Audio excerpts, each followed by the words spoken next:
big ass like nice ass gamer room. A like gamer a room. cellar. With like a lot of like chill stuff, and just hang out with my bro, play some games. Just a terrible answer. Just absolutely abysmal. Come on, a gamer room? You could do that right now with your family. That's what it does. Oh, that's but why like, he likes esports. That's what I know. Yeah, why do you think I'm here? I'm a gamer. I'm a gamer, bro. Come on, bro. You could like start a business. You could Yeah, but that's hire an assassin. You can start a gaming room business. You could do a gaming room Sure. business. Design people's gaming rooms. sure, but like it's not like I'm gonna do business all the time, you know. That's true. Like All right. there will be some business as well. All right, so just a gaming room. Well, I'll open it up to the floor then. No, You guys have any? but like a big like place, like almost like a farm, like house here, house here, house here. My bro's family, my family. Okay, now like, this is getting interesting. You'd like to make a compound. Yeah, if that's what it's called. Interesting. With many people living together, all sharing gaming rooms. A LAN center, if you will, of your family. Oh. That's pretty based. Where would this be located? What country? Just like Denmark, I think. I like Denmark. Very good. All right, all right. Does anyone have any dreams but after Dota? The floor is open. We're gonna take out slacks. That's our dream. What We're was that assassin part about? Yeah, we're gonna kill them. Nothing. I was just I'm wondering. gonna put him in the pool cooler. The pool, not the pool cool. Not again. But no, you guys don't have any like big like. I've talked to players in the past and they're like, yeah, I'd love to get a crazy car. Some guys have done that. I'd love to open up my own LAN center in the Philippines, you know. But no. I mean, there's many different like ideas or things you want to do, but thoughts, like I don't know, can always change, adjust, like improve, or like just two things that I liked or wanted to do 2 years ago are maybe different now. Where there's not a specific, I retire, I want to get into this line of work, or I want to continue this passion more. Okay. Where there's, I don't know, a lot of interesting Well, then things what in the did world little- where it can go from traveling to redecorate or move into a different home, be more with friends, have like more or longer trips and travel, Okay. and have different experience too. I don't know, maybe you try your hand at painting now, or the instrument that you haven't touched for 20 years even your parents Okay. told you about. I'm getting hype.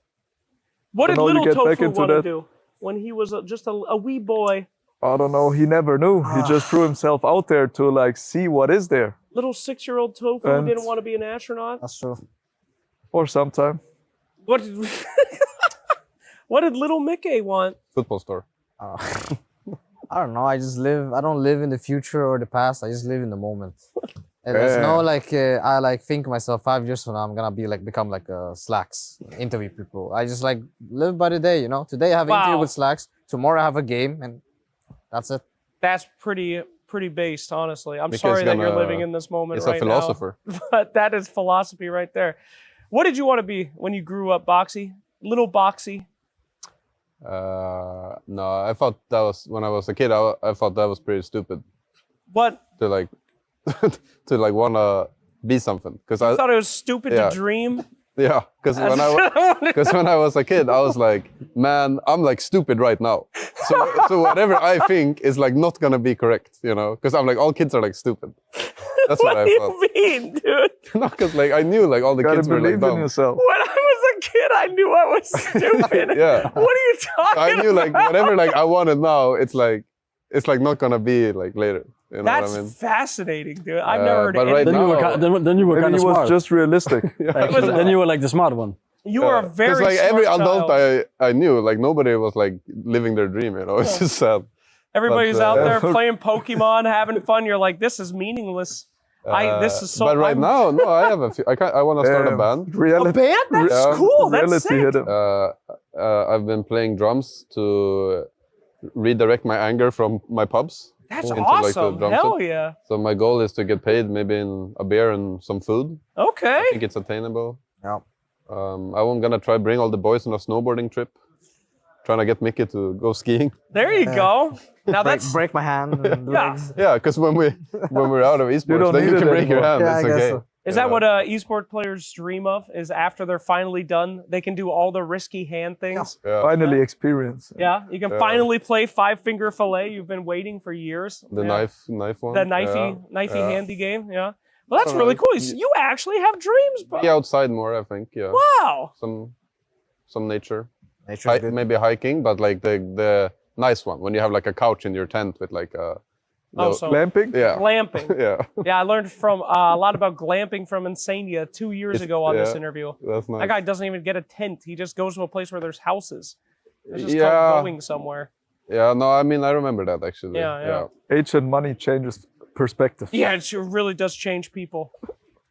Man doesn't even want to sleep in a tent anymore. Well, that's really interesting. I wish you the best in your band. What kind of music would you guys play? Depends on whoever will have me.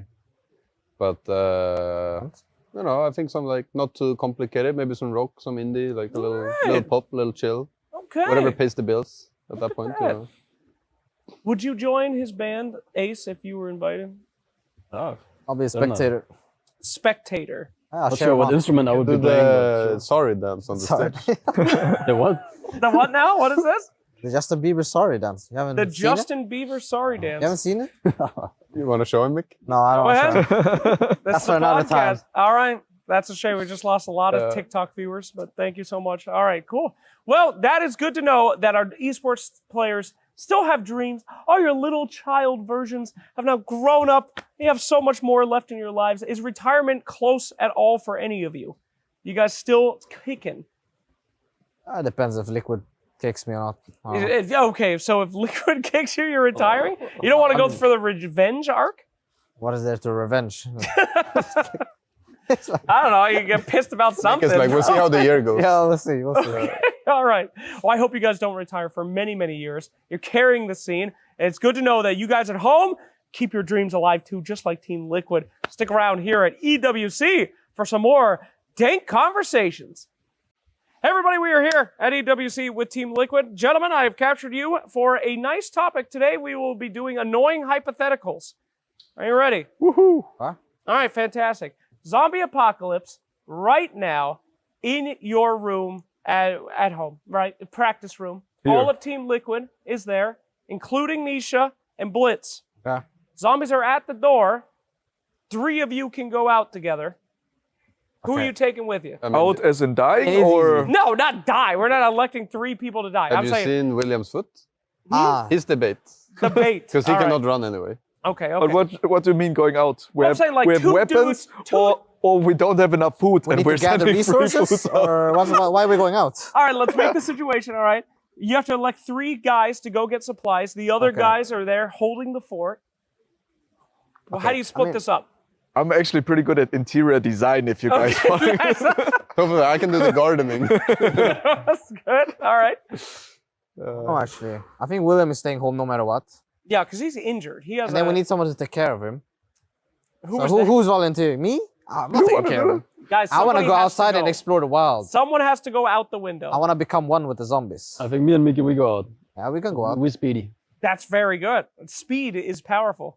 All right, all right. And then well, you need one more. We need a wild card. So it's like Tofu or Boxy. Or I'm maybe we good need anyway. somebody slow so we can run. Yeah, you take William as In the bait. case it goes bad. You guys are all just trading William. That's not good. That's not healthy. He's staying home, guys. He's not gonna do He'll it. come with a scratch. No. We actually need an at home. If they ever break in, we need someone to leave there. Yeah. Probably Who's gonna be there? We Who's want gonna him. be He's a the good guy that stays teammate. home? Okay. You still need one person to leave though. Who's the leaver? But I don't want to like become a zombie. Like if I have a gun, I mean, I Then it can would I be can go okay, I out and fight, explore. Yeah. I'm cool Okay. with the shit. But Okay. All right. We have like but I swords or think guns. if you guys go together, you need Nisha. If there's like any stuff you need to break, he's the man for it, I think. That's true. True. Okay. Nisha, me, and Ace go for supplies. Okay.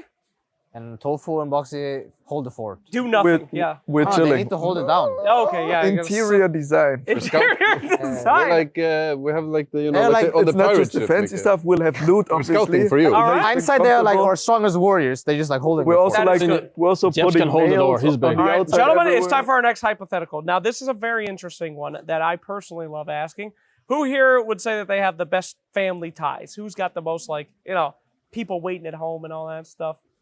It's a You guys have wives? dark question to ask. I'm not asking. That's not a dark question. I'd be like, I have a lot of family Like ties. the most people. We're like, I have no I one. mean, I guess don't. all- Then you're like, oh shit, shouldn't have asked that. I feel like Mickey has a lot now. Yeah, I have a lot, I guess. All right, Family. this is a very interesting question I like asking people. There is a billionaire You know? Billionaire. There's a billionaire, Elon Musk style. Okay. She comes up to you and she says, Mickey, I'm a huge fan. In a completely non-weird way. We're not going to ever do anything. I would like you to be my trophy husband Yes. for a year. Yes. Now, here's the thing. Get into my helicopter. Don't speak to anyone. You're not allowed to contact your loved ones, your family, your teammates, your friends. You are gone for a year. They all think something happened to you. You cannot contact them. But when you come back, I'll give you my entire fortune.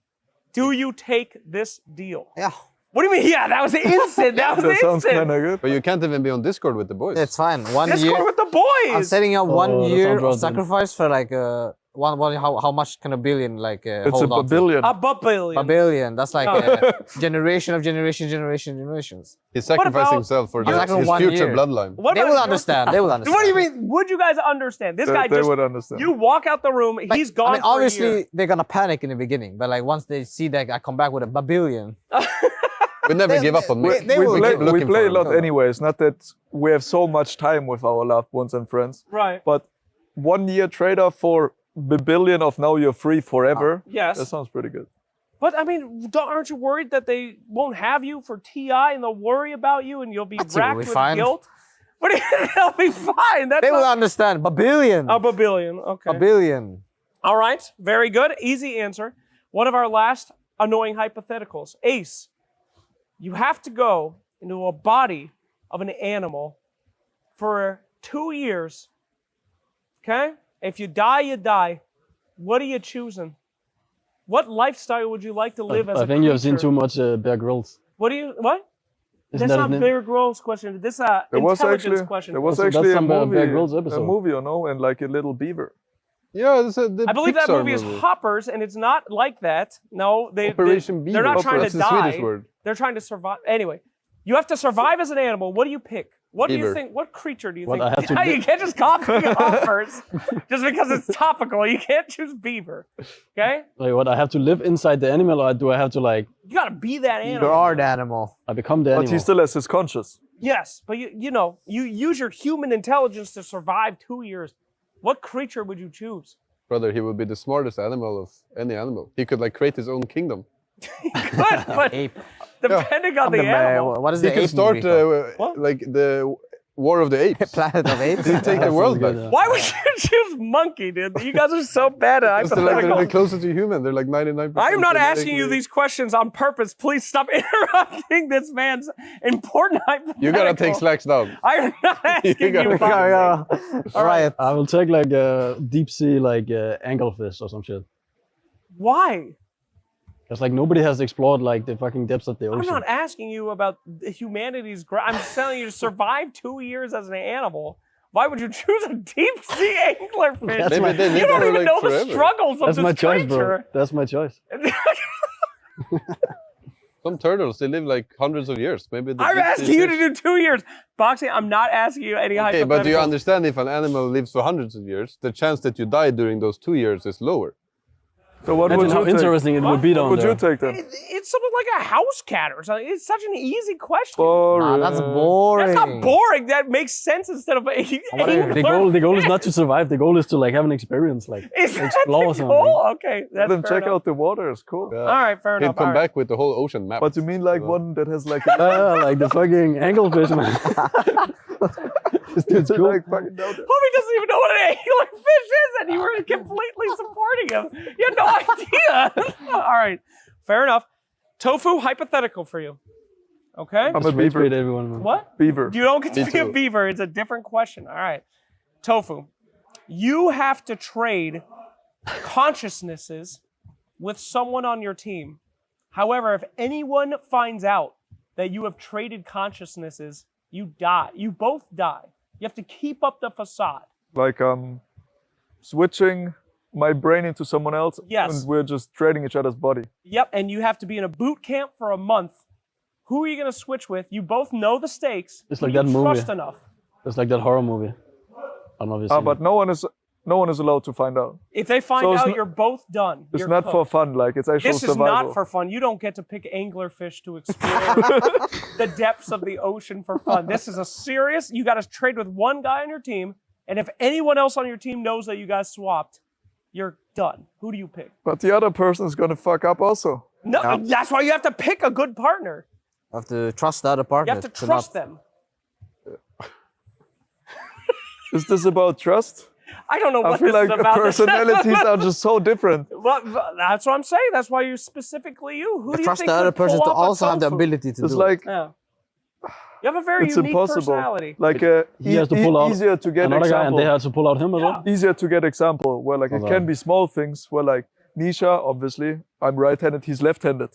There might be things about others that I don't know. You really where think we he switch knows? and suddenly I can't use my hand anymore. Well, you got to pretend. So you got to pick a teammate that you think can emulate tofu. I mean, Niche is Who out would of be the able to question. do He's that? left-handed when you play, bro. It's over. You can't choose Niche. You can sit like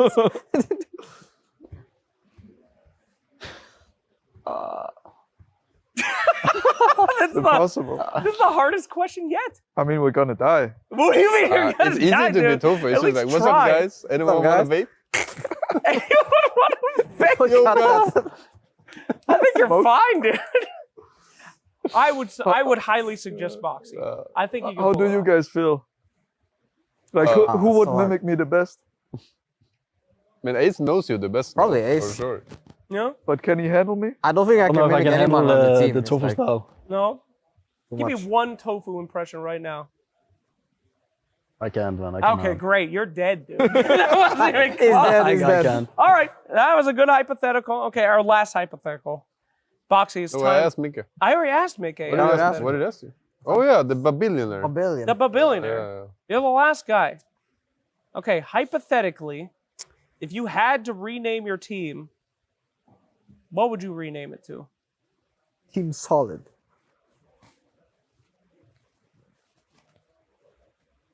The A billionaires. I don't know. I don't know.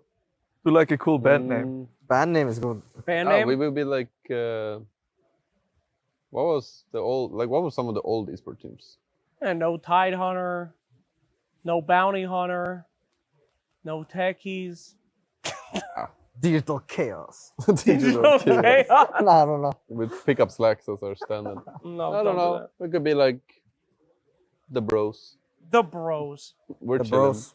The Bros were chilling. Well, gentlemen, thank you so much for chilling with me on this fantastic hypothetical podcast. We hope you guys enjoyed it. We'll see you some more at EWC, which I hypothesize you'll be with us for. See you. Now that was a good podcast. Thank you. Thank you. Hello, everyone. Welcome to EWC, and today we have quite a treat for you. It is Team Liquid here for an incredible talking point. Today we're going to talk about male grooming. Now, this is very important. Why did you make that face?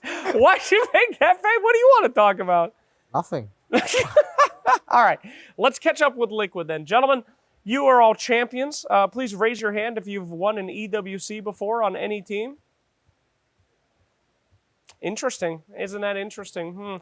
Raise your hand if you've won a TI before. I see where this is going. Yeah. I see where this Oh, is going. Oh, the My, tides oh have my. turned. Okay, all right. Gentlemen, You're trying to like divide us before the I'm not tournament. trying to That's divide not you. good.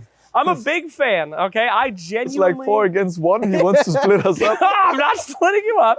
I just want to talk about how I think, to me, that's very interesting.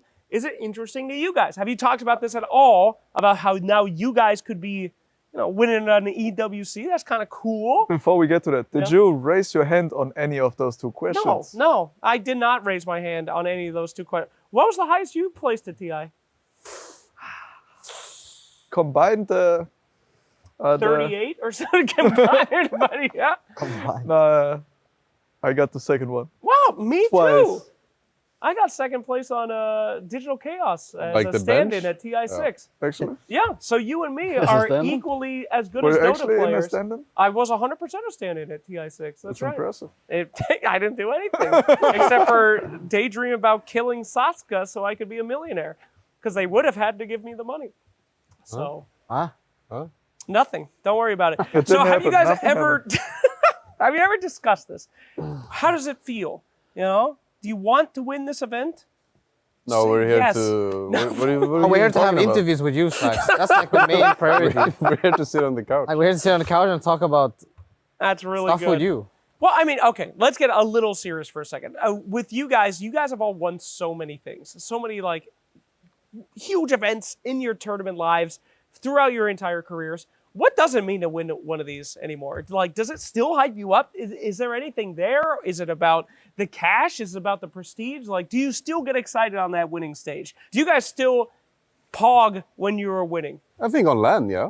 On LAN, okay, Yeah. okay, so that's a big difference for you. I think if we're playing online, it's harder to get typed up. Yeah, Well, people are cheering on and there's a crowd. It's really fun. That's the And- nice thing. We never play for crowd nowadays. It's, I think happens it's rarely. more about the atmosphere of the tournament. Like I how see, I see. how it's set up and stuff. Yeah, I mean that's fascinating and fun because you like crowd energizes you guys. You get pumped up about it, right? Does something to you. You feel the same way, Tofu? For sure, yeah. Like, unfortunately, there isn't as many crowd events anymore. And I don't know, when LANs are always the most like fun, exciting experience. But then obviously like the most prestigious ones still with EWC, TI. Sure. I don't know, everyone wants to like do well at those. I don't know, overall, in terms of feel from like win, prize money or whatever, I don't know, it's like different emotions to like times or like different tournaments, but I don't know, every now and then you need to prove that you got it and just like, I don't know, for yourself, for the team, for anyone, I don't know. Get a little W in there. There you go. That's what it's about. Just the little dubs. Absolutely. What was the most angry you were at an event? What pissed you off the most in your entire life? I don't know. What do you mean? I mean, we're talking about emotions at events, you know? Winning is only one emotion. I can go a different direction. What was the most scared you were at an event? Boxing. I don't feel like intense anger and like being scared is like. I'm asking this specifically to you because I know that you are an emotional master. When was I most scared? I know he was disappointed yesterday. Disappointed yesterday. The most disappointed When ever? I came into the hotel Okay. and there's this little fridge where I have 2 bottles of water, iced tea peach, and a Coke. Oh my God. There's only And water in my apparently fridge. in his room, there was no iced tea and he loves that shit. No. I don't think I've.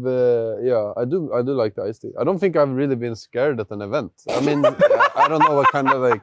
Do you go to an we event and passed, you're we scared? passed I am- the iced tea story. I am scared every event that Slacks shows up. Okay, thank you so much. It's like Yes. a bit What is nerve-wracking. this iced tea story? You were disappointed? They took your iced tea? No, but like in his minibar, there's Yeah. free iced tea, and in mine there's water, and that's just And I just know he likes the iced tea. yeah. How mad did that make you? Would you say that's the maddest you've ever been in a tournament? That's the maddest I've been so far on this at this event. Specific. Yeah. That's pretty good. That's pretty good. So you're just like cool, calm, and collected. You don't do anything at tourneys? No, I mean I experience emotions. It's just like anger, anger and being scared is like they're not the most common ones. I would say. I feel like okay. you're disappointed, you're happy, you're excited, you're sad if you lose. Fair, yeah. I feel like losing makes you feel pretty bad. So Well, maybe thank that's, you. Yes. I don't know how humans feel, so that's very good. Losing makes no, I bad. mean you don't compete. That is so true. That is Maybe true. you lose in other ways. I'm a big loser. I'm very used to losing.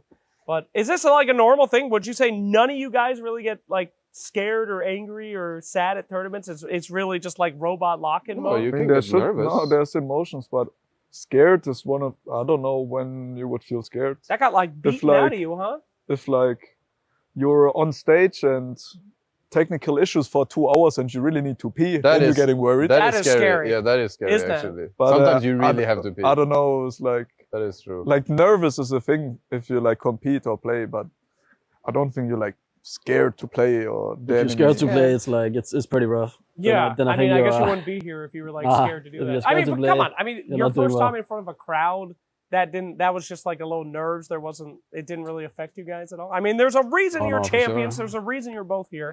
I think the first Maybe time like you play in front of a crowd, you 30 years don't ago, play maybe. normal. That's like you need to learn that first. Yeah. That's like really weird. Damn. Does it ever happen? Because sometimes, like, I have phobias. I don't know if you guys have phobia. I got claustrophobia because my sisters locked me into a pool cooler for 4 hours one time at a pool store in Florida. Anyway, I got claustrophobia. And sometimes I'll be in a plane and I'll just be like, it's weird. I can't get out of this plane. And then it will hit me for just a second. So you guys That is never true. have that. Flying like- can be not the fact that you're on an airplane and it's like high up above the ground. Yeah. I'm not afraid of the crash. I'm afraid of like you can't sleep. It's a horrible experience. You fly for Right. 10 hours. You should be You used to can't that get by off the now, plane. though. Used to what? You're like Fly. physically contained? Yeah, No, the yeah. flying is not the hard part. It's like the mode of transportation. Yeah, you know? yeah. Oh, that's So interesting. that I'm scared of that. Okay. When we fly to China later this year for TI, I'm worried. Did you qualify? I'm kidding. Uh, We're I think champions. so. Huh? They just invited us. That's right. They just invited us. Is that how it works? Yeah, apparently you just get invited. That's cool. We checked. We're like, oh yeah, we're invited. Cool. That's nice. Ace, do you have any phobias that you'd like to share? Heights? Creepy crawlies? Maybe like, I don't know if you've seen these people, they like dive down in these caves Cave diving? and then they get fucking stuck. That is not a phobia. That is a That would choice, scare and me a a choice bit. they should not make. Yeah. That's like something I could definitely see Tofu When dying people in, are no like offense. stuck in like little tunnels somewhere, we're like, why did you even go in there? And then they get stuck like head down and like they're stuck. Dude, no, we're not talking about Nutty Putty Cave on this podcast right That's now. what it's but called? Like that shit Nutty scares me Putty a Cave? the little Nutty bit. Putty Cave. Shout out That's to the our guy- boy. That's the guy that got stuck upside down. Yeah, there's a VR game where you can go into and relive that, and I would rather die than do Maybe that. you That's can terrible. VR. the That I would pool like to pool. try though. Like you walk into the wrong the game interview anyway. room and you just lying If you get face stuck in the down. VR. Huh? Why you stuck in the VR? That is not I mean, funny. if it's a VR and it's a game, I'm down. That sounds funny. Okay, fair enough. Tofu, you got any phobias? You know, spiders, heights, I mean, strangers? nothing that like pops up, but adding to like the flight you said earlier, where it's like, I mean, if spaces get like more close and confined, I don't know. I feel like I don't like that. I at least need like some personal space around me. Yeah. But there's been moments where it's like, I don't know if like suddenly, what is it called? The like air tension comes in. Turbulence. The turbulence. The turbulence. You look out and it's like, if something happens, I can't do anything. Yeah? And that's a little weird. That's weird. All right. You guys ever had turbulence where you thought you were actually cooked? Like you're Yeah. writing messages to your family on WhatsApp and trying to send it? I tried that one Why are time. you laughing? I literally. Also because like everybody in the plane is like I don't get scared easily, but there's a lot of people who get really scared. Oh, And yeah. Then like it gets like some panic Oh. vibe going on. But you were calm then? You... It's just like everyone stay calm. Ace says, everyone relax. No, I was watching my show. Well, that's really interesting, guys. I think we actually got a good topic. You guys are so emotionally mature. You've trained yourselves to only feel a little bit of nervousness and then get hyped when it's over. I feel like I feel like if the mask would drop down, then okay, shit is getting serious, I guess. What do you mean? Like if the mask don't drop down, If the then it's mask just is like, down, you are in big I feel trouble. like Things that- are not it getting would be a serious. The mask really didn't good drop. ad for like soundproof speakers, and you're Yeah. just watching your show, you're like chilling, and like suddenly your tablet is like flipping, everyone's screaming, babies, and then the mask drops down. You're like, you're chilling, man. That's cool. I mean, I remember I was like, what the fuck? And then I was like watching again. This is a great ad. Well, thank you guys so much. All right. Well, fantastic. That is how esports players have emotions.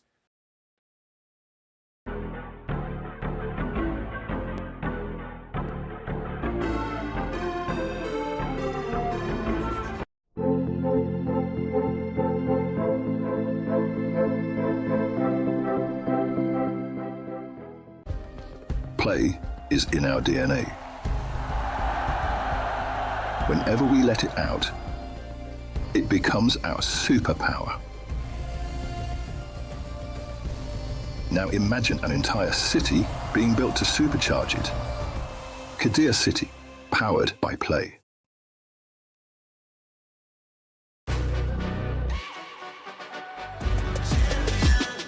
This ain't no regular thing. I came for the ring, you know what I mean. You see my name in the lights, better get right, I'm champion.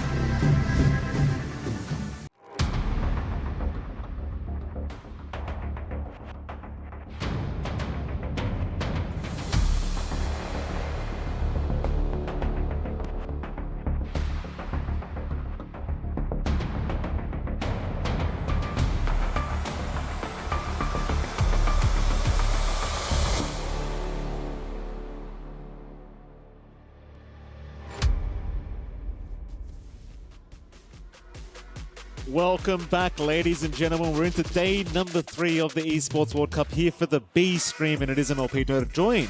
But the very curious John X5. Jonathan, I couldn't come up with another adjective to use here to describe how you're feeling today, but how are you feeling, sir?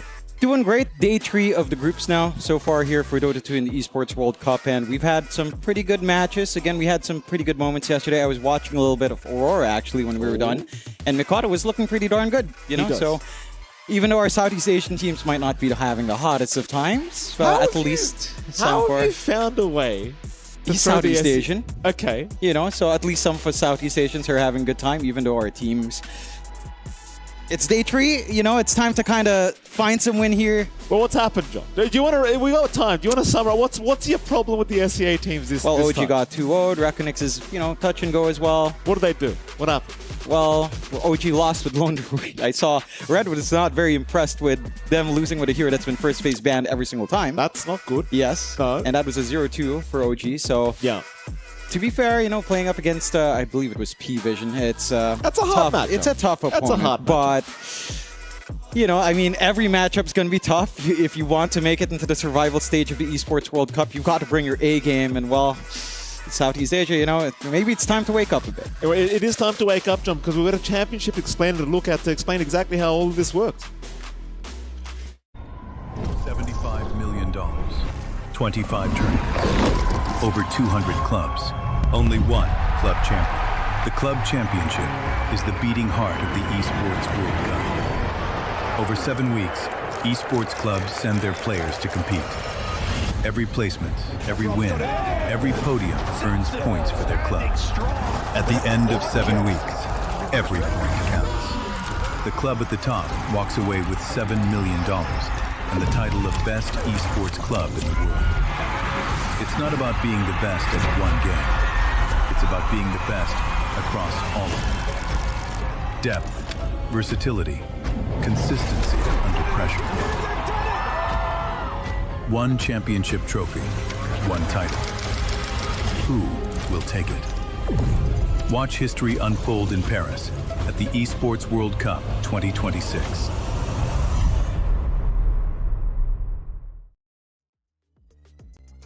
Welcome back, ladies and gentlemen. There you have it, Jonathan. Of course, the club explainer right there. It's a big tournament, a lot to play for here for the teams, and very exciting times for sure. It is, and of course, there's a lot going on with the Esports World Cup. I believe we should have something to explain the trophy system here and what more is entailed here when we do start to find some of our winners. The Esports World Cup, the most elite competition in the world. Its trophy system is built to match. The Club Championship Trophy, awarded to the one club that rose above the rest and reigned supreme across all EWC games. Every participant earns a key engraved with their name. That's their right to compete. Reigning champions hold a key unlike any other. The game trophy is the ultimate prize for every game's champion. Incomplete until a champion's key is inserted. The champion's key frame is locked into the totem, a stone marker of legacy, etched with every EWC champion. The losing keys are crushed. The champion claims 3, a personal reminder of who they defeated. The rest are preserved beneath the totem in resin. Every fallen contender captured forever.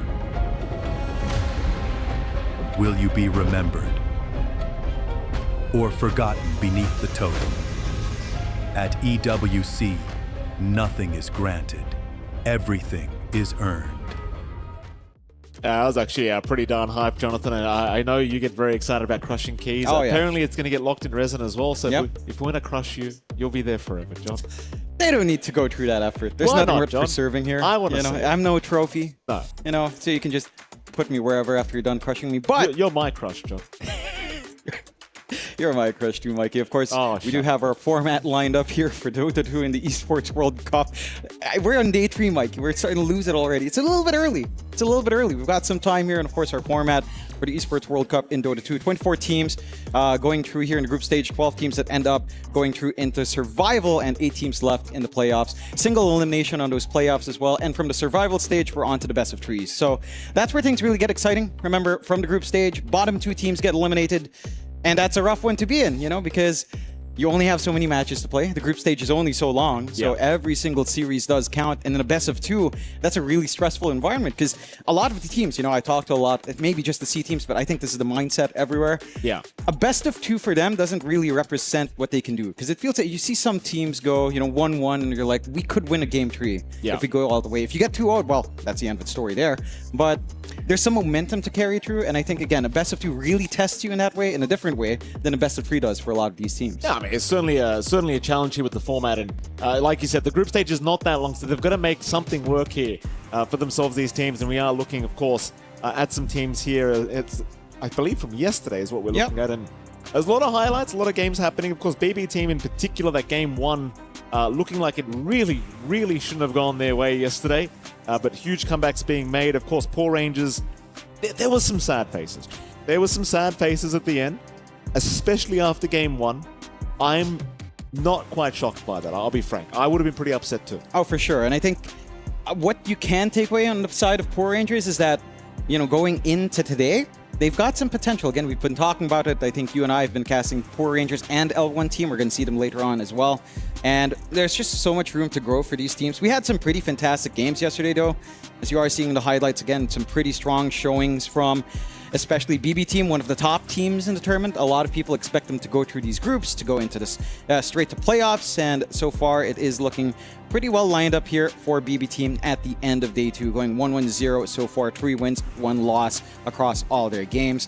Of course, like we were talking about, we were watching a little bit of L1 team, and this is a team that just feels like it does have a lot of potential. Managing to get that draw out yesterday is a pretty big thing up against a team like P-Time, which we expected to do better. We were talking to Frank right about it at the end, and he did say maybe there was a little bit of a waking up factor. I don't know how big that is because, that's the second series of the day. Surely you've waken up at that point. But hey, maybe at day 3, jet lag might still be a factor for some of our teams from the further side of the world. I mean, in fairness to Frank as well, he was not happy with his pick. Oh, yeah, the Largo was He was not happy playing the Frog. Which, in fairness to him, I appreciate the complete honesty from Frank. You could say he's very frank. He was rather frank. Thank you, Jonathan. Very clever. Yeah. There you go. We're seeing some more highlights from yesterday. I believe this was Mouse versus Reckonix. I know you were complaining, John. Reckonix not doing so well either. Yeah. Mouse, though? Mouse doing fantastic. Yeah, and you can always feel pretty good about that as a Southeast Asian fan. Mid 1 starting to get back into form once more, just like what we saw when Mouse just launched in with Mid 1 in Wallachia 6. That was quite the performance coming out from them. So nice to see that form is kind of picking up once more for Mouse, because they had a little bit of a weird slump right after, if you'd recall, early on in the year. Like, it's a great start to the season, then 2026 hits, and you're like, it's kind of up and down. So far, looking pretty good to kick things off for Mouse in Group C. Number 1 right now, tied in with Team Spirit, 3 wins, 1 losses overall in terms of games. And that is the position you'd want to find yourself here. That's pretty impressive for Mouse Esports, I dare say. I mean, obviously, still time to go for the group stages, so plenty to change, I'm sure, but certainly pretty impressive here for Mouse, tying up with Team Spirit, who, again, were the previous champions from last year. I'm sure they're looking very, very happy, and as you can see, the happy faces here on the side of the Mouse, not so much on the side of Reckonix. And we are seeing... What is it, John? No, they're just, I love it when the players play around with cameras, and LGD is that kind of team. Yeah. They just kind of gesture around, have fun with it. And LGD is a team that has looked pretty good. They've been really, really hot in the past few months. They're consistent improvements there. We see him, the legend himself, Manager Lane on the cams, and this was not a great time for Lane is not happy. That was a 2-0 win for LGD. And again, they did fantastic there. You can see the good old Skem and Tim's. What are you doing, boys? And when I see Skem, I just think of e-bikes. So hopefully he hasn't run into any here. But, this game up against LGD, it's like LGD were the e-bikes, and they just ran Skem right over. They sure did. And as you see, the very happy faces of LGD. OG, I mean, they looked unhappy before they even walked into the darn place, Jonathan. And we'll look at the schedule here for today. Poor Rangers, they're going to be up against Extreme Gaming first up, of course. After that, L1 team against Aurora Gaming, followed by Mouse and Team Nemesis. and Virtus Pro and Team Yandex. That is, of course, for our stream, the most important stream of the Esports World Cup, John, the B stream. Yeah. All the good stuff happens in the B stream for sure. It really does. The biggest news breaks out here. Apart from us, of course. We're here too. Unfortunately. We Still, apologize. it's a pretty exciting day with pretty exciting series. You know, I'm personally looking forward to this first series. I think, again, after seeing what Poor Rangers were up to yesterday, heck, even the second series, like L1 team, that Earth Spirit support coming out from Zayats. I mean, that Earth Spirit support starting to pop off. I like it. I think we heard 9 class as well. Seb was kind of talking about it. 9 class Earth Spirit was coming out. So there's the resurgence of Earth Spirit support. You should be glad. I am. I am be very happy. I don't know if it's going to last after EWC going into TI, John. I'll be frank with you. I'm kind of upset these players are showing it off right now. It's like, guys, just wait a little bit. Just wait a little bit. Just a month or two. But here we are. They're showing it off now, and indeed it does look, in the right hands, it looks strong. Yeah. I don't know if I'm the right hands, John. Right? But Zayats is definitely making it look real good. And 9 class, of course, as we know, he's fantastic. That he is. Yeah. It's also really keen to see, again, every now and again, Lone Reed comes through, and, well, OG didn't quite make it look like always been here, unfortunately. There's no bears in SCA, John. Yeah, they don't know how to play with it. They don't know how to deal with it. So maybe we see some teams start to slip up and let that Lone Druid through, and we start to see why it's first phase ban. But I'm not too optimistic in that. But, you know, just as a note, we did see a Lone Druid game, and it did lose. Yeah. It did lose for Southeast Asia. I'm really sorry for that news, guys, but hey. It is what it is. It is what it is. It's another tournament for us. I saw a video of someone saying, you know, your body after years of saying it is what it is, and the guys just coming. It's like, that's Southeast Asia right now. It happens. That's basically how we are, John. Yeah, We're just broken crumbling. people. It is what it is, though. Slap another band-aid on. Yeah. And we're looking at the stage now, Jonathan. Your favorite. The beautiful key. Your favorite view of the key. Oh, yeah. I mean, I can just turn and I can see it there, and I'm like, wow. That is beautiful. You keep making fun of the there. key, John. I'm not making fun of it. It's crushing great. You, John. We're going to crush It's you. great. We're crushing Can you. I be in the crusher when we get... If OG gets sent in, I volunteer to replace the key. I'm sure the key is worth more than me at this point. Oh, it's pure don't say gold. that, John. Oh, I mean, you know what? You're probably right. Still, I apologize, sir. I didn't do the calculations. yeah, you got to run the numbers here, Mikey. And, you know, they should be running the numbers here now. For this series, to start us off Here we with, go. which is surprising that we get into the draft quite quick. No, it's not, Jonathan. How skeptical are you, John X? Because I'm holding the button. I didn't click. Oh, you didn't start. Well, you're not even in the lobby, are you? No. How So embarrassing. I guess, you know, they've learned their mistakes and left us out. Still, this one should be interesting because on paper, I mean, by every metric, Extreme Gaming should be the straight-up favorites. But we said that as well yesterday for Poor Rangers matchup. And again, they had some good moments. They just need to be able to close it out. We'll see if this team manages to kind of learn from some shortcomings and start to build up that game that we have seen is possible for this squad. For Extreme Gaming, though, again, for themselves here in their group stage, it's been pretty decent. It's also like a 3-1 result, 1 draw in series, 1-2-0. So they're in a good path forward. If they can get the 2-0 here, they start to really cement their position to try to get that first slot to go straight to the playoffs, which would be a huge shot in the arm for Chinese Dota for sure. It absolutely would be.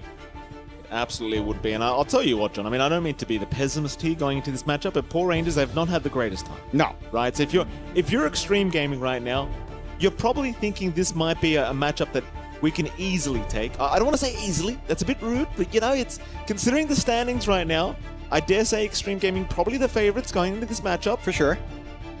We'll And see, though. I mean, Poor Rangers, I want to see him do well, John, especially after yesterday. yeah, That game 1 broke my heart for him.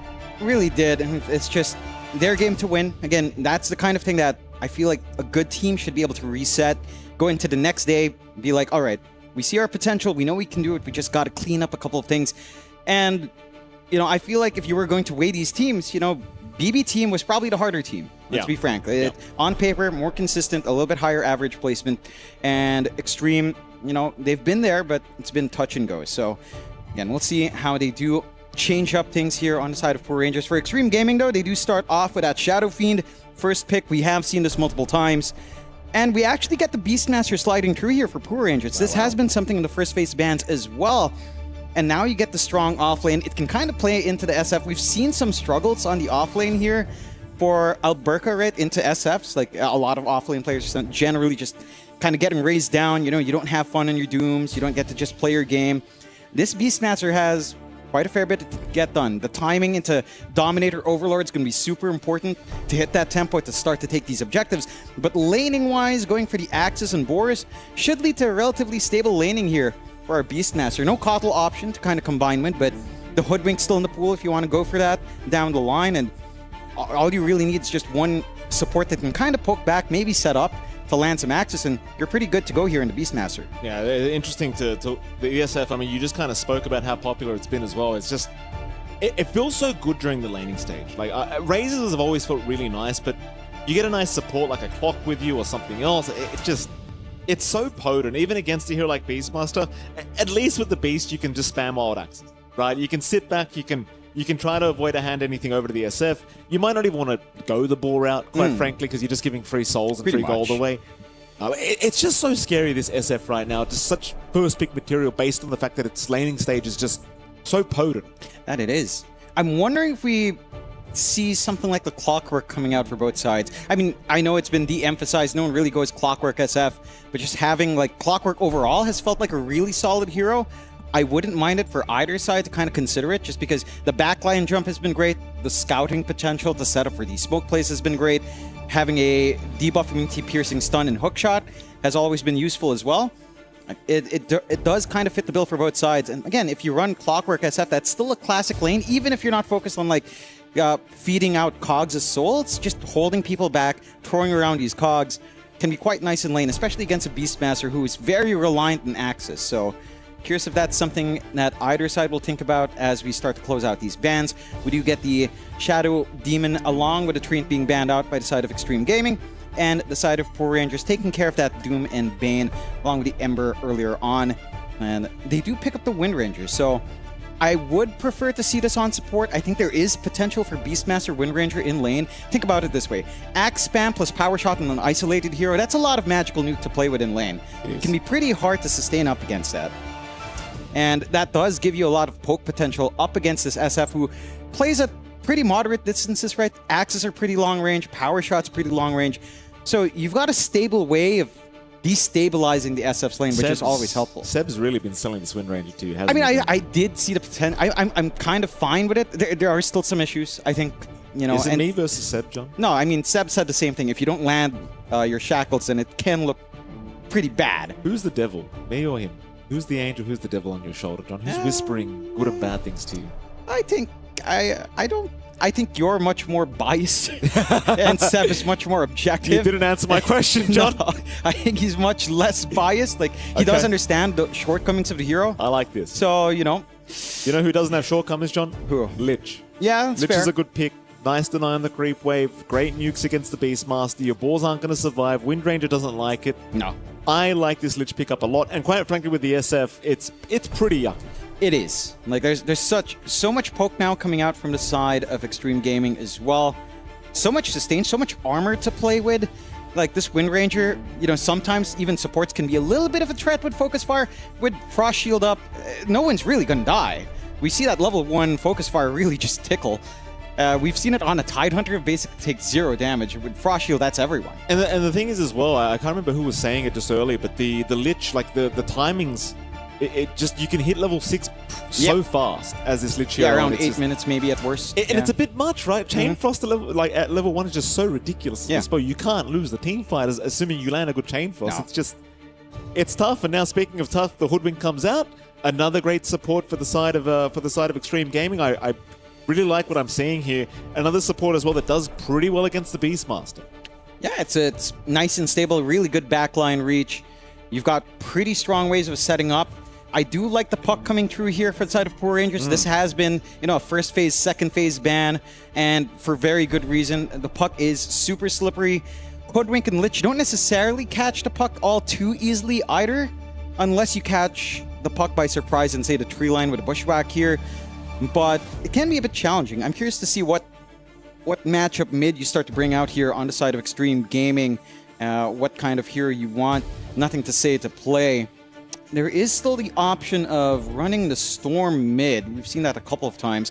I think the more natural puck counters that we've seen players go for is like Void Spirit, maybe even Earth Spirit, although that's likely harder than playing the Void Spirit in terms of laning, at least. True, but I do like it. I think it's actually kind of nice. A nice way of silencing right out of the phase shift as well. Can be a little bit hard for the puck. We'll see. I mean, harass-wise, obviously the puck has a great time, but Earth Spirit right now just feels really good. It really does. I think they buffed up his numbers on his innate, so the more stones you have, that bonus damage is quite high. It's like his old facet. It's a lot. It really it's is. Actually a lot, which is saying something because I'm saying it, John. Yeah. I never compliment any changes to Earth you Spirit. really don't. And this time it does feel better. Disruptor does come through here for the side of Poor Rangers, and now maybe some slight concern that we are seeing something like a TA2000 Wind Ranger coming out. I mean, there is potential. I mean, likely it should just be support. I do like the team fight potential here. Like, you have very solid single target control with Shackle and Roar.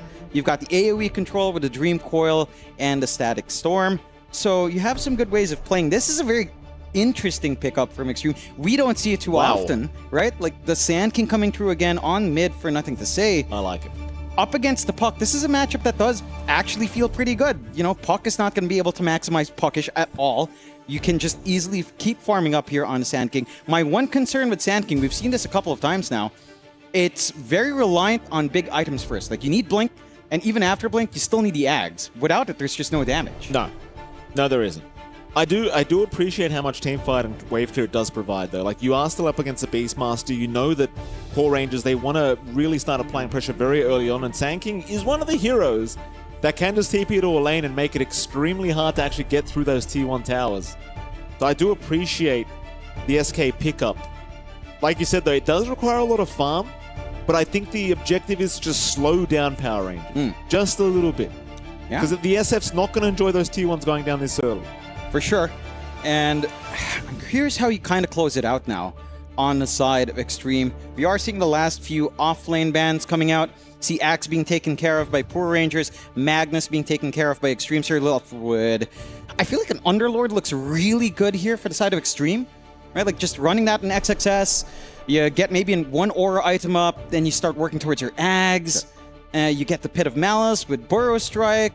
It can be pretty scary if the Underlord is left, and that's the way it'll go here for XXS on Extreme Gaming. It could also work out on... No, Poor Rangers are just looking for a pause 1. Or, yeah, Nagas Iron banned out. Maybe some TA2000 specials. I mean, TA2000 does love his TA. It doesn't feel great in this match already. Your court core is okay, but just having Sand King on top of you does ruin some of your durability. I actually like the Underlord recommendation quite a lot. And they're going to have first pick as well, Extreme, so they're not going to have the opportunity to have that surprise potential at the end, unfortunately. Poor Rangers, though, they'll be more than happy with that, I'm sure. See if they do ban it out. Other heroes that come to mind for me, I keep saying it, I really, really like Lycan. I think it, obviously, it may not be necessary for Extreme. I don't think it is. No. I much prefer the Underlord, but it is banned now. So you don't have that available anymore. I don't think you need the team. I don't think you need that utility right now. I actually... Do you just go Lycan, make space? I mean, the Lycan can be fine. No, Centaur. No. Okay, that's a good pick. I do prefer it. I think my issue with Lycan this game is you only really threaten Disruptor. Right? It's not like you're threatening both supports. Wind Ranger can just wind run away. That's fair. So your impact isn't as big. You'd be forced to kind of play a rat game versus Beastmaster, and I think overall, the Beastmaster feels slightly better with the Boris in lane. So, in terms of pushing at the very least. So I do like the Centaur. I think you've got two really bulky front lines to enable the SF to play. You've got really good team fight. You've got this bailout mechanism for your SF or your Sand King. You can get some shenanigans with a workhorse here down the line. And it's really hard to bully out the Centaur in lane. Life Sealer is the option that's been left in the pool, though. So we get the TA2000 Life Sealer. I will say this hero feels mixed. I think after seeing it a few times... Yeah, it's just... Its innate is just kind of trash. Yeah. Remember when we first got innates and facets and we'd see life sealers with plus 200 HP at, I don't know, 10, 20 minutes, 15 to 20 minutes in? Yeah. Now it's like you get 80 HP at 20. It's like... It's pretty sad. Or 100 even. It's like, it's not much. It really doesn't change much. The hero can still be annoying. I suppose there is a lack of debuff immunity piercing stun. So this could be a relatively free game if your laning phase goes fine here for TA2000. I am keen on seeing how high tempo he'd want to play. Because I feel like this is the kind of game where Lifestealer doesn't just want to sit back and go Radiant. You do actually want to be relatively active. Maybe this is a sort of armlet SNY game. Maybe even a secondary BKB just to keep that fight going, and an Ags down the line for the Infest cooldown as well. So that could be something that Poor Rangers do consider. But I'm trying to think which draft I do prefer. There's a question mark in my mind on how much impact the Wind Ranger can have. I think laning-wise, if you maximize that power shot axe spam, this Lifestealer could be set to have that quicker timing into Armlet, and maybe even the Sanjin Yasha. You start to run around, you infest up your Puck or your Beastmaster, get the initiation, and if you get that tempo going, the early timings for Poor Rangers can be quite nice, but if there's even a little bit of stall, if there's even a little bit of room for you to get this farm up and nothing, say, on the Sand King, to hit that Blink Ags timing at, say, 25 minutes at worst. That's a very late scenario, but ideally like 18 to 20, you're in a very happy game state. I think that's all you have to wait for here on Extreme. Can nothing say get that timing? If you can, you're in good hands. It's going to be a pretty interesting game. I think I do err towards the side of LGD's draft as well. Sorry, Extreme Gaming, excuse me. Jonathan, I'm going back in time now. Tisk tisk. Yeah, tisk tisk indeed. Extreme Gaming. I do like their draft a little bit better, and I do agree. The Wind Ranger is always the question mark for me, John. And by question mark, I'm completely confident I don't like it. At least it's not pause one. True. True. And again, it does make sense. You're playing range. You're looking for power shot along with axe spam. So you're looking for pressure here onto Ame, right? It does. It can do that. So it's just a matter of executing on that point here for Poor Rangers. And again, for Poor Rangers, we saw it yesterday up against BB Team. That game one looked pretty fantastic until they got a little bit hasty onto the high ground, if I recall that timing right. So, if they sort through some of those patience issues and kind of execute the same way early on, they have an opening. Extreme Gaming, I would say, in terms of like relative power rankings, a step below caliber that we've seen from BB Team. So if Poor Rangers did that to BB Team, I think they can definitely put up a fight up against Extreme. Oh, I believe they're completely able to put up a big fight here. Extreme Gaming definitely not such a crazy favorite that they should be just openly just destroying them here. But we will see. Again, game number one set to be going soon, I'm sure. As we are looking at the lovely Nikki Cool, Jonathan, and may I say, I feel like Cool. When you've got a name like Nikki Cool, yeah, you need a leather jacket, yeah, right? You need a gold chain around your neck. You do, right? You can't not have these things, Nikki. I need to go be his kind of wardrobe guy. I need to take care of him. You're just making him like Jensen? Leather Well, jacket? No. Leather jacket No, on? it's not. It's not. It's more Selling like, me some GPUs? I'm just thinking about those 70s characters, the 70s Fair, sitcoms okay, characters, fair, Joe. I don't even remember what Sorry, they it's just when one says leather jacket in today's times, one thinks of a man with a watch and a picture like that, Yeah. The memes. The memes that come out. The memes indeed, Jonathan. Not many memes here right now, unfortunately. We Maybe do we have a can key, ask it's AI. lovely. And again, we got that video earlier on. Here we go. We do get into the game. Game number one. And then we're talking about keys. Eventually. But I'm wondering how cool Nikki Cool. Oh, this is a pretty cool shot, the split shot. I wonder. Oh, our puck's gone. It's gone. That's amazing. It is. Well done. See, if this is the gameplay we can expect from Nikki Cool, he is set to go. How can you target this hero? You can't. You can't even see him. There you go, Nikki. Cool. Incredible work, Nikki. He is very cool. He is indeed. Oh, there you go. Can we just watch the entire match Holy. like this? It's going to be great to hear you play-by-play that. Oh, and I would, Jonathan. And I've played well. I can't even see the screen before, John. Believe me, I can do anything. Oh, we've had that, yeah. We've had certainly have. deaf Those were- casting. We've had blind casting. Oh, don't, yeah, don't you worry. we've I'll had all cast of the it. game one way or We've another. had all of it. Yeah. It's outstanding. They'd never believe us if we told the stories, John. We have another pause to come out here. Extreme Gaming against Poor Rangers. Once DJ's again. back on board as well. The Got DJ's the music back rolling. on. Thank you for the music, Jonathan. I actually like your taste in music here. I think you're Yeah. doing a great job at the Esports World Cup as a Yeah. DJ. I mean, I can't take all the credit. And I mean, you can. work with the material you have, and the material is good. Yeah. So, Just like this stage, John. oh, it's beautiful. I do love the keys. We've always talked about the keys being on stage, teams bring them out. They are presented pretty well here with that golden light. I kind of want to take the keys. Yeah. Would it be wrong for me to walk down the stage mid-cast and touch the keys? Yes. It would be wrong. It would be, John. But Don't touch them. I want to touch the keys. Don't touch them. You know you can't afford it. Don't touch it. I'm not buying them. Don't touch it. John. I'm touching them. This isn't a window shopping experience for you. Don't touch them. Nothing to say. Gonna run into Nicky Cool. Nothing to say. Actually taking a fair bit of damage on his way out. Looks like he should just be fine though, but some damage being dealt here. Nothing to say. Going to be okay with it.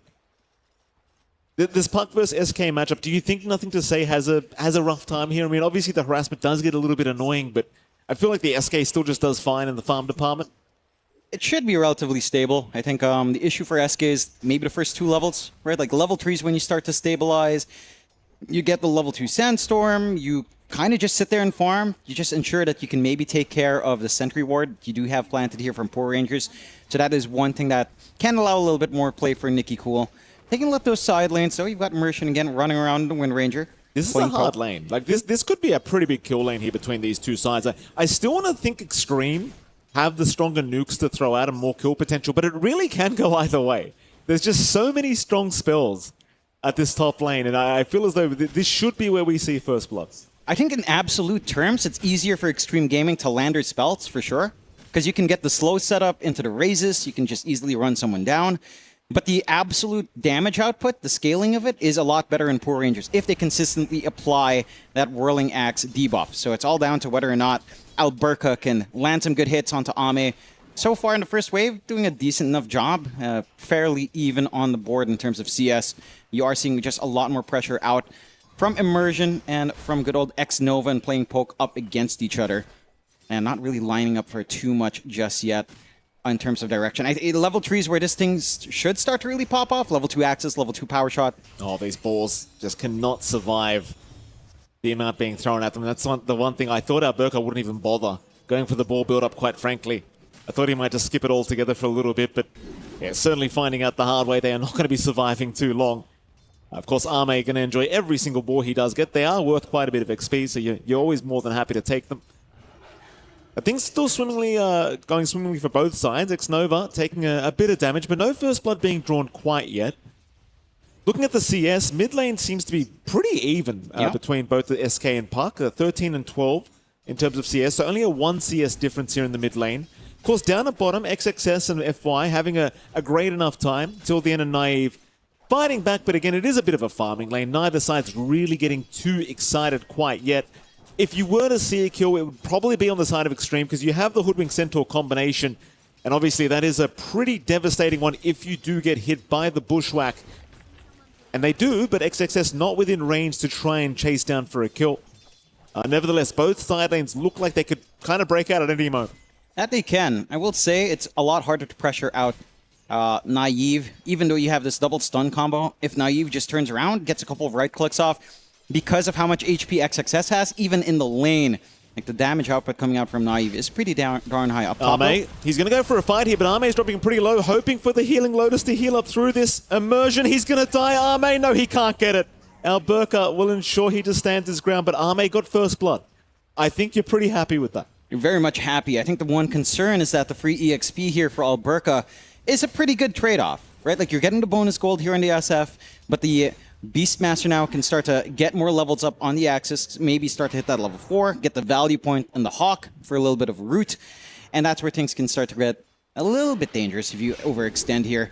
Level 1 Power Shot still for Immersion, stuck at level 2 on the Wind Ranger. Needs a little bit more. Again, it's when you hit level 2 Power Shot, that's when the combination really starts to come into play. They've wasted X-Nova's last Mango now. X-Nova is taking a lot of damage here. Alberca doesn't want to go for the dive in. Wanted to keep the vision up for the power shot, though. And they might go for a blind one here with the Wild Axes, but they do not connect. Meanwhile, till the end, in big trouble, but a nice Fairy Fire going to save his life. XXS being chased down in the meantime by Naive, but he's going to be okay. Close calls in the side lanes once again for these position 5s, but both of them will barely make it. Yeah, again, just a lot of potential for these side lanes. I will say the mid, and we were seeing some pulls coming out here from good old Nothing to Say. He's just dragging the creep wave around. He's getting some really good form. 33-0, 34-0 compared to our Puck at 24-2. This is concerning with how much the Sand King is allowed to just pull. He wants Ame. X-Nova, he's going to be fine. Ame actually surviving for now, but taking the power shot as Immersion. He's going to go for the chase past the Tier 1 tower with the Wind Run Immersion. Still going. Ame is going to go down. Very nice play here from Poor Rangers as they'll go for X-Nova to boot. Double kill for Immersion. And they are really pressing this advantage. The Beastmaster Wind Ranger proving to be a little bit too much here for Extreme. And that's what we were talking about, right? All this long-range poke down bot. FY also in danger till the end, going to chase him down, but the misses by the tree lane, very annoying against the Hoodwink. They say the innates are balanced, Jonathan. Yeah, it's just, I'll tell you, some heroes, they really got the good stuff. Oh yeah, Snapfire's up there. Hoodwink certainly up there as well. Rotation out from Nikki Cool, applying pressure onto Ame. Ame again, might have to make the walk of shame if they can kill him. PP. Nikki Cool, not liking what he sees, will retreat. Ame, no walk of shame for him. He will be okay. But they have certainly chosen their target here, Poor Rangers. They've decided they do not want this SF to have a good game. No. The problem when you're against Extreme, though, you focus Ame, but look at nothing to say in the farm he's getting. Yes. I mean, I was talking about this briefly. I saw his movement in the mini-map. He was cutting creep waves at Tier 1, Tier 2 mid, dragging them to the camps. He's been super efficient in farming up. He's going to get that blink timing at a really good point. And he's already willing to be active. Like, he tries to make that TP play top, cancels when they don't commit. This timing to blink Ags, I'd say, on the Sand King is quite worrisome. Like, Ame, sure, he's not doing the best right now. He's bottom in terms of CS across all the cores, 10 CS behind even our Lifestealer if Naive. But the eventuality of the SF to farm, it's a given anyhow, right? Like, this hero sits in jungle well. This hero clears out creep waves, clears out camps, no problem. So I don't think the recovery process is actually all too worrying. In fact, I feel like Extreme Gaming has gotten the farm priority just right. It should be Sand King getting priority first. Yeah, the impact can be pretty insane from the SKs. FY now in trouble. They rotated Immersion over, and FY, he's going to ensure that XXS does make it out, but he will have to give his own life away.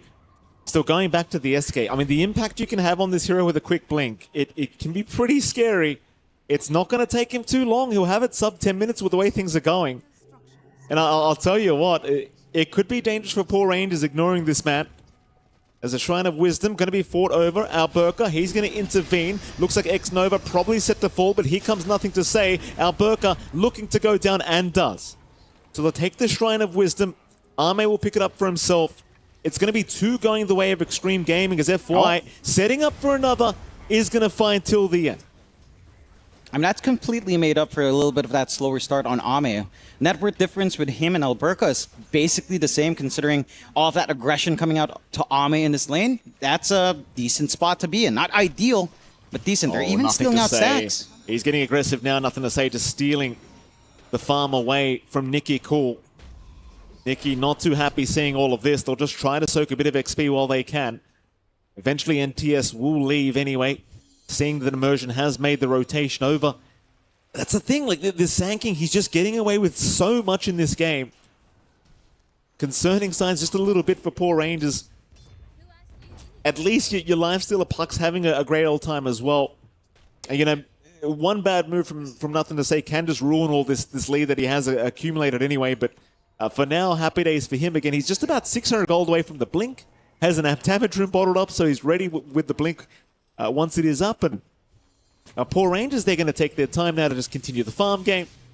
XXS, as you can see, has the Helm of the Dominator up, but they aren't really able to do too much about it. No.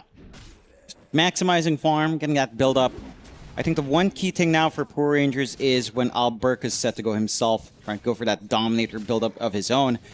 We were also looking at the build up here on Naive. He is going back for the Radiance build on that Lifestealer, and my one concern with that is just it doesn't feel like you have a really good power spike from any of these cores. There's nothing to say. He's going to miss the stun. Alberca is around the area. He'll take the large camps, or rather the ancient camps in that triangle. The ones that were left, in fact. Alberca now feeling like he needs to get out of here. Kind of lucky the Mud Golems didn't stun him in that instance. Threw it at the boar instead. They'll continue the T1 tower push. Ame will successfully take it, well, as his team just forces them back, so happy days for him. That'll allow him to just retreat back into the Dire Jungle, get his farm going a little bit faster. Yep. Meanwhile, it seems as though Extreme, they might be setting up for a mid-tier one. Like, they've got the Helm of the Dom. They can make it work if they really want. Maybe you opt to just farm the Blink first. It's only 50 gold away. Not even, it's 15 gold away. Make it 10. Yep. So he'll have it coming up, and it seems like they want to set up with the 10-minute siege creep to try and go for a big push in the mid lane. And I think that is probably the way to play it if you are Extreme. Yeah. Well, Blink's coming in. For nothing to say off that creep wave. Lands a stun. Bushwhack's going to be there as well with a sharpshooter. Get down, Mr. President. Immersion takes it. Very nice block from Immersion. He will not allow the kill to happen towards Nicky Cool. Nothing to say, will retreat. FY will try to do the same, but the glimpse back is going to be there. Stampede, though, nothing to say. Moving back in, Nicky Cool is gone. Chain Frost going to land onto Immersion, but he will run his way out of there. Still nothing to say, does take him down. Double kill for the SK. Moving on to Naive, but this is probably not a kill they can secure. Even FY, no, they're still going. Naive, forced to rage up and run. Gaze is actually going to catch him, but it won't make the difference. 3 for nothing, though, is the trade for Extreme. I mean, it looked like you were getting out of dodge on Nicky Cool with that block from Immersion, but the choice to try to re-engage, to force the fight out anyhow, again, if you think about the power spikes in Extreme Gaming, you've got the blink on Sand King. That's enough. Like, that alone is enough with the support duo they have. On Poor Rangers, you don't have anything like a blink, you don't have quick initiation, your puck doesn't have damage yet, your supports have good long-range poke. Nicky Cool's being hunted again here in the mid lane. Oh, he's used the phase shift as well. They might go for the jump in, though. No, nothing to say, not quite close enough. The hold out, he'll show himself once again. They did miss out on the... no, they didn't. In fact, the siege creep is there. They'll start the push.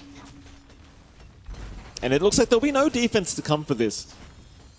And the thing is, like, this SK is huge right now. They don't want to contest. No. They know he's got Epicenter up. In fact, he's going top lane now to force a fight. Arme's in trouble, but not for long. No all nothing to say is around the area. Immersion's going to get caught. He'll go down. Meanwhile, Burka, he needs to just run the hell out of there and he will TP. Perfectly fine. They tried to snipe Arme, but he's going to make it out.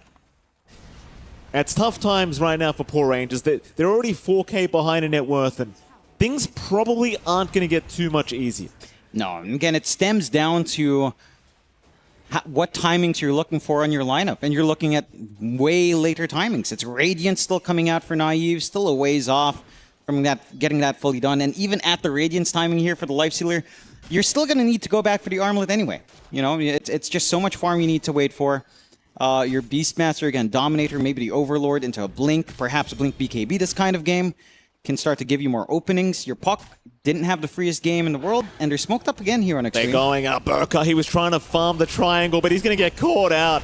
Mid-farm, he'll go down. FY to take the kill. So unfortunate for Poor Rangers, but perfect from Extreme. There's now nothing to say, trying to back off. So much damage from this Wind Ranger. There's nothing to call. Nicky Cool rather trying to move in, nothing to say, trying to retreat. The Chain Frost is actually going to slow down the creep from X-Nova. X-Nova not letting the Dominator creep from Alberca to get the job done. X-Nova, he might have to die for his trouble though, but it'll be well worth letting nothing to say get out of there. And he will indeed die. They'll take his life. That was a sick little escape coming out there from nothing to say. Gets the blink away, gets the burrow strike. I don't think he intended to even hit Nicky Cool. Just a little bit forward on that phase shift out on the orb. And you get to bail out. 5k lead maintains. I do like, again, the spacing we're seeing from the side of Extreme Gaming. They are just relentless. They don't need to wait for much. And this is all before the Ags on our Sand King. Like, once that Ags is up, that Epicenter will just blow everyone apart. If you're positioned way too clumped up together, we'll have to see once it is up and running, just a few parts away here for nothing to say. I do appreciate what Ame is doing here as well in the SF. He's going back for the Magic SF. So again, quicker timings, much earlier power spike windows to play with. Poor Rangers are trying to make some plays though. Ace Room picked up for Nicky Cool. Dreamcall committed, nothing to say, he's lost a lot of HP. He needs some help. They'll glimpse him back and he's gone. A big amount of gold going now towards Nicky Cool. That Witch's Blade damage not to be underestimated on the puck. And that's a huge kill, leading into the tier 1 mid tower for Poor Rangers. Yeah. It's buying so much space out as well for Naive. Again, he's had a free ride. He's not been contested on the Lifestealer. Not even if you did contest him, though, it's a little bit difficult with a free debuff immunity to just catch him off guard. But still, I like that Poor Rangers have also identified this launching point for themselves, even though it does still feel easier for Extreme. Now you've got the Yashakai up on Ame. He should be ready to kind of help out the team with Requiems, maybe looking for like a Blink BKB afterwards. The pipe not too far off for XXS either. Mid lane, they're going for more now, finding an easy one in FY. FY, he pushes out the mid wave, but immediately gets caught. Nicky Cool with his third kill, looking very, very happy now as the puck. Naive, he's eventually probably going to be spotted, but it's still a life stealer. It's not going to be the easiest kill. In fact, his teammates are nearby anyway. X-Nova, probably going to get spotted. And he will. Till the end, we'll see him. Drops the Static Storm immediately on his head. And Naive now, with the Radiance up, will show up happily to go for a nice, easy pickup. And in fact, he does. Nothing to say, thinking about initiating with the Epicenter, but decides better of it. Yeah, just not a clean angle to come out on. Oh, another one. Nicky Cool. He's on fire, this man. Not slowing down whatsoever. Going on to FY now. FY shackled in the tree line. A lot of misses, though, towards FY. But the glimpses there, they will get the kill. What an innate. Yeah, what an innate indeed. We take away Black Grimoire and don't give anything new. Hoodwink keeps this. That's okay. It's a squirrel, John. Right? That's what they do. They're sneaky, John. Can just hunt squirrels. I'm pretty sure people with squirrels on the sign and what we're talking about. But still, Extreme Gaming. Again, they've provided a couple of windows here for Poor Rangers to exploit. They're kind of playing around the map. They're not really sticking together. They're still trying to hit some item spikes before going for full commits. Whereas Nicky Cool, just without Witchblade and now with a Blink, has been much more willing to kind of tie in with his supports. And these movements have been paying off. Net worth lead down to just 1k. Kill score now 10-8 as well. And that huge advantage for Extreme Gaming is now just down to relatively even game state. So you're hitting the point now where Poor Rangers play does start to come online. You're talking about like the Overlord timing here on Alberca, the Radiant's Armlet being finished up here on Naive. In fact, he's just holding the full Overlord, maybe wanting to preserve the creep before starting to assemble again. Trying to go for maybe a little bit of a cheeky play in the middle of a fight somewhere. See if it does pay off. But I think the one thing we need to see from Extreme now is when do you start to go around with that full combination with the SF and the SK, right? The Requiem Epicenter, it's still waiting for the BKB timing here on Ame. But again, once that BKB is up, the only real threat onto your life will be Alberca with Aurora. And until he gets a Blink up, it can be a little bit challenging to try to catch out that SF anyhow. It's just a matter of patience. But we do have an equalized game. And again, this is what we talked about with Poor Rangers. There's so much potential in this team. It looked really rough for the first 15 minutes. And now, after like 4 pickoffs in a row, they stabilized the game. They're going to try to hunt again. Well, you got some key items coming out. Armlet for the Lifestealer. I believe a Glimmer Cape for FY. And I saw a Blink on XXS coming out. So a lot of power spikes happening for both sides. Poor Rangers, they're the ones that want to try and make something happen, so they'll go for a big smoke up, infest onto Nicky Cool. They'll look towards XXS. He's a tanky target. He's got the full pipe up as well, don't forget, and he's got teammates around him. I don't know if this is the guy you want to try and hunt down. Lines will be drawn towards the top lane, where I do believe they are seeing Ame farm a creep wave, but it's all too late. They're just going to take over the triangle instead, secure that easy farm, secure that part of the map, and that'll be all she wrote. Nothing to come out of this smoke for Poor Rangers. No, but they are cutting off this farm that Nothing to Say really wants. Like, he's just 100 gold away from that full Ags. The camps would have given it. Still finds it in the end. So now you've got all of that damage onto the Epicenter. And really, the only missing piece of the puzzle is that BKB on Ame. Maybe if you start, you could start setting up for some pickoffs now, but ideally you start to connect these 3 cores together. XXS. Yeah, he's gone a little bit deep, but he's confident. He's very tanky. He's got his team behind him once again. Naive doesn't want to bar of it. He's going to retreat back to the western side of this map. Nicky Cool hanging around him just in case. Props to Naive as well. He's keeping on farm parity with Ame quite well. Just 1k behind the SF. Ame, of course, has been very quiet this game. He's just been farming for the last, say, 10 minutes, but that is his job. Almost has the BKB up, and that'll be cue for him to start to join. Once that power spike with the BKB is there, he can start to think about getting involved. It's Extreme Gaming. They're starting early. They've got the Ags now on Nothing to Say. They want to abuse this spike on the SK. Naive, he's directly south of them, but they don't have this information right now. They don't see him. And with that, it does not really feel like this smoke is, or rather this rotation is going to pan out to too much. No. They do have the option to fight top, though. if they do see them, and in fact the TPs are starting, XXS, he's rushing for it. He wants to fight so bad. Our Burka, not spotted. XXS, he'll show himself. Glimpse away to the reveal they are around. But it seems as though Poor Rangers not willing to oblige with a fight. So the game of cat and mouse does continue between these two sides. Perhaps a torment to be taken. They'll set up on the high ground of the Twin Gates and they'll move towards the other side of the map.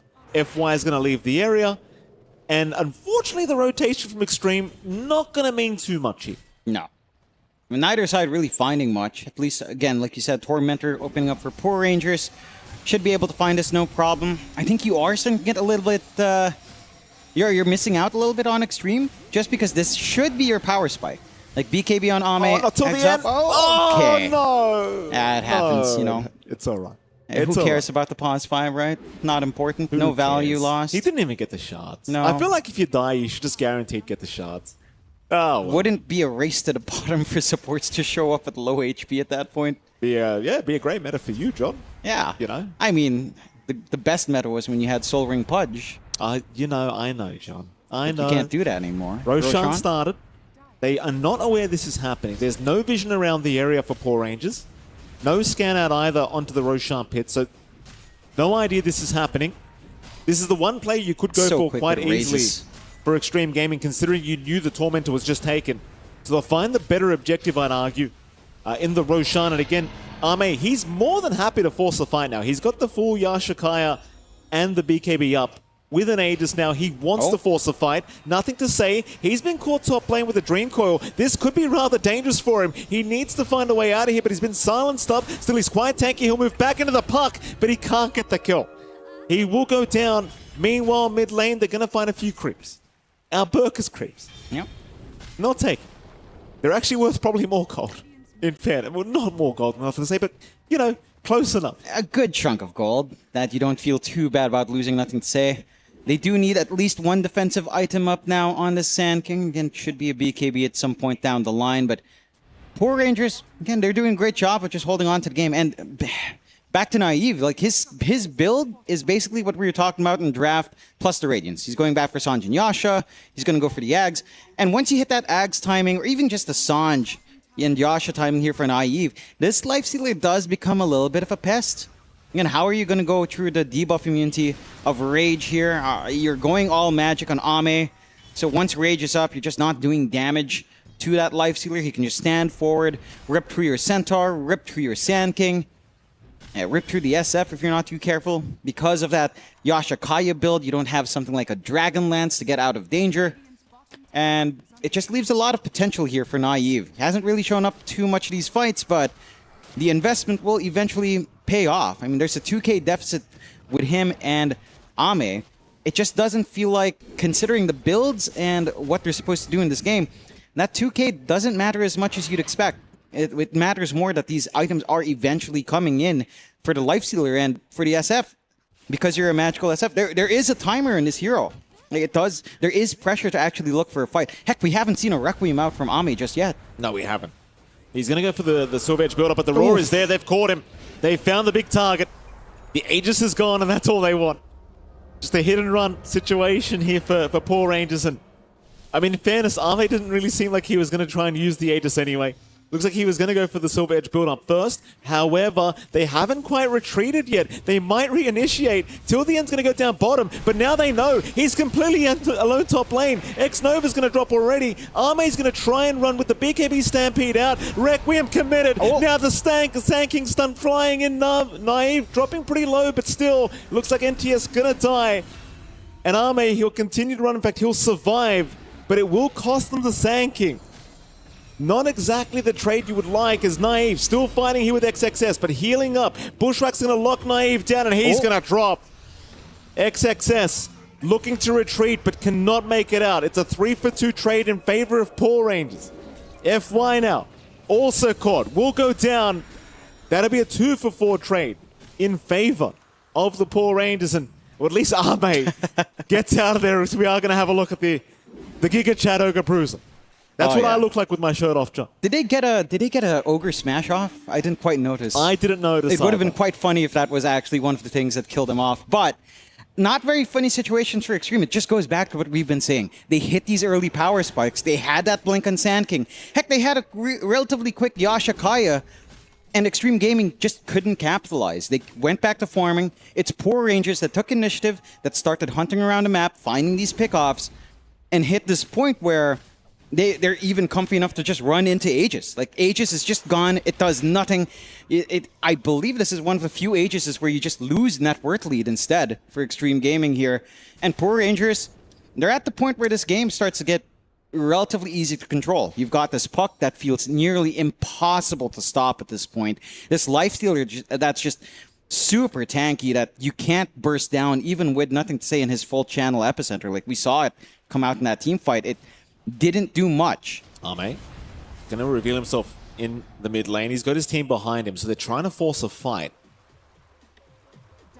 Naive going to hang around with his squad by the Roshan pit at the top side of that mid river. FY having a look. X-Nova will do so as well, but they can't bait anyone in quite yet. Nicky Cool trying to find Ame with a Dream Core. Can't do so. Ame pretty close to having the full silver edge up. Still want to try and force the fight with the Requiem BKB. They see him. They will not try to initiate onto the SF though. They'll leave him be. And it seems like Poor Rangers, they'll accept it. They're not really willing to force this fight in this area. They'll leave back to the top lane where they can go for the tier 2 top tower. Nothing really stops them from doing this if they want, because everyone from Extreme, they're just farming the mid at the moment. And they'll stick around the area too. They're not retreating here, Extreme. They hunt. They want to fight. They are hunting. They are. It's just Nicky Cool. He's under vision here, Nicky Cool. But they're going to land as well with the stun. That's a big pickup. Oh, there you go. That's a big one. Nicky Cool is gone. Patience does finally pay off. They are going to get pressured up top with a creep army coming in from Alberca. But that's the pesky puck, right? Like, that's the one big threat. It's the one player that's been making all of these moves. Nicky Cool has been setting his team up for success. How much will he lose on that high ground, though? Nah, not too much. Just a little bit of chip damage coming in from Alberca. But no one's coming back to repair the lane. And if no one comes back, he's just going to hang here with his creep army, eventually ripping that tower to shreds. Mid will be under threat, though. And they've got the damage here with Ame. Full Silver Edge on hand as well for the next fight. Just to try to put a damper onto Naive. Or even, mainly Naive, trying to kind of get some control on. One outer tower left for the side of Poor Rangers, and Extreme Gaming off that one kill are maximizing quite well. And 2K net worth lead up. Smoke out, though. The Blink Roar and the Infest set to go here. It could be quite scary. FY in position to break the smoke first. X-Nova's right behind him till the end. He's going to see the Hoodwink. He's actually committed Static Storm for this. This could be a bit of a mistake till the end. He's going to go down, but Ame, he's been caught out. Can they burst him down in time? They can. Ame is gone without buyback. X-Nova, he will slowly follow his XXS. Now trying to find an exit. Cannot do so. He will also fall.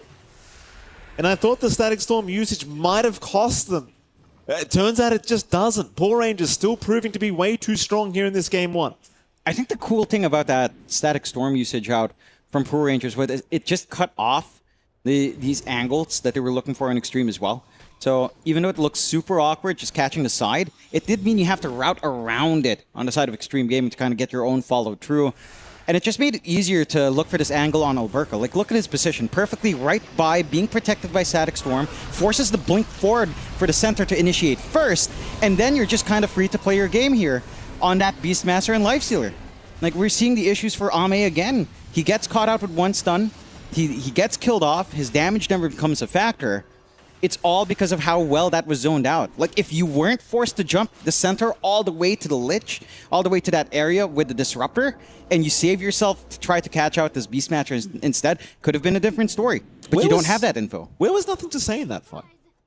That's what I'm wondering. Where was he? It's a good question. Maybe just having to defend the top lane from that push, perhaps? I'm not 100% sure where he was, but... You know, didn't see the Sand King in that fight whatsoever. Maybe just not expecting it. Yeah. It's starting to cost them a little bit, though. Again, Poor Rangers, they drag the net worth lead back their way.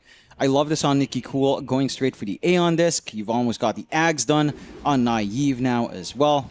Heck, you're even getting a little bit of damage on immersion with that little serrated shiv being up. Yeah.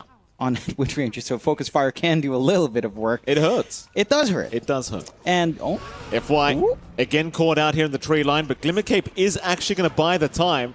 They do not have the detection. A little bit unfortunate there for our Beastmaster. FY, though, going to be very, very happy with himself. Poor Rangers, once again, sticking as a unit, grouping up mid.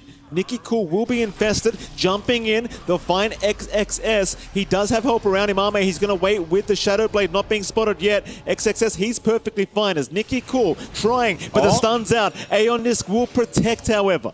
Nicky Cool is able to retreat. Not quite the fight the Poor Rangers wanted. They will successfully leave the area. Yeah, it's an interesting time to choose a fight as well. You don't have Alberca around. You know, Roar was just used to try to hunt down the Hoodwink. So you don't have that hard hold. Maybe a little bit of patience coming out. Look, you're not in a rush here for Poor Rangers, I will say. Like, you just need to get a few more items up. Of course, there's some items being built up here by XXS as well. He's got the Shivas set to come, BKB afterwards into Ags. And it's really the Ags where things start to get a little bit annoying. Like, you can kind of Workhorse Requiem, Workhorse Epicenter up. There's a lot of damage that could be flying around in the middle of these engagements. Nothing to say trying to get his own Shivas up. So all of this armor will start to slow down the damage here from Naive. But it's not going to stop Nicky Cool all too much once he goes for the scaling option. I do like that Ame is, again, just shifting towards physical. With a Silver Edge, with a BKB, trying to get some more damage in. They'll try now. Roar is back up. Infest is on Alberca. Lots of HP up front when he tried 4.2k HP for that initiation. Massive, massive Beastmaster. Alberca looking to find that big initiation. Extreme Gaming, though, also smoked up. They're going to see the creeps of Alberca. So they know the position. They jumped in. Who have they found? It's till the end. Till the end, immediately down, though it does seem like Poor Rangers still want to move in. They found the Roar on Ame. Can they protect the SF? The Glimmer Cape. The dust was too late. Ame, he'll get the BKB off, and now Alberca between a rock and a hard place. He'll go down. Immersion. He'll slowly follow to boot. 3-for-0 trade for Extreme as Nicky Cool trying to salvage the team fight, but can't do so. Nothing to say. Finds him as well on the puck. It's a 4-for-0 trade for Extreme. And they've got Roshan to play for. It is so surprising, again, for Poor Rangers to choose to take that fight after losing your Disruptor. Nothing was committed for that Disruptor kill until the end. And you lose Static Storm, you don't have that area denial, you don't have that surprise factor of locking Hero down. Extreme Gaming, the moment they find that kill, they're not backing off. They know you're going to try to come back in, and they can punish quite well. Just an unfortunate circumstance for Poor Rangers, a very good read from Extreme. The dust, look at this. Glimmer Cape. And they can't do anything. The dust, it came in a second later, but it was too late. This Glimmer Cape from FY, it's really ruining Poor Rangers. Just one Glimmer Cape. That it is. And even the Lotus as well. I think if you're not stunned up in the Beastmaster, you could maybe get an Axe, maybe get your Hawk up going, just trying to help get some damage out. But all the armor you're stacking now on Extreme Gaming, it's starting to pay off. Like, you can't rip apart Ame. There's just way too much durability coming in. Your two tanky heroes have plus armor now as well with plate mails. So Lifestealer can't just rip them apart. It is all physical here on that hero. And you have to be so careful to get that reflected roar back. The Beastmaster isn't just a one-and-done deal in this kind of fight. We've seen it. The most success for Poor Rangers is when he's able to stand there, roar, reposition, get some boars, get axes flowing through, get a root off with his Hawk. And he just can't do that when the response from Extreme Gaming is that quick, that clean. 8k lead up, last outer tower gone for Poor Rangers. We'll have to see if they can manage to hang on. They do have all their spells back up outside of Infest. But so goes for Extreme Gaming as well. They've got every single thing set to go. They will play it safe. Maybe just look for a pick-off first. You have to, for Poor Rangers, you have to be so careful until the end. Like, this Disruptor can't afford to die. Like, he has to be there with a Static Storm. Without it, then you really don't have the same AoE control that Extreme Gaming have. You have basically just the coil and that's it. And that's just not enough compared to Epicenter, Requiem, Stampede to get in and out. It's just way too much. Oh, we're seeing another game where Poor Rangers, it felt like they were slowly clawing their way into a lead. They were in the lead for a while on game one, but it's gotten really tough now after a couple of bad team fights. Mid lane, Arme, he's going to be on the hunt once again. Sees the boars, but doesn't see the Beastmaster. Might eventually, though, our Burka. They've got sentries here. Arme, he's going to just casually walk in. Meanwhile, our Burka, he has thrown a roar out onto Nothing to Say, but the damage isn't really there. Nothing to Say. He'll tank through it. Epicenter committed, but it hits nothing either. Meanwhile, Naive, and now the stun. XXS jumps in for till the end and immersion. They'll lose 2 supports here for the side of Poor Rangers, but they don't lose any cores at least. No. They'll get everyone else out of there. Yeah, to get to hang on, you are seeing the damage issues. Again, even if you come in here with your Life Sealer, there's just too much armor right now on the side of Extreme. There is no way you're doing enough damage here on Naive. Now, with those 2 kills, high ground opens up. At the least, on the respawn, Static Storm is available here on the side of Poor Rangers, but it's getting pretty hard to see a path forward here for Poor Rangers to kind of stop this this aggression from the side of Extreme Gaming. Mid-Rack's now under siege. Roshan Banner going to make it a bit of a challenging defense, unless Extreme just retreat. And it seems as though they will, because they found Naive. Nothing to Say. He's going to run into the Life Stealer. This is a little bit awkward for Naive now, because he can't get back to the base. They'll chase him down. In fact, everyone's coming for him. He'll rage TP. No, the bash! What? Oh, that's unfortunate. He has a basher. Oh, no. He has a basher. Well, who would have expected that, John? To be fair, yeah, with Ag Sand King, that is the build. Okay. You just don't expect it that quick, because we just saw the Shivas picked up. That is right. Fair. Like, it was like 2 minutes ago when we saw Shivas being queued and picked up. Gets the full basher. You don't expect that to be so quick, but you've got the map control on Extreme Gaming to sustain that. And 1 minute with no buyback with your Life Sealer. Till the end. Gets hit by the stun, will glimpse back at least XXS, but is probably going to die on the Disruptor. They're going to jump in for Aurora anyway, trying to find FY, but this misses, making it so annoying. They'll finally get him. Now Alberca trying to run, and thanks to the Gale Force, he will be able to do so, but Arme is continuing on the chase. But he will give up on it, goes for the creep wave instead. So they've got 40 more seconds without Naive on the map. They might continue to apply this high ground pressure now, hoping for a buyback committal, but the buyback's not even available. No. And now that Daedalus up on Arme, that's going to make him feel a lot more comfy in trying to go for this high ground attempt. Yep. And still have Aegis for some time. Nice stun, Nothing to Say again, proccing the Aeon Disc of Nikki Cool. Not going to feel great for the puck. You really wanted that for the big team fight. And they're all right, easy bot racks to be taken. They could stick around for more. In fact, they don't even need to, because XXS has been doing it. They won't quite find the range barracks, though. Nothing to Say, looking to jump in with an epicenter. Won't do so yet, but now it does onto till the end. Disruptor is down. Naive trying to chase down the Sand King. They'll roar him up, but doesn't matter. Immersion is gone to boot. Naive still trying for the escape of the Stampede. And now the Infest. Does this work against him? No. He does make it out, and he does take down Nothing to Say, but he will lose the mid barracks in the meantime. 2 racks is down, 2 buybacks committed on the supports of Poor Rangers, and unfortunately the buyback's not really going to be worth.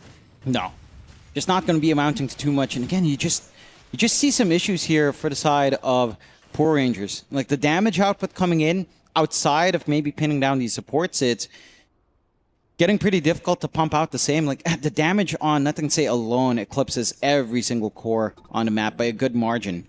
Right, like the Sand King is a major problem. You don't have an easy way of bursting. The Static Storm was not ideal here from till the end, but he was being dived right by his Raxus. Like he had no choice. Had to at least cut someone off and hope his team could try to get something done from that kind of play. And there's just no openings. Till the end is working towards the Ags, and this could help the cause, but it is pretty dire right now. I mean, speaking of FY, we'll catch a couple. Dust, did it connect? Glimpse back. They're going to find him. FY, Aeon Disc procced, Dream Core committed. He's making a lot of space in these misses again, John. He might actually find the kill. No, he won't. Okay, he won't. No. That's pretty big. They get the gem on hand as well, so it's going to be easier to manage. Try to find the Sand King around, get some vision down as well. Get some map control flowing your way here in the Poor Rangers. It's still a relatively close match. Of course, still heavily in favor of the side of Extreme Gaming right now with a map state being 2 racks up. But now it starts to swing back in the sense that Will you get to the point where the puck's going to be unstoppable? Die triangle, they're mating up very, very soon. Jump is there. Immersion will die first.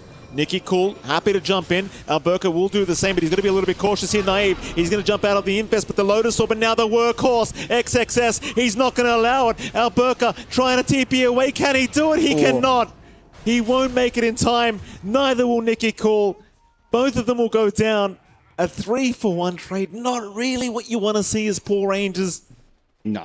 In Extreme, they'll be very, very happy as when they are just 1 racks away from securing Megas, and they could make it in time. There's 80 seconds without the Beastmaster. He does not have buyback. They don't have too much to worry about here on the side of Extreme Gaming whatsoever. They get the gem back off of that. We also saw the Ags up on our Lich, getting a really good use here for X-Nova. Just that extra reach, that extra way of trying to catch out this puck. Just enough to kind of give you the openings. XXS trying to jump, forcing the rage out of Naive. Workhorse once again to just allow himself a way out of the nice glimpse back. Arme's going to move in. They'll silence him up for now. Naive, though, he's trying to man-fight XXS, but it's not really happening. They'll jump in now with nothing to say. Naive, he'll get the infest on the Sand King, but nothing to say. He's running right back towards his side. Welcome. Enjoy, sir. Naive continuing to run. Chain Frost, it's going to be thrown out, but it won't do enough. As now Nicky Cool in the tree line has been caught. That's a dieback on the puck. And the Megas look like they're incoming very, very soon. As Arme, not intending on retreating, understands this game should just be in the bag now. Poor Rangers, they're the ones that have got to find a way to force the way back, but it's pretty tough without your puck. They'll wait for Alberca, give themselves 1 good ditch attempt here to try and pull a comeback, but it's going to be rough. Butterfly completed now on Arme to make matters even worse. Tier 4 tower's gone. They've got no choice but to try and fight. Big gaze out from nothing to say. Stuns out as well by the fountain till the end is gone. Naive will at least find X-Nova, but can he survive? He'll get back to the fountain. He'll be okay. Arme, he'll just work towards the Ancient. He doesn't care, and GG is called. GG is called Extreme Gaming. They do pull off game number 1 against Poor Rangers. And there was a moment where you thought Poor Rangers, they might have this game won. Their mid-game timing was looking pretty good, but Extreme, they remain calm and they make it work. That they do. It's a strong showing, I will say, from both sides. And honestly, again, we're seeing this potential coming out from Poor Rangers where they get this timing early on, they get to start to run around, they get to try to make their plays, but Extreme Gaming, they just understood their timing so much better. I love the itemization we were seeing from Ame, right? Still going Yashikaya, then instantly just going physical afterwards, not having to commit for the Ags. It's like that hybrid build that we used to see a little bit more of. And I think as well as that, like the lane coming out from nothing to say, right, this Sand King just being so free, no rotations onto mid, no one trying to bull him out from the water runes early on, getting that blink timing up, getting up the Ags timing as well. That's not something you normally see. The last time around when you and I watched Extreme Gaming or any, say, Chinese team run that Sand King mid, we've seen it under high pressure. We see like super delayed blinks and Ags, and that's what you kind of needed to do here. For Poor Rangers, they didn't really do that. Again, they found their own timings to play with. It's just that at some point, you couldn't afford to lose the Disruptor. I think that one fight where they lost him, that's where it really started to crumble. Till the end was way too important in this game, and unfortunately he was just continuing to get caught out at the tail end of that. And in fairness to him, it was a pretty tough game. Like, you're up against a lot of heroes that can catch you. It's not very fun. I ask you this question 3 days in a row now, yes, John. What are Poor Rangers meant to do differently going into game 2 against Extreme? I feel like the ideas are there. Maybe now, I will say this win condition on Naive. On paper, it makes sense, right? The Life Stealer into Strength heroes, you've got free debuff immunity to try to play around. It's just that the power scaling of Life Stealer really doesn't feel great. I think the itemization choice of Naive might have worked into that later timing that they went for. Instead of Radiance, if you just went Armlet Sanjin Yasha first, you could join in with those blink movements. You could try to make these plays earlier before the side of Extreme Gaming got too much farm. And I think that just kind of stalled him out a bit. I can't fault him. He's looking at scaling. You know, he feels like, I have a free lane. I have to go to Radiance. I have to maximize this. But the game was just a little bit too slow. They still hit a good spike, but not enough that, you know, you weren't really that ahead, if at all, of Extreme Gaming at any point here. No, absolutely not. And we are seeing some highlights from that game number 1. And it was very, very back and forth between these two sides. As you're seeing, this is a fight that Poor Rangers, they were managing to get the better of. And this is what I was saying. During the mid-game, it really felt like they were the better team, at least with their draft just being so potent. But they just couldn't carry through. And this might have been the team fight if I... No, in fact, it wasn't. This is another team fight that they won on the side of Poor Rangers. And this is another great team fight. You saw Arme going down. Nothing to say. I was asking the questioner of where he was. He was in the triangle at the time. Yeah. He just couldn't make it in time to help his team. He decided to retreat instead. Fair enough. But that was that the last good team fight they had? It felt like it. This is where it started to fall apart. Till the end was caught out, and he kept getting caught out till the end. Good on you, John. That's the one issue I think overall. Shame, I mean, hey, again, I picked fruit off the ground, Mikey. Yeah. You really needed the disruptor to be much more protected. But even then, at this point, at 32 minutes in, it just felt like your scaling hit a hard cap. Right? Again, Lifestealer is a very strange hero and like power scaling. Heck, at the end, Naive bought out a Deso. Right? He ended the game buying a very late Deso, trying to fix some of those armor issues, and that's just not enough. It feels like the Lifestealer does need a lot more to start to feel like a threat. This is the one engagement where I do believe they did manage to get a decent static storm before these buybacks. It's just, again, very late at the point in the game to try to make it work. And have to give big props to Extreme Gaming. There are a couple of moments there where it felt like, you know, some other teams would be rattled, but with the experience and the knowledge that Extreme Gaming have, they just play their game. They stay disciplined, they hit their spikes, they play a very, very clean for the most part. Yeah. And it made it super difficult for Poor Rangers. But again, I have to emphasize this. Poor Rangers, up against Extreme Gaming, they have another pretty good time. Like, they have their spikes, they have their moments. It's just closing it out. It's understanding how to reach those moments maybe quicker and trying to suppress the enemy team a bit better. It's so sad because this has happened so many days in a row now. It just feels like they've got the potential to make the games work, but it's just... I don't know what the difference is. Is it the experience? Is it the... Because all these teams against them, they're just staying calm. They understand, they drag it out. And maybe it's the late game that looks a little bit weak. We can have a look at the stats here to try and break down what did happen. Alberca, I feel like, was really carrying his side as well, might I add, on Poor Rangers. He was just doing so much work. But when you compare, I mean, nothing to say, like you said, 10-4 and 10, 10-3-8 on Arme, XXS. He didn't have the craziest impact when you look at the score, but he was just such an intimidating figure. Every time you saw him, you second guess, can we actually kill anyone? And it didn't really feel like it. No. It didn't really feel like it. No, especially as soon as he hit his Ags. Like, there's just no way. You know, Workhorse has been nerfed and nerfed and nerfed, and it's still this insane saving spell. I think, again, just looking at the drafts of Poor Rangers isolated away like this, it's a solid draft. It's just, again, this win condition of Lifestealer, it makes sense in the moment, but it does feel like it's a hero that you kind of need to capitalize early on. I'm tooting my own horn, but you get Armlet, you get Sanj and Yasha. Without the Radiance, you start to bully out a bit more. Maybe go back for the Radiance if you really want, but I feel like there's a world where you can go back to like the Maelstrom Mjolnir build and, you know, just play aggressive, prevent this big farm up. Because Extreme Gaming was farming for a while, right? Yeah. Like, Ame was looking for Sanj and Kaya Yasha, and even after Kaya Yasha, he waited for BKB. Yeah. You had like the Blink Ags that Nothing to Say was trying to get. XXS was literally just AFK in the offlane. Yeah. Like, there were moments where you could exploit that on Poor Rangers, but they were also set up to farm, and again, that plays into what Extreme wants. I just wonder how you reset what you're going to do now going into game number 2, because again, Poor Rangers, they've had a pretty rough time so far for the group stages of Esports World Cup, and you know, you were saying this, but the format is pretty unrelenting. It's not very forgiving. I want to see them put up a good fight going into game 2. I want to say maybe we need a bit of a draft switch, maybe a carry change of the lifesteal. No, it's a bit Hauser.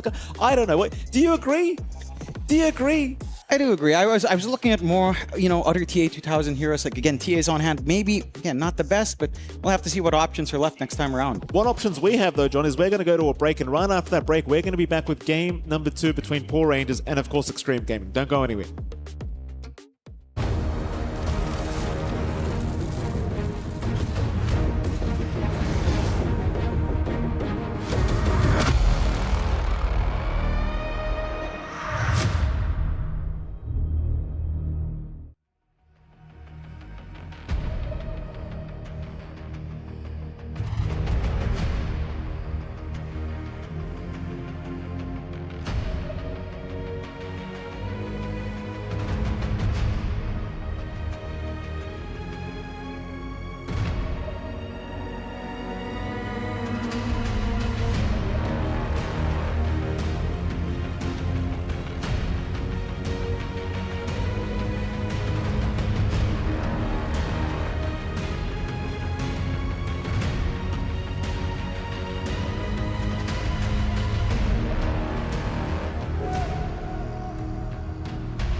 Extreme Gaming has been a powerhouse of Chinese Dota for many years, and they remain that way to this day with their current roster of Ame, Nothing to Say, XXS, FY, and XNova, which was built in the last few months of 2025. While Extreme Gaming is an incredibly strong team, it would be considered by most to be the strongest team in China by a fairly large margin, they do struggle against the top teams on a global scale. Knock them out! Extreme Gaming! Even with the extra lives, they have nothing on Yandex! They have a large amount of top 5 finishes, but you'd have to go back multiple years to see big tournament wins for the team. Their road to the Esports World Cup 2026 was more spread out than almost any other qualifying team. With no tournament wins to speak of, the majority of their points instead came from getting top 4 in Dream League Season 27, Dream League Season 28, and even ESL 1 Birmingham 2026. Will Extreme Gaming finally manage to break free from their pattern of getting barely within reach but not quite making it to the end? Tune in and find out here, the Esports World Cup 2026.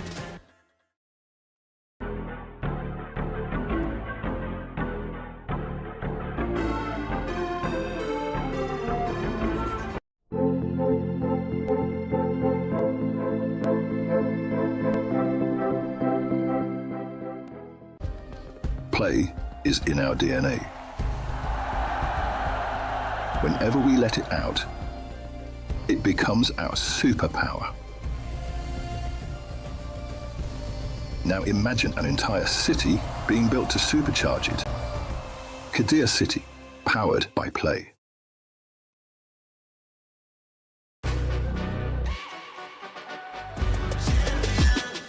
This ain't no regular thing. I came for the ring, you know what I mean. You see my name in the lights, better get right, champion.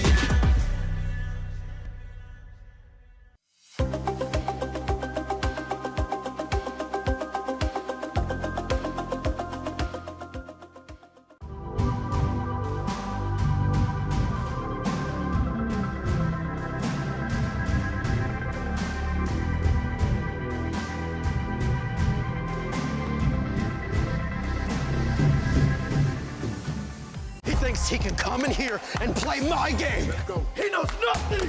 Let's go! Tyler Wine, you're done. Raw energy.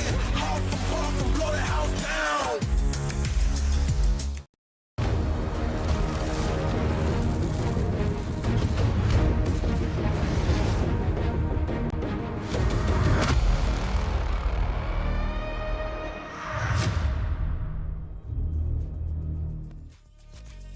Welcome back, ladies and gentlemen. We are here once again for the B stream for the Esports World Cup day number 3, and we are into our series with Extreme Gaming up against Poor Rangers, and it is MLP Dota and the lovely John X5. Jonathan, welcome back, sir. I realize we've summarized what you think Poor Rangers need to do to go into this game 2 draft, but do you want to give us a reminder, John? What are the changes, Jonathan?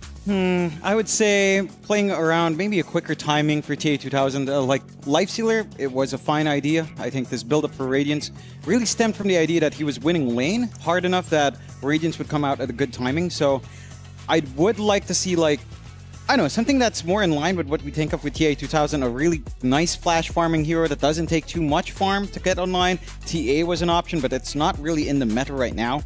I think you also had a couple of moments there for Poor Rangers where the execution just fell short of the mark. Like that moment again near mid, near the river ramps of mid, where till the end was just caught out and you just didn't have Disruptor for the follow-up fight, and then they still forced the fight afterwards.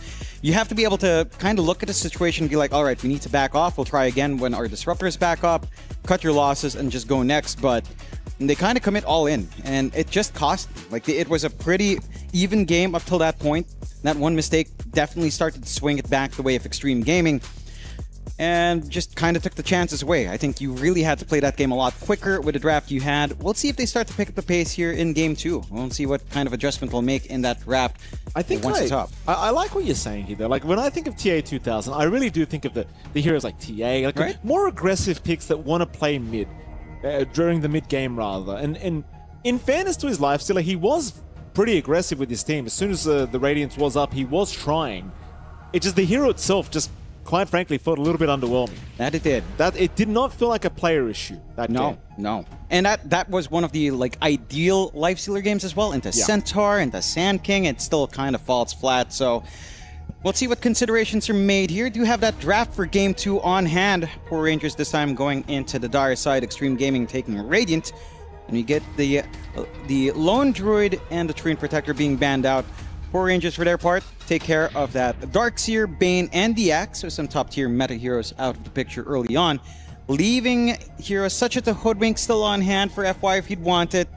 You know, Puck is in the pool. We don't tend to see that prioritized early. SF has been a really strong first pick, and I wouldn't fault Extreme Gaming for going back to it. It just felt like Ame had such a good understanding as to what itemization he had to go for. Again, Kaya, Yasha, and then just kind of going for right-click, Shadowblade, Silver Edge kind of build, Satanic coming in there as well. Like, he knew the tempo that Extreme Gaming would be good around, and he played really well around it. They do ban out the Drow and the SF themselves on Extreme, and Poor Rangers gets access to Keeper of the Light. So that opens up some combinations here for Poor Rangers. Ember Spirit's the one that really shines out, maybe even the Beastmaster if it's not banned out later on. We have seen just a lot of really strong Kotal combinations here. Heck, one combination we haven't seen a lot of is Storm. You know, it's been missing completely for us on our stream and our games here in the Esports World Cup. But it's been quiet. Yeah, that is one hero that plays quite nicely with a Kotal, so maybe a consideration here for Poor Rangers. I'll tell you what, though, that Ember Spirit you mentioned doesn't look too bad now against the Puck. So I guess they just go back for that if they really want. We'll wait and see. There's so many combinations you have with the Kotal anyway, right? Like, there's plenty of things you can do. We'll wait and see, as we are going to have to wait some more bans out. Again, I'm pretty curious where Poor Rangers are going, because they're the ones that are kind of desperate for the win right now, considering the group stage standings. It hasn't been their healthiest time. No. Group stage is not that long. You need every win you can get, even if it's a tie, which is the best they can hope for now. They certainly want it if they can get it. Yeah. And so this draft, mega important, because tomorrow if you go in and you're 0-3... Yeah, that's where things start to get pretty dire overall. Like, you're already right now at the bottom of your group, so you need to start clawing your way back up. And that's going to take, ideally, some 2-0s right now. Again, like you said, least you can hope for is a 1-1. But Extreme Gaming is a tough customer to kind of try to find that draw for. We'll have to see as, you know, as this draft does develop.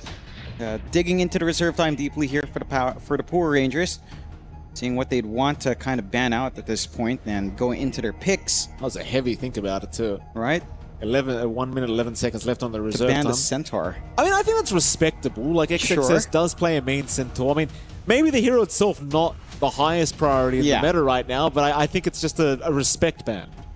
Took a long time to figure out if they should respect ban it, though. But maybe, you know, I think what happens with a lot of teams, like, while they're talking about a ban, they're also talking about, we're going to pick this after this, and they're, you know, they just keep going. Yeah. So you end up burning a little bit more time. We'll see what they want to pick up into the reserves. They ban out the Lich as well. I'll tell you what, that draft time for us feels like it's an eternity. It really does. When you're in captain's mode, it feels so quick. Yeah. Like, there's zero time. For sure. It's completely different when you're playing it and watching it. It's so different. Oh, yeah. It's it goes by way too quick. Still, Lich being taken care of by the side of Poor Rangers, and for Extreme, 1 ban into the picks we go. What's left in the pool? I mean, if you're really worried about your Puck, they take care of the Beastmaster. A little bit of respect for Alberca. So they leave the Ember, they leave the Void Spirit, they leave the Earth Spirit kind of counters to the Puck, which I'm keen on seeing what our Nikki Cool hero on mid will be for the Poor Rangers. What are you going to be picking up now on the side of Extreme? I mean, they left the Hoodwink alone for FY. We saw how pesky he was with that hero. Wouldn't mind it too much here on the draft for Extreme Gaming. What is that DNA called? Mistwood something? Wayfair or something? Yeah, something like that. It just felt so, like, he was really abusing obnoxious. that. He was really abusing it during game 1. It's so bad. I mean, it's good. It's so good. It's so good, but it's awful to play against. They get the clockwork that we were talking quite a fair bit about in the last game, and I love this. Right, really easy to spot out the Kotal in the back. So much laning presence as well, and this is a very interesting way of counteracting Chakra Magic mana sustain. It just lets your cogs have more value if you manage to land all those golf shots you're doing here as a clock. So I do like the potential of the clockwork coming out. I'm keen on seeing what lanes we get. There's the Earth Spirit coming here for Poor Rangers, along with Disruptor. So you have your support combination on hand, just back to the Disruptor once more, which I don't mind. There might be a lack of hard hold, but Static Storm is pretty darn good, trying to catch out a puck. And so is Earth Spirit. So that should be our Nikki Cool Earth Spirit mid. And I do like the potential there. Again, in a puck matchup, it's not the worst matchup in the world. It's quite playable for the Earth Spirit. It's still a little bit easier for puck, but it's not. It shouldn't be too far off the mark here for either side. And the thing is as well, like with these Earth Spirit picks, we've been seeing it over and over again.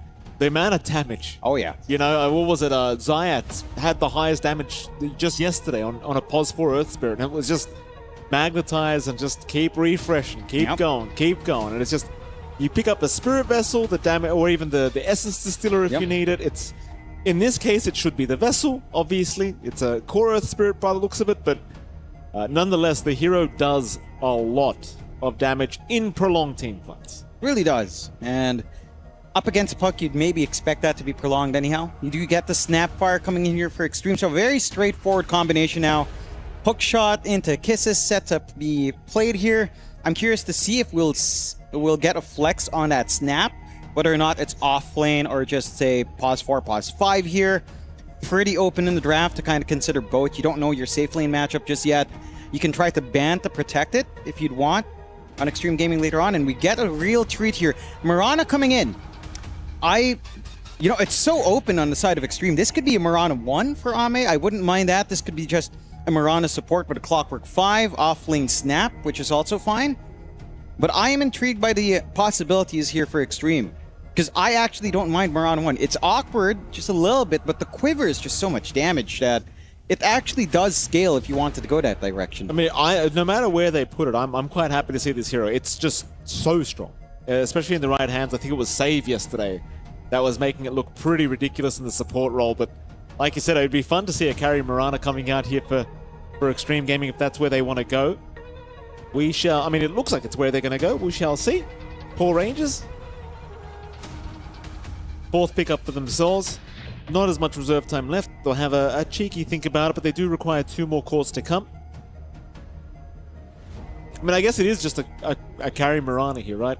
It's either carry Mirana or off-lane snap, right? Like, those are the 2 options. You can still run Mirana support, but then you end up with, like, Clockwork Mirana support duo. It's not, like, ideal. It's not bad. It's not, I mean, cogs into arrow. Still works. Yeah, it still works, but it's not as straightforward, I think.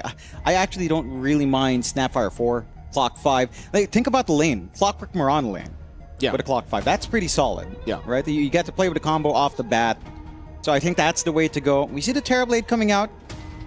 One of those heroes that we have seen kind of ignored, but we saw a lot in, like, regional qualifiers. And this hero, right now, I would say it's not, like, the comfiest Terrorblade game. There's so much magic damage here. It's not, like, a very straightforward, I'm going to stand forward, just play. You know, I'm going to tank through a lot of physical. It's quite a lot of magic damage. You're going to want a BKB on this Terrorblade. Laning-wise, it should be fine. Terrorblade Disruptor is a very solid lane. But even then, like, if you do run Snapfire offlane, I mean, again, it can be a lot of pressure onto this TB if you're not too careful. Oh, absolutely. Absolutely. 3 seconds on the reserve time. They're going all the way for this Void ban. 1 second left. Aceless Void. So they're assuming there is still a carry to come. We shall see what the idea is going to be from Extreme Gaming. I wouldn't mind either way, like I said. I would still love to see the Pos on Mirana. That'd be a bit of fun, you know? Something different. I feel like it's so obnoxious. I mean, it's good against TB as well, right? Like, you got so much magic damage. A lot. Not just with Starstorm, but again, the quiver is... I don't understand why she gets just free damage. Why not? It's so crazy. You might as well just give her old facet as well. You know, the daytime one? Oh. Where you get the extra attack speed on everyone, and then we had carry Miranas every other game. I love that. Oh, that was so... you know, it was Mirana and Wind Ranger that patch. That's right. Right? Like Whirlwind in this. It's it was. Well, Whirlwind's gone, but hey, if you can still build Hydra spread, I guess. True. Doesn't Very feel true. the same. No. No, sir. What do you ban out now for Alberca offlane? What are you concerned? This does feel like a pretty decent, like, Mars game for Poor Rangers if they wanted. Again, we haven't seen much Mars. But you're talking about, like, a Puck, you're talking about, like, a Mirana, you're talking about heroes that want to right-click in. The Terrorblade can kind of use that to protect himself as well. The arena, kind of play outside while everyone's trapped in. I wouldn't mind it. I think it's durable enough. They'll ban out Tiny here, interestingly enough. Are they expecting like a Terrorblade off? I don't know. Maybe. Or maybe an Earth Spirit off even. They could have anticipated. I don't think that's necessary. Maybe they are expecting a TB off. That's the only, because we saw that in like TI regionals, didn't we? Because I think their idea is it's not an easy TB game. Like there's so many ways to control and burst the TB down this game. It just doesn't seem like it's necessarily a good carry to pick up in this draft. So perhaps Extreme thinking they're getting baited here by the TB. Yeah. Ban out the techies as well. Okay. Let's see what they've got. They've got to make first pick here.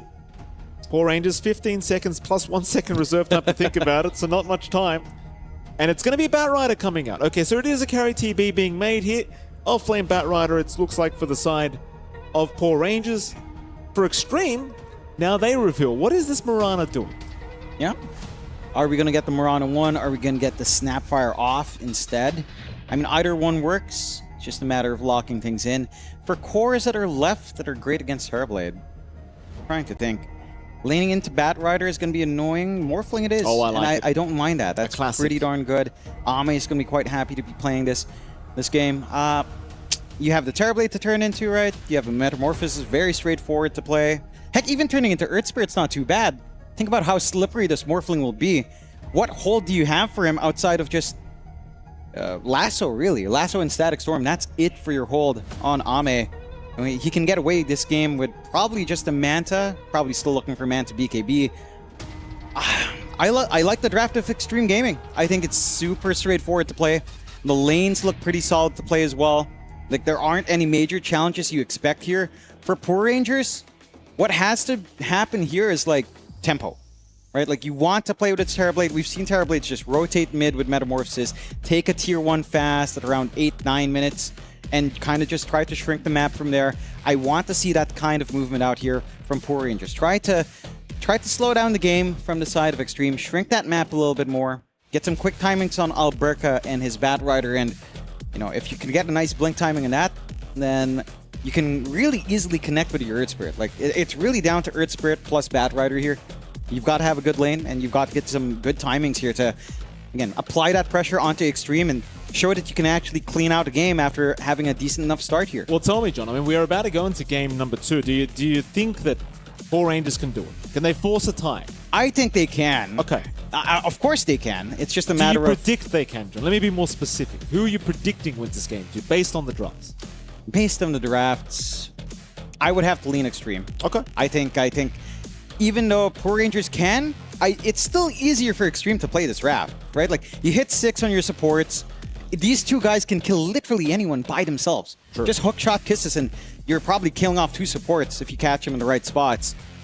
This game for Ame, again, as long as he gets at least the BKB, how are you going to stop him outside of Lasso? Like, this is such a free Morphling game. That's the problem. Yeah. It's going to be a pretty hard game for this TV, but for the Morph, not really. No. Not really. I don't think so anyway. Yeah. We'll see. Even laning-wise, I don't see Alberca applying too much pressure unless Ame makes a mistake and say his ability shift, right? Like, so it should be really stable here for a Morphling to kind of get a grip on the game. We'll have to see as we do actually head into that game number 2 now. And again, we saw a lot of potential coming out there from the side of Poor Rangers in game 1, but in the end, Extreme Gaming are the ones to clean it up. I think, again, you just leave a few too many openings here for Extreme to make use of, and they will find them, and they will make use of them quite nicely. Still, see if any shenanigans happen here over these first runes. FY, really far forward. He is. He's all right, though. He's a clockwork. He's a happy boy. Poor Rangers, they're going to stick around that die jungle for now. What is it, John? It's a Nikki Cool Cottle mid. We forgot to talk about that. We cut from the draft. Immersion's playing the Earth Spirit 4. That's interesting. You know what? Maybe we switch around a little bit, because now the Spirit Vessel Rush with the Coddle, that could be a real problem for Ame. I dare say it's a little bit scarier than the Spirit Vessel Rush on Earth Spirit, because Coddle can really get ridiculous if it gets an early start. That's true. My concern is, how does that lane into Puck? I feel like Puck actually gets less surprised by a Coddle. I don't think she cares about the matchup. I think it's just all about getting the urn charges ASAP and moving from there. We've seen this over and over again with the Coddles. They just get the urn and rush into the side lanes trying to find an easy charge. And I think that's the idea. I don't think he's worried about the matchup too much as long as he secures his own farm. Plus with Keeper, they tend to go back to the jungle and farm camps anyway, right? So it's like, it doesn't really matter. That is true. I just feel like seeding the ground to a puck might be a little bit scary. Because you also have that quick timing into Witchblade to consider.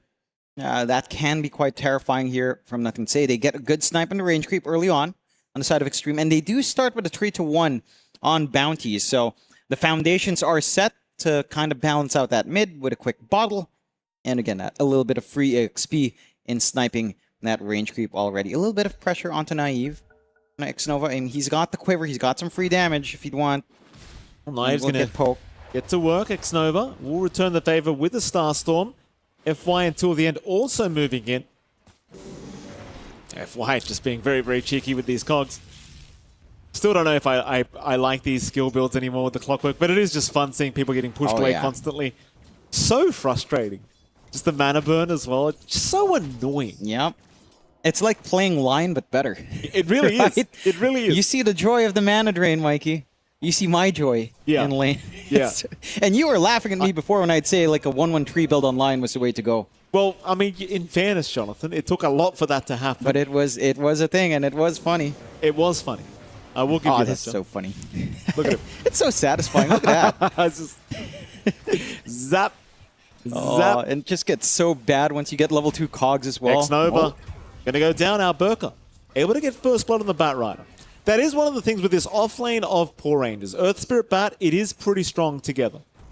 That it is. And Mirana, first few levels, not particularly amazing. You don't have the leap to save yourself. You're likely not getting a value point. Well, you'll probably get the value point at level 2 now, seeing how much pressure is in the lane.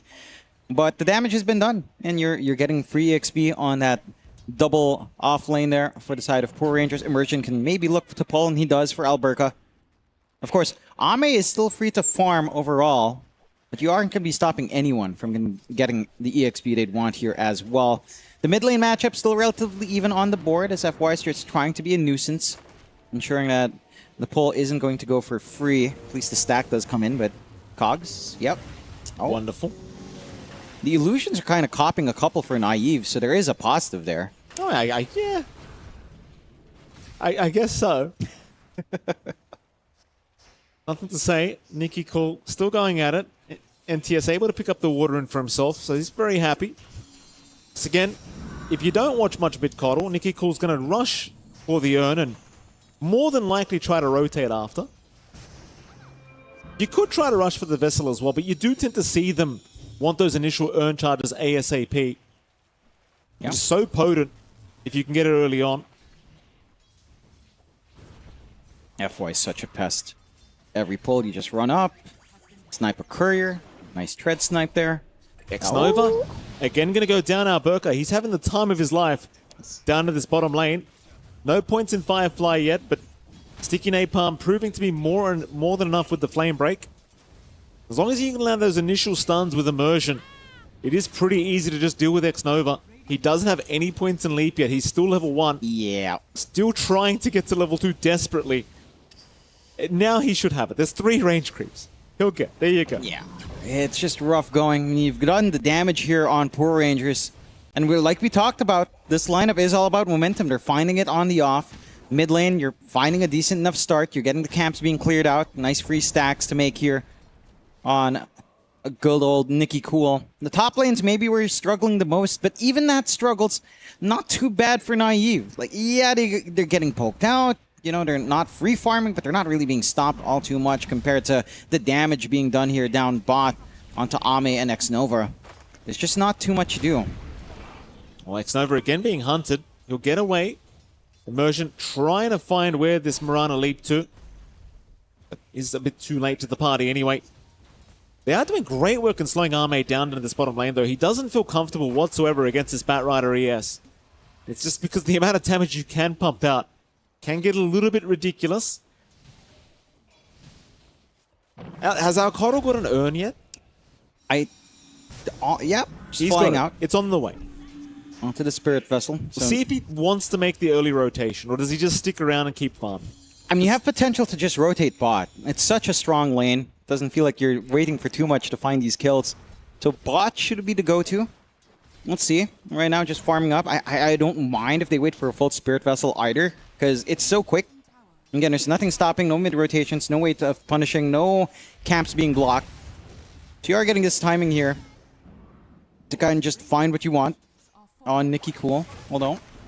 FY going to retreat. Oof. Naive takes a lot of damage from XXS. But Naive will also be okay. And they have to be a little bit wary as well. I mean, again, you know the Coddle wants to rotate whenever it does see an opportunity. So if Extreme dare go too deep for these attempts, it could cost them heavily. XXS having a very free time, I might add. Just no pressure being applied to him on the Snapfire. No. Just having a decent enough time. Again, no kill threat coming out. Nikki Cool forced to walk all the way home. But now you rotate, surely. Surely. I mean, again, that's the idea. Bot lane is just super straightforward to do, so nah, just going for mid again. There's a siege, he's got to defend. There's a siege creep there. They're not letting him move. I actually love that. They're not letting him go at all. Nikki Cool trying for the Mirana kill. Couldn't find that though. Immersion is chasing, but the arrow's going to land onto the Keeper, so they would love to take down X-Nova. They'll turn their attention to Nothing to Say instead. The much bigger kill. Still the end's going to show up as well. Nothing to Say is going to drop. And that's probably the best way you could have gotten your initial earn charges. Yeah. Get the big kill you'd want. You also have an earn up to Immersion.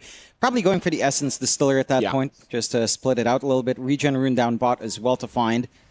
And a big one to deny from Nothing to Say, if they can kind of pick it up. Looking for the rotations around. They've hit that point where Immersion can start to look around the map and leave that Bat Rider alone to farm up. Just maybe getting some pressure up top. The way to go, but we'll have to see. 0-3 start. Poor Rangers again off to a wonderful time in the early game here. And Extreme Gaming forced to just kind of play it slow. Try to just get that build up. Once you hit 6 on XXS, I think that should be a launching point. Like, at the least, you'll have Kisses and Dream Coil. And that should lead to some easy pickoffs to kind of find itself here. Should. 0-3 is the scoreline right now. 7 minutes in, they'll pick up their shrines. Mid tier 1 still being forced in by Nothing to Say. Nikki Cool going to be forced to stick around and defend this tower. Nothing to Say, just making it hard for the Keeper to make the rotations it really wants to make. Always forced to stick around this area. Arme's still having a fairly slow time on the Morphling when it comes to the net worth department, but it's still a pretty challenging lane against our Burka. Here's a TP up top from Immersion, rolling onto FY, kick back towards Naive, and FY should not be able to get out of this one. Glimpse back, that'll get the job done till the end to secure the kill. Yep. And you'll be more than happy seeing that. Charges up now as well for Immersion, nice and happy on that Earth Spirit. They're still keeping Nikki Cool tied up on mid. The regen somehow, now an amp damage. How did they ignore that for so long as they make a move? They do. Dream Call is out. They would love Nikki Cool, and it seems like they should have him. Immersion cannot help as the kisses do start flying in. Great pickup now for Extreme. And Immersion, unfortunately, could just only watch as his Coddle was dying, and now the T1 mid push starts as Extreme. They're just jumping right into the mid lane. 4 heroes there. I love it. I love this committal. Yeah. It's nice and it's straightforward, again, for Extreme. They just need to collapse into an area. And that's what Poor Rangers was doing for a long time, right? Like, just dragging 3 heroes into a lane. They just focus their resources to trying to take the lane away from Nikki Cool. They are still on a little bit of a chase. NTS not the healthiest, but they'll be able to back off just fine. This is still a ton of room out for Ame, who is still bottom net worth core. And it's a long road to recovery here for our Morph. But at least with a Morbid Mask up, some sustain in the jungle, it shouldn't be too hard to play catch-up here for Ame. Just needs, like, you know, a lot of free time until maybe 16, 17 minutes, and then you can start to consider some small plays in top.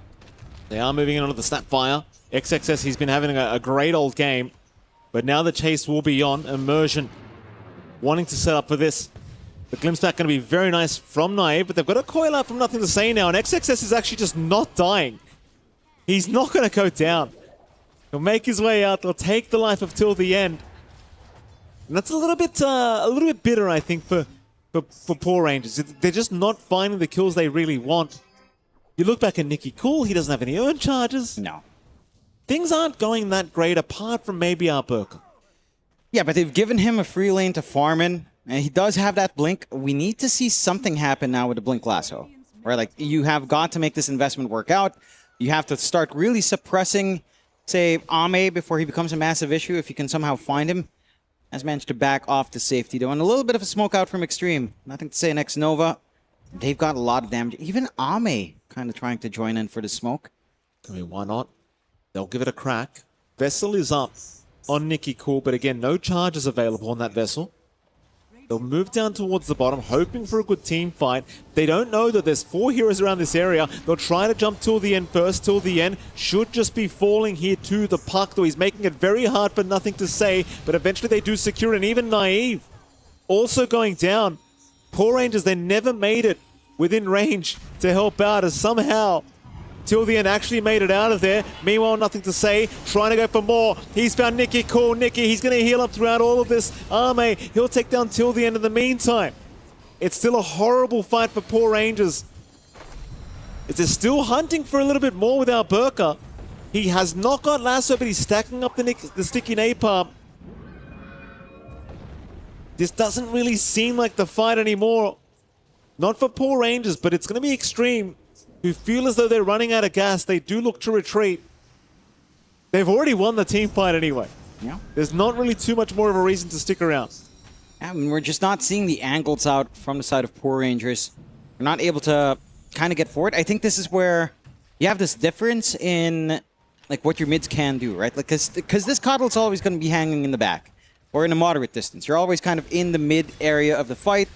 You're trying to spam out your spells. Whereas for Extreme Gaming, you've got this puck that just wants to kind of dip in, wants to kind of set up. You've got a Clockwork that wants to chase as well. You've got a Morphling that can jump in. You have all this high mobility. Whereas for Poor Rangers, your real high mobility is like Batrider, Blink plus Earth Spirit rolling in. The rest just don't really get that commitment off and makes it hard to fully commit. Hookshot is out. FY going to catch himself till the end. Oh, and he's even found a cogs into the Coddle. So annoying. You gotta love it. Nicky Cool. They're going to try for the puck now. Solar Bind is up, but Nothing to Say. Still looking to escape, but no, he can't make it. No jukes here for Nothing to Say. Nicky Cool, he'll be very happy with that kill as he rushes for more now. Charges are available that he can use. Alberca, he'll get the lasso into the Clockwork. FY, he'll try for a TP, but it's not going to be enough. Nicky Cool, able to catch a double for himself. Yeah. And that's the difference when you manage to at least focus down onto one. Did feel like maybe Nothing to Say was just slightly out of position, a little bit too far forward, not respecting all of that hold. You're not at that point where your puck is super slippery just yet. You know, would say to blink up, although. Well, they get a Dream Coil. Kisses are out. Silence is there. Nicky Cool still running, still looking like he's going to be okay. Didn't have enough that time. Happy days for the Coddle. That it is. Maybe a little bit unfortunate. Felt a little bit rushed to try to make that play without, say, hookshot cogs. You do miss out on the opportunity. A lot of space coming out for Naive to siege top. Same thing goes here for space on Amedo. And again, trying to equalize on that deficit. Only just about 400 gold behind compared to Naive. So your Morphling versus Terrorblade is fairly evenly on the board right now. 13 minutes in. X-Nova. Let me chase down. Glimpse him back. They've got him. X-Nova not going to be able to escape this time around. Couple stacks here on the Ancient Cam if they want to try and take it. XXS, though, he's going to be hanging around in that Moonlight Shadow, looking to see if he can set up. They'll see till the end. Hook shot way off the mark. And with that, they'll call it quits. They're still fighting into a static stall, so you've got to be a little bit cautious, especially on this puck. We've seen the damage output is certainly there for Poor Rangers if they can catch anyone. And top lane, they are still going. They're still looking around for a fight. They'll make the jump in. XXS, he's a big target to take down. And they're going to catch him. FY. Glimpse back as well in the Clockwork. Not looking too good. Nothing to say he's going to jump in with a two-man Dream Coil, but do they actually have the damage? Maybe with the Starstorm they will. They'll continue trying for Nicky Cool, but Nicky, he's not dying. The Blinding Light, no, it's not enough. X-Nova does secure. They'll get till the end, and now they can move on to Immersion. Nice punish from Extreme Gaming. It took them a while, but they managed to wait out all of the big spells on the side of Poor Rangers. You know, when Static Storm is committed, you're basically free. Alberca as well not hanging around to try to play with Lasso, maybe costing them just a tad bit. Like Naive and Alberca just ended up already leaving the top area. So it's just a huge opportunity for the side of Extreme Gaming to actually find some big pickoffs. And again, that's some good activity coming in here for Ame. They'll try to jump across, FY. FY. Lasso, gonna catch him.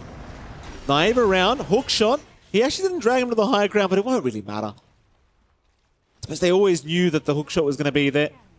Till the end, looking for maybe a glimpse back play, but they don't really have the vision. Meanwhile, top, they're going to see X-Nova. Roll off the mark, silence will land, but it's not going to be quite enough. No. Just gonna maybe just a little bit too much durability already, even on the Mirana. And it's just probably the more slippery target to try to pin down here. Right, with the leap charges up. You've got the levels now in X-Nova to actually play poke. Ame is still, again, working his slow way up to the Manta style. And at that point, you start to feel pretty confident about everything. You can dispel almost every single thing that you're worried about. Stats are good. Poking. What a menace. He's been very annoying here. What a menace. Very annoying indeed. Would FY eat chainmail still? No. No. Surely at some point he will. Surely he will use his innate. It's there, they coded it, you know. Might as well use it. That's probably like one line of code, John. Immersion. Hookshot is in. Cog's going to push him back. I don't think that's what XXS wanted. I do not believe that's what XXS wanted. Whoopsie daisies. It's all right. That's just the you know, it's just, what am I looking for? Never mind, John. That's the way the cookie crumbles? No, or? John, that's not what I was at muscle memory. It's just muscle memory for Clockwork players to go for the Cogs pushback. I guess, but missed opportunity. FY pays for it with his life, which I suppose is the fairest thing to happen here. Relatively even game, 9-10. Poor Rangers again, still finding this build-up they'd want on Naive. TA 2000, Naive having a decent build-up here with the Manta up, Dragonlance next. Glimpse back. Ame. Static Storm's going to hold him down. I don't believe they have the control nor the damage, though. Naive is moving in. It's a little bit too late. And Alberca drops in the meantime. Was the Static Storm was literally like a second too late, so he managed to attribute shift right then. I'm not sure if it was on cooldown and they were forced to make the play, but it looked pretty awkward. Yeah. If you did drop the Static Storm, that would have been a kill worthwhile trading for Alberca. Said Ame is just going to be happy enough to walk away as an automaton and be happy enough. What are your thoughts on getting the Morphling remodel as a persona? I mean, you go. You know, at least we got it. Yeah. At least we got it. You know, it came out eventually. It's so funny that it's higher. It's definitely more polygons, but it just looks like it has even less. Yeah. Because of the texturing, it just looks like it has less. It's great. Yeah. They really got us this time. They got us this time, Chuck. There you have it. 10-10. And again, lots of back and forth. But we're only at 18 minutes in. I will say, if we hit 35 minutes in and the game's still even, I would lean towards a little bit more in Extreme Gaming. I think it's just, again, a little bit easier to execute. Starts to get a little bit scary what the Morphling can do in these fights. Unless your Terrorblade has Scotty at that point, which you likely will have, then it can be a little bit of a different story. Roche running here for the side of Poor Rangers. I was going to say it's not going to take too long, but it's also not, honestly, it's not that quick. You actually have time to respond if you wanted to on Extreme, but it looks like they're also not keen. This is not that fast. It isn't that fast, but it's getting done. They'll get there eventually. Rocket Flare's going to give the vision. They actually somewhat have time, but no, not anymore. All too late. But Metamorphosis was committed. They know they can fight. Extreme can fight, that is. But they will not. They'll leave them be. Going into the matchup, by the way, you were just speaking about, I mean, I'm kind of torn because I agree. I think the Skadi timing's pretty scary for this Morphling. It's always the same with the TB versus Morph matchup. Like, you've got an advantage for a while, but once that Skadi's up, things get a little bit scarier. It does. If you reach that point. I mean, he should. They should. I don't expect this to be one of those games where suddenly something very, very bad happens either side. FY gonna be able to drag back. Immersion does pick up the illusion, and FY nice easy pick up to the clockwork. Ping's coming out towards XXS as well. Naive wants to get moving. T2 tower is going to be the target here for Poor Rangers. Still 4 minutes on the Aegis, so plenty of time. There are 35 seconds left for the Metamorphosis to be off cooldown. But he's got the Demon Zeal. Looked the old-fashioned way. Moonlight Shadow is going to be committed as well, so Extreme, they're looking to try and set up for a defense. Nothing to say does move in with the coil into the kisses. Mad to dodge, not enough, but a nice Sunder. Going to protect the Aegis life. Naive, still waiting for the Metamorphosis. Now Immersion, jumping in. There's your Magnetize. Now your Static Storm. It's caught two of them. FY is gone. So is XXS. It's a good fight thus far for Poor Rangers. Alberca, though, he's been caught out. The Bat Rider will drop. So will Immersion. So it's a 2-for-2 trade. I'd say it probably still favors Poor Rangers, especially considering you got the tier 2 bottom tower, but ultimately not the worst situation for either side. No, it's not terrible for the side of Extreme Gaming. You basically trade away the same pieces, a core support for a core support. It's just a happier game state right now for Poor Rangers. I mean, you're seeing just how challenging it is for Extreme Gaming to play their game. Another very nice glimpse here from till the end. Ame's going to jump in. Ame? It's all right. There's no Skadi, but that's a lot of damage. Ame, he'll be okay to retreat. That's what I'm saying, John. I'm telling you, the Skadi's going to be scary. It will be. Sight device as well now on Nicky Cool. Mind you, Ame, he is farming towards a butterfly, which is obviously going to feel fantastic once it's up. Unless Nicky Cool lands that sight device. Yeah, and that's the considerations you have to have here on Extreme, right? Like there's Static Storm to worry about. There's this Earth Spirit with his Silence to worry about. There's the Lasso. There's the Hex now on hand that you have to worry about on side of Extreme. If Extreme, you know, just start these fights in, like in a very simple manner. Just hookshot in cogs without kicking them around and kisses in. Just get the numbers advantage. I think it's still a little bit easier to play, but we haven't seen Extreme do that at all. I think that's the one rough part. Right, like they've not been really able to maximize this long reach that that hookshot kisses does give you. And Alberca, he's on the hunt. He's found Ame. He has found the Morphling. Do they have the control of the damage? They'll kick him back. Silences are out, but he's already strength morphing. He'll be okay.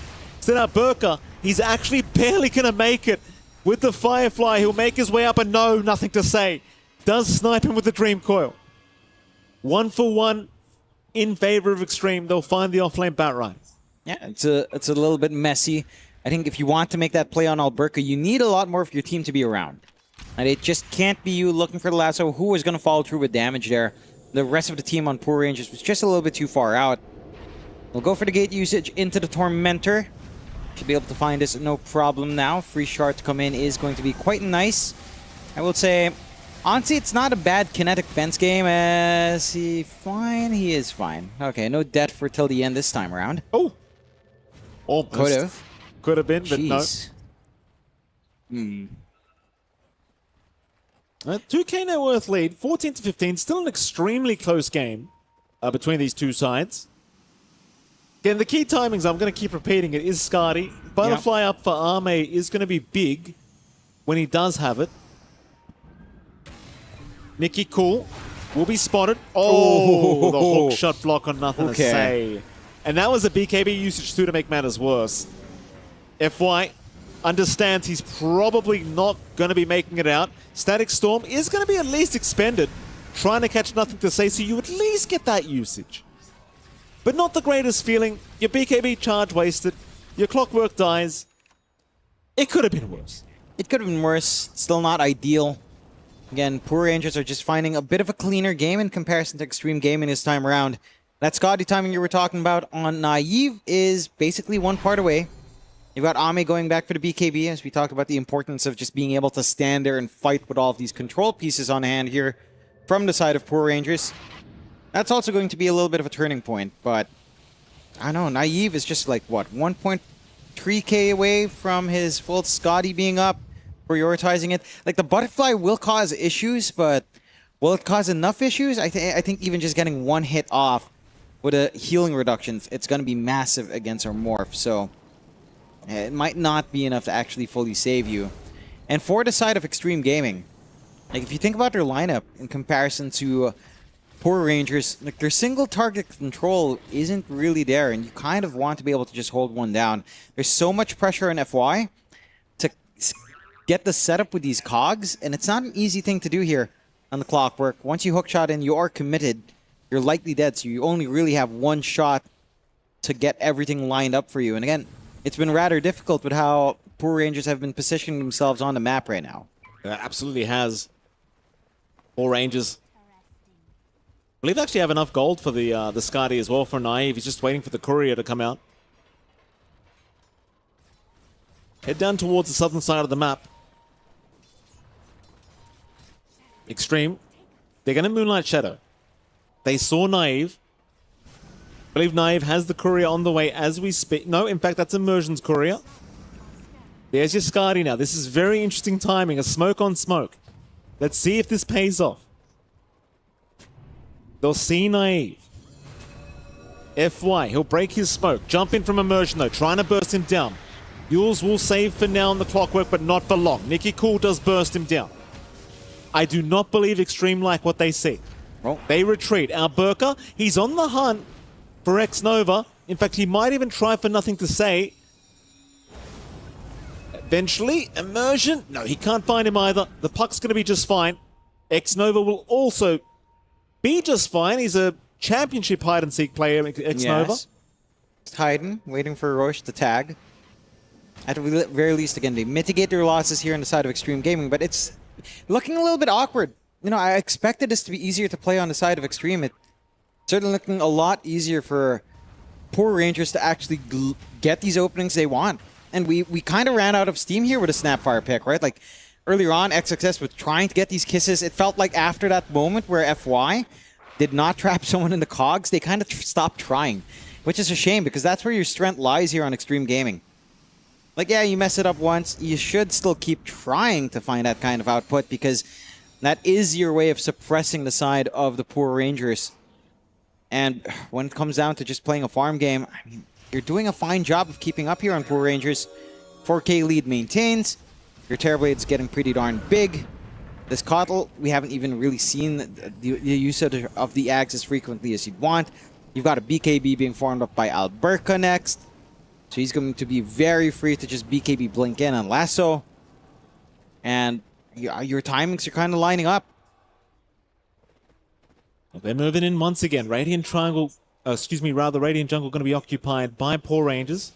Extreme Gaming will hang around to the west of the map. Again, not too happy with what they've seen coming out from Poor Rangers. I think they at least want that BKB for Ame. That'll be fair enough because there's just so many things for him to be afraid about right now in these team fights. Particularly that scythe device of Nicky Cool. And so while Poor Rangers, they are on the hunt, but they are unable to find a kill for themselves quite yet. Extreme will play the slow game. Yep. Just farm, get the build up, wait for the BKBs to come in. Oh, there's the Plasma. I mean, you do reach the point where this puck you can start consider Ags, you know, nothing to say can start going for that build. And that it can cause issues, for sure, but I feel like we're still a long way from that really being materialized. So, you can start thinking about that, but it's still going to be a little bit longer until we reach that point. We'll have to see. Again, Poor Rangers, they're in a happy spot. They're not necessarily in a rush to kind of look to end this game out or go for the high ground, at least waiting for next Roshan first before getting their hands dirty. And it looks like Roche should be up. So maybe you look for a pick off into Roshan. One should run around mid. Double BKBs now up. One BKB for Ame, the other for Alberca. Have to see who starts to maximize some of these debuff immunities, especially as it starts to shrink down on other heroes as well. Mid lane, Extreme Gaming. They're going to smoke up as 5. Off the back of this BKB now for Ame. Prasma on nothing to say. So big power spikes for this Radiant team. Poor Rangers, they are... in fact, they're going for Roshan. Roshan will rule. This is another interesting timing here, this time for Extreme Gaming. You don't have the MKB up yet on Naive either. He's only got the Demon Edge thus far. Alberca, he jumps in early but gets silenced. So no lasso to come on, nothing to say. But the Moonlight Shadow is going to expire. So you don't have that to worry about. You can think about Roshan again. Extreme, they're going to pop another smoke.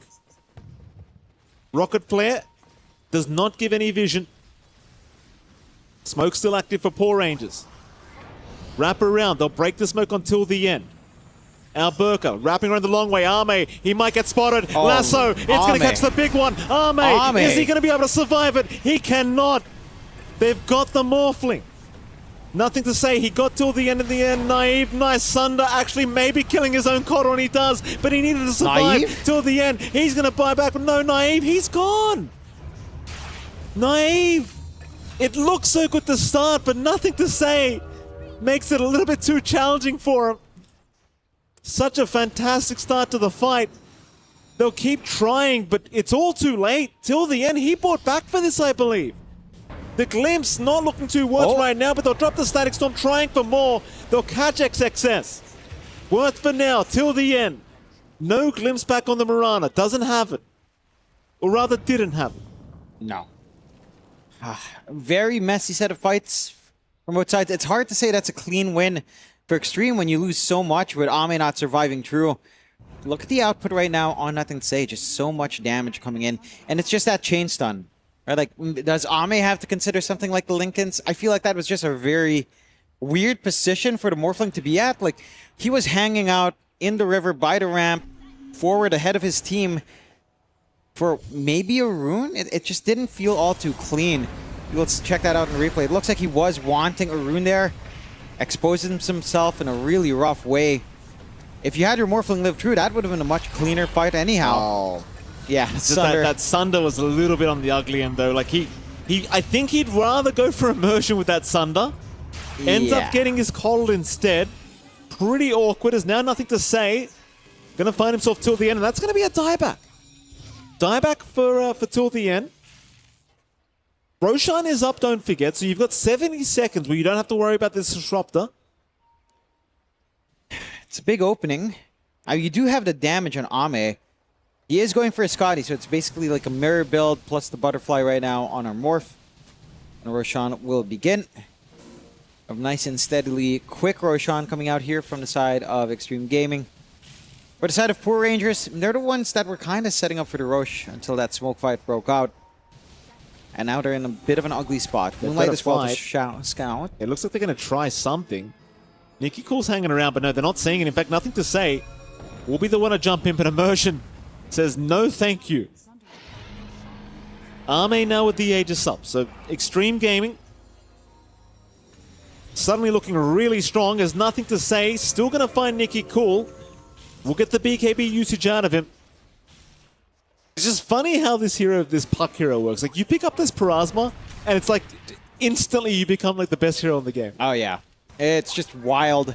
You get so much damage coming out from your shard as well. That bonus magic damage on all your attacks for whatever reason. Like, why? Why does she get that on 1,500, 1,400 gold? How does that make sense? You know? And Warlock loses his book to eat. And they don't give him anything meaningful to replace it? We could put it back in a shard. No. You know? What the hell will it do on a shard? What the hell did it do when you added it a bit of zero? Nothing. Nothing. It was bad. That's why we got rid of it. They should have given him something. How did they end up giving him nothing? It was a bad book, John. It's a bad book. Oh, this could be a bad play. For this. This could be an awkward time. Immersion, though, rolls in, is spotted by FY. So Immersion will die, and they will not, I do not believe, contest the Tormentor anymore. Though Extreme, they're on the hunt. Arme wants to go. He's got that secondary life, so he'd be more than happy to fight. But of course, Poor Rangers, they are going to look to retreat.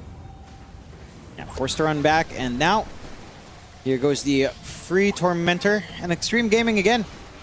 Find a little bit of their opening after a little bit of a slower game. This seems to be the story of the series, where Poor Rangers get a good start. It feels like they're controlling the first few minutes of the game. You know, the early portion of the game. And then the game stalls out. And then the side of Extreme Gaming start to play their own game. And yeah, you can see it in the graph. I mean, probability-wise, it has always been towards Extreme Gaming, apparently. But certainly net worth-wise, it did feel like that the side of Poor Rangers were finding something. Lasso nice fresh. Lincolns.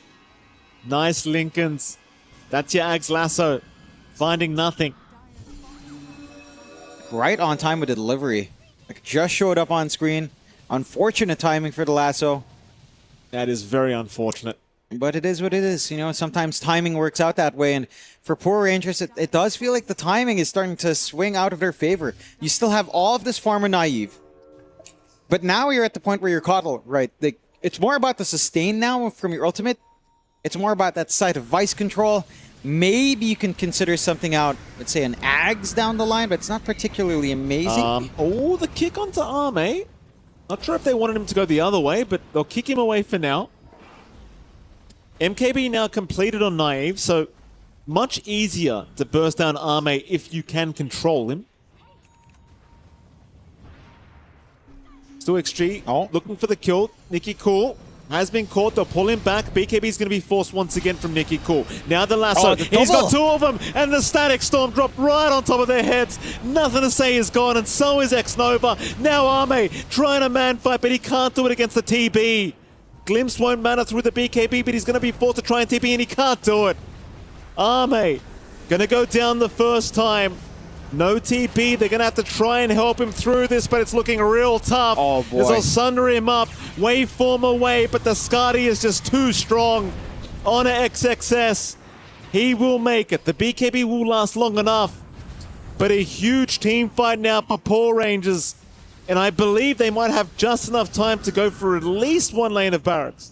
All of that really pops out because Nothing to Say is playing poke with Nicky Cool, right? Like, he comes in, his Lincoln's breaks from, I'm not sure if it was the side of Vice or the Solar Bind, but he comes in, he tries to play, his Lincolns gets broken, he keeps trying to play tag, it's a relatively long cooldown on the Lincolns, and then Alberca just gets a lasso. And that's all they need, lasso 2 into Static Storm. Puck gets taken out of the picture, there's not enough room for Amit to just zip in and out on a Morphling, and now they lose a set of racks. Now P Rangers, they've managed to get themselves an advantage. This is what we've been looking for. This is the potential that we've been seeing from this team. And it looks like there's a pretty good possibility they actually get a draw here somehow. Absolutely. Tier 3 tower now under siege down at bottom. Specialist Array into the Hydra's Breath is the build-up now for Naive, and that's going to be a painful experience if you are Extreme Gaming. It doesn't appear like they can... they are going to try and slow down the push. It's 5 more seconds for Arme to respawn. They'll keep throwing illusions into the melee barracks though. Kisses have been expended, and Naive, he's not given up. He wants it, and he will take it. So 2 racks is up now, is Poor Rangers, and I mean, if you really want, you could try. In fact, they're going to try and get the fight going. X-Nova does get caught out and taken down. Still Immersion, might die for his trouble, and he does. FY in trouble, and now the lasso into the Static Storm again. Arme, he's caught in all of it. That might be it.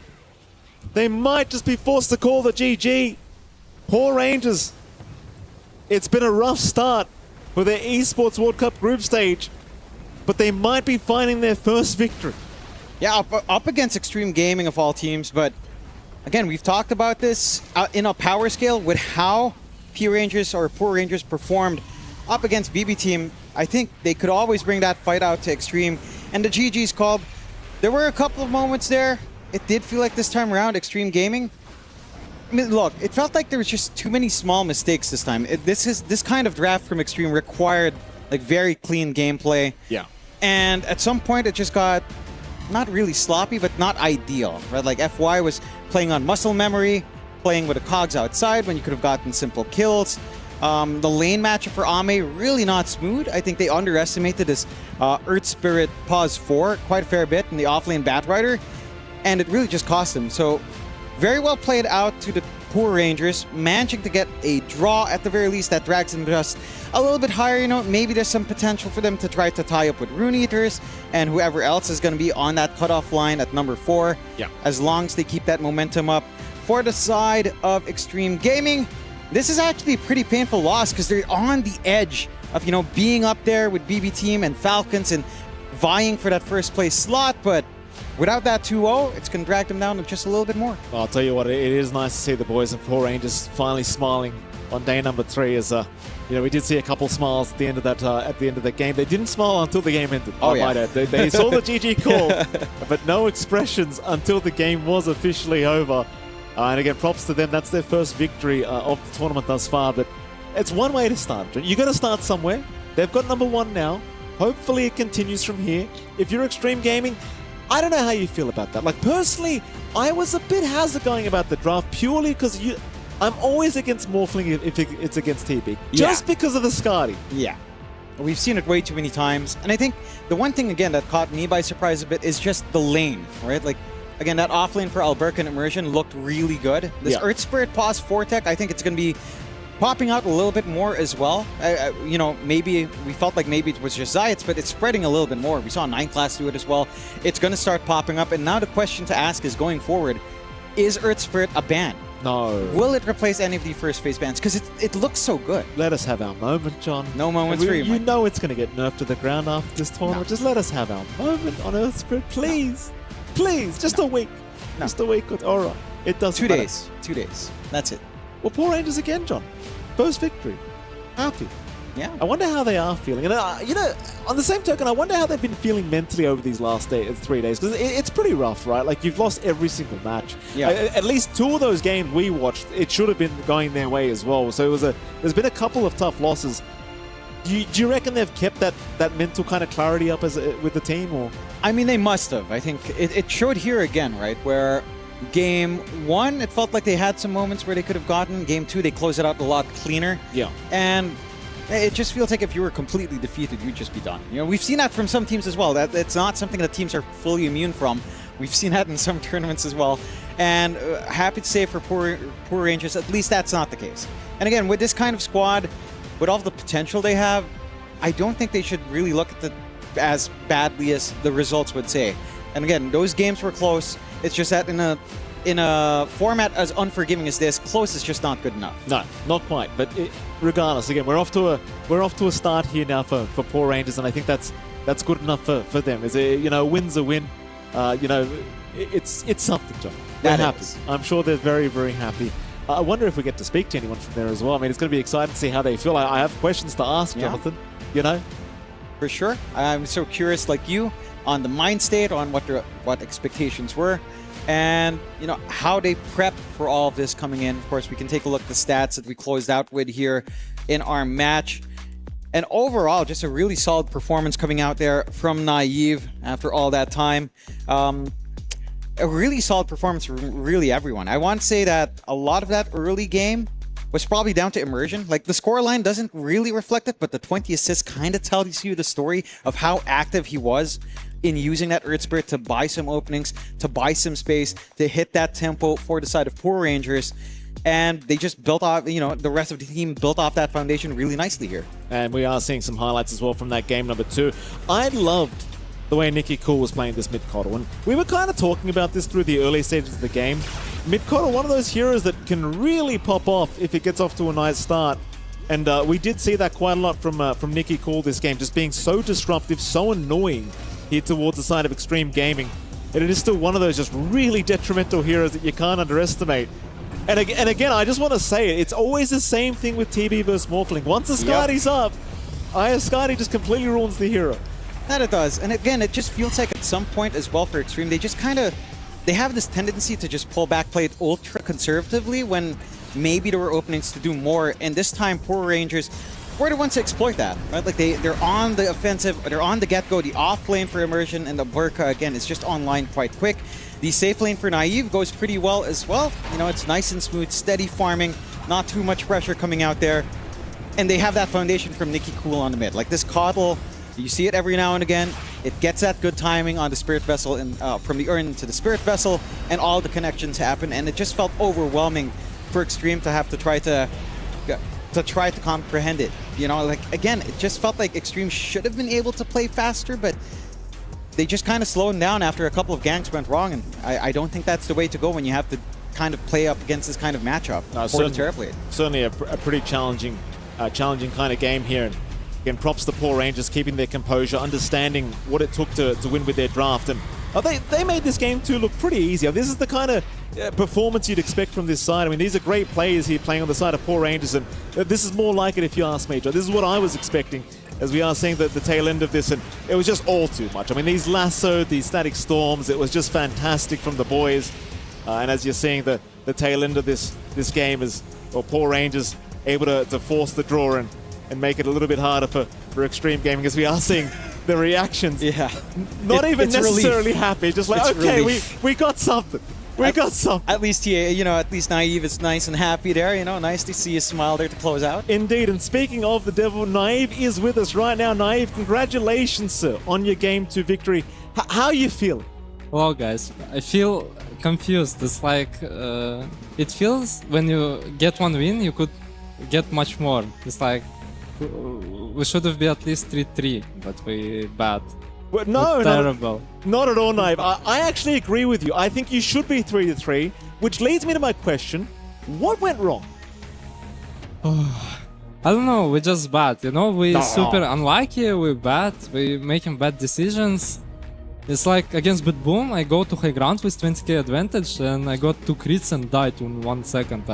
I didn't expect that, and I think it's ruined our game.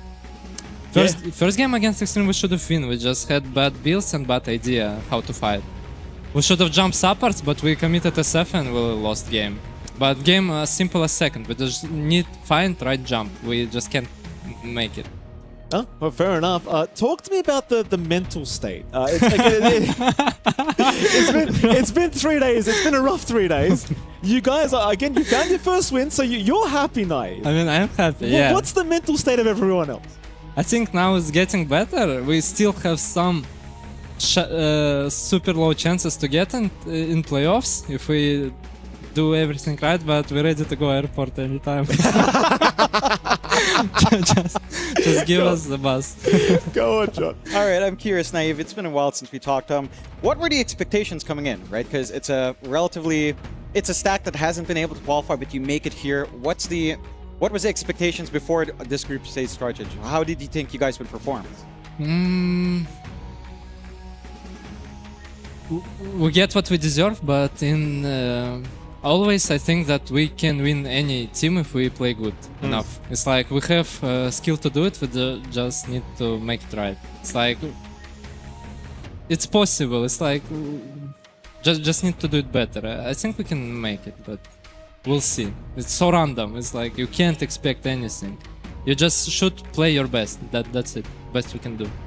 For sure, and we did see that in a few of your games. Now I'm curious, when coming into this tournament, was there any sort of, are you looking out at any of the other teams that you want to play against, or is it more like you're focusing on yourself, you're focused on like improving yourselves as a team here? Like what was the mindset there? I think we should improve. It's like all groups kinda equal. I don't care to play against who, but just need to play good. That's it. Fair enough. Yeah. Are there any picks surprising you guys right now, like in the meta? Like we've been seeing a lot of offlane Lycan, the pulse for Earth Spirit's been looking really strong. Like is anything a little bit surprising for the first 3 days? Kinda no surprises. First draft against Bad Boom was boys. I forget. Their draft was weird. I think they should have lost for that. It's like they wanted to punish top, I think, with this draft. Make all pressure, but they messed up and they lost top really hard, and game should have ended up like 30 minutes. I make bad build and we bad decisions and we lost. Like, it's all matters. So it's only was weird draft. Others kinda casual. Okay. Or Naive, if you were to have any opponent you could play, if you make it through these stages, who would you like to play against? I think Nigma. I want to play against Nigma. Okay. All right. Old friends. Yeah, absolutely. I love it. Naive, that is all the time we have for the interview. Thank you so much for joining us. We are going to have to go throw to a break, but right after that break, we'll be back with our next series of the day. Thank you, guys.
touched.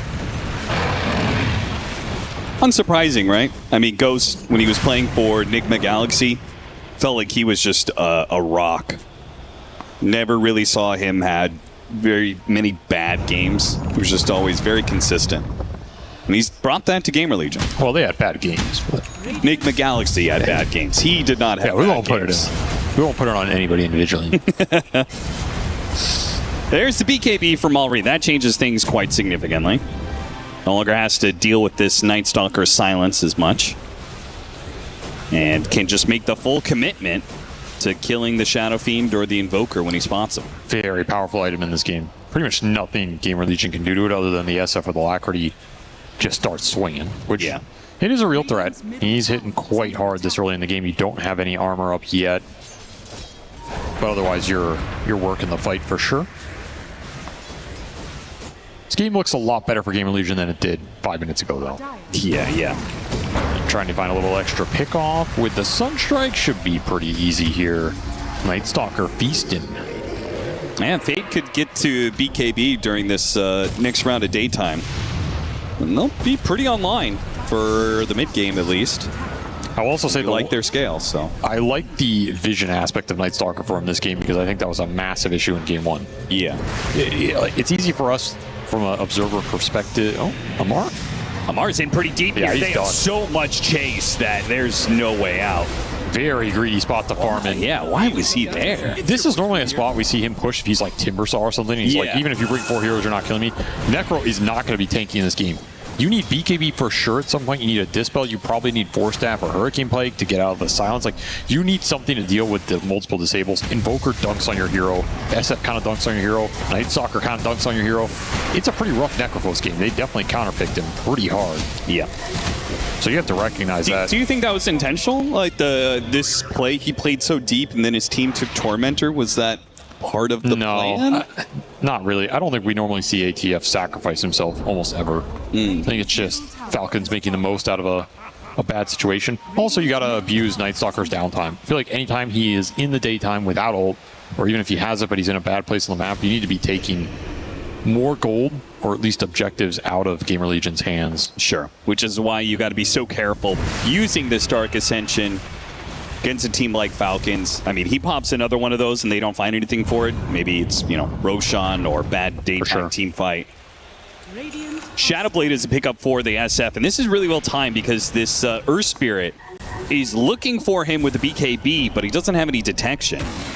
Same goes with going after RCY. If he can get off the Ghost Walk before the silence, they run into Bignum again. Bignum is doing a great job of intercepting ganks. We'll put it that way. It's a value one to intercept because it's your downtime for the Night Stalker. So sacrificing a support right now is totally fine. They might even get Amar again. Like deja vu. He is just Amar playing pushing so this far top up. lane, and Ghost is looking to get a point blank Requiem. Oh, wait!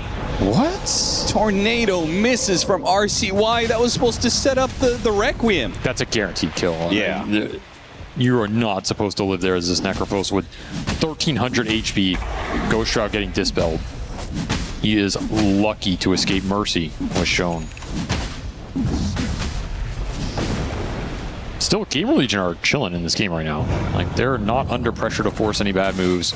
You're just waiting for your nighttime, waiting for Night Stalker BKB, which he will have for the next darkness here. A different situation than game 1, right? Yeah, they may have had the Drow Ranger, but it did not feel like the late game was guaranteed to go their way, and you saw that play out. This one feels way more favored. Yeah, I mean, nothing's guaranteed, but it's as good as you get. You have a Tricore that's going to scale like a Mack truck here. Like, you have a Alacrity Shadow Fiend, late game Invoker, and a Night Stalker as your offlaner. If you can't scale with that, I don't know what you're supposed to be scaling with. Yeah. I could see them run into issues getting kited in later game fights. There's a bunch of Force Staves and some tanky boys on Falcons that can live through an initial burst, and you reset the fight. There is displacement on the side of Falcons as well, right? You have Hookshot Cog, bounce back, you have kickback from the Earth Spirit, potential Ags later, you have Tiny Toss. Falcons are very good at abusing these displacement spells. Going back to that Tundra TI run. Yeah. They abuse the hell out of Tiny. So they know how to skirt the edge of a fight, toss somebody in, and kind of ruin your position that way. Speed's going to get picked off here. Another Reaper side kill for Amar. He'll hold Unless he it. doesn't want to use it. I think you definitely hold it now. The charge is just not.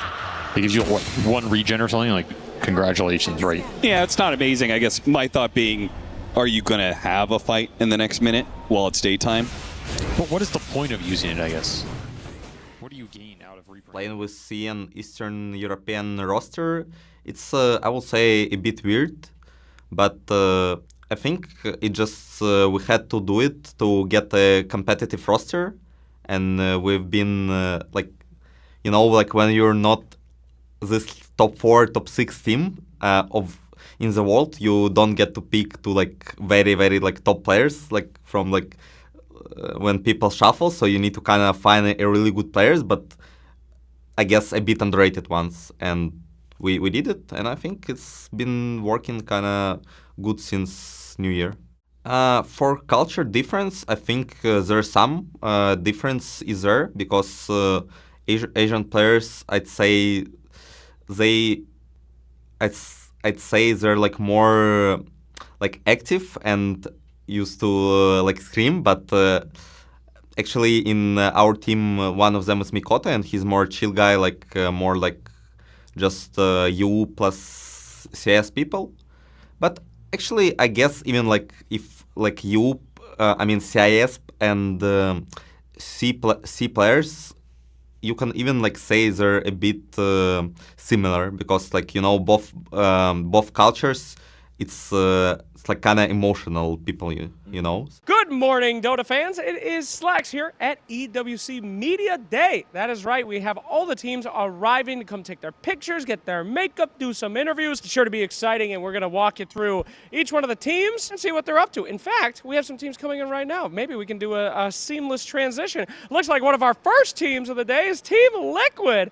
Wow, look at them. Look how happy they are. I've never seen a team so happy to do Media Day. Let's go bother one of them. You guys have a lot of cameras coming your way. Hello. Good to see you, sir. Are you excited for Media Day? Yeah, I'm like super excited. Oh Especially Media Day with you is like the blessing in disguise. You know? Well, I'm not doing it, so have a great day without me, my friend. Blitz, are you okay? What happened? I shattered my ankle, but... Doing what? I fell on it, and then I snapped into it, and now it's just up and in. Okay, well... To see it on camera? Yeah, show us. No, don't do that. That's going to freak out the audience. Sir, I'm so sorry. I would carry you to Media Day, but as you carry the hopes and dreams of the Dota community, we love you, Blitz. Feel better. Happy Media Day. Goodbye. The hardest job in esports, it's not playing. In fact, it's doing makeup for everyone that comes to EWC. These talented men and women make these gamers look presentable. For the first time out of their basements in 9 months, they are here to be on camera and look lovely. Let's go ahead and check things out. We've got our own boys here. Mr. Coach, do you get makeup? Yes. Yeah? Can you tell? I cannot tell. You look like you naturally woke up today. You feeling good? You looking good, bro. Thank you. Like, I don't need makeup. What's your routine? You moisturize? Okay, so you need to cleanser. Cleanser. Then you have to do toner. Toner. And then you have to do moisturizer. All right. And then you're supposed to do one more, but I don't know what it is. Are you a mewer? Do you mew? Like, yeah? You mew guy? No. Sir, you look lovely. You don't need any makeup. We got more Aurora Gaming boys coming in here. Look at this fresh. God damn. Can we get a lush shot of this? God damn, this is good. Can I shake your hand, ma'am? You did God's work on that one. Incredible work. She's very busy. Don't tell her. All right. Hello, sir. Welcome to the makeup chair. How much moisturizer are you looking for here today? a lot. A lot. A lot, he says. God damn. That's the key to beauty right there. You get in there, Mira. Thank you so much. Wow. Incredible job by all of our makeup artists here. They have to go through so many people all day. And Dota players got to be in the top 10 worst. I can say that. Introduce yourself, young man. I am Nikolai, BB3PX from Level Up. How old are you? I am 23 years old. There's no way you're 23. I am 23. Does anybody tell you look a lot younger than 23? Yeah, that's always happening when I'm trying to buy alcohol. Oh, do you buy a lot of alcohol? Not a lot, just for holidays. Oh, just holiday. How many holidays do you celebrate? Maybe 2 or 3 in a year. Oh, that's it. Okay, that's not too bad. How are you guys feeling at this tournament? It feels very nice. I appreciate that I came here. That's good. And how long have you been with this team? I think 3 months together. So you're pretty happy to be here then? Yeah, I'm so happy. What is your favorite thing about Dota 2? You always can do something new. I've been watching Dota for a long time. Is that true? Yeah, that's true, for real. So do something new when I'm casting your team, okay? Okay, I'll try. And last question I've been asking everybody, I don't know why. If your team were to break out into a fist fight, okay, you fight each other physically, who would be the victor, do you think? I think Darky will be the winner of this fight because he is crazy. Oh, so it's a more, okay, it's the crazy aspect, not the strength necessarily. Okay, cool. Appreciate your time and good luck at the tournament. Thank you. Hello, everyone, and welcome to a very special talk. I'm very excited about this one. I'm very lucky to be joined with four legends of the game. We've reunited a team that used to exist. So we have Toronto Tokyo with us, Miposhka, Philips, and Mira. You guys are on Team Aurora now, of course, and you guys are still on Team Spirit. So happy to have you here. Yeah. Actually, they're still playing for Team Spirit. They just cannot show it. Agents. Yeah, for example, when they play against us, they know what they need to do. Okay, okay, good.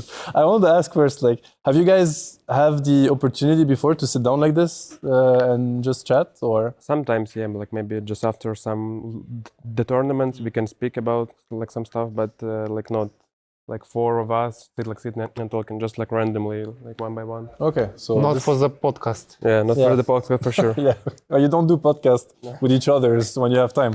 Do you miss playing with each others? It's a yes or no question, you know, but like, as in, when you think back of the time you spent together, is this something that's like, that brings nostalgia? I mean, like sometimes yes, like for sure, because like it was like so much fun, like back in times, but like if you speak about like GI10 and Riyadh, but like last year, I think no. Just like first two like good years, yeah. Like later, like not that much. Okay. I'm usually missing not about to play with, but just about people. Yeah. How was the team created initially? How did you guys come together? Like the first time you played together on Team Spirit? You remember? Yeah, the team was without him. Yeah. At the very beginning? Yeah. And then you joined? I wasn't in team, yeah. Like they just gathered at the autumn or like late like summer, and I joined in the spring, so. Okay. Like in 3 months. When you guys were on that team that won TI, were you already aware that you had something special together? I wasn't aware actually, because like it was like my first team, like first like serious team on tier 1, but I was having fun and I was not aware like at all. But like my CEO just told me that like your team like is special, and I haven't seen like anything similar before, so you should evaluate. And like later on, I like realized that yeah, it was something special. But at the moment, no, I was just having fun. Maybe the main point is like for like most of us, it was first team, except Yarik. So maybe we was thinking like, yeah, it's like normal team. I mean, we are still in good teams, like. That's how it usually should work. Yeah, that's how you usually have a good team. It's normal. Yeah. Maybe for like, if I can compare to other players, like from pro scene, they have bad years, they have bad teams sometimes, and they have something to compare with. Maybe they would put more value for them, for this team. Yeah. Maybe Yari can say, maybe he experienced guy. After Team Empire and like other Team Empire, Hellraisers. Yeah, maybe the difference between Spirit and before teams. Actually, Team Spirit is, I guess, is a much more serious team, because I mean, I had some also serious periods when I played Team Empire. There was a lot of discipline. We talked about a lot, like how we want to play. No, like a lot. We did a lot of work. But my next teams, that there was not really good, maybe because of some players or some our approach. But I guess we still trying as much as we can. But I guess in Team Spirit, it's a different level, like different level of discipline of your play, like your mindset. Yeah, like your mindset. So, like in Team Spirit, I understand that here is another level of organization or mindset, and I didn't think about players, but I'm usually just was thinking about myself and what I'm doing, and my role. And you knew the value of that while you were on the team? Like you realized the value of that when you were on the team? You were like thinking, oh, I'm lucky that we have this group and that we work this way? I guess I understand this after our first win. After first the TI. win, yeah. Yeah. Like before we win TI, I didn't really believe that we can win something or we will become a very good team. I think I understand this after we win TI, that every player I play in quiz is really good, and like I understand that I have no choice. I can't. He always believes we can win after. That's nice. Yeah, So like before that, he didn't have this feeling even with other teams. I see. So I'm gonna ask you if you had to name. Okay. I just thought of a good question. You will like it. If you had to name the biggest strength of this team, what it used to be, what would you say? Maybe connection. The connection? Sounds good. Yeah, I think so. Maybe connection was the main strength. The internet connection. Strength. Internet connection also. The connection was the main. The connection was the main thing between each other, because we were like friends, because it was our first team except Yarek. So we were just enjoying each other and just playing the game. So yeah, the connection. Yeah, not the internet connection. No, just the connection. Okay, that's nice. And because from the outside, I know that people maybe think that the winning teams, they have no problems. Everything is perfect. But I guess we will all agree to say that it's not the case, that every team has problems. So how was your team dealing with problems, or whatever the problem is, disagreement, play style, ups and downs? Did you have a way to process the problems? How would you approach difficulties together? We had a conflict after TI at the Stockholm Major. So after the tournament, we decided to talk with each other, and we had the group conversation. Yeah, group conversation, and we tried to fix our problems. It didn't work well enough.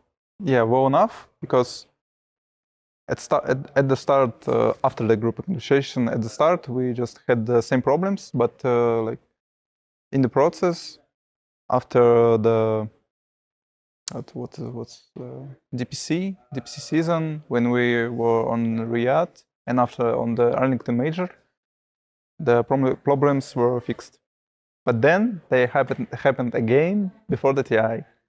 The same story. Yeah, we had the longest boot camp on the boot camp. Okay. In our lives, we were at Malaysia for 1 month, and that was like hell boot camp. It was amazing. We just really? Right before TI? Yeah, right so before TI. I think that all that we worked through just went down because of this boot camp. We just were so much the conflicts every day. We had to figure out something to talk non-stop.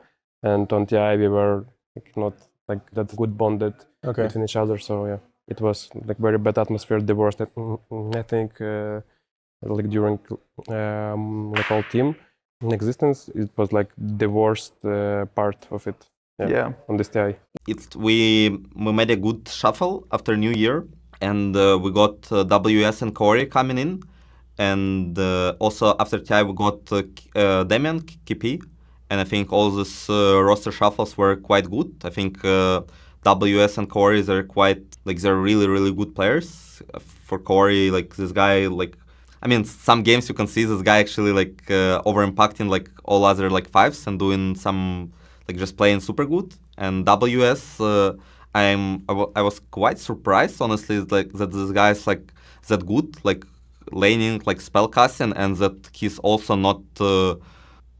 Not zero words player, he's quite talkative, and it also helps the team because we already have, I guess, Kaori and Mikota, and they're more gameplay oriented, not calls oriented, and yeah, so it's all kind of clicked. And also KP, I think he's quite has good ideas about Dota, and I think he worked in Liquid, and I think he kind of got boxy game understanding, and it's quite powerful. So we kind of try to combine his and mine ideas, and yeah. Play is in our DNA. Whenever we let it out, it becomes our superpower. Now imagine an entire city being built to supercharge it. Kadir City, powered by play. We were there. For every click, every clutch, every respawn. We were there for the years of grind. And we're here. Now.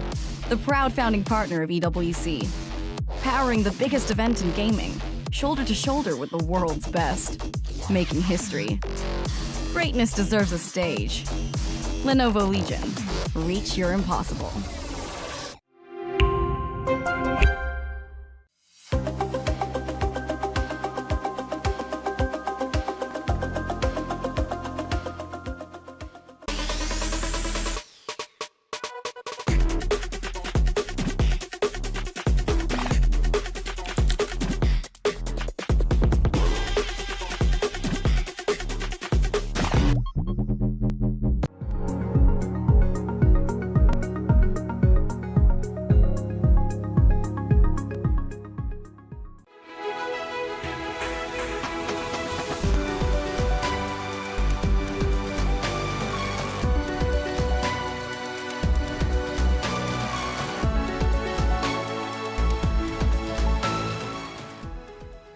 He can come in here and play my game.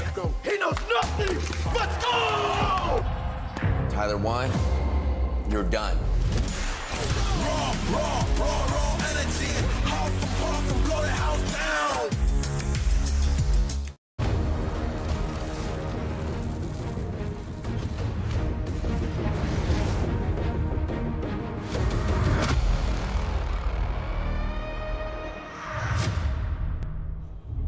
Ladies and gentlemen, welcome back. We are here once again for the B stream of the Esports World Cup for Dota 2, and it is in Dota and John Expired. Jonathan, welcome back, sir. We're into our second series of the day between the L1 team and Aurora. How you doing? Doing great. We had a pretty good series beforehand. We did manage to see a win coming out for Poor Rangers. Finally, we had a pretty good talk with Naive earlier on, and he had a pretty interesting set of things to say. Of course, we have our schedule to look at today, what we've got lined up and what has happened already. We did get that draw of Poor Rangers up against Extreme Gaming going 1-1.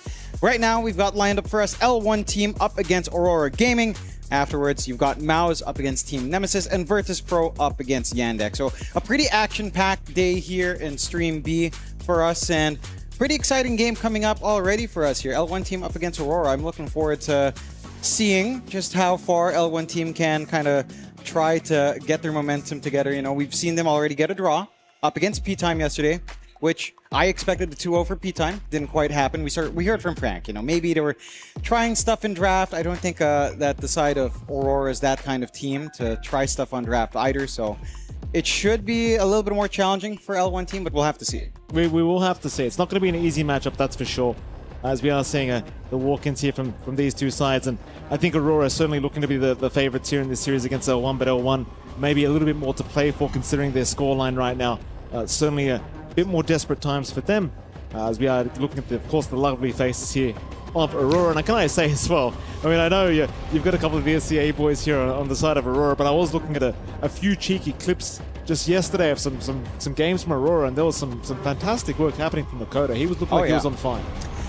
It always feels like no matter where Mikado goes, he's going to shine, right? And he had some pretty ridiculous, stylish plays yesterday. He was TPing out, then got the Sunstrike kill afterwards. Like, he did. That is kind of insane to get done. And, well, let's see if they can kind of pull that performance again. Again, you know, a little bit back scenes kind of thing, but this is one of the big moments where all of the Indonesian players get to gather around as well, right? So Mikado was playing around with Whitemon and the rest of the Iconic Voice as well, In Your Dream, Varish, The Lull. They're all just kind of playing around, and it was pretty fun to see. They're in pretty good headspace, so we'll have to see if that carries through after such a great start already in this group stage. It will be interesting, this matchup, and well, again, L1, I think they've got a little bit more to play for here, John. It's been a bit of a rougher time for them, but Aurora, it's certainly looking to be the favorites as we are hopefully going to go into game one and have a good one for ourselves. I know you're excited, John. You think it should be a nice close matchup between these two, at least an entertaining one? It should be entertaining. And again, we've seen L1 team kind of rise up, and I mean, they've managed to get a draw. They're in a pretty rough position still in the group, but overall, if they can kind of get a draw here against Aurora, I'd call that a win, because I think Aurora is the heavy favorites coming up. They're in the top two right now, tied up with a scoreline of 3-1.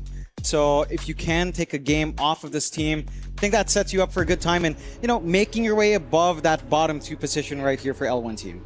What do you think, anything in particular you think L1 should be concerned about here against Aurora? I mean, I know this is a team that's definitely the favorites here, but any particular picks you think that L1 might need to think about removing ASAP? I mean, it just feels like you might have to target Mikado a little bit. Maybe even, you know, a little consideration for, say, WS and Lycan, although he hasn't played that in this tournament yet.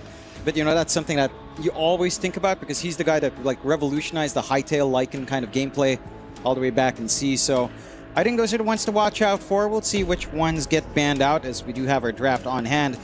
Side of L1 team banning out the Lone Druid and the Treant, and Aurora banning out the Drow, Darkseer, and the Ringmaster. So just taking care of the bigger nuisances here. You see a little bit of Mikado's heroes gone with a puck, but they do leave some of the micro heroes on the offlane open. Beastmaster's the big one here. It's still left behind that you could think about for WS. We'll have to see what the options are. It'll start off with the SF here. Should just be our Nightfall hero coming out. And the Axe left alone. L1 team will prioritize it very, very early on. So you get the Corrupted Axe on hand.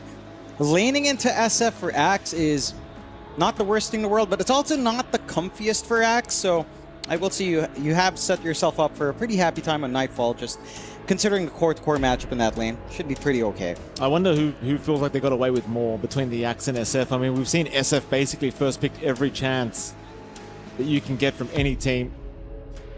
The Axe has felt, of course, amazing nonetheless, but the SF in particular has felt just extremely potent for pretty much every single game we've seen it. Plus, the versatility really helps as well, like being able to just jump between the magic build, the right-click build. Having that versatility always helps, always having the option to try and find a way to win out these games with this hero. Yeah. I don't know, like, I'm trying to think, because overall I think there is a good reason why Axe is banned in nearly every single game. And at the same time, the SF hasn't been banned as much. Maybe people feel like it's much more easy to find a solution to SF. I will say, again, for an Axe into SF, at least in lane, depending on your support matchups as well, it's not the comfiest overall here for Axe, because you're outranged, you're going to get raised down. Battle Hunger doesn't really do much against the SF, so you're just going to be poking the supports, and you're, again, having to look for a nice support combination here to really elevate that Axe. But otherwise, again, this shouldn't be too rough for an SF. The Axe will still eventually have impact. I think that is just a given with how the hero works. Your call is always going to do work. Your dunks are going to make you tankier, which is always great against SF with all of the minus armor he provides. We see the Invoker being banned out by Aurora. L1 team did ban out the Largo as well, which again, WS played a little bit in the offlane, which it can work in certain drafts, but it's just we saw it have a rough time as well. The Hoodwink does come out here for L1 team. So you've got the Axe Hoodwink lane on hand, and that can kind of put a spanner in the works on the SF. So now we can see like the aggression coming out in lane, a little bit of pressure coming out. Of course, Nightfall should be ready, maybe even starting out with a Quelling Blade just to take care of any random bushwhacks, and that is one way to kind of mitigate all of this output here from the side of L1 team. Aurora do pick up the Winter Wyvern, so really focusing in on getting dominant lanes, maybe even getting some good saves off. We have seen the sustain of Winter Wyvern, even level 1 Cold Embrace, do quite a lot in stalling out a fight. I will say Axe at least counteracts this to a certain extent. If you're low enough HP, the dunks will still be pretty relevant into that Cold Embrace. But I do like the potential here. SF Winter Wyvern lane's pretty good. We go with Lion as well. So now I'm getting pretty excited. You've got a pretty fun hero on the pause 4. Whoa, a lot of damage coming out. You know, this hero, Lion has felt pretty good, I will say. It's kind of ridiculous that they actually felt the need to nerf his bonus damage on each finger kill, but, you know, it is what it is. It is what it is. You know, at least the hero still does what it's meant to do. Yeah. Still has its whole kit. True. We haven't seen too much of it, you and I, so far on the B stream. I think this is the first time we are seeing it, if I remember correctly. It is for us. And I think specifically in this game, it's gonna be a little bit annoying for the side of L1 team, right? Because you position yourself far enough. These two supports are pretty much backline supports. Line somewhat more front with the blink timing here. Of course, you're going to be looking for a Winter Wyvern blink timing here as well for the side of Aurora down the line to get those Winter's Curses off. Do get the Ember being prioritized by L1 team, so just ensuring that they've got a good time for Mirageman. And this is the one here that really looked great in Mirage, right? Like he was dodging out all Requiems, dodging out a ton of spells, just having a great time on his Ember. So I do like that they go back for this here on L1 up against Aurora, because this was pretty solid on Mirage when we saw it yesterday. It certainly was. There's your Ench as well. It's another hero we haven't seen too often throughout the B stream, but I do like seeing me an Ench. I think it's still a very nice support. Still does its job. Still very hard to kill. Aurora probably not going to be too worried about it though, as they do go into their own 4th pick. 2 more cores to come for themselves. What is it, Jonathan? Remember to clean your keyboard, guys. That's I didn't see that's it. all I'll say. I didn't see it. Well, That's all right. wipe it down, and the managers can't do it all. You can't expect AA to take care of everything here. Guys on L1. Give him a break. Give him a break indeed. There goes your Monkey King now for Aurora. The Makoto Monkey King? Should be. Into the Ember Spirit matchup is pretty darn good. Just looking for, brown boots, 1 rate band timing. The one thing for Mikado to kind of watch out for here is there is quite a fair bit of mid-rotation potential. I think just having Enchantress and Hoodwink does mean that there could be pressure at, say, the 4-minute mark, the 6-minute mark as well. Some possibilities of just trying to slow down the Monkey before it starts to run out of control. I do like this overall, though. I think it's really good follow-through for, say, Winter's Curse. It's pretty good to play with the Requiem as well. When you have the Wukongs down, it plays with a minus armor of the SF quite nicely. And it kind of fits the draft quite well. You should theoretically be pretty good up against the Ember Spirit in the mid. And again, all you have to watch out for is the support rotations. But even then, Aurora have their own supports that if they could leave their side lanes, or even if it's just the line that gets to walk out, there is a lot of presence here in their own rotation in. There's some kill threat, there's a good amount of control and damage, so I think you've drafted quite well-rounded here on Aurora. L1 team, it's pretty solid as well. I'm curious what win condition both sides are looking at, or at least the win condition L1 is looking at. Necrophos is banned out, L1 themselves ban out the Doom. What common options are there? We saw Lifestealer today, it didn't feel great. We were seeing some Sven in the TI regionals, but it hasn't really shown up here in the Esports World Cup. There's Luna as an option. Troll has definitely fallen out of favor, but maybe into Monkey King it's alright, although you're giving a lot of value out to the Winter Wyvern as well as a consequence. I kind of dig the Luna. I think it plays nicely with Axe. It gives you an avenue for, say, a casual Axe pickup while focusing on right-click, and just gives you a lot more reach. Laning presence should be fine as well, depending. They ban out the Spectre on the side of Aurora, so again, taking care of maybe just some more of these pocket picks that L1 team might try to lean into here for Snowy. More bans to come, or at least one more ban here for the side of L1. One more offlane ban for WS.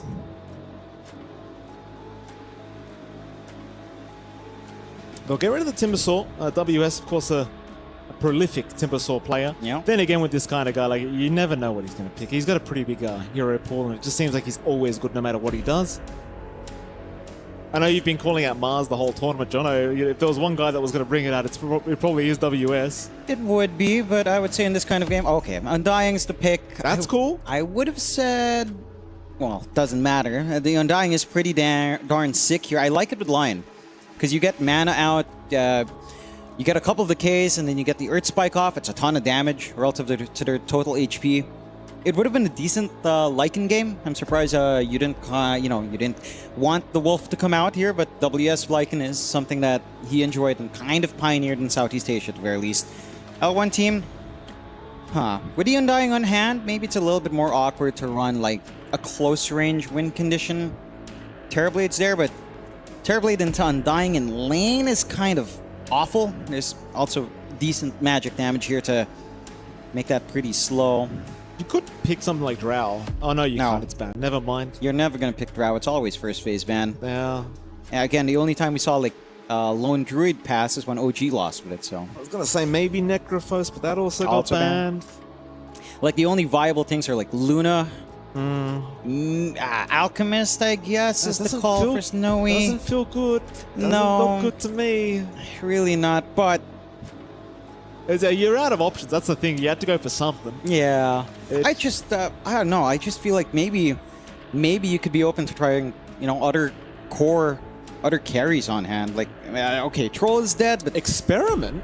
Like Are you Jug is kidding kind me? of okay. Yeah. Again, like Sven is okay. Maybe not into Undying, to be fair. That would have been pretty rough. But like Sven looked really nice with his innate as well.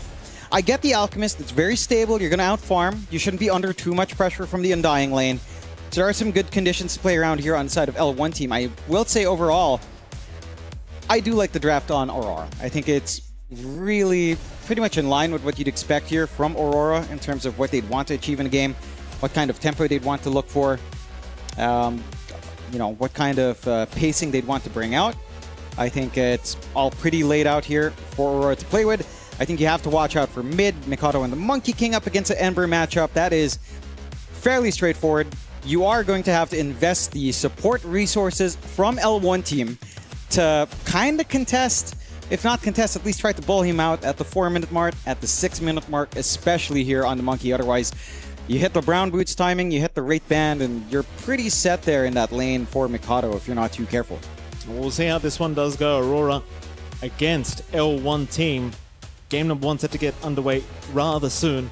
I gotta say, I really like the way Aurora's draft has gone here, John. I appreciate the Alchemist last pick. At least they want to try and outpace Aurora. They want to try and meet them in the mid game with their own Alchemist farm, but it's scary, man. You're up against the Monkey King. You're up against that dastardly SF. The Undying's never going to be fun. Your favorite, the Lion. Yep. That's going to be annoying during the laning stage. Very much so. I'm just trying to figure out. We're not seeing a 1-1-3 build, are we, John? Do you want to predict something like that? Yeah, no? it's usually just 3-1-1. Okay. It's not necessary nowadays. They kind of nerfed the damage values coming out from that. And you really want to play with the damage of decay anyhow. So like a 3-1-1 build here is fine. What I'm curious about is with the Alchemist pick, Nick, if the game does go long enough or even in some intermediate point, gifting an Ags isn't the worst idea. And I feel like if you do gift an Ember a relatively early Ags, let's say 25-30 minutes in, earlier than you'd expect when Ember's still trying to farm up, that can be really impactful, right? Like the Alchemist can influence the game outside of his own farm. So I think you have to take that into consideration. If the game goes well enough here for Snowy, then he can kind of pull something out like that, give a little bit of a power spike out to Mirage. And again, seeing what Mirage did last time around, he was playing the Ember, it looked pretty darn good. The more tools he has, the better it'll get. Well, let's see how this does go. Of course, again, game number 1. Hopefully underway rather soon here between these two. And, well, here we go. We'll get it underway. Looking to see how they win out these lanes as well, because the laning stage for L1, it could be on the rougher side. You know, this Undying Lion, you already pointed it out, is very hard to go against. SF Winter Wyvern, pretty hard to go against. The Monkey King versus Ember, pretty hard. Like, every single lane does feel like it's a bit of a challenge for L1. You do have these decent supports. Like this Hoodwink Eng can do some decent work, but there's just so much kill potential with Aurora right now. Every lane feels like it should just go Aurora's way if everything goes right. Crazy long smoke being drawn here as well by L1 team. Might be able to get a flank onto Nightfall up top if they fully commit. Pretty spread out here on Aurora as well. Just a 2-3-man smoke a while ago. Not looking to really force the issue. The level 1 presence of L1 is pretty big. But I'm surprised you're not trying to leverage your Undying as much. You know, if you see a clump up, you got a Decay at this point. That is a lot of strength. You can kind of tank through literally every spell. Threaten for a kill. So far, just playing it safe. Yeah, they don't seem to mind Aurora. WS, he's going to see respect. Respect takes a stunt. Half HP being removed, won't really mind too much. It was a 2-for-2 trade on the boundary rune, so a nice even start here between these two sides. And well, with that, I mean, it's going to be interesting to see how they perform in these lanes. L1 in particular, the mid lane, should be a pretty pretty yucky time, I'd say, for Mirage. I do not expect him to win it out in any way, shape, or form against Makoto's Monkey King. No. And we've seen Makoto's Monkey King is pretty darn good. He hasn't opted to go for the Jingu yet. He'll go for the Boundless Strike to ensure he secures the range, but you know, as you hit that level 2, things will start to get a little bit concerning for Mirage, I'm sure. That it is. And again, the key thing to trying to balance this out for the side of L1 team is basically rotating out your Enchantress and the Hoodwink. You get a bit of a quick pause. The MK bug is on hand, where you probably don't see the MK, so quick reset for Mirage. But yeah, it's really down to rotations out here from our Enchant, from our Hoodwink onto maybe the 4-minute rune is where you can kind of get spicy. 4-minute water rune. 6-minute power rune is where you definitely have to commit. I think if you miss that timing, you're just kind of giving Mikado too free of a time. I think there's other things to consider as well. Like, yeah, the axe is amazing. Like, the blink pall, it's going to be quite nice here. Going to be quite annoying. But with the Undying offlane, if you get your shard, is it really a threat? Like, you just kidnap down, likely the SF, put him in the tombstone, and what do you have to worry about? Everyone's getting kidnapped in your world, John. Yeah, I'm from the Philippines, Mike. That's it. Yeah, that's how we talk about it. You know, your dad goes missing for a few days. He's probably kidnapped. You had an experience, have you, John? No. Something I don't know about? No. It's just a fun word, you know. You don't get to use that in everyday context. So it's a great word. I try to use it when I can, when appropriate, and it is appropriate in the context of a video game. So, that it is. There you go. Level 2 up. Mikado gets to have his fun now, and Mirage will have to manage himself as the damage can start to get a little bit wild. It's getting there. The fight. Makoto's going to run out of Jingu. Obviously, he's going to try and apply the aggression where he can. It's a pretty impossible lane for Mirage, but he is giving it the best crack while he still can early on. The side lanes, at least no first blood being drawn either thus far. No. We only a minute and a half in, to be fair. I suppose the It feels pauses like it was longer. The pauses make it feel like it's already 5 minutes in, but it's not. 5 minutes? It felt like we're 20 minutes in. All right, John, calm down now.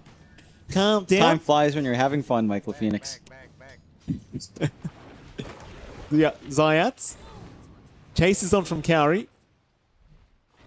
Kauri not going to be able to quite finish the job, but it is very hard against the Arctic burn of Winter Wyvern. Like, there's only so much you can do to sustain yourself in this laning stage, the off lane of L1. Makoto still just casually healing up with this Jingu mastery against Mirage. The Mirage, I must admit, is doing a pretty good work so far, still securing at least 8 CS against the 14 and 3 of Makoto. You can't really cry too much about that as the Ember. No. Happy days, although water rune control, 1 for 1. So still pretty happy overall on the side of L1 team to at least get that refill. The top lane has been a little bit of a challenge here for Nightfall. Not as much CS as you'd maybe want him to see, but relative to the Alchemist, at least keeping it even. There's a lot of poke potential here, of course, with the Axe and the Hoodwink. And they're doing a great job of just isolating away Kauri. Not easy for Kauri to just look for a casual last hit. At least not until you have the Splinter Blast up. And it does make it a little bit harder to try to poke back with those levels up on Corrupted. So, really good management of the lane so far from our Axe. Nightfall should be steady farm. I'm so curious to see if it's a physical SF we're seeing here or the magical hybrid. Oh, Kauri's just having such a rough time. They just won't leave the poor guy alone. No. At least the Cold Embrace is making it so you can just reset over and over again. Doesn't really matter too much. Yeah, it's a painful lane because you do go 0-2-1 as well. There's no point going spin. Like, the SF is so far back that you likely go either 0-3-2 or 1-3-1 and just max out that battle hunger and just constantly apply that pressure. That does take the bite away on that Winter Wyvern. Again, the mid lane really starting to ramp up for Mikado, but not to a huge amount. 21-8 up against 15-2 in CS. 1 rate band up and the brown boots coming in though, and that's where things can start to get a little bit more interesting. You're also seeing Respect get some vision down in the triangle and maybe start to contest for that 1 water rune, at least get the deny off as well. So theoretically, you're starting to find all of those early beats that we were looking for from L1 team. All the beats they need to secure in this game. And they'll just find both water runes. No top-ups for Mikado, which he's not too unhealthy anyhow. It's not the biggest deal. But having the freebie for Mirage, again, makes this lane a little bit more manageable. That does. No first blood being drawn yet. 4 minutes, 20 seconds in. Both sides have been playing rather passively in these side lanes. Oh, Zayat's just finding every courier at this top lane. He's just completely cleaning up. Oh. Snowy. We'll see Mirror there for a moment. Mirror going to be able to escape, but Respect will go for the chase with the mud column. Lands a stun eventually. But not going to amount to anything. Just very annoying for Mirror. Yeah. It's the most enjoyable way to play Dota. I believe that's something Slacks would say. Yeah. Just wants to annoy people. Still, it's not annoying anyone recently. No. At the very least. And again, in this game, it's been pretty calm. Arctic burns up. Zayat is going to take a fair bit of damage. He might just be dead. And it seems like Fairy Fire going to keep him alive as now they'll look to turn and draw first blood the other way. Kaori goes for the cold embrace. Nightfall's trying to get there in time to help out. Kaori, though, dropping a little bit on the low side. Though, no, the Earth Spike from the high ground. Corrupted, he's still trying, but he's going to go down. And first blood, it was drawn anyway by Makoto. He found Zayat right before they ended up taking down Corrupted.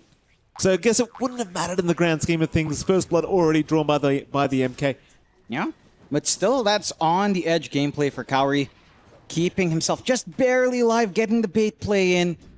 Managing to give a little bit more out for his team. A 0-2 start. And again, fantastic laning coming out here from the side of Aurora. You're not too far behind an L1 team. The biggest discrepancy is going to be, well, actually top overall, not mid. You're holding out a little bit more in Mirage. They look for a little bit more. Now Zayat's going to get caught once again. That'll be Mira taking the kill this time on the Lion. So 0-3, 6 minutes in now. Aurora already off to a brilliant start, as you kind of anticipated as you saw the draft. It was pretty obvious that we're going to have a good laning stage, I'd say. Yeah. I mean, props to L1. They are still putting up a great fight, though. Like I was saying, the Ember, he still found plenty of farm considering the matchup. Not the craziest amount, but 27 last hits, still pretty good. You know, considering he's up against the Monkey King. No. You are still finding your farm on the Alk as well, by the way, John. Snowy's been uncontested. He's not far behind at all. 40 CS on the Alk. Yep. And again, that's something you do have to watch out for once you reach that Radiance timing. The farm does escalate. Look at this build on WS. Double Mage Mask, Sage's Mask, and the Soul Ring. Corrupted. Regenning all. Will get caught. They'll try to hold control over this axe, but Zayat and Mirage going to show up now. Hex out onto Mirage. Mira, he'll get the cold embrace placed on him, but he is still completely trapped up. No escape here from Mirage. And a nice little rotation from the Ember. Able to claim a freebie. And of course, Corrupted, I mean, it was a bit of a wishful think to try and chase him down like that without Makoto. But now with Makoto, they can. Corrupted. Running, but is going to drop Kaori. Able to secure the kill. I was just trying to say, John, I was half anticipating Makoto was going to show up for that kill attempt. I think it was more about distracting them from the Shrine of Wisdom. They did grab both of them in that meantime. So in the end, you sacrifice the support for 2 shrines. You hold back Respect. You hold back Zayat from getting EXP. You're in a pretty happy place right now for the side of Aurora. 1-4. Support's getting some good spacing. Chase down here. Nightfall looking for the Requiem. Not able to get it in time. Nice secure by Mirage. The fear might have made a difference later, but not really. He jukes out the damage anyway, and well, with that, 2-4 now. That's not amp damage going to be found by Makoto in the meantime. He'll be very happy with that, I'm sure. They can even think about pushing in this mid-tier 1 just a little bit. They'd love to try and force a fight here, but so it's Makoto well aware that they can see him. They'll just continue the farm game, though they are going to jump Mira, but a Wukong's command going to make life a little bit more difficult. Mira does end up going down. Makoto actually dropping very low, but they don't want to stick around for this. It's a little bit too risky into the MK. So they'll take the quick Mira kill, and that'll be enough for them. Really strong punishment coming out here from the side of L1 team. Managing to, start to get some of that momentum away, waste some big spells. Wukong's being down. Maybe now Makoto's not going to be as keen to make a rotation around the map. That takes away the bite of the amp damage rune as well. And it's not the quickest process, but you are keeping mid shoved in. I do feel like the sacrifices you're making on Aurora, I mean, you're getting a free top, but you're also leaving this Alcalone down bot. WS is getting the build-up he'd want on the Undying. I'm curious what he'd want here in terms of build. It looks like a straight-up Lotus.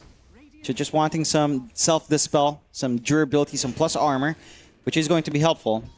At what point, at some point, WS will have to join his team, though. And I feel like that's the one thing that's lacking. Like, out of all the offlanes, the Undying's the least farm-centric one, is Mikoto. And Mikoto, nice little tree cut. Gonna avoid the bushwhack and it's be on point with these tree cuts as well against this Hoodwink, of course. Mirage going to stick around for the 10-minute power rune, hoping it does spawn bottom. Mirror's going to intervene, but the Earthspike's not going to land. He will land the Hex. But of course, Mirage is going to be able to remnant to the top and take the Arcane Rune for himself. No issues for him. I wonder if Aurora are at all concerned about the fact that this Alchemist in the meantime has been just free farming. There should be some concern. I'm wondering if they have someone that goes healing reduction here, like a Spirit Vessel kind of carrier. There is. I saw one a little bit. I can't remember who it was, but okay. I saw one. Good, good. I mean, that's all I really need, even if this Alc farms up. Heck, this isn't a bad Krellis Cruiser game. It's a catch one. They will jump at least Respect. Respect going to go down very, very quickly. So you can see WS building already into the Lotus Orb for himself. Snowy, still trying to go for the Radiance build up into the Blink. Pretty standard build for the Alchemist to really allow him to start to escalate. Yeah. Maybe a little bit concerning considering that you do have the SF who's keeping on parity and net worth, at least for now. So you're not actually gaining much of a lead for the Alchemist, but you do kind of anticipate it will escalate as Mirage mid lane going to get jumped by Mikoto with the Wukong's command committal. But they are just trying to slow down and stop the push with this siege creep on the Radiant side, and they will get that done. It's just keeping Mikado locked into mid, which is getting a little bit surprising. He had some good movements across with the Shrines of Wisdom, but has been kind of stuck in mid while the rest of his core is just free farm, which I suppose is one way to make space. There's no movement across the side lanes whatsoever, so both WS and Nightfall are just free to kind of get that build up they'd want. Nightfall is going for Yashakaya into Force Staff, so maybe we're going to be seeing that same hybrid build where you do go Yashakaya, then you go back into, I don't know, Silver Edge kind of build, BKB as they catch one. And Mira gonna run. They'll see the stacks being made. Zayat, he does miss the bushwhack, and now the rotations will come in. WS immediately just dropping the tombstone as he does TP right to the outpost. Zayat probably not making it. He'll be spotted by Mikoto.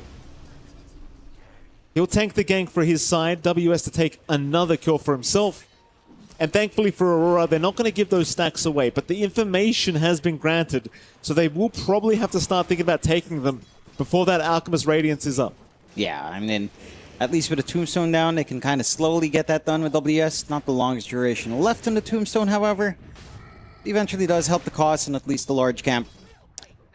It's been a very quiet game, but again, the progress you're making on Aurora is pretty notable. Like you mentioned, Alchemist not too far ahead here on the side of L1 team relative to Nightfall on the SF.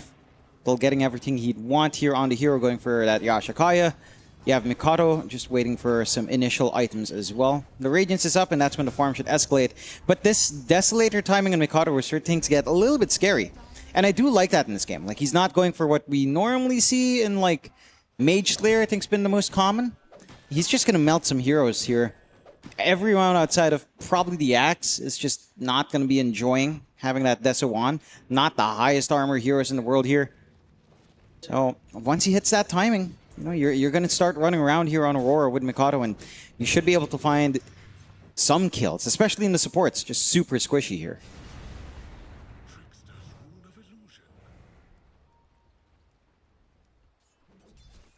Only one KO was late, though. I mean, all things being said and done, not really a huge lead for either side. Yashakaya now available on your SF. There's your Lotus Orb for WS. So Makoto's trying to farm up into the Desolator, narrowly avoiding a bushwhack there from Zayat. They're going to find both Shrines of Wisdom a second time. So Aurora doing just brilliant work and just securing all this extra XP for themselves.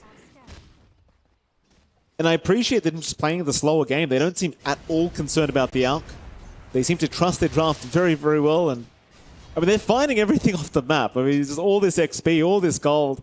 The Alchemist hasn't really gained much of an advantage at all. There's your Desolator now on Makoto. And I really just don't think Aurora are at all stressed about this game. Like, they are just chilling. No, just on cruise control. Just waiting for these key items to be up before looking to make the play. I mean, look, this farm on Snowy is great, but look at the farm coming out there on Mirage and on Corrupted. It's not that high. Like, they've kind of had to take the back seat, as we tend to see when you're on the Alchemist draft. Only the Alchemist player tends to have fun. Does feel like we're kind of seeing a repeat of that here in that classic Alk gameplay. For Aurora, I'm surely with the Desolator you start hunting, and we did see some movement across there from Mikado, just not finding much yet for their trouble. Maybe now with a smoke, would want to get charges up. Well, Respect's going to see Mikado. So no real smoke gank to really come out of this for Aurora, but they are going to slowly head into the mid lane. T1 is still standing, and they have a siege creep to play with at the 15-minute mark. WS, of course, going to join the fray with his Lotus Orb now up. It's going to be really hard to try and get a defense out unless you land a nice blink call. They do find Makoto, though. That's a great start, but the immediate curse committal. Makoto now gets the Wukongs, but can't get the hills. No, the Soul Rip! WS, he's not going to let it happen. Soul Rip just in time, and the Boundless with the Jingu Mastery. More than enough to reset Makoto. And that's your mid-Tier 1 gone. John, don't look at me like that. Whoa. You gave me that look like, what an idiot. I was like, whoa, 16 minutes in the racks? How come I'm not seeing it? I'm like, am I sleep deprived? I might be. Still. You look at John. Yeah, I do. Are you tired, John? I don't know. Do you want to talk There's about something it? in my eyes. It's not life. Is it a tear? There's no life in my eyes, Mikey. There's something else. And I need an operation to get it out. I'm not sure what it is. Still, at least I have my eyes. I don't know what I'm saying. What are you saying? What I do know, that was pretty sick. I think the decision to throw the curse as well to try to stall out was pretty nice. Hold on here, John. Snowy. He's going to go and try to snipe Mira, but there's a lot of help here for Mira. Snowy, he's still going, but now he's surrounded. They'll bring in some help to try and help out this Alchemist. Mirage, he's jumped right into the back, trying to deal with this Winter Wyvern, but it's just not enough damage yet. Carry, he's healing through with the Cold Embrace. They will at least finally take down Mira, and in fact, Carry does end up going down. As WS, they're going to try and target the Undying. He's a tanky boy with a Tombstone up. He'll drop it. Now Nightfall, Requiem, not going to protect the Tombstone. However, they do catch Corrupted. WS still running. The Battle Hunger, though, almost taking him down. He'll barely survive. Chase on for more, but Mirage didn't really hit the Sleight of Fist. And so ultimately, not the worst fight in the world here for L1. It looked a little bit suspect to start, but still not the best either, Joe John. They did lose their axes. Here we go. Makoto, double Boundless Strike into the curse, lock them down. No getting away. It's Mirage has no remnants. Zayats at least walks out of there, but the much bigger target has been taken down in the form of the Ember. Yeah. And again, for Aurora, it was a really awkward one to start off with. I think your supports were too low. And there was some hesitation in retreating as well, right? Like there was that movement forward. Mikado was kind of angling in for a little bit more, then goes up the ramp instead and allows that movement to be successful on Kaori and Mira. Does pay off in the end, you know, once Nightfall was in position. And it's one of those things as well here for L1 team. Like, you rarely see Nightfall pop out that you maybe forget there's a tier 1 bot, easy access point for the SF to try to Requiem and kind of turn things around. And it does pay off in the way of Aurora. Mind you, they don't have that big of a net worth lead, but they are playing against an Alchemist who is 2k above everyone else, and they still maintain a 1k lead on Aurora. The sacrifices you're making on L1 team, pretty massive. He blocked his own camp as well, as we were seeing from our observer. Didn't clear out the camp. Not efficient here, Snowy. No, it happens, I guess. He's not going to be happy when he sees that later on, though. Go on, John. Say it is what it is. It is what it is. Thank you, John. Roshan going down is what it is. It is what it is. That's all we're going to be doing now. Aurora, 1k ahead, up against an Alk. Is what analysis. it is. Absolute expert analysis. What can you here. do? You know, we can put that in as well in the rotation. Roshan still going. They are setting up the corrupted. Could be a big call. Could get a big call with the blink in. The tombstone's already been dropped. The Requiem is out. It's a little bit early. The bushwhack. It's going to land Roshan. It's still alive. Do they get it? No. Nightfall is able to pick it up. No one was able to jump in. Now corrupted is down. So is Mirror at least. So they do get a lion for their trouble, but it's not great thus far. Zayats will avoid the balance of Makoto, but they've got the Aegis up on Aurora. They took down the offlane axe. They've got everything.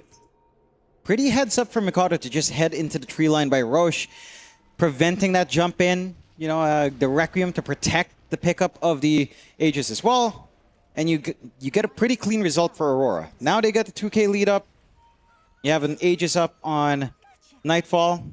It is what it is. Stop it, John. You got an Alchemist just farming away. What can you do? You know? Oh, John, stop it. I feel like, in as well as they're playing, and we get that view again onto the camp. It is what it is. Stop it, John. It's the just whole too arena good. has to listen to us right now. Stop it. Well, yeah, that's fair enough. They're cheering about something. At least they're having fun with something else, Mikey. Yeah. 6-11. And the big issue now for L1 team is you've got an Alchemist that's not so far ahead. You expected a little bit more coming out from, say, your Axe and your Ember, and didn't really reach that point just yet. And now it's time to start thinking, all right, we get this AC up on our Alchemist. The minus armor's there, the attack speed's there, some durability's there. Maybe you get the BKB as well. From there, is it time to ask yourself if Ags are necessary? Because I still feel strongly about getting an Axe on this Ember. If Mirage gets a free Ag somehow at, say, 30 minutes, I think that can really change the direction of this game, as they do take Tormentor for Cowrie. A little bit more utility in the Call and Embrace, but again, the possibilities of Mirage with an Ags, you know, after you're slotted up an Alchemist, could be good. It could be. Now BKB up on Makoto. I mean, you are putting a lot of pressure on this Alchemist to start getting some work done. It's been a bit of a rough start here for L1. Smoke is going to be committed.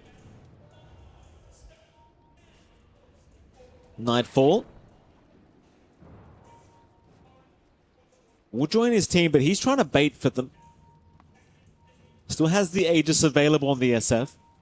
Seems as though L1 are very well aware that there might be a smoke coming. In fact, they do scan out successfully in the Radiant Triangle as well. So they're now very well aware that this is happening. And the smoke, unfortunately for Aurora, might... In fact, hold on a minute. Makoto right by Snowy, but does not end up trying to check that southern part of the jungle. He'll head north instead, where you might run into Respect. But probably not, considering he's TPing away. Yep. Just doing a great job of avoiding this power spike from Aurora. They want to take these risks. They want to take these fights while they've got the Aegis up. Some big timings coming in, though, for the side of Aurora. You've already got WS trying to go for a Shivas. You've got the BKB being farmed up by Nightfall. So a lot of security to come in here. Again, minus armor stacking with Deso plus SF is pretty massive. There is scaling here in L1. I mean, you've got this Enchantress with the drum boots up, or at least the drums up.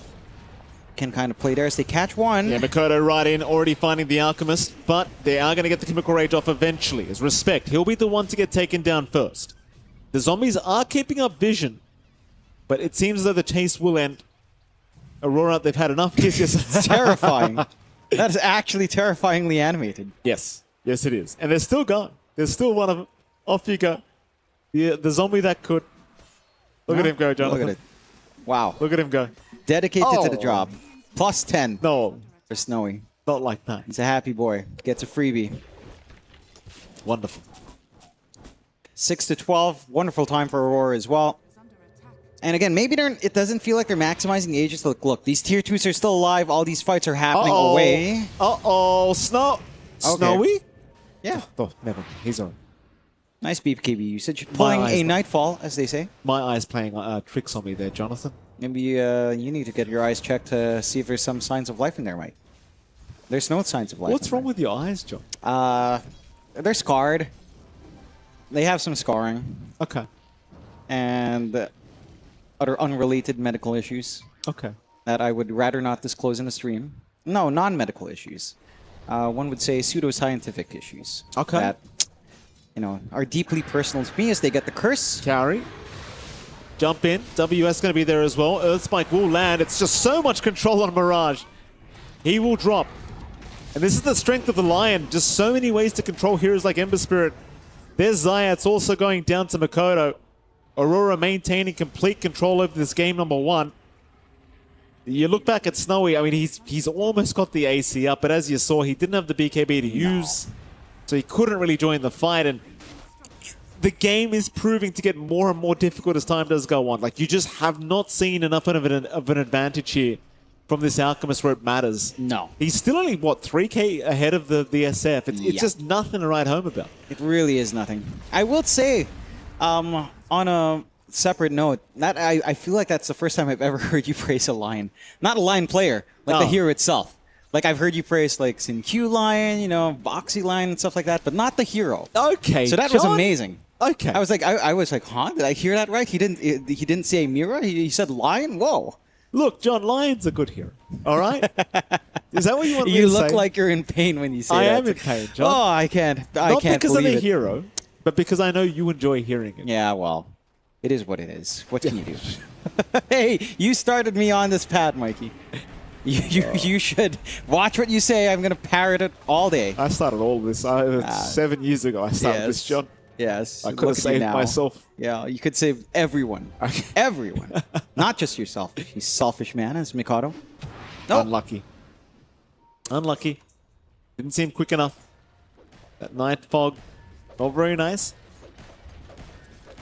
Still, again, they're holding a great advantage here. They seem pretty uncontestable right now on Aurora. But here we go, L1. They'll smoke up as 4. Now 5. See Snowy joining his team. You are playing into the BKB of Makoto, though. This could be a bit of a challenging team fight. Especially considering Aurora, they're just holding onto that high ground of the Radiant, rather the Dire Triangle right now. Zayat still wrapping around. We'll get some vision in the bottom lane. But L1 not really feeling like they can try to get into that triangle. And in fact, Aurora now coming towards them. There is some great vision, though. Corrupted. He only got one on the call, and it's going to be WS. It's not really the initiation they wanted. Snowy, he's been caught out. He didn't get the chemical range off. He's in big trouble. He'll get the BKB, though, in time.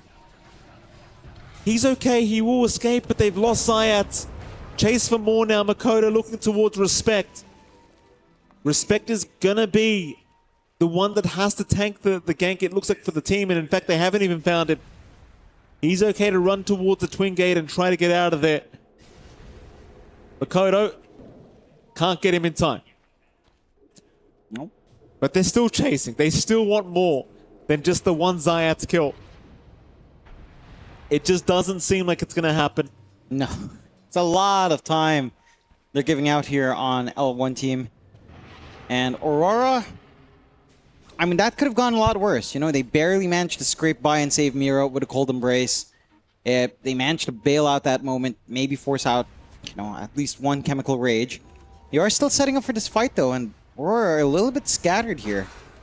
Oh, Corrupted again, being caught here in the axe. Requiem going to be connecting as well. Corrupted trying to escape, but can't do so. Nightfall able to secure 1. Now looking towards Respect. He's on the high ground. Looks like he might make it out with a TP. Zayat, however, cannot do the same. Trying to get away, but does go down. And in fact, they found Respect. They got him. 3 for the price of nothing. And Aurora, they can think about high ground. I mean, it's just a dominant game from them thus far. If they want to, they can. Yeah. There's no reason not to. Just straight to it. They've got the damage with Nightfall. They still have Winter's Curse if they need counterfight. They still have Wukong's command as well. I mean, they just need mana up on our line here for the finger on top of things. So really no reason to back out. And again, it just doesn't take long. The Deso is smoothing things over here for that siege. 1 set of racks down, not going for more. So Aurora playing a very calculated game, not overextending. Respawns were coming up. Just take the advantage, maybe force out the lane a bit, but don't overcommit. And for L1 team, I mean, look, you have some tools up, BKB up now for Mirage. So the Ember does have some protection here. But it really does go back to the point of, did you get enough out from your Alchemist? And it just doesn't feel like that's the case. Again, you're what? 2k above the SF still? Like, it has been consistently a 2k lead for our Alchemist to the next highest net worth hero. That's just not good enough. That's half an item at this point in the game. It's not significant. No. No, sir. Now, Aurora again have been doing just fantastic work. Constant pressure being applied here to L1. So tough as well, because the way the game started, and when you and I, we were kind of saying after the draft, it didn't really feel like any of the lanes were going to go that smoothly for L1, and it kind of was the case. And Mirage was the one who surprised me, because he actually went all right against the Monkey King 1v1 matchup. There's an Arcane Rune now for Nightfall to pick up. Roshan is going to be available, but L1 do go for the immediate smoke. So Aurora, they're going to hang around the pit for now. Roshan is currently walking its way up. They'll just secure the Radiant Triangle here, Aurora. Meanwhile, L1 hoping somebody comes in to farm that mid-wave. Nightfall has the Arcane Rune active still for a little bit. He wants to move in. Snowy, not revealing himself. Nightfall will show now. Can Corrupted find the call he needs? He will jump in. There's a call. The drag back, not really great though. It's not doing much. It's Corrupted. He does get out of there just barely. Now the bushwhack. It caught two of them. But can they actually deal with Nightfall? Nightfall looks to retreat, and now the curse to lock them down. Makoto, he'll get the Wukong's command onto Snowy. Nightfall popping the Requiem. They just can't do it, the SF. Finally, he'll go down. But what's it going to cost you? Pretty much everyone. Corrupted still running. Finding a nice little dunk for himself, but the chase will continue as Corrupted forced to BKB, but he'll be another death for his side. It's not the worst fight, though. They found both supports. They found an SF. So L1, you might argue they're happy with that fight. More than happy, considering how far behind they were.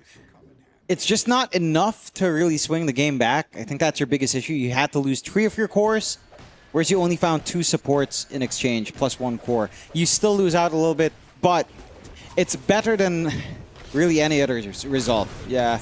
Just unfortunate that the call, again, you're not looking for the spins here. You're having to try to go for the pullbacks without like a BKB. The counter control coming in from Miro is good enough.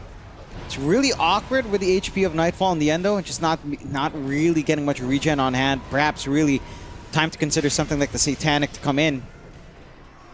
Some benefits for Corrupted. Does get his first dunk of the game at 21 minutes in, which is not what you want to be saying in an Axe game. But again, it's been a very slow Axe game. It's not the best Axe matchup either.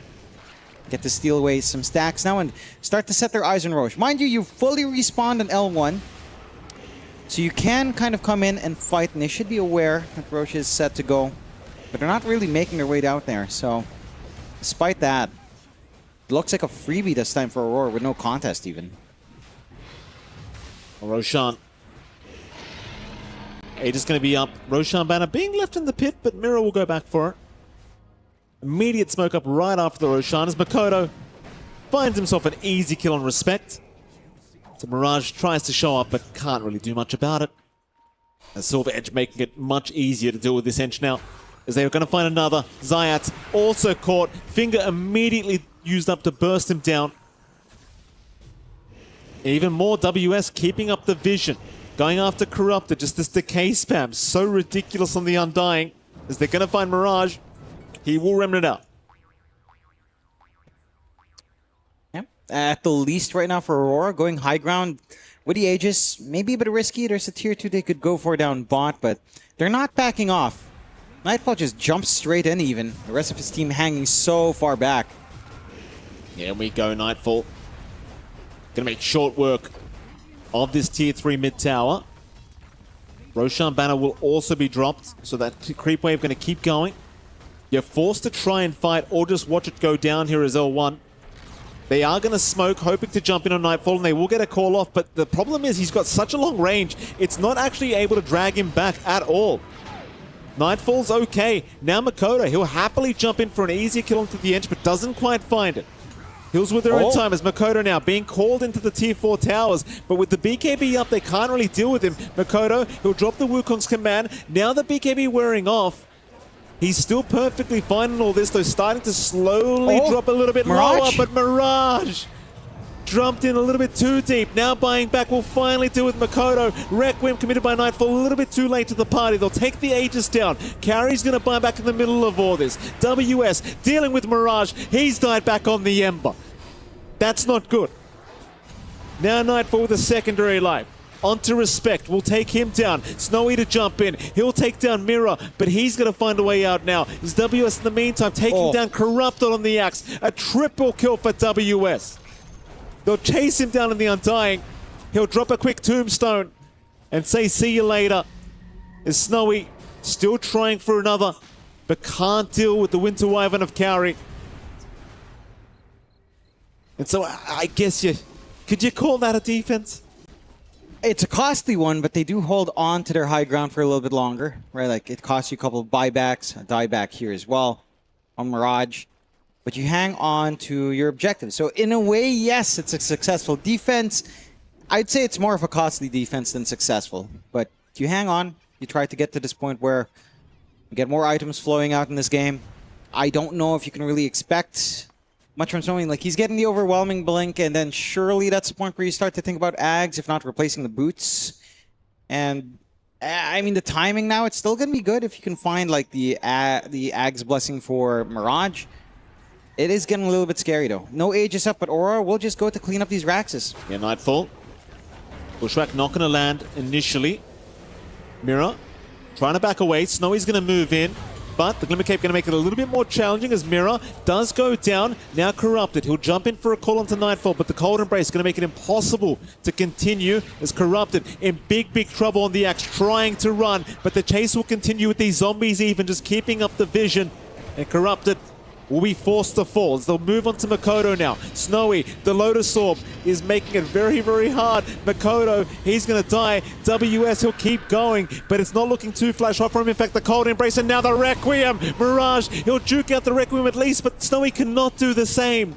Now Cowrie, being chased. Mirage still trying to keep this fight going. Will find the Wyvern, but no, the Cold Embrace buying a bit more time as WS still fighting, but he's all alone in all of this. He can't do it on his own. Corrupted with the buyback will take him down. And they will defend once again. Yeah, they hang on once more. Again, it takes buybacks, but this Axe is really starting to set up everything you could ask for. And again, because the itemization here on your bench, just having some drums up, you've got a lot of damage coming in with the impetus as this game goes on. Your Axes are still, you know, your base is still getting a little bit stripped down. Mid is gone in the end. But you hang on to the bot, you get some good punishment going for yourself, and you're starting to see some of the opportunities open up here for L1. Mind you, it's going to take a lot of that for you to actually drag this game to the other side of the river. Like, you need to find a lot of mistakes out from Aurora. You really need to get these huge calls consistently from Corrupted, which he has been getting. It's a little bit of a slower start in the Axe, but starting to find some of these openings now here, and that does... It does simplify ways of angling back into this game. It's just, you need more. Aurora, for their part, they've got some safety nets now. Aeon Disc up for our Winter Wyvern. You have some security coming in now for Cowrie. Just safety nets to ensure that you can always get the healing off, you can always get the curse off. I would like to see if Mikado's finished up his full Satanic from that, and he does. So at least the sustain shouldn't be an issue. Could maybe get away with one stat padding item. It does feel like he is just melting when he does get isolated away. He does have at least the shard for some mobility to come in, so can try to weave his way in and out. Nightfall going for the full Swift Blink as well. And you're starting to get fully slotted up here on the side of Aurora. And that's the point where, all right, you know, it's Alchemist. If your team starts to get to that point as well and he gifts 5 Ags, it's just a little bit of a boon. Like, that's damage that doesn't take up a slot. It is expensive damage, but... Respect. And the squad, they're looking, and they're hiding in this Radiant Triangle right now. Nightfall right beneath them. Just towards the south. They'll go for a smoke up. They'll get the call off onto the SF. We've seen this before, though. It's not that easy. They'll blow up Mirror. That's a good start, but Corrupted is gone. That's a dieback on the Axe. Snowy, he's in a rock and a hard place right now. He's not in a good position. He just wants to get out of here, but Snowy's been caught. They just ignored everyone else. Just go after the Alchemist. Why the hell not? Mirage running. They'll turn their attention onto the supports instead, looking for Zayat, who will run down the river. He'll make it out. Meanwhile, Makoto still chasing Mirage, does find him on the tail end of that BKB. Perfectly timed for Makoto. Now Zayat's dying right in front of the fountain to Mirror. And that might be all she wrote. GG's called. Aurora, they just proved to be too good here for this game one. That they do, and I want to say that for L1 team, it felt like they kind of prioritized their own game, right? Like, because when you look at Aurora's draft, they got away with a lot of things that I feel like you shouldn't be able to. They get the Monkey King up against the Ember matchup. They get the SF up against the Axe. Like, these lanes are not particularly amazing for L1 team to kind of play. And it just felt like there was no real way of trying to slow down all of these cores, right? Especially in the laning phase. Like, you basically won your mid, not by a huge margin. Mirage did do a good job of holding up against the Monkey King matchup, but it's still Monkey King favored. Our SF versus Axe, definitely SF favored. They were trying to manage that with some damage, but again, we're going for the max Battle Hunger build to try to hold back that aggression. Still not quite enough. And then the safe lane Alchemist, like, out of all the carries in the world, going back to the I get why. It's higher tempo. It just never felt that way. You know, you didn't have a big lead. WS was just this persistent issue on the Undying. He got to play a farm game as well, and when he showed up with his items, and he's a hard thing to push off. I think it was the thing that we thought, I think, during the drafting phase, it really did feel like the game was won during that draft phase, because we both agreed that the draft from Aurora just looked absolutely fantastic here against what L1 were providing. And the Alchemist pick you talk about, I agree, I didn't like it either. It just felt like they were so desperate for some kind of answer in a game that was already going to be practically impossible. Because all the lanes were going to be lost. Yeah. That's generally a way to just lose the game, I think. That it is. I feel like very specifically up against Aurora and up against Mikato, you might really have to look to ban that Monkey King. If you're going to first phase Ember, if you're going to consider it on your mid, you have to think about that Monkey. You know, we've seen Mikato play that. He knows the matchup, and he knows how to just really maximize it. I think you have to, up against Aurora, you kind of have to try to bait out Mikado's hero first. Because when you think about the teams Mikado's been in, you think of Talon, you think of Boom all the way back, like before Yopaj was in Boom. That's the one thing that you can do against him. Like, have his hero come out first somehow, early. They have to prioritize it. And then counteract it and really bully down mid. Because I feel like if that Monkey King didn't have that good game, like that build-up in Tedeso at the timing that we were looking at there, you could have had a little bit more room to breathe, right? Like, the Alchemist could relax a little bit more in the farm build-up. Your Axe could have had a smoother ride into that Blink Blade Mail. And, you know, you could have had a very different game there. Yeah, it's very, very tough. I mean, it's just the first pick SF, they prioritized the Axe for themselves. The Axe didn't look that good. Like, no. let's be honest. I mean, we saw multiple Blink calls on the SF that just the range was too high. Once you got the Hurricane Pike up, it's not like you're going anywhere. No. Once he calls you up, and props to them for trying, but it proving not to be enough, unfortunately. For L1, John, going into Game 2's draft, I know you said already you want to see Makoto maybe trying to prioritize aiming him a little bit more. Anything else? Is there any picks you didn't like? Or? I mean, the Alchemist that we talked about wasn't particularly amazing. I think the Axe as well, like, again, they prioritized it because it wasn't banned, but it didn't feel like it really impacted too much as we are, again, taking a look at our highlights. I will say, you know, you also have to give props to Aurora. They executed really clean. Yeah. Right? It's not like L1 team played bad, it's just Aurora played really, really well. Like the way Miro would come in with these stuns, Mikado was kind of angling away with a Monkey King, Nightfall looking for the Requiems, and then his item build-up as well.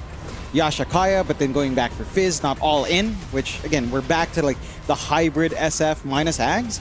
I do like it. I think it has a lot of impact. I'd say the one thing, this is going to sound kind of maybe a little mean, I'd say that WS didn't really get to show off much. I mean, he's playing Undying. Yeah. He's running forward, he's decaying, he's dropping tombstones, he's getting some, he did get some good heals. Yeah. But it's not a showy one, you know, but even then, it's just super stable, like a good foundation to set up for yourself. And I think if you're up against L1, if you're L1 team, if you're up against a team like Aurora, who are again one of the tournament favorites, you've got to bring something different. You know, you've got to bring something different in, because Aurora will play. If you play a standard game against Aurora, they will just play it better. That's just a harsh reality of it.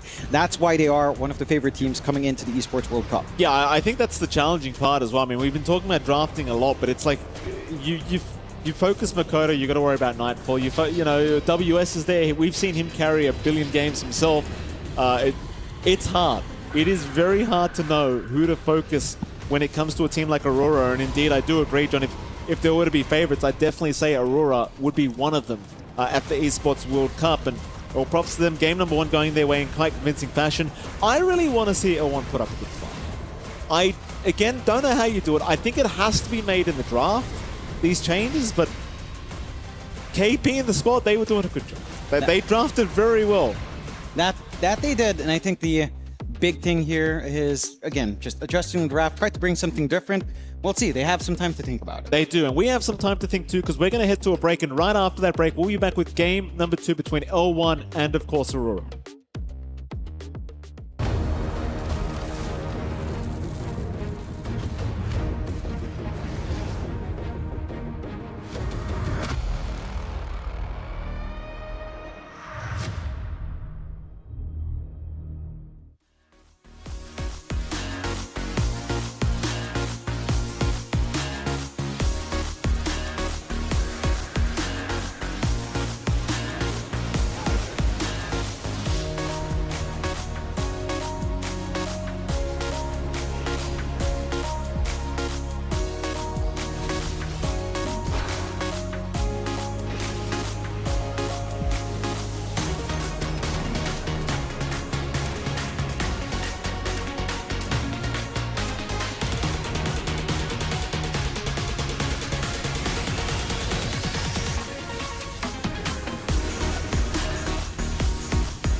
We were there.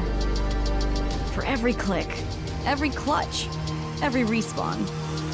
We were there for the years of grind. And we're here. Now. The proud founding partner of EWC. Powering the biggest event in gaming. Shoulder to shoulder with the world's best. Making history. Greatness deserves a stage. Lenovo Legion. Reach your impossible.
Welcome back to the Esports World Cup here for the B stream for Dota 2. Of course, we are in our series right now between Aurora and the side of L1, and it is MLP Dota and John X5. Jonathan, welcome back, sir. You were here for game one. I was. Aurora made it look pretty easy. That they did, and I feel like it was really, like you said, it was a lot in the draft. I think that's something L1 team has to really adjust, because look, Axe is always banned out. It gets tempting to pick it up, right? And you just pick the Axe, and then it's a Shadow Fiend lane. You have to think, is that Axe really going to have a good lane there? The answer was no. You had to go full battle hungry, you had to zone out not the Shadow Fiend, you had to zone out the Winter Wyvern. So you're free farming on Nightfall.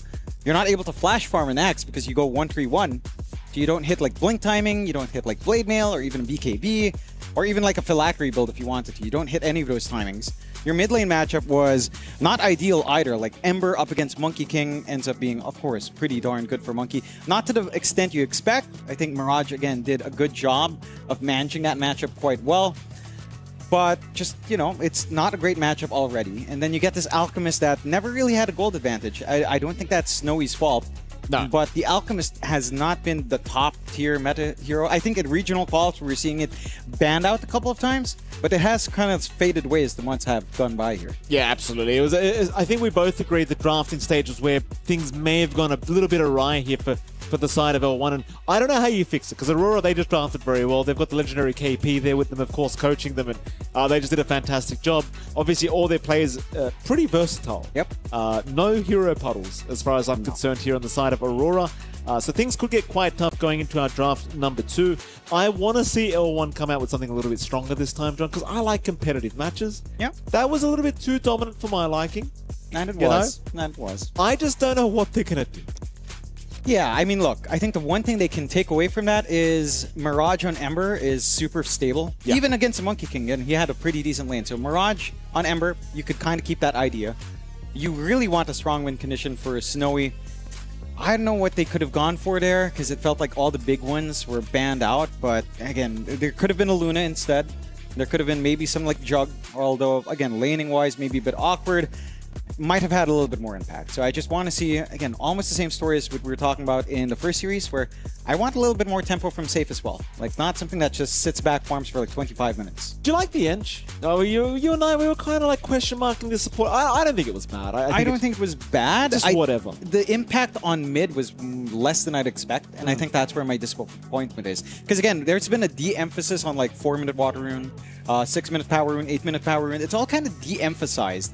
So the mid lane doesn't get that rotation. So maybe in that sense, because the mid lane rotations don't happen as much, you don't need the Enchantress. Right. So I think that's something to consider as well. Ench itself is a good hero, but if you're not playing around the potential rotations and area denial, you don't really get the value from it. Right.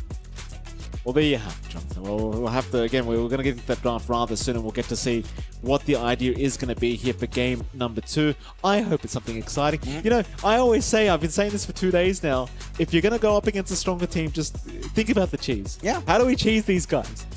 Yeah. What do we do, John? Because there's an option for like a Husker cheese. Sure. Right? Like you could have gone that direction if you wanted to. Instead of prioritizing, I mean, you already prioritized the Axe. You left Monkey King in the pool. And you did pick Ember and then the Monkey King. Oh no, they picked Ember into Monkey, did they not? They did. You could have just picked Husker. No. In fact, they did choose Ember first. Okay. Yeah.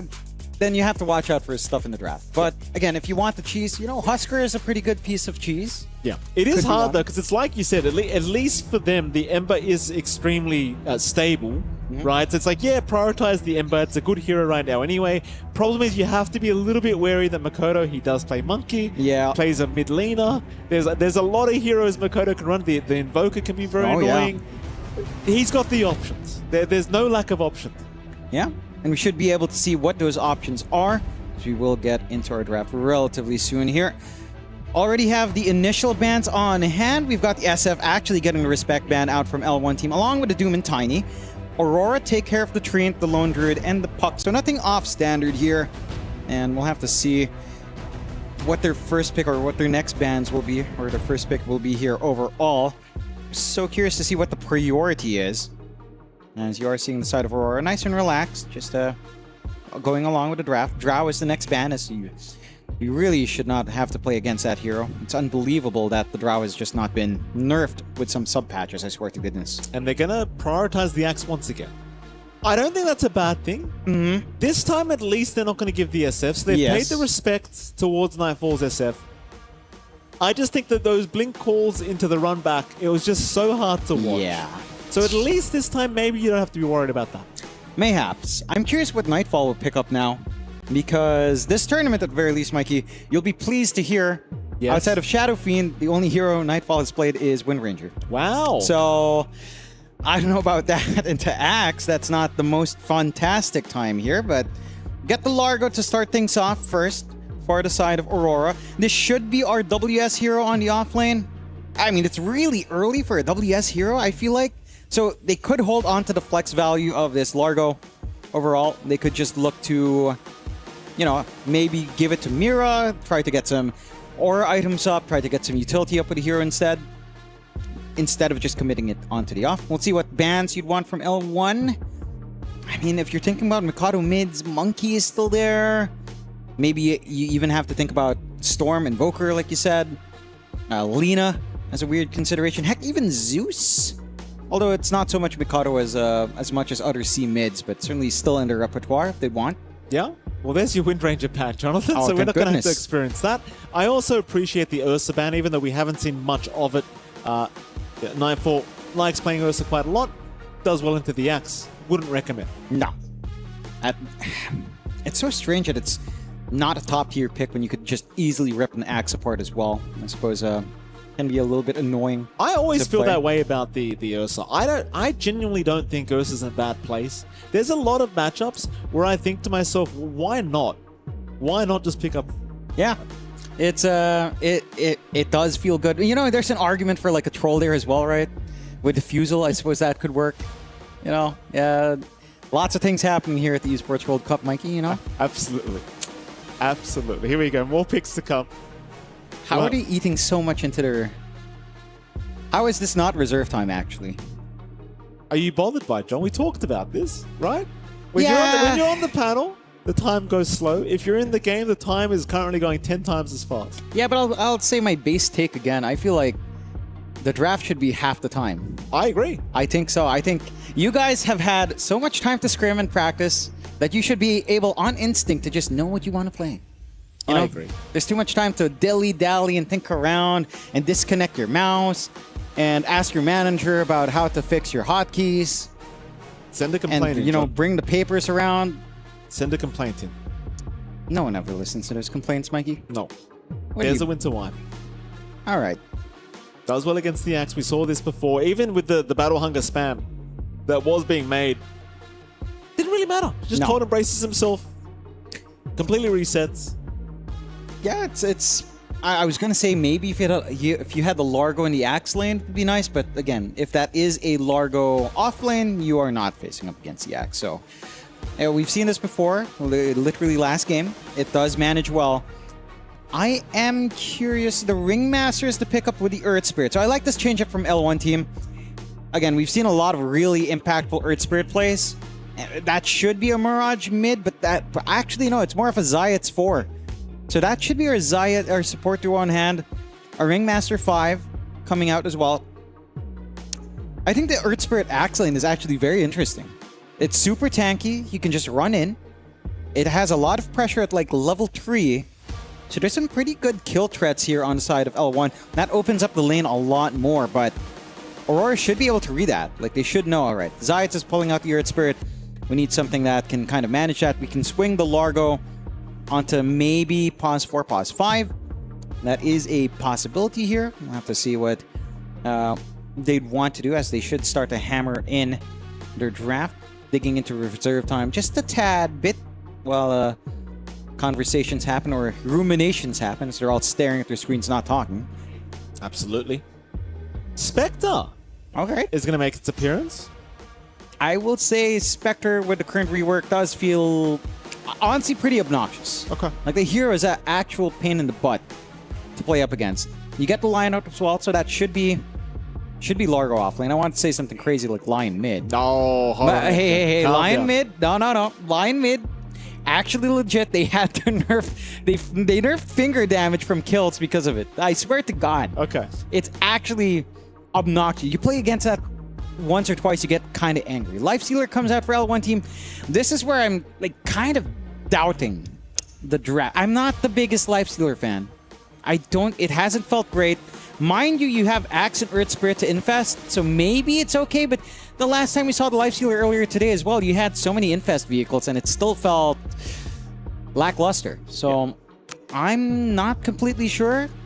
I can see it working. Having inbuilt debuff immunity is huge up against this lineup. It's just that Lifestealer has not been a hot topic for a while. It has not. It has not. And we saw it a couple games. It just didn't feel amazing. No. We'll see if they can make it work here for L1. Bans to come. L1 having a think about their final ban outs now, looking for arguably the Makoto bans, unless he wants to run Lion mid again. Which would make you very happy. I mean, it would be pretty sick if Mikado did it. I think he did it when we played together at least once or twice when he was trolling. He had fun with it. No, he was doing Lycan mid, and he won. But it's Mikado. Yeah, it's so Mikado, it's you know. whatever. You know, it's like, it's not even impressive. Why did he play mid Lycan with you? We had Brando on, you know, old Boom manager, back in the day, old Talon manager. So, played a match, the Turbo. Why is he try-harding with Lycan? He wasn't trying. He was like, let me try it. You know, not try-harding, but, you know, he wanted to test it out. And, yeah, it was interesting. Yeah. It was very funny to watch. Excellent. Let's say 40 seconds in reserve. Nothing funny about this, Jonathan. No, nothing funny about this. Storm Spirit ban. So there's like Ember, Void Spirit. They banned a Viper on the side of Aurora. So again, also expecting the mids. Like, Yeah, it's an... Seems like they're a little bit worried about that Croak of Genius combo. Yeah. With the mid laners. Mid line though. That's true. I mean, you could just run the mid line. See the Monkey banned out. So you have the option for Ember pickup here on L1. And for the side of Aurora, it's going to be a little bit harder to suppress like the Ember. Unless you pick it yourself, or you go for Alina. Or you ban it. So, wondering which way Aurora will go. Will you ban Ember? Will you pick something like Alina? Honestly, this is a pretty good Zeus game, is it not? I mean, maybe not in terms of being caught out by Earth Spirit. But with Spectre on hand, with Ags up, should be easy pickings. Of course, you do not want to end up in the position where you buy Divine Rapiers and Zeus, but no. At least with a Spectre, theoretically, someone will die.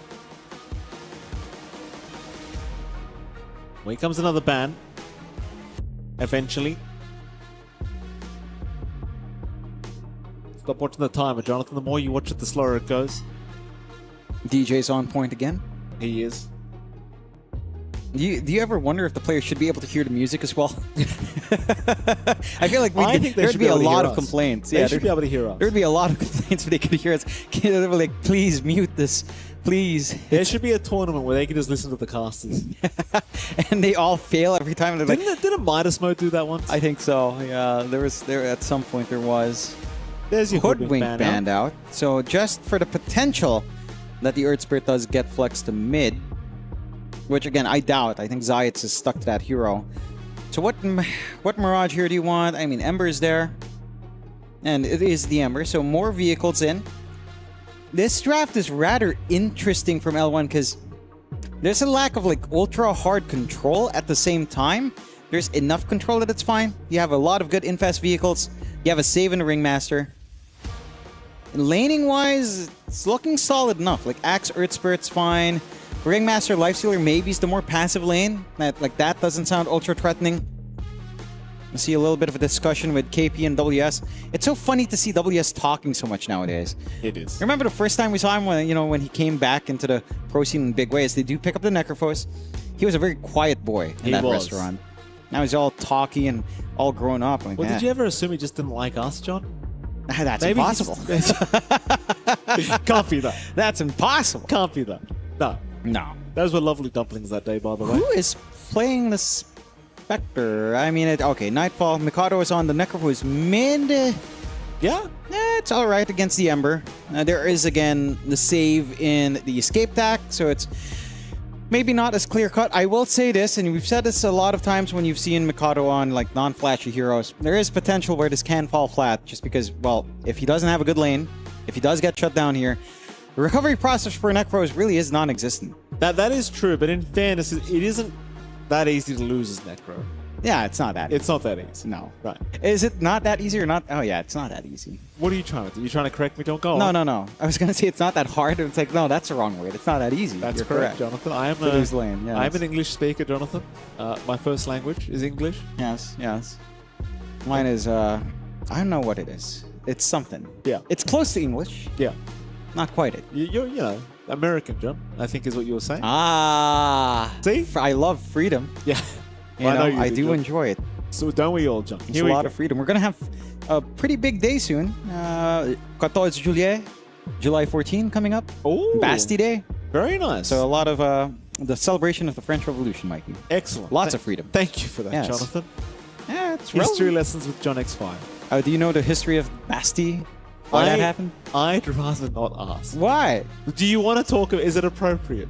It's historical. I don't know what you're talking. Go on. What is it? It's like a revolution at a French prison, French fort prison, Bastille. That's when they that's where after that event they started with the like the new parliamentary house where you had the left wing and the right wing, where those terms came from as well. Like, it's very historical. It's very fascinating. That's very nice. Actually, thank you for that. If you knew your history. So that's where all our problems come from these days, is it? That's how in all terms this of started. in terms of describing our politics, yes. Okay. But not the politics itself, I don't think. Thank you. As we are looking at a yeah, lovely... that discussion was so horrible. We went to Yeah, I just we apologize. I apologize to the Hey, production I'm team. excited for 14 Juillet. You know, Please, Seb said there would be don't some alt good fireworks. Don't do that to us. You know, we need the game. Maybe some fireworks in this game as well, as we do go in. A little bit disappointed we don't get the Mikado line, but this is a game. John, stop. I'm not gonna Hey, stop. you say it with a serious face. That's what gets me. Like, you don't even smirk when you No. say it. You're 100% serious in what you wanted. Yeah, it's good. And you tell me I'm hard to please. Which I am, I'm in easy fairness. to please. You just pick Lion mid. How is that hard? Because they want to win, John. You can win with Lion mid. I doubt it. You can. Aurora. It's hard, but you can. They're going to wrap around. Smoke on smoke scenario. Snowy's going to break one smoke here. Makoto going to be spotted. That sound is horrific. Oh, the frog. I It's forgot about that. horrific. I hope WS spams it as much as he can. Who is that sneaking behind? You've got the Ringmaster kind of on standby on the side. Is it a frog or a toad? I don't know the technical differences. I think toads are bigger. He's a big frog, so maybe he's a toad. Okay, toads are bigger, but would a big frog be a toad or a frog? I don't know, John. Good question. Snowy? Gonna take a water rune. It looks like it was a 2 for 2. bounty rune. Excuse me, I'm saying water rune now. That's why they pay us the big bucks, John. You're just so excited for 14 Juillet, Mike. Makoto vs Mirage. Stop saying that damn word. Makoto vs Mirage is going to be where we're looking, John. This should be a Makoto favorite matchup, right? Like the Necrophos, things could go wrong, but odds are they shouldn't go too wrong. No. I think where things can go wrong is when you drag in the supports, but it's way too early and you're already seeing a lot of damage onto Mirage. Makoto just needs a couple of CS and then he gets the mana back and then he gets to spam out the Death Pulse, and it's such involved gameplay. Mirage, he's going to have to go for actually maxing out Flame Guard. They do clear off Corrupted, and that's another fun time here for Axe. I mean, it's even rougher now because Axe into Spectre is not amazing, right? You're never going to find Spectre. She's always going to initiate first. Respect. Not being too respected here by Mira. Respect still able to walk his way out. You were saying, Jonathan? Yeah, I mean, it's a complicated game for Corrupted because this is not going to be a great Axe game. You know, you want to blink and call the pause one. That's literally all you can call, by the way. Because if you call Line, if you call Largo, if you call Winter Wyvern, who cares? Necrophos you call? Well, what does that do? Bit of a chase? Another chase being on here. It's so hard. The Spectral Dagger plus the Arctic Burn is just so much slow. It's not really something we talked about, but this Nightfall Cowrie combination of Winter Wyvern Spectre, it is devastating for this bottom lane of 2 melee. The Axe and the Earth Spirit. It's going to be a rough laning stage. That it is. And I just don't see where the light is for that lane. And that's going to play into mid, right? Because Zayat's lane is so slow, can he really rotate mid at 4 minutes, 6 minutes in? Chances are he's not going to be able to. Top lane is probably the most favorable lane so far for the side of L1 team. And there's only so much WS can do with Largo. He does have 3 gauntlets up, so he can start to get the bracers and Soul Ring as respect. Yeah, they're going to catch him. Respect. Fairy Fire and the Tame the Beasts, but they do have the Blood Grenade plus the right click. Happy days for Mira. Meanwhile, Mirage, this is not happy days for him. It's a miserable time on the Ember. He has still managed to keep farm parity quite nicely, but this is where things get challenging now. Do you go for the runes or not? Denied by Makoto. Mirage, he will continue to run and does make it out, but you'd rather just die in this instance. Get a reset or something. It's just so miserable. It is. There's not much he can really do to alleviate that either. He does have some wand charges, so have some mana to play with, I guess. Well, that's on Makoto, actually, as we're switching around. Yeah. Sorry to make it worse for you, John. Yeah, it's not a lot of positives. And again, Zayats is not going to be able to rotate considering how bad that bot lane is. A very strong start for Aurora early on here. At the least, again, you're getting some farm out. And there's Mirage going down. Eventually it was going to happen. He couldn't just stand there looking at the creeps, thinking about it. Tries to make his way in, does get punished. He'll have to come back and hope the reset is going to be enough, but it's just so tough against a hero like Necrophos. No. The hero's never out of regen. No. Never really ends.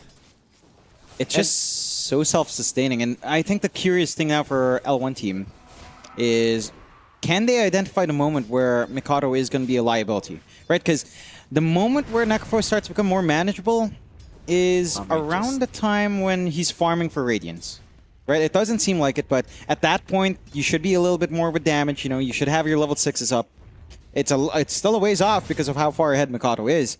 But there will be a moment of weakness there that they can abuse. Oh, Snowy. Snowy's going to drop. I was not anticipating that. Meanwhile, mid though, Makoto, he tried to go for the Roar Rune. It looks like they're going to try and punish you with Zayats, but Makoto, he had one charge as he's trying to turn for at least one kill, but can't get it. Mirage, going to be so happy to see that darn Necrophos go down. And this is the Zayats rotation really paying off this time. You needed it. Like, these Water Runes just too important for the Ember in this laning matchup.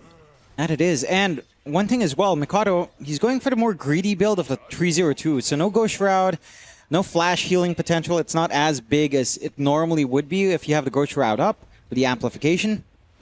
So again, that's one of those moments of weakness as they are looking onto Mira just a tad. Mira, nice little catchy lick. Still the Tame the Beast is going to land, but that catchy lick proving to be a little bit too good. Will allow Mira to get away, as then we are looking once again at the life of Mirage. It's even with that kill, and it was a great kill, John, it does not make this lane any easier. It really doesn't. doesn't make it easy enough for you to manage. Nice Tame the Beast. Does cancel at least a clarity. It doesn't quite get the kill, unfortunately. No.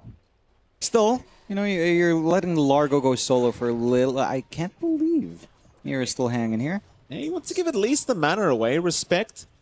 Trying to set up. Zayat's going to be spotted anyway. WS is kind of in an awkward position, but does duke out the roll. Impelmanart's going to be there, but they might turn on to Respect. Respect using the Healing Lotus. Mira's still alive. Oh my goodness. And he's actually going to walk out of there. Oh, no. And now he may go back to the fountain. Yeah, that is crazy timing there for Mira. I mean, that ward they dropped down, giving full value on that rotation from Zayats. Regen Rune as well going to Mikado. Mirage? Maybe you find his kill. It's a dangerous jump. You've got Kaori with the Cold Embrace. He's not going to die that easily. Mikado will be there to try and heal him up as well. Props to Mirage for trying, but again, it's just proving to be just so challenging against what Aurora are offering in the mid lane. At least you've hit the level 6, so you can go for those quick resets in the fountain, and they will try. Kaori going to get hit by the roll of Zayats, does go down, but now a double Earth Spike out from Mira into the Hex and the Reapers, but the Escape Act going to save the day for Mirage, and now he'll chase for a little bit more, knowing they're out of gas on the side of Aurora. No spells to throw out. Nice attempt with the Reapers, but not quite nice enough. That's the one ace in the hole you have here for the side of L1 team. That Escape Act save, lots of value so far. A little bit of a chase from Snowy. WS going to be okay, but they really just want the Shrine of Wisdom. They'll get both of them this time around for L1, which is something I couldn't say last game, because every single shrine went to Aurora last game around, as WS is going to die. Funny thing, by the way, John, you mentioned to me that WS didn't have a flashy hero last game, played Undying. Yeah. Now he's playing an even less flashy hero in Largo. Is Makoto now being chased down? Makoto, in a fair bit of danger, will survive, but Mirage still looking to play around with his Necrophos. Respect. Zipping right through. Gotta love that. Unicycle and pro games now. Very Always nice. fun to watch. What a hero. What an event. That is a disgusting set on him. Yeah. Do not like seeing that. It's nice. No, it's not. You It's a don't like this nightmare. hero, do you, John? I really don't. Makoto. Nice kick from Zayats, but nobody's really there to follow up. And now Nightfall's TP'd in. Rather haunted in, I should say. Mira almost dropping. Cold Embrace will save a little bit, but not for long, as they do dunk him up. Somehow Zayats actually made it out of there. Though it seems like he should be dying. The Death Pulse will follow him. Come on. There is a Death Pulse coming. Oh. Zayats can't make it. W is trying so hard to steal the kill. Can't do it. Meanwhile, in the mid lane, Makoto going for more. Has found Respect. Has the Reapers as well. And this time there's no escape back to try and save Mirage if they do commit it. That they haven't quite yet. They want the bonus from this. Mirage trying to run. Can he make it out? The answer should just be a no, but they can't get the bonus. Oh, Makoto, the mass TPs. Cold Embrace. He's going to survive. How is Mirage alive? How is he alive? Oh, God. And they dunk him. He So- actually makes it out. Kaori ran out of mana for the Arctic Burn attack range as well, so he couldn't secure the final bit of right click. Oh, boy. That's a pretty big loss here for Aurora. But if you're L1, you're really happy. Yeah, that's very unfortunate for Aurora. They've been very aggressive, and they're really not finding much with his Necrophos. I mean, Mikado is trying to dive so far in to make something happen, and all it's doing is just putting Reaper Sight on cooldown without finding any kill. It's a level 1 site at this point. It's just not high damage enough. Right, level 1 site, the kill threshold's just awkward, right? It's like the scaling on Axe, where level 1 dunk is pretty annoyingly small. It does get easier as you level up with the % damage increases, but you just need more output. And your supports are still pretty low level. I mean, it's to be expected with how often you're moving around the map here. You just need some time, and L1 team, they're happy with the time that they've been given by Aurora. You have a game here for Mirage, as he is starting to be a menace with Mira Zayats. will get rolled on. Boulder Smash is going to connect. And Mira doesn't feel like he should be able to get away with this. Courier even getting caught out here for poor old Mira. You do have WS around to try and help, and in fact, that is going to be enough. They won't go too deep for this. Bottom, corrupted. He's a lot tankier than he was in the lane stage, so you're not going to see any kind of chase from Nightfall. Of course, Nightfall trying to pick up the Radiance build up here for the Spectre. And that'll be about when he wants to get interested in these team fights. Yep. Start to get a little bit more threatening once you've got that up. I would like to see maybe even a nullifier here as well, just to remove the escape deck as a factor. I think it's going to be pretty important for Nightfall down the line. Just to ensure there's no saves that these supports can do to keep you away from your kills. Few stacks being made up here by Mira. Triple stack from the Ancients. Same thing going here for the side of L1 team in the triangle. Getting some stacks out from Respect. And the game has slowed down. Look, Aurora 8-5, 1k lead for them. It's not really the lead you're looking for. Right? You want this Necrophos to be above a little bit more. Snowy's got a game to play, also going for the Radiance build. And is relatively close to it now as well. And this kind of game, fighting a Radiance with a Radiance is a pretty fair call. Like, I actually don't mind it as much here. Just a lot of damage you can kind of pump out. Smoke out Zayats and Mirage again, the dynamic duo looking for something. They love Nightfall. They're going to know he's down bottom somewhere. But no, instead they're going to head back towards the mid lane because they see Makoto. Makoto, the target they really like to pick on here in this Necrophos, and it has been a bit of a tougher start for Makoto considering how good of a start he did have earlier. Makoto caught once again. The Will of Wonder will slow him up and lock him down, though he does get the Ghost Shred off in time, and now the Reaper's Scythe, but no, the Escape Act again. Gonna make sure they cannot secure the kill. He does at least get away here on the Necrophos as Nightfall begins to get to work onto the Ember, but can't hold him down, so instead they'll move onto the Ringmaster. And Respect is going to be the one to fall. Surprisingly, that's all that comes out of this thus far. We will see a Life Stealer on the back end of things, but a quick Rage TP away will not be able to be stopped. Huh. Am I seeing this right, or is Mikoto and Nightfall both going for Radiance? I mean, I suppose it makes sense. It's just, it doesn't feel great, but it does make sense. You're playing in different parts of the fight, ideally.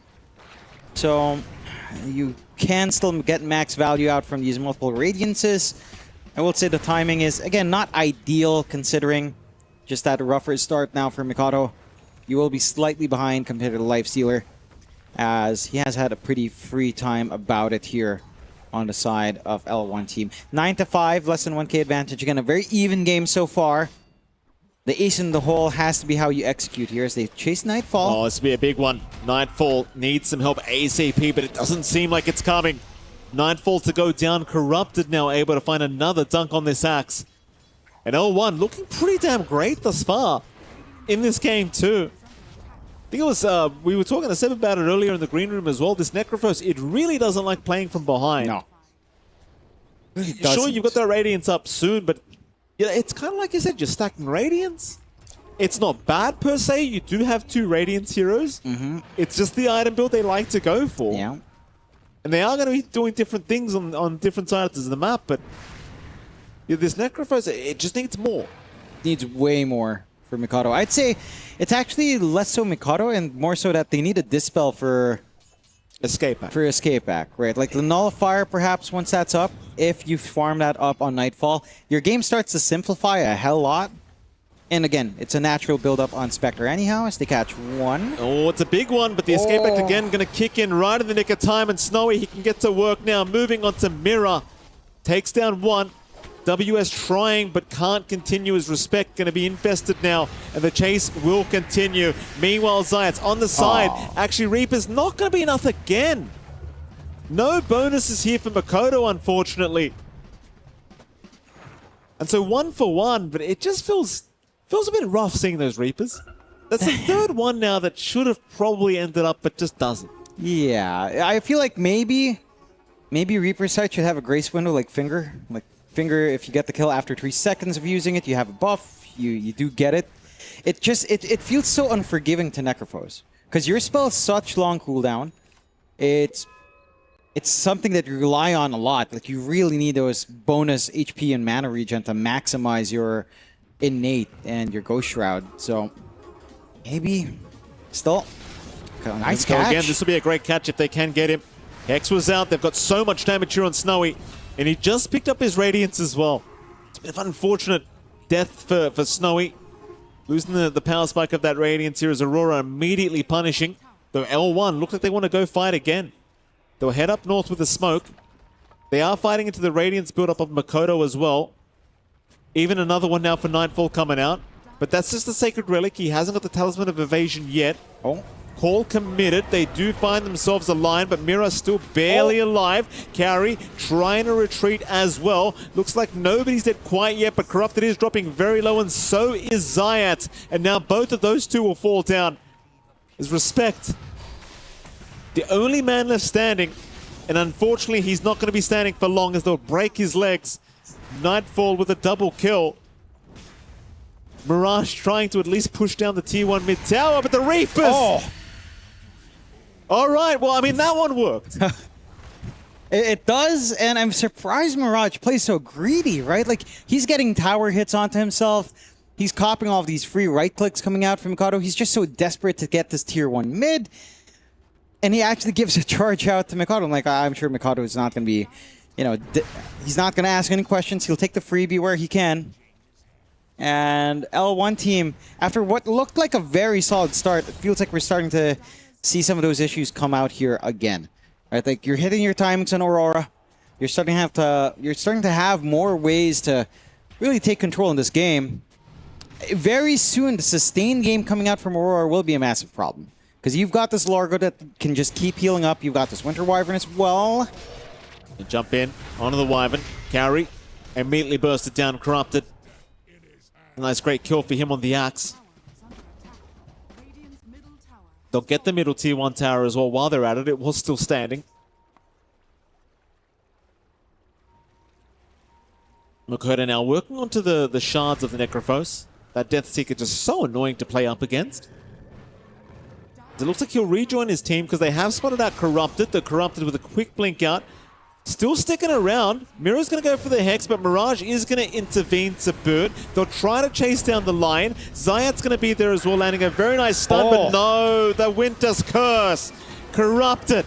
Caught. Will of Wonder as well to try and help just a little bit, but they've already lost the Axe. They're probably set to lose Zayat, so a nice roll away from the Earth Spirit, but the chase is continuing. The Reaper scythe him. Makoto will find another.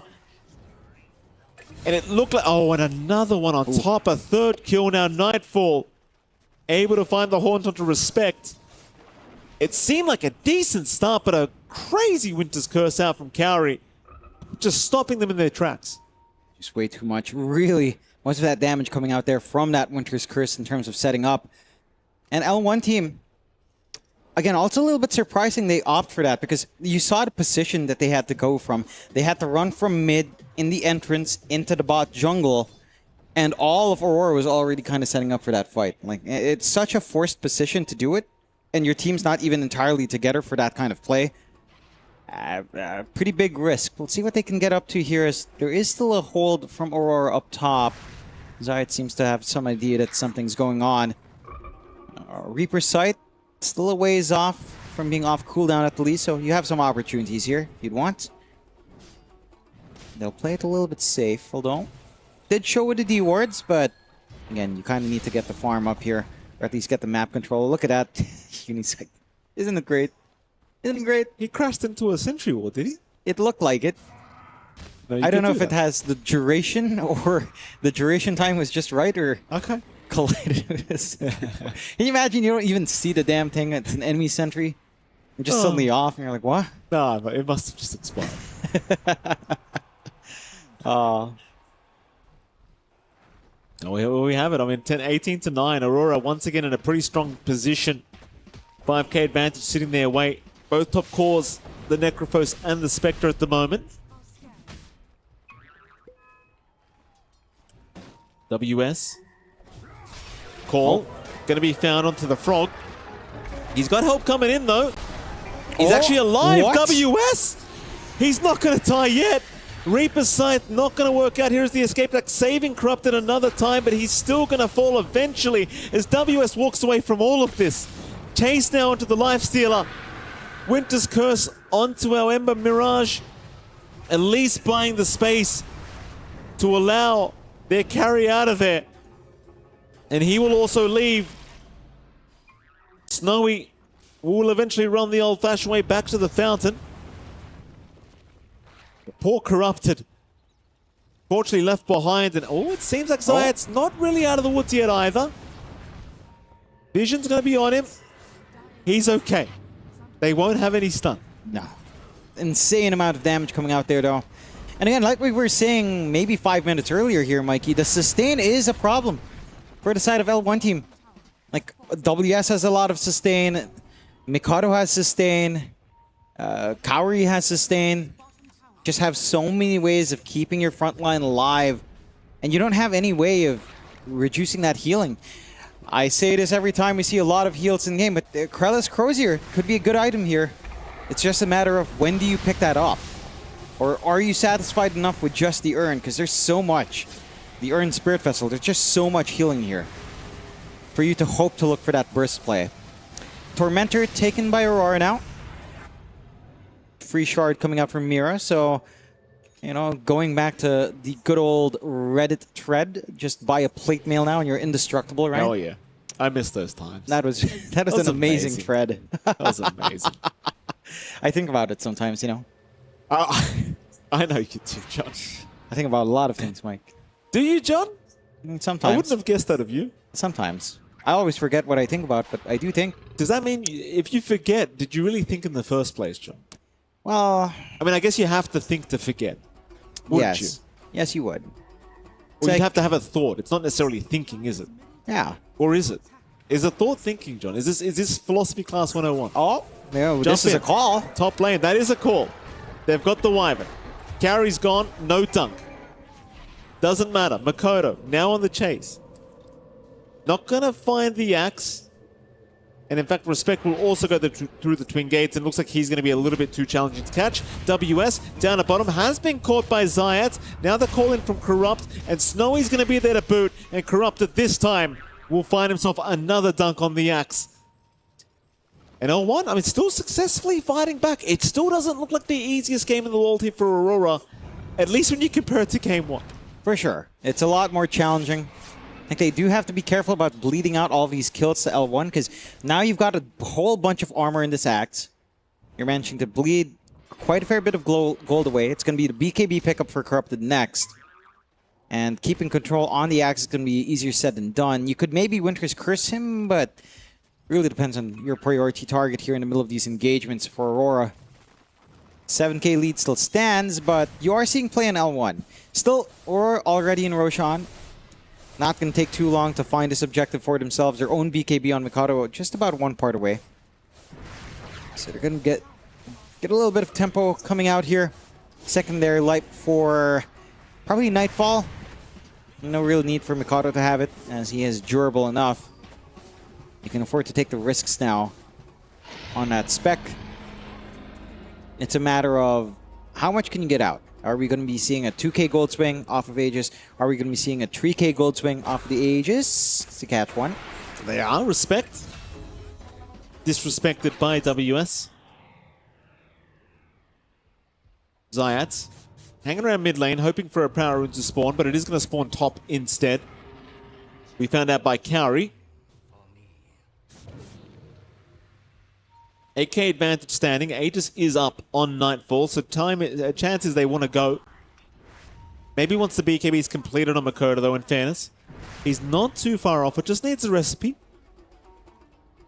Just ensure it's pretty much impossible to kill the Necrophos once that's up. Yep. Almost has level 18 as well.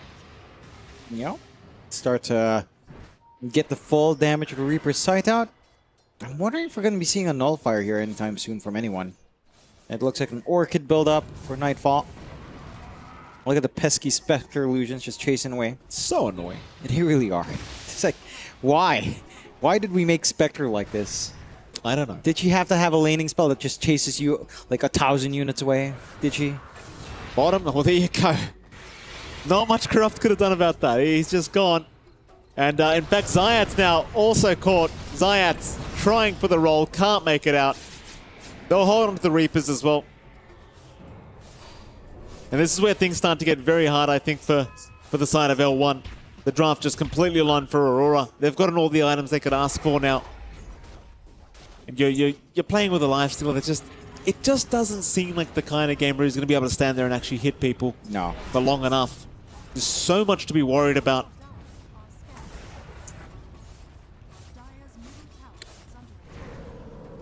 Snowy. Chase down again. Makoto going to force the TP away. With the rage, he's going to be perfectly fine. Yeah. I was just trying to think of what ways L1 team has to come back in, and really the big question is, what are you expecting your lifestealers to do at this point? Right, because it can do damage. You have infest vehicles on hand. It's going to be the Scotty build-up's pretty smart. I wouldn't mind that as you finish up the S and Y first. It just feels like you're such a long time away from hitting these key milestones on the lifestealer. It hasn't been as good of a game for Mirage as well. Again, which is so weird to say when it felt like, you know, he did defy odds with a Monkey King matchup last time. The Necrophos just felt like a much harder wall to try to find any sort of opening for. At the least, some BKBs getting formed up. You've got some opportunities now, some windows of opportunity to play with. But you're losing a lot of map space to get to that point. One outer tower left for the side of L1 team. And Aurora, pretty happy days. Maybe just about, 2 minutes left in the Aegis, not the longest in the world. Orchid fully done now on Nightfall, so a little bit more control and definitely a lot more burst potential with Haunts. If you find a good target here. Side of L1. I mean, again, they've had some really good moments, but it's just lifestealer at this point. I'm not sure what you're expecting. You are kind of playing 4v5. Mira. That is crazy. It is. Corrupted. He can't... It feels like he can't even walk away from this. Makoto, he's thinking about it. That's crazy. He won't dive too deep. What? That is insane. I mean, he's got his BKB up. He probably could think about just going in. No, but that's such an unhinged play. Like, you blink and you stun, and the travel's too in to try to get... Like... That's right. Because you can. Just because you can. Just because you can. Oh my goodness. Smoke, this could be a good flank. The lines drawn look like a good route. Catching the back line. WS is the one presenting. Maybe you swing forward. Nightfall, you could waste the Aegis here. He could. It's still not the easiest kill to hope for, though. He's going to back his way out of there. L1 not quite able to find the Spectre. Instead, maybe looking back towards the mid lane, but Aurora's the one setting up now. They're the ones smoked up. Looking at Snowy. If you can land that initial Hex, it could be pretty easy to burst him down, but it seems as though WS is going to drag the creep wave away instead. Down towards the south. They're going to find Carry with the chains, but it'll be dispelled off as Corrupted. He blinked in. It's an awkward initiation, though. He completely whiffed it. But he's going to be saved by Zayats for now, as Mira now jumping in with the Hex onto Zayats, the Reaper's Scythe. No, it's not going to be enough. The Infest does save the day. Meanwhile, the Ember. Mirage is down. Nightfall, he'll find Respect to boot. It's a double kill for the Spectre. Such a shame. They threw everything to save the Ringmaster. Mirage got caught in the middle of it all. And even Corrupted, he could still die. They won't see him, thankfully. Yeah, does bail out in the end, but man, you have to be so careful about who you prioritize, because that was a good idea out from the side of Aurora, right? Like, this Ringmaster and the Escape deck has been kind of ruining Mikado's game, so you just take it out of the picture, force the Infest out, but man, you were isolated away on Mirage. Now you're going to be losing your last outer tower here in L1 team. And Aurora, they don't have Aegis, so high ground threat isn't really feasible. I'll just sit back, farm, control the lanes. There's Zayats. That's so much damage. It's kind of ridiculous just how much damage they deal. Mira's going to be there with the stun. And there you have it. Not much Zayats can do about it. Unfortunately, he will be going down. Snowy might run into a couple as well if he's not too careful. And I say he's not too careful because I don't think he can actually contest anyone right now in this Lifestealer. I think it's probably just advised to continue the farm game, but I'm not sure what exactly we're looking for this hero to actually feel like a problem. Yeah, it just takes so long for Lifestealer to have a purpose, right? Like, I don't know, like the Scotty timing's gonna be nice. It's just, it feels like it's gonna be a little bit too late at that point. Again, it's this Radiance timing that kind of slows you down just a tad bit. But it just feels like it's always necessary, so you have to kind of go that direction as well. I don't know. Like, maybe this game is on Mirage. Like, if Mirage can get big with some good initiations from Corrupted, yeah, I could feasibly still see some counterplay, but it's getting easier said than done here. Look at Mikado's build, just straight to heart, pad out that HP, increase that regen, pop Ghost Shroud, gonna be full HP, no problems. I mean, there's so much you have to think about here. And again, no one's going Crowd's Crozier, which is fair.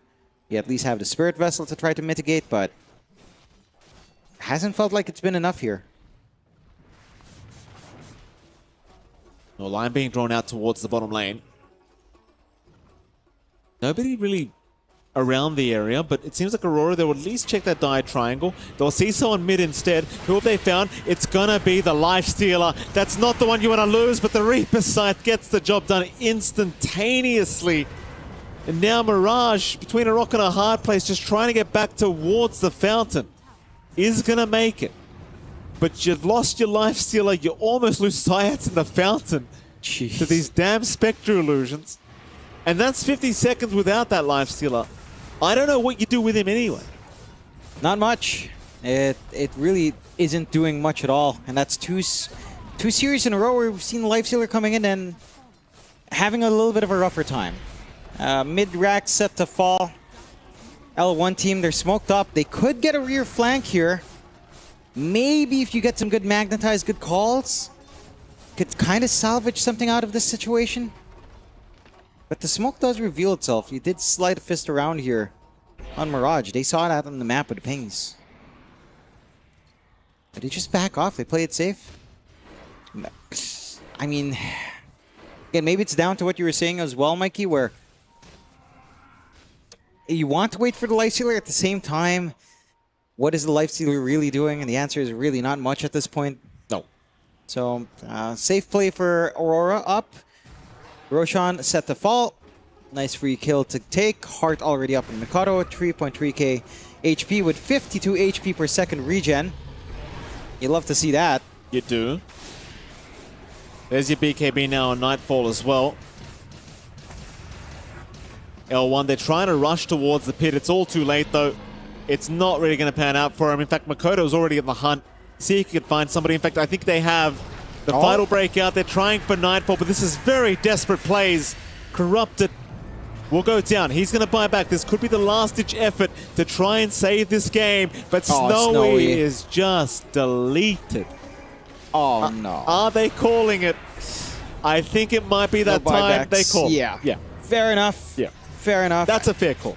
And look, to be fair, I think when we came in to cast the series, when we saw the matchup today, I think their expectation was Aurora to be the heavy favorites. But as we saw in like game one, there were shining moments there for L1 team, right? Like it was still very Aurora favored. They still kind of crushed, but there were some highlights. I think they had some pretty decent ideas. I think Mirage again showed off on his Ember in that game one. Less so here, but not his fault.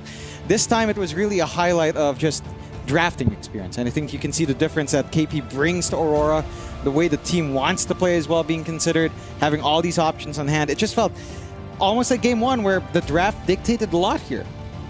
It did. It just felt like they had no kind of gameplay on the side of L1, and I mean, quite frankly, it's like you said, you know, Aurora, they're one of the favorites. Yeah, they're one of the stronger teams here in the Esports World Cup for the Dota 2 action, and L1, you know, props to them putting up a great fight, but yeah, this Lifestealer, I don't like it. I really don't like this Lifestealer carry right now. I just, in a bad game, there's zero chance of recovery. That's what it feels like with this hero. It really is. It's almost like if Necroforce has a bad game, which we didn't quite see here, but you know, the same thing that Seb said, where once you shut it down, the recovery process, it can feel atrocious missing its timing. Lifestealer is kind of the same. And it's just so awkward as well because players are still going for the Radiance build, so it's not like we have a return to the Maelstrom build right back in the day, Maelstrom Armlet. So we do see our stats here again. An overwhelming victory for Aurora. L1 team just not having a lot to do. And again, maybe more so down to draft. I think also always going for the Axe. Like this was a better Axe game for Corrupted for sure. Yeah. But it just feels like just because this strong hero is open doesn't mean it's a good hero for the game, because I feel like Aurora are kind of baiting that out. They pick these win conditions that don't care about Axe. Like, Spectre literally doesn't care about Axe. Like, that's a matchup that really sucks for Axe later on in terms of calling, in terms of, like, trying to catch his hero, punish the physical carry. Spec is one of the worst ones. So I think you have to also consider that. I think it was the thing as well, like the drafting was just spectacular. You'd have to argue from Aurora, like it just wasn't that hard for them to just out-draft the side of L1. And I don't know if that's because the roster's just so versatile with the hero pools they do have, but it really did feel like the games were just decided throughout the drafting phase. And maybe draft number 2 was a little bit less dominant than we saw in game 1, but I'd overall say it was pretty... where the game was going, it felt like it was pretty obvious after the draft. It really did feel that way. Again, just some of these considerations. Look, the Lifestealer being prioritized 2 series in a row for us has not had the best showing. I think it's a bit surprising to see Necrophos at that point as well, because it can be a really free Necrophos game in some cases. I think that is, again, something you have to watch out for. We were talking about like what heroes to ban against Mikado. They did take care of most, but they left that Necrophos in. So it's such what do you a ban deadly against option. this kid? Like, we've watched him since Boom Esports. Like, what do you do against this guy? Do you remember back in the day, like on Talon days, and at certain lands, certain teams would actually ban like 5 Mikado heroes? That's right. That could be a consideration. Mind you, they did. That is such a risk with WS on hand, with Nightfall on hand, with Mira's heroes on hand as well. He has some special stuff. Yeah. So I think it can. As we do see our highlights coming here now as well. Again, you had some dunks coming in from Corrupted. You had some good ways of going around here. And you had a lot of things going on there, and yeah, it looked pretty neat. It certainly did. Very strong performance again from Aurora. There was a couple moments where L1 they did look strong, but it was just overall not the greatest. And they tried, but it's just the draft again was just too strong. And you know, at the end of the day, again, Aurora just proving to be the much better team here today as we do continue seeing a couple more highlights. This is the one where I was like, okay, you know, they're finding the Spectre. Yeah. They're finding Nightfall a little bit, but it never felt good enough. And I don't know, it just every fight, it felt like they were close, but no cigar. Like this one. You almost had a kill, then you end up giving 2-3 away. Yeah, I think the one big thing as well that L1 team were proving to themselves, they were quite a nuisance to Mikado, right? Like he missed out on what, 2-3 Reaper side kills just because of escape back. You know, it's something we expected from the draft. And the infest, like in this moment. But again, like the decision making for Aurora, right? They see that play, they instantly switch over to the Ember who's left alone. Like the snap decision making that this team can make together is just pretty impressive overall. Well, we do have Makoto with us right now for an interview. Makoto, congratulations on your 2-0 victory. They can't see you, we're still in the highlights, but talk to us, how are you feeling? First of all, thank you. I mean, I'm quite not the best, like, cause I kinda make a lot of mistakes, especially like in the early phase. So yeah. Really? Well, we didn't really feel that way, Makoto. We thought you were doing a fantastic performance. What were the mistakes you thought you made? I think when the first mistake I make, I probably can kill the both of them. Like when the spirit TP mid, if I press my Fairfire correctly. So yeah. Oh, there you go. Makoto, were you expecting this to be a hard matchup? I mean, you guys made it look easy. I mean, were you confident moving into this series against L1? I mean, yeah, we kind of like have a better draft. I feel like it's especially hard for Ember to just laning with Necro, and then we also have like Winter against X. I feel like it's really good. So yeah, I mean, we're kind of confident about our draft. So. Yeah, I mean, absolutely. You guys made it look amazing. Talk to me. In my opinion, Jonathan's opinion, you guys are one of the favorites in the whole Esports World Cup for Dota 2. Is there a team who's putting up the biggest fight against you guys right now? If there was any team that you think is the scariest for Aurora? The scariest for Aurora? I mean, it's probably like still the same. You know, we're kind of losing a lot against Parivision, Bad Boom, and Yandex. So it's probably like between those top 3 teams. I feel like that we kind of like struggle. I mean, it's not always lose, but it's kind of like, you know, it's always hard game against them. So. Fair enough. Go on, John. All right, Mikado, I'm curious, what were your expectations for you personally as you came into this tournament? This year's been pretty good for Aurora. You guys have done relatively well, very stable so far. What's the expectations for yourselves here? I don't know. I feel like I'm gonna jinx it if I put like so much high expectation, but I don't know. Just okay. Just try. Maybe I don't know. Just play the best. Okay. Fair enough. And I'm curious. You mentioned all of those top 4 teams. How does it feel like as well for you? Like, this is a more personal question. You saw the guys from Reckonix. How does it feel to actually see a full Indo squad? You see White One around. How does that feel for you as an Indonesian? Yeah, I feel kind of proud also. I mean, I'm not in their roster, but I feel like it's also like one of kind of achievement that we can get as a like 5-stack Indo and then make it to the main event. And then I'm actually kind of want to meet them in the group stage, but like unluck. So how do you think it will go if Reckonix were to make it to survival or playoffs? How do you think that will go up against them? You won't show any mercy? No? Yeah, of course. I will try harder playing against my friend. So. All right, well, thank you very much, Makoto. That's all the time we have. Thank you for the interview. Congratulations on your 2-0 victory. And don't go anywhere. We're going to go to a short break, and we'll be back with our 3rd series of the day for the B stream.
I came from a family that everyone was a soccer player, like a professional soccer player. And so my older brother and my dad was like, when this kid grow up, he gonna be the best football player ever. Yes, we're gonna teach him everything. He's gonna be the next Ronaldo. They tried everything with me, teaching me everything, but I was not good with feet. And then I figured out I was good with my hands. So I became an e-sport athlete. How my team managed to exist, I standing for Nemesis one tournament, and then I met Jabs, and I knew like he was a good player and like very dedicated, and I liked to play with him. So me and Asino was trying to make a team, and they were like, oh, okay, you have this piece here, this piece there, this piece there, and then we sum up this interesting team, let's say. Like, it's very different, each player for each region. We basically do what's good in the moment, and I think we are a good team in like changing our play style to the meta. Like, we adapt fast to the meta. Like, especially, I would say, me and Jabs, because we used to play like a lot of metas already. So we still, like, we already have the heroes that being like, I don't know, in the meta 2 years ago, and then come back in the meta and we are ready for it. Everything I have every day, and I have a lot of discipline. But of course, it's not only playing, it's more a scientific thing of you going through replays, you're going through player perspectives. You also playing, you're also trying to implement like some theories you have of, this thing is good, this thing is bad. As a player individually and as a team together, the result will come with it. So I don't think about the result, just doing the right things. So I still have the fire on me. I still feel young. I still feel love for the game. I just like play the moment and give my 100% right now. You're still playing in the World Cup. It's just Esports World Cup, not... Yeah, that's true. That's true. I made it World Cup, daddy. You see? Be proud. On this mid lane, nobody can defeat this guy over the long run. Is there some advantage to just giving him a cheese matchup like both games? Just being like, you can't outlane me no matter how skilled you are, and you're not going to snowball the game because you have to lane against Necro both times. You know? Like, yeah, I've always felt like Falcons is always kind of a funny matchup against Liquid because Malrine kind of cheeses his way out of most mid lane. For sure. Right? So I always feel like that's pretty beneficial to Falcons. So yeah, this is kind of a similar idea hero-wise. Quinn's a big cheeser too, so. True. Just explain it, you know. All these Huskar players, right? I think that is one of Nisha's weaknesses. Like, he's not as good at cheesing you back. So if you cheese him, yeah, it's unlikely he's gonna counter the cheese, you know? And like, sure. He's not the guy, if you Huskar him, that he's gonna Viper you. Right.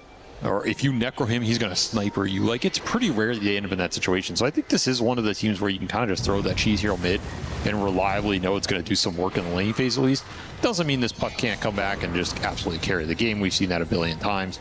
But I do think it gives you something to play around, at least in this matchup against Liquid, that's working well for Enigma Galaxy because they are owning this lane phase. They have the top 3 CS, they have the top 3 net worth, and the puck is really suffering in mid, and he's your big playmaker here. So it's looking pretty good so far for them in this game too. I do kind of wonder, is Zissar Spirit ever going to try and help Nisha out in this mid matchup? I mean, they're not even set up for the power runes right now.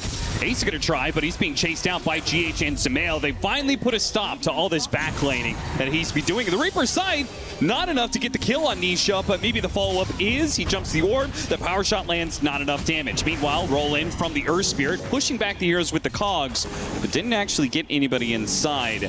They're all free to run away, despite being on low health. It's big that Nisha gets that rune. Lets him survive the Reaper. Early raindrop, of course, helping out too. And now that spell's on cooldown for a bit. He can chill. Though he probably has to go to base here. You're not getting to use the coil. You do have that Earth Spirit puck combination. That can always be nasty with the coil snap. Part of the downside of this matchup, Lycan is very good versus Drow Ranger, but Drow Ranger is so tough to deal with in lane because the increased damage that they gave Frost Arrows. But he's doing all right with his Helm of Iron Will, and he's been farming some of the Clockwork Cogs pretty well, so. The fabled Lycan IO combination. Yeah, GH. Not a great one. Felt compelled to come up here, I guess. I will say the IO synergy in this lineup is mainly around this Necrophos. Yeah. He doesn't have a lot else to play with here, right? It's a little lackluster. But it's a GHIO, so never doubt the GHIO. I mean, as long as you have a good lane partner and then one person to play with after, it doesn't really matter. No, it's kind of good enough. It just kind of limits your early game options. It's nice to have options in life, you know? Dire's top tower is under attack. For example, I had no options with my casting partner. I knew it was good. I mean, somebody had to. I was sitting there going, am I going to say it? Is he going to say it? No, I'll say it. I have no qualms. 8-minute power rune. Perhaps Nisha will have an option of getting it, and he will. Look at that. Shield rune gets popped. Tofu is going to join in on this. Lornoff is just going to get outnumbered. Where was the help? The help was the IO who went top and back to bottom. Yeah, and Omar tried to secure top rune, doesn't end up being there. All in all, it does feel like Liquid's supports are making the better moves so far.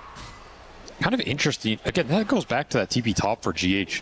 If I'm the IO in this game, all I'm thinking about is helping my Necro abuse this puck as much as possible, in the early game at least, right? That is the hero you can play through. They miss a little bit of that opportunity. We haven't seen a Reaper kill. It's been a slowish game for Lornoff relative to how much he dominated the 1v1. This is letting puck come back in the game right now. Some better support movements from Liquid in this game too. Accidentally got the Lycan inside of the cogs. Not what he wanted. Right next to Mickey. Mickey will die as a result of that, and Tofu is likely to fall as well here. Nick McGalaxy is just surrounding him, and Devi gets to shut down the Drow Ranger after all the annoying frost arrows thrown his way. It's got to be cathartic to get the kill here. That's that big kill you're looking for every time. You have Helm, you have ult, just run at this Drow. He gets the Centaur, so there's no chance of TPing out. And you get the combination for the IO. It's the Helm creep. Super fast move speed there. That's true. That's a great little target. Great micro from Devi. Very nice kill up here. Now that shapeshift is on cooldown, Drow Ranger's going to come right back to lane with the puck. Coil lands onto Devi, trying to body block long enough that either Tofu or the Drow Ranger could join in. Drow doesn't actually chase. It's just going to be up to Tofu. Hits the cogs. They get the kill.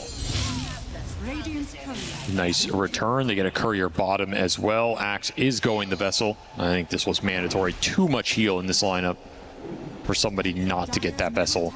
Yeah, you want the puck to scale more than the Axe here. Sure. Pretty bad blade mail blink game, so I like this build up. He could even just go like vessel pipe. I wouldn't mind it here.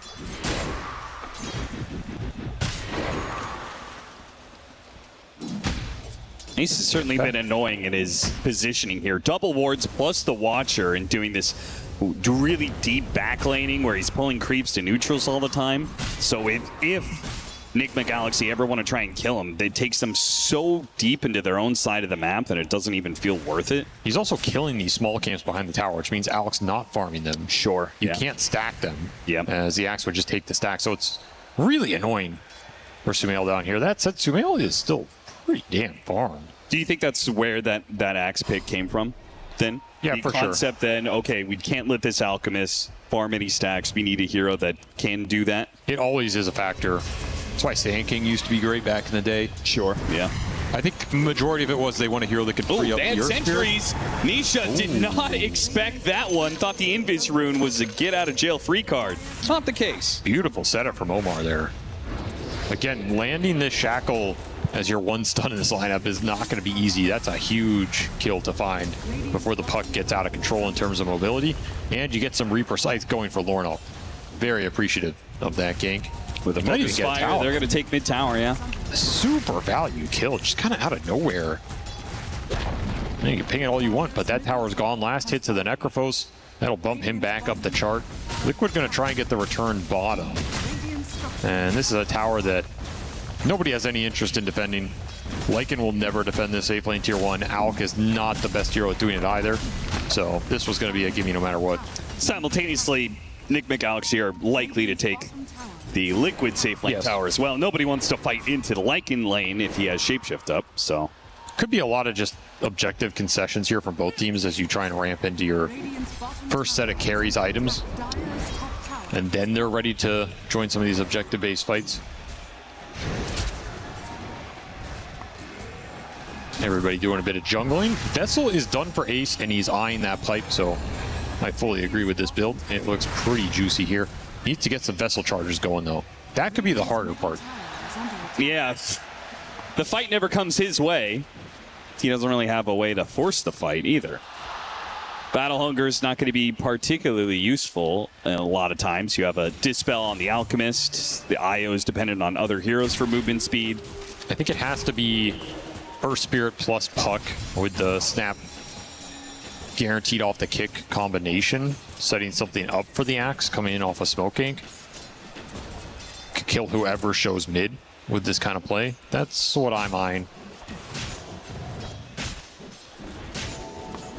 Here comes the smoke move. They're going to make their way to the Alchemist. And if they can get that kill, would delay the Blink Dagger, which would give the Drow Ranger a little bit more security for at least a minute or two. You can get reload out of this game, though. Yeah. That is the concern. You need to check the IO while you're killing the Alk. And they definitely know it's coming. I mean, the Lycan came through the gate to join this side of things. They did manage to hit the hook shot initially, going after that IO. Did they stop it? They did manage to. With the coil going out, the Alchemist does manage to get a two-man unstable concoction. Killing him.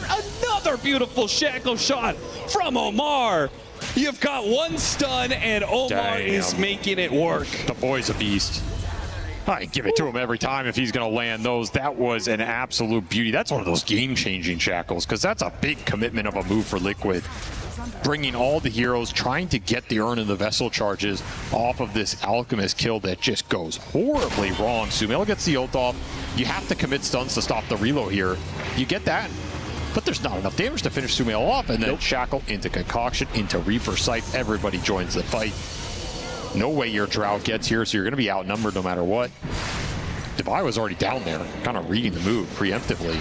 And they stole the Wisdom Shrine. Liquid have to punish here. And all they'll get out of it is Omar. So does not feel great. They are going to be down in experience in a big way. 5-level advantage right now for Enigma Galaxy. And this Alk is it's not out of control, but he's getting there. He's going to have a nice timing, because he's going to be able to have the IO tether him in the fight too for some extra moves, attack speed, sustain. Like, he's going to be amped up here. Yeah, pretty much nothing is going to stop him when he hits that BKB timing. He blinks in, unstable concoction. I mean, what do they got? Hook shot? It's kind of it. It's the Axe call. It's supposed to be the big deterrent. Yeah, but then the Axe just gets slowed down. Yes, it's not a corrosive weaponry, so he probably dies instead. It's not a blade mail Axe call that's doing anything to him. It's just a deterrent. Will be double Radiance here. Lornoff still opting for it, so little loss value for Enigma Galaxy, but honestly not much. I think it's totally fine. Liquid can get little pickoffs like this. Another shackle shot that lands. That's a lot of damage. This is actually going to turn into something. Nisha's almost dead off of that one. Jumped away. Unstable concoction. Sumail sandwiches him on the other side. Nisha is having a rough series, and Liquid is having an even worse game 2, perhaps, than game 1. 7K up on Enigma Galaxy. Sure, you could say it's an Alchemist lineup, but this whole lineup is going to scale very well. He took so much damage from the Wolves. Howl coming through, focus fire, just pelting this Puck. That's a sad death summary really for a Puck. It's just not working out on these offensive moves. And so far, Omar, MVP of this game. God damn. We could be sitting in this game going like, they have no stuns, how do you kill this Puck? Instead, you just land a shackle every time. Yeah. Game looks easy. Sumail even gets the Greevil's Greed off the Puck kill. Just falls into his lap. Back to the Trolls, back to the Golems. He has made this Alchemist look really good. It is a classic Sumail hero. Pretty cool to see him play this again. Well, Liquid is definitely not going to be running over Enigma Galaxy. So at this rate, this kind of lead that Enigma Galaxy has, you're back to, okay, Drow Ranger, can you carry this game? Beautiful silence, though. That is quite the initiation. Not the fastest kill in this IO. Now they're going to turn back to Devi, and they'll get both of them. So Mikke actually making the first successful move for Liquid in a while. That is a very solid turn of events up here. That was a Helm of the Overlord Lycan looking to get a creep and use it. Instead, he just dies. 5 vessel charges on Ace now. Not even sure where he got all of these. Radiant are scanning. Huh. I mean, he has 1 kill and 2 assists, so... Just storing them up on deaths? Yeah, I guess so. So that means he hasn't used one yet. Yeah. But now he will have 5 at his disposal. A very good vessel game. Well, you've already got BKB on the Alchemist, and Lorinov is building one, so the effectiveness of this vessel... Well, it's always good against the IO, though, right? That's true. I guess you can get a faster Greaves now on supports. So maybe GH will just rush the Greaves here. Yeah, it is a cheaper item. Oh, he got a stable kick caution Reaper second. What happened to the Nisha Puck, the legendary Nisha Puck? He's getting killed by Alchemists out here. Another Shackle Shot lands. Earth Spirit not going to be able to roll out. This Wind Ranger is a menace. He's everywhere. Doing everything with these Wolves, too. Now they're going to reload in. You land another Shackle. Yep, Ace he's body just dead blocks anyway. by the Wolves, and now he's guaranteed dead. Beautiful gameplay. Just beautiful gameplay. I mean, you're saying legendary Nisha Puck. This is a legendary Sumail Alchemist. I guess so. Legend against legend. You can't count him out here in the battle, and he is taking names right now. Enigma Galaxy are just feeling it today. They're in top form. Really cooking with this drafting game, too, and putting Liquid on the ropes. I mean, yeah, you have a Drow that can scale in this game. Hypothermia is going to be great. You can definitely outrange some of these heroes in the late game. But once again, you're worried about getting tempoed here. We've seen some nice tempo games today. People just don't get to that late game status, and Nisha's got to be frustrated. Girls like, see, I told you, bro. Undoubtedly. That's the thing, I think... Oh, Wolves? Foxy is going to die to Wolves, maybe. He does... Well, I guess he can always roll out if it's just Wolves. But that can't feel great. Devi is quietly farming up an Orchid to make Nisha's life even worse. It's going to be good in this game because the puck's so far behind. Right. The window to ruin his day completely is going to be a lot larger than normal. And nobody can bail him out. There are no saves in this Liquid lineup. It's kind of all aggression rather than any sort of defense bailout ability. Yeah. These Wolves are just so annoying, man. Here comes the Alchemist with Lorinov. Boots a travel in. It's not really needed. That was a free kill for Enigma Galaxy as is, but they're grouped up. They can go for a smoke off of this. Sumail's doing so much work in this game. He is not AFK Alchemist farming. He is hunting heroes around the map. Here's another one. It's going to be a clockwork death rather easily. She's running him over. Couldn't even get the power rune off of it. Lucia gets denied. Reload. Making a run for it. He's going to push back GHIO, who did not bring anybody with him. And throw some multi-shots, slow him down. Sumail's still going to get the blink in onto Boxy. Even when they seemingly fail a gank attempt, it still results in a kill. Completely out of control now. 11k net worth lead. They're just running at whoever they want. They have so much sustain here. You want to go Roche? You can do that. You want to keep hunting heroes on the side lanes? You can do that. You want to look for the reload ganks? Even when it's a little weird, it works out anyway. Mikke is sweating right now. Yeah, he's like, guys, what is happening? How? Every move you make goes horribly. He's just seeing the death toll rise. Thinking this game is getting harder and harder to carry right now. Nisha gonna look for a Wisdom Shrine steal, and he gets it. Oh my God, he gets it just because I guess you're not actually on you're not the on the Wisdom map. Shrine when you're a Death Seeker form, so very close call. Lycan can solo this Tormentor, by the way, so Enigma Galaxy can just take it off the back of his strength. Don't know where his big creep is, though. It's mid. Well, he's got some support help, so that'll make up for the lack of Ancient Creep. Brother, this is... Sumail soloing Boxy. Oh, they got the Gale. That's the shard I think you want here just for some extra control and and lockdown. Like, it's really nice in this lineup. Yeah, you relocate in on somebody. They're trying to run away. They're getting Gale Force pushed back into the relocate. Radiant's top tower is under attack. A fast AC for Sumail, done at 22 minutes. That is extremely fast. Fast is an understatement for how farmed he is. He's doubled the Axe net worth. Is this faster than his last Alchemist game? Yes, for sure. 20,000 by 22 minutes? I don't think the first 10 minutes were faster, but the overall trajectory is steeper. I mean, he's not only having a free farm out game, he's killing heroes on top of it. And he can give away an Aghanim Scepter that will in turn benefit him, right? Do you think this first Axe goes to Divide and then he gets the Wolf Bite? I think so. I don't think the Necroags is really doing anything this early in the game. Yeah. So who else are you going to give it to? Give it to the Lycan, he bites you. The Io can tether, and you're just off to the races, right? You're an absolute monstrosity. There's no way Drow can stand there and fight you. So awkward that Axe has built for these auras. You put a good case why it's very good in this game, but when you're so far behind like this, you can't actually take a team fight to utilize the auras. So now you wish you just had a Blink Dagger for like pick-off opportunities. You're not picking anything off in this game, no. Certainly not going to be contesting Roshan. You have the information, but you lack the damage. Very quick Rosh. Yeah, that was really fast with all that minus armor.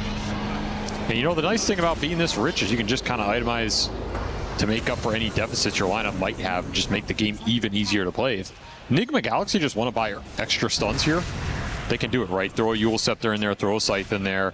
Yeah. Throw an Atos if you really have to, but you can also just itemize to go high ground early in this game. Because you have so much sustain, you can just tank up. Take a tier 2, start hitting the tier 3, dare Liquid to fight you. They are going to fight at this tier 2. Great coil. A beautiful coil on 2, and the Alchemist is going to die quickly here. Now the second life, he's going to have BKB. Let's see if they can stop the Blink Dagger at least. Oh, what a shackle again! Sumail gets off the BKB, pushed back a little bit by the Cogs. The multi-shot trying to slow him down here, roll in. Boxy does manage to hit the Magnetized, Unstable Concoction, landing on a 2, and nothing really stops Sumail. Once he activates his BKB AC, they lack the damage to handle him. They can't kill anybody. It's going to be 4 dead on the side of Liquid. An easy team fight win for Enigma Galaxy. And Divide effectively just solo killed the puck. With the Orchid plus the Desecrate on the backside of that fight, Nisha just got 100 to 0'd because he has no defensive item. Nope. He got the latest Blink Dagger I think I've ever seen him get, which means that second item is so far away. This game can just end. I mean, they're at 1,000 net worth advantage per minute, basically. And when you have these sustain lineups, it's just all gas. There's an Ags. Straight into the Lycan. Wolf Bite is available.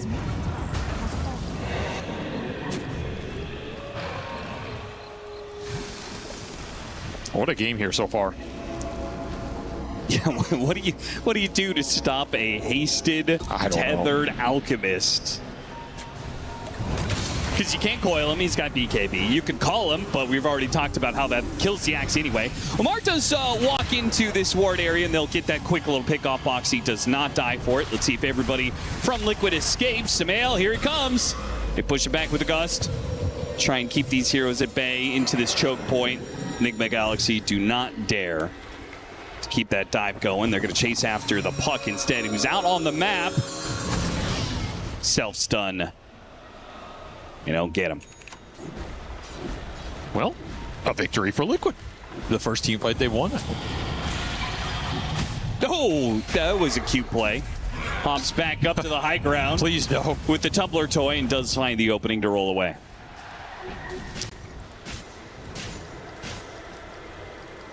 Pretty much it continues that the wins, quote unquote, for Liquid are them surviving Enigma Galaxy's aggression.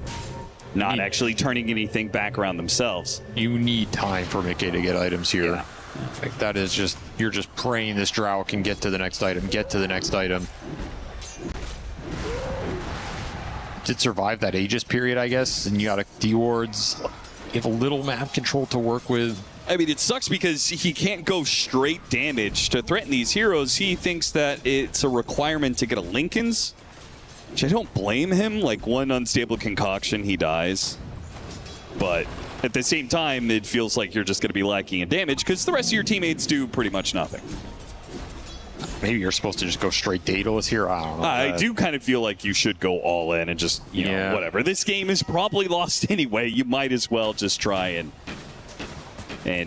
get some sort of fight where you are magically not targeted by Enigma Galaxy and free to hit heroes. Well, if they can abuse buybacks and just kind of throw bodies into the fight, if Mickey gets 2 to 3 multi-shots off, you probably win that? You don't sound confident. I'm not confident, but that is what Drow's designed to do. If you can keep the Drow Ranger alive in a team fight for 27 seconds. Yes. A 30-second fight, that's all it takes. You get 3 multi-shots off. 30-second fight, somehow Enigma Galaxy simultaneously don't run away, but they also don't kill all of you. You need the hypothermia pops, basically. You need to stack it up on some heroes, get the big pop, and just chain it. You can land a big coil. BKBs are going to be obnoxious, that's for sure. You have to kite those out somehow, but there is a route to a teamfight victory, however narrow. You do have Lincolns on Nisha. Perhaps you can start playing more aggressively around the map, pushing lanes a little deeper, stall this game. They give him a gem here as well. Pretty necessary against all these Lycan Wolves that have been very well micro, just scouting everything out. Yeah, if he's spotted somewhere on the map, there's potential of a blink instant unstable concoction.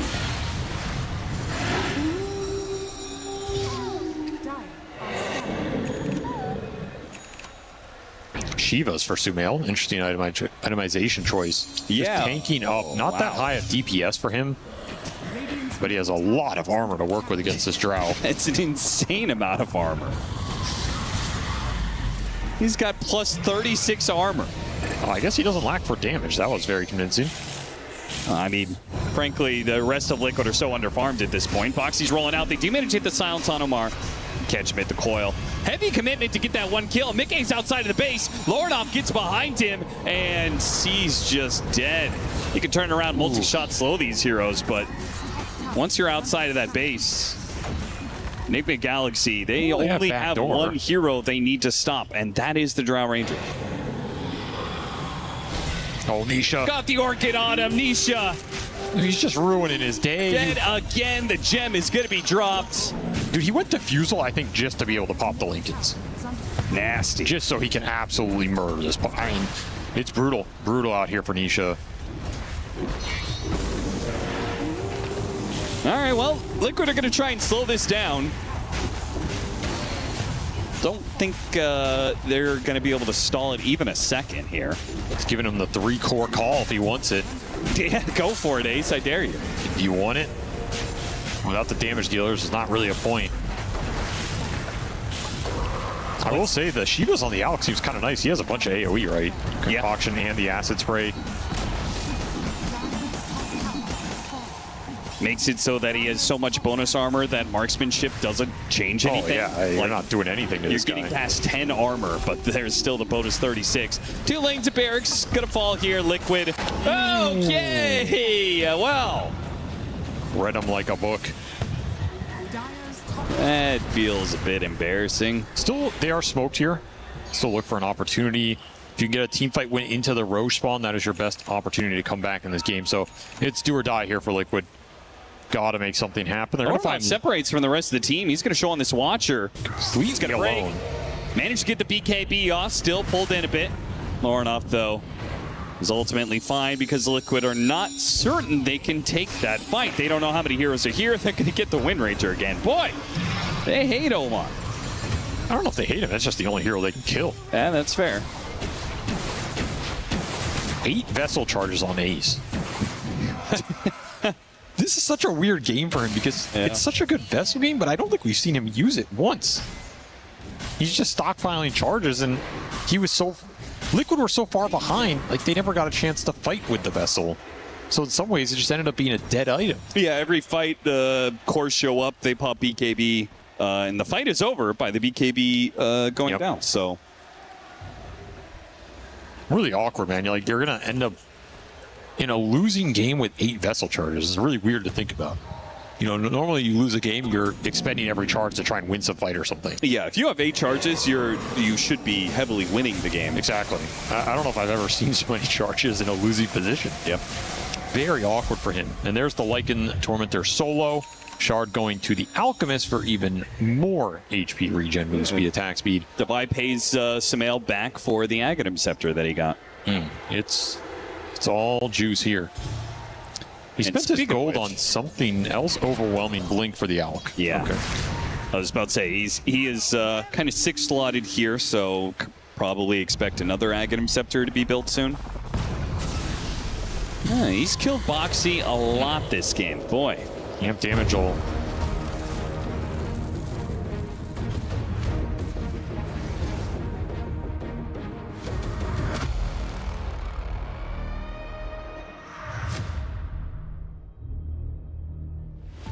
Hello, everybody, and welcome back here to EWC 2026. My name's Cryptic here with Z Quixotics, and we have got our third series of the day about to begin. Happy to say it's going to be a fun one. Mouse versus Nemesis. One team having a pretty good time in the group stage. The other one struggling a little bit, but there's still a few days left. We'll see if they can bounce it back. Zach, how you feeling? I'm feeling good, and the players are feeling ready to go, even though, like you said, some of them are, maybe they're ready to get back into it. They've already started the draft, and we are going to see what we're about to get into. Yeah, I mean, we've had some really interesting kind of ideas coming out from all the teams. I think Mao's yesterday looked pretty solid. We were talking with Boom in the post game, and they were happy, right? Like, it felt like they got to play their style of Dota, something that they really excel at, which is aggressive, kind of team-oriented, very kind of like run-at-you style drafts, especially when you factor in, their carry picks. But we haven't, you and I at least, haven't had a chance to see Nemesis. I mean, it is a pretty recently formed team, so they haven't shown up to too many things, but they did make it to here and trying to make it out of the group stage, but they are starting off 0-4 right now. So it's pretty important to get some wins at this time. Start with the clockwork, at least. That's a very solid support, and I think kind of necessary. We know what Mouse is going to do. They're going to run at you pretty quickly. They're going to pick strong heroes. Like you said, we heard Boom say they're playing a bit more free. They're having fun in it. That's great for like the pressure of such a big event, but you do want to support then, or just heroes in general for Nemesis that can fight back. If they're going to run at you, you can't just lose every fight, right? That's exactly what Mouse wants. So something like Clockwork is going to be great. Yeah, and I will say, like, the Caudal Earth Spirit is a little bit of an interesting opener because we've been starting to see the rise of Necrophos, and I think especially on teams that have first pick, because he might be like the strongest 18-pick hero currently in the tournament. And looking at the bans, right, like he's still an option if any of these teams want to pick it up. So we'll kind of see what what Nemesis want to do with it, if it's something they want to consider. It doesn't have to be the mid lane Earth Spirit, but if you start to see the draft come out and you see like another support come through from the side of Mouse, like it's something you could definitely just grab. And if you want to flex it to the safe lane, you want to take it to the mid lane, I think it's a solid mid lane matchup against the Earth Spirit. But the Necrophos is really starting to come out as one of the tournament highlight heroes for me. I think it's just because, one, I think there's not a lot of anti-heal right now. Yeah. Spirit Vessel's actually in a fine spot, but at some point you get Dispels or Spirit Vessel. And then that's where Shivas would come in. It was a next step in terms of itemization. But Shivas was changed in the patch to not have anti-heal. It got moved to Krelos Crozier, which no one's really getting. And the other Scotty, but that's kind of a late game option, and only a few heroes really get it. I've actually been seeing more heroes get it because it's like, we really need some kind of anti-heal. But still, it's not something you can rush as a second item. It's too awkward. So that just means like when the Necro comes out, it's a good game for Necro. There's not going to be a lot of items to address him, and you have one pick left. And a lot of the people that counter him are like AA, right? They're supports, and you're almost never saving a support for the last pick. So then it's just very difficult to address these late Necro picks, which we might be getting into. Yeah, I mean, they go for the Tiny here on Nemesis, which to me, this looks like a mid-Tiny, right? Like we already see Clockwork Bane as the duo. It could run it in the safe lane, which, it is not bad. Like we've seen carry Tiny. He was okay in the last patch. We're still seeing him a little bit more of a niche pick currently. But the Ringmaster to address the Fiend's Grip, right? One of the main ideas behind it, you need to have that escape back to try and bail out one of your heroes. And they'll go for the Tidehunter. Okay, so if it is carry Tiny, this is a decent enough matchup. It doesn't really struggle too much against the hero. I think we Well, I don't know. Necro is kind of good, but I think if you were to not get it this game, one of the ways you can pre-counter it is with a save for the ultimate, and Escape Act and then Nightmare are actually two such tools besides the traditional saves of like Oracle and Dazzle and such. We'll see where they want to go with it. I can just pick a good matchup and... Oh, never mind. Okay, we go Invoker.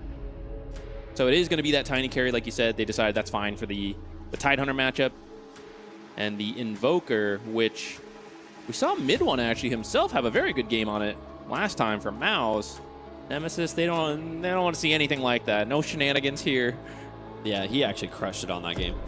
I think Invoker should do fine in this matchup. I don't see it really struggling too much. He does have to be a little bit careful of getting like kicked back if he does get too aggressive, but usually the mid builds for Earth Spirit have been like 2-0-2, unless it's a mid matchup versus some melee heroes that you can kind of take advantage of the roll kickback. But Invoker plays pretty deep in the lane. He's looking for Sunstrike setups on the side lanes, which he actually has some great tools for that. I like it a lot. You have Bane, you have Clockwork, you have Tiny, multiple heroes that you can kind of chain that Sunstrike into. Need to be very careful of that. They're going to go ahead and ban out the Huskar. That's a Crystallis special. It's a Crystallis special, yeah. And he has the last pick, so you can't get completely dumpstered. You kind of do need an off lane who's pretty generic, right? Just add something to the team, which could be auras. None of these heroes really build auras. Initiation, I think they're actually pretty good on. I feel like damage is not that bad, so I think you just need an offlaner who's going to do anything, really, without getting completely shut down. So something like getting Huskard by Crystallis. Underlord, maybe, to match some of the team fight that Mouse has, could be nice. Plus more global response for the very long Nightmare, Fiend's Grip setups, the hook shots, all of that, Avalanche Toss, then you can just show up. Dawnbreaker could be another option if they want to go for something like that.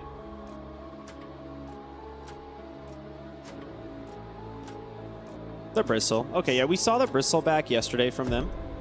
So not super surprising that we see the Bristleback ban. In terms of other options for the carry role, it is pretty open. Like, there's not a ton that have been banned out. It is funny, though. We talked yesterday how like heroes like Razor have been kind of out of the meta. It's one of his specialist heroes. And then you look at the end of the draft here, so it's like Razor, and then now we have the Huskar and the Bristleback. They'll go for the Darkseer. Hero has a really good win rate in this tournament. There's still technically like Shadow Fiend and Drow and Muerta in the pool, which Darkseer does fairly well against. So I kind of like this, getting rid of some of the heroes that can be a little sturdier in the lane versus Darkseer. It's a great combo with Clockwork as well. Yeah. And even if you do get countered, Darkseer will just start creep skipping. He'll do a lot of jungling. I think you need some damage coming out from Mouse. They have the Keeper. They have the team fight from the Tidehunter, early active plays from Earth Spirit. But the damage outside of the spell combos, which there's a cooldown to, it's not that much. So some kind of high damage hero here for the carry. Gotta do okay versus the Darkseer as well, and not get wrecked by the illusion, which, I don't know, at some point you can't have everything, right? So you at least have the Ringmaster. I don't know, maybe Ringmaster Shard can help you deal with the Darkseer illusions. A little bit. I don't know if that's enough, but it's not bad. You typically don't buy it. You hope you get it off Tormentor a lot of the time, right? And of course, you need a Tormentor hero. Oh my goodness, the Bloodseeker. Crystallis Bloodseeker. So this is a deep cut. He loves this hero. I know he's played it a ton in the past.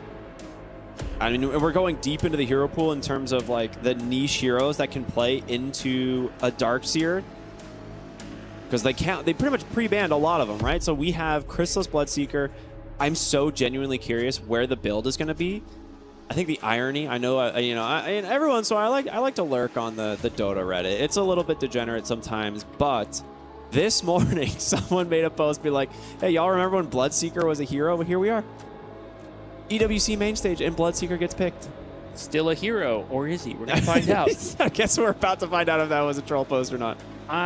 Well, I mean, the post aside, whether it's the pick, I think it kind of makes sense. The Rupture is pretty good versus the Surge movement speed, right? And Invoker's actually a pretty fast hero as the time goes on.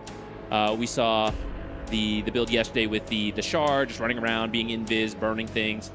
Bloodseeker's passive can potentially help you with that, where you get him low, he's trying to escape, you know where he is. I think the teammates he has, especially in that off lane, the Caudle and the Tidehunter, they're going to be spamming spells. They're going to be trying to keep the Tidehunter low. That's going to then, in turn, boost the Bloodseeker, and he heals as he kills creeps, and that helps you deal with the Ion Shell. So even though he's melee, which is usually a big struggle dealing with the Ion Shells from Darkseer, Bloodseeker has so much healing, he actually can handle it if he's getting some boosts from his teammates keeping the enemies low in other lanes. He can reliably CS this lane, I think, and that's the important thing. Like, Bloodseeker can't be in a lane where he can't get CS, and Darkseer is actually pretty easy to deny against for Bloodseeker, so I do like it in that matchup. The item build is the thing I'm questioning, because some people were building Radiance on him, and I think Radiance right now is maybe a little bit overtuned. People are buying it on a lot of heroes. It's very good, but you can always go back for the Maelstrom, so we'll see what they decide to do, but let's do it. It is game 1 of Mouse versus Nemesis, and we finally get to see ourselves a Bloodseeker. I cannot believe it. Unless he has a really free game, I don't think I want to see the Radiance, just because you're going to get the Radiance on Nemesis as well when you copy that illusion. But it also just feels a little slow, the build-up, right? For Mouse especially, we like when they play fast, and you have this Keeper Light. He wants to speed up the tempo, which actually, it is Keeper mid, by the way, and it is Earth Spirit in position 4. I did not realize that. Yeah, they kind of swapped on us after they swapped the screen. Or maybe I just missed it. But I think that'll have a little bit harder time harassing the top lane. But actually, in the mid lane, then, the Keeper Blast will keep the Invoker low, which will then help the Bloodseeker. So I think it's still okay in terms of thinking about helping Bloodseeker. I think it'll play a little faster and potentially have a better time against the Invoker. I think the Earth Spirit as a melee hero would take a lot of harass. Caudle will just blast out waves, keep his distance, and then he'll be able to gank pretty early on. I'm trying to think if I like it, honestly. I'm not quite sure, but Yamich might just prefer the Earth Spirit himself. I mean, he's a Grandmaster Earth Spirit player, so this could have just been like a player preference. Because I feel like the Earth Spirit would have been fine mid. It also synergizes really good with Bloodseeker when he has level 6. You know, you like go to the Bloodseeker lane, you Rupture, then you just Boulder, kick someone, and then they die to the Rupture. So it's always a really fun combo. We'll probably see it at some point this game. It's just not going to come out as early since it's a support Earth Spirit. You got Blinding Light, too. There's a lot of ways to bump them around. Tame the Beast. Yeah. People are going to just run to their death under the Rupture. Really deep ward here from Lelis, looking like he knows this is the Caudle gameplay. Is you shove lane, you come stack these, and you farm them. So he's gonna go ahead and block them out nice and early. They will, of course, suspect this kind of play, so I'm sure he'll get his own sentry soon enough when he sees that they're blocked. But it'll waste his first attempt to go block it, which, if you think about it, is like I was gonna say 200, but maybe it's like 150 gold. You prevent him from getting.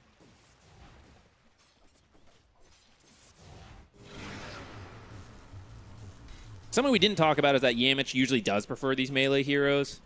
So it might just be more comfort for them as well.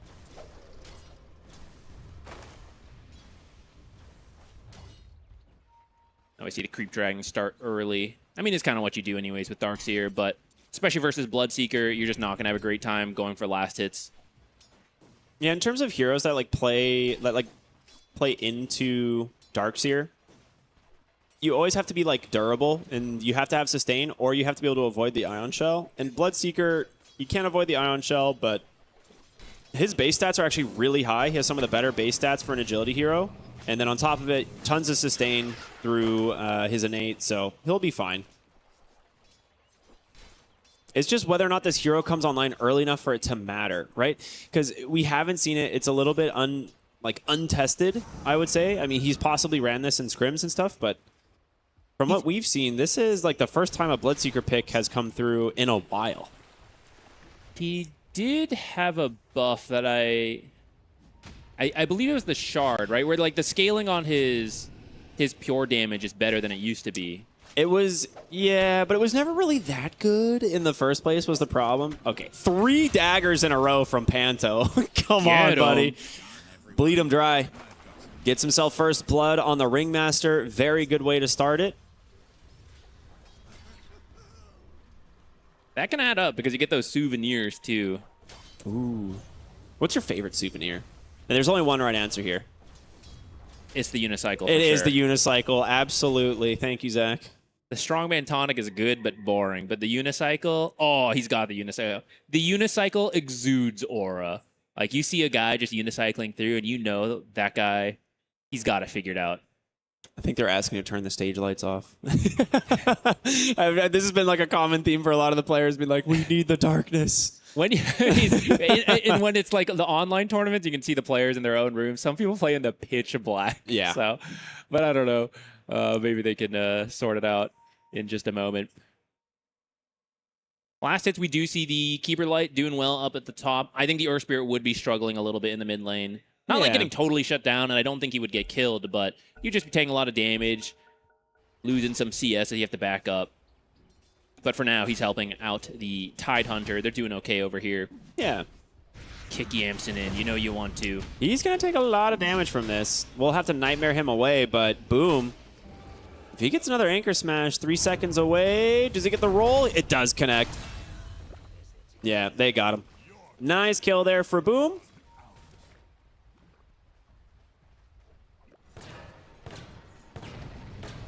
Down bottom, Panto stepped up a little bit too far. You actually don't usually see Battery Assault level 1 or level 2 as commonly nowadays, but I actually think it's kind of nice with Invoker to just help keep... Did he not pick up his fish? He didn't eat his fish? It's unforgivable. You have one job as Tidehunter. Eat fish. Yeah. All right, we'll see how long that lasts there. Don't move that extra camera. We'll check back in later. That's very funny. Lelis doing a really good job at burning tons of mana out from the Bloodseeker. Not a hero that necessarily needs a lot of mana, right? But can definitely be annoying. Panta. Oh, that's a Lotus and a Stick. Very healthy now on the Darkseer. TP coming in, though, from the Earth Spirit. And Chrysalis getting a nice wraparound, looking for the Sunstrike. It connects, but it's split between the two. Is he going to live? He does, just barely. And Panto out on the unicycle, but the Blood Grenade trying to take him down. He gets the Strongman Tonic, and he will survive it all. Look at him still go. Uh-oh. Oh, Yamsud comes in. Blood Grenade to cancel the salve. Oh, no. As long as the supports stay and give him some space, he can heal up on these creeps. But he does have to be a little careful of a Stray Spell plus Sunstrike coming in and just killing him. Yeah. Panto being a little bit healthier now is a big deal, but we have 6 heroes here on the bottom lane, so it's going to be a fight. Lelis definitely wants to try and contest them. The good news with the Earth Spirit being here, he can try and kick them away. You do have to tame the beast, but now with that surge... Oh, the whoopee cushion! All of those souvenirs! You talked about it earlier. They're adding up. All right, Chrysalis might be in trouble, though. He's in a lot of trouble. They should have a Sunstrike. Yeah, here it is. As you say. Okay, if Lelis had kicked him out, though, that would have been really funny. Oh, and the Courier. That's very painful. I don't know if that was the finished phase boots, but that armor would certainly help you tank up. Yeah, they're gonna be able to finish off the Clockwork. Panto trying to get away from this Darkseer. He will for now. Does have a Funhouse Mirror. Just gets vacuumed right back in, though. Not a lot of options to escape this one. They will get themselves another kill. Bloodbath in this bottom lane. 5-3, but a slight gold advantage to Nemesis as they're the ones kind of coming out ahead here in this bottom lane. If you look top, I mean, it's Tiny and Tidehunter, right? Pretty hard to kill those heroes. In the mid lane, you got a Keeper who's just blasting out the waves and going to farm. Invoker's pretty tricky to gank, too, because he has so many spells. So it's maybe not too surprising that the attention has instead come bottom, which Crystallis maybe has stepped up a bit too far. I think they have Sunstrike again. Dude, this combo is looking so good. The Nightmare sets up in 2 points Battery Assault. We don't, like you were mentioning, we don't really see Battery Assault that often. Like in some matchups, we're seeing it, you know, Cogs level 1, Battery Assault level 2, and then you max the Cogs, go Flare. But he's actually putting multiple points in the Battery Assault just to brawl in this lane because it is a lot of damage early. It is also pretty annoying for a like Earth Spirit. Yeah. Yeah. I don't know if you need 2 points, though, but I can't argue with the current results. They're getting kills down there. Yeah, it is working. They finally deward their jungle camps in mid. I was going to point that out a moment ago, but they were blocked for the first 5 minutes of the game, so those camps have not spawned at all. It's definitely slowing down the Keeper of the Light. That being said, with all the attention bottom, they just come mid. They're going to trade towers. Bottom tier 1 tower for the mid tier 1 tower. You're pretty happy about that on Mouse. I think so, but I also think Invoker doesn't mind too much. You never really expected to take the Coddle's tower, whereas I think bottom, you certainly wanted to... Like when you're picking Bloodseeker, you're kind of hoping for a stronger showing in the lane, you know, like that you're the one kicking them out. So I think that exchange might have favored Nemesis, and especially as Invoker landing some Sunstrikes, helping him to keep up with a very fast farming Coddle. Yeah, we're going to see how quick he gets his Meteor Hammer. I think that's the big thing, right? How many stacks are there in the triangle, and then how quick does the Meteor Hammer come out on the Invoker? One thing I believe it's on the way. Yeah, it looks like it is. I would say one thing I am curious about, though, who takes the stacks? Because you have a Darkseer who really prefers these. But now, I think with the bottom tower being done, he can kind of maybe play bottom half of the map. He can take a little bit more of an aggressive position in the jungle, and then your Invoker is the one who actually gets the stacks. I agree. I don't really want to see this Darkseer go backwards. For what? If you look at the map, they have control of that area. They have 2 aggressive wards down. If you leave that area to go farm your own triangle, you're just letting Maus walk back into that area, de-ward you potentially. And there's no need to unless they actually force you out, right? If they rotate over with a bunch of heroes, okay, fine, you got us. We'll back up. We'll respect that. But that way you at least get them to rotate down. And Invoker doesn't want to join any of this stuff anyways. You know, this guy is going to farm for a bit, so you might as well let him do it, and it doesn't mess up your map control at all. Because he's just been throwing out the Sunstrikes with his Nightmare and the Power Cogs. It's been very easy for him. And let him just keep farming up. Oh, I guess he was getting some other item. He's finishing his Null Tally, Crown, getting some stats. Yeah, it's pretty early for the Meteor Hammer. He was landing some Sunstrikes. I don't know. You know, I thought it was possible. Is he going to get cliffed here? No, it's not possible. Yeah. It should be. I mean, it looks like that should absolutely be just a full mountain range for you to be on. Chrysalis is getting some space to recover here in the bottom lane. You know, his tower's gone, but next to the tier 2, a little bit more difficult. He is going to go the Maelstrom, which is expected. It's after that. The fish cam. It's still there. He's pinging it. Like, bro, I told you, eat your fish. He's like, I don't want to go all the way back there. Well, that fish is suffering, man. I don't know how. In the river, too. Can't find a place to... No, look how tasty it is. He's going for it. Oh, yeah. There we go. Finally. Rupture, first one of the game, comes out, and yeah, he's dead. There's no way out of this one. Get some help from the supports, making sure that you can't just TP to safety.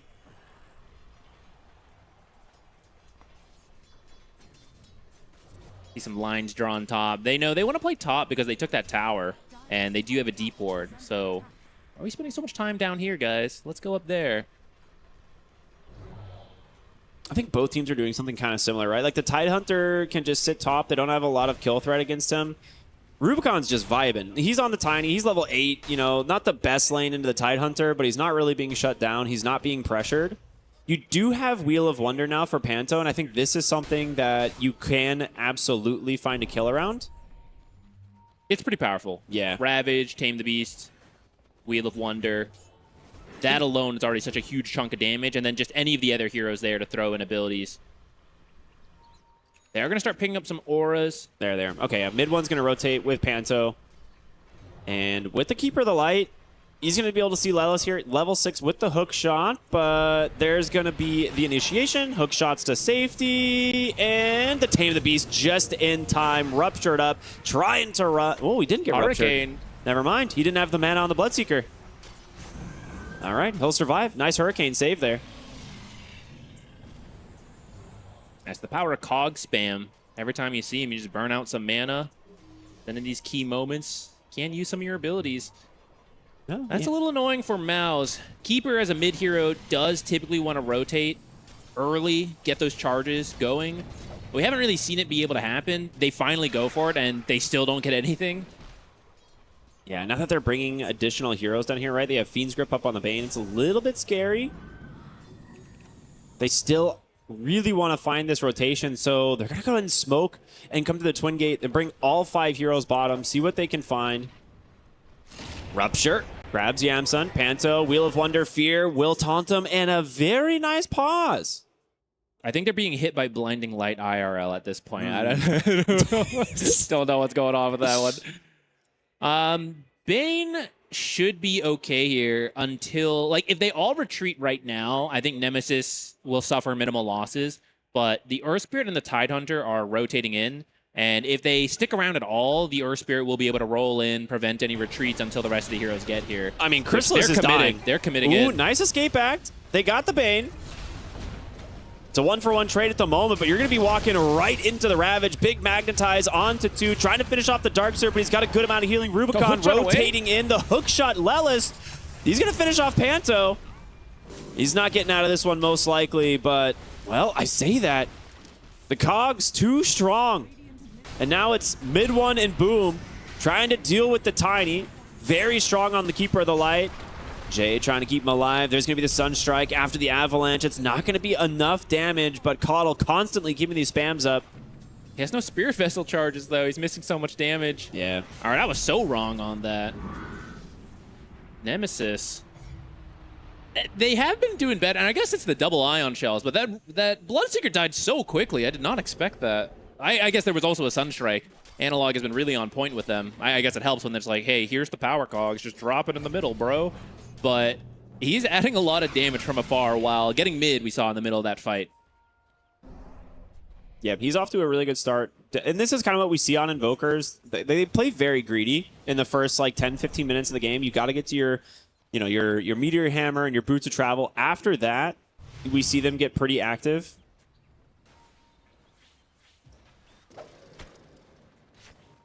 I was going to slow down, just try to stack things. Lots of stacks for both teams. Bloodseeker has his Maelstrom, right? Or is it coming right now? I don't think it's done yet. He was working on it right before that. Okay, so Boom's going to be the one that comes over to farm these. I was curious. I was like, who farms the Ancient Camps? It looks like it's going to be a team effort. Just a nice little bonding activity. Okay, there it is. Maelstrom is done. Okay, I thought he was very close. So Maelstrom online for the Bloodseeker. He'll start to pull away now, or at least catch up in net worth. I guess not pull away. He's pretty far behind some of these other cores. But the stacks will help a lot. It does feel bad, right? This was their last pick on the Bloodseeker, and it didn't really accomplish what they were hoping to. But it's not like it's out of control completely. It is still a pretty even game. Yeah, but the fights are getting tough into this Darkseer because he is picking up auras. Oh, nice block off there from Jay. There's going to be the Sunstrike. They do have the hook shot. Fiend's Grip. They might as well just throw everything. They just want themselves a kill. Yamich will die. And they'll just continue to dominate this bottom half of the map. This trio has been a nightmare for them. Nice. I'll say I intended that pun. But ever since they rotated down there, right, they've just kicked everybody out. And even when you bring 4 heroes on Mouse, then even I thought that was going to look okay. No, double ion shell, pretty good. We're just going to fight it out with some Sunstrikes. I guess that's the secret. There's truly 4 heroes down here with these Sunstrikes, not just the 3. And the Sunstrikes are so easy. Yeah.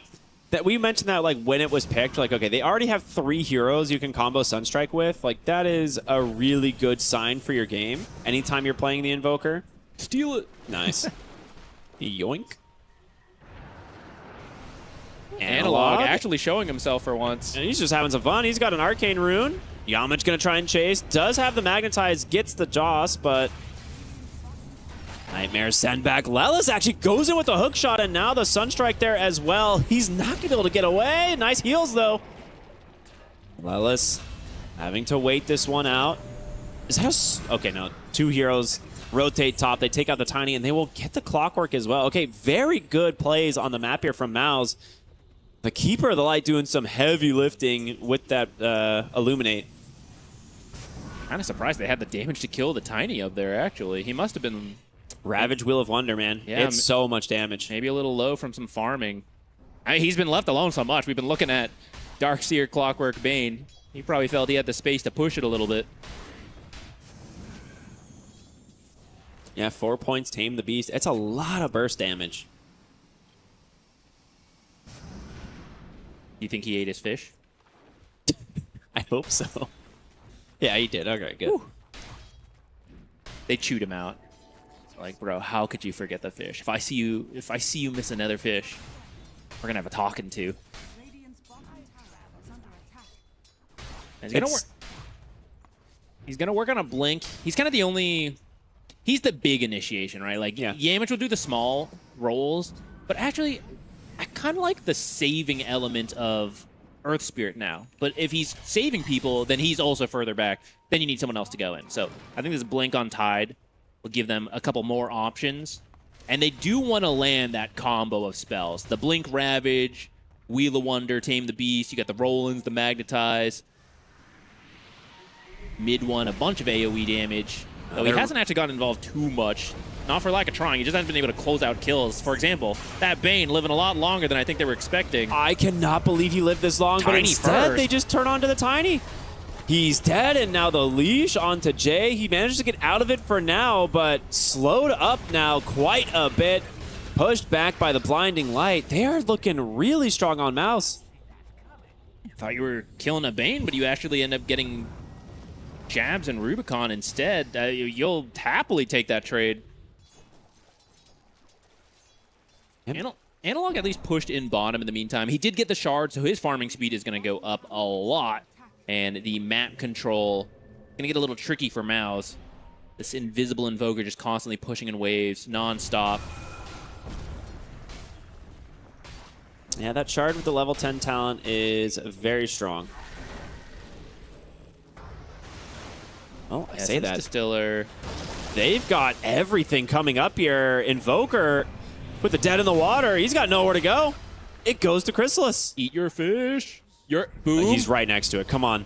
Well, we have to watch Bane first. We'll watch Bane die first. Well, I said Jay coming in, hits that surge. Yamsa just doesn't die, apparently. Okay. He's fine. He's Spirit fine. Vessel. No, he's not fine. He's not fine this time. Hook shot on through. Finds Yamich. Lelis trying to split the two. Does not get the roll off. Nice vacuum timing. We'll get a return. Okay, but what about that fish? Can we go check again? Oh, no, it's still there. Boom. Oh, poor guy. The fish were nerfed a little bit. They're not as good as before, but it is free money. You know, not like money, but it's like stats and everything, which is technically, in a way, you spend your money on those. And he was on top of the fish. He was right already there. right there. It was not. You didn't have to, like, you know, travel out of town to go find it. Oh, dead in the water. Leash comes out. Another Tame the Beast. Off the mark, though, with the Wheel of Wonder. But the rest of the team rotating into the Spirit Vessel. He's not getting out of this one. That's a nice kill to get. Darkseer, very important to the team fights, and Tormentor is right around the corner. By the time he has to respawn, he'll just have to immediately come bottom if they want to fight this. If Mouse is there at the start, which actually I thought a Roche might be happening. They scan it out. Oh, that's a nice rupture.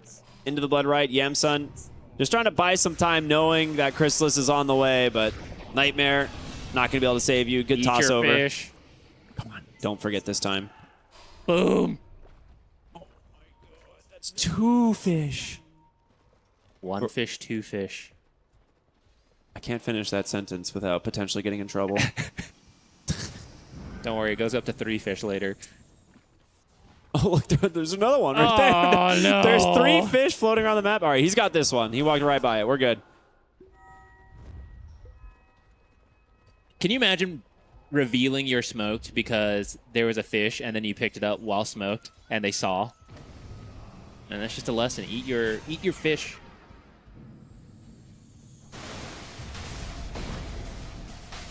Kind of an odd smoke, right? Like smoke towards the Tormentor. It is going to be a Sunstrike that does connect onto Panto, but they've got all five. I thought the smoke was going to, you know, look for a kill first, but I think they thought Nemesis might be down here, but on some of their wards they found, you know, as they smoke and go over, they're like, oh, actually, look, Lelis cares about fish. Well, I mean, killed it, but cares about not letting his opponents have fish. So he can't just, you know, leave them flopping about. They did get the shard for Panto, so you can get a little bit more illusion burn in these fights. Also, it reveals Invis, which might help versus the Invoker. Or the Tiny who builds Silver Edge. Avalanche toss, everything dumped on top of him. All right, now that you have that Silver, or I guess Shadow Blade done, he's going to go for the BKB next. But the Shadow Blade, Avatos into Sunstrike, we just see quite a bit of damage. Our BKB is going to be really strong here. 4 heroes you can essentially ignore once you have that. And if you can take out the Bloodseeker in that time, you're going to feel really good about it.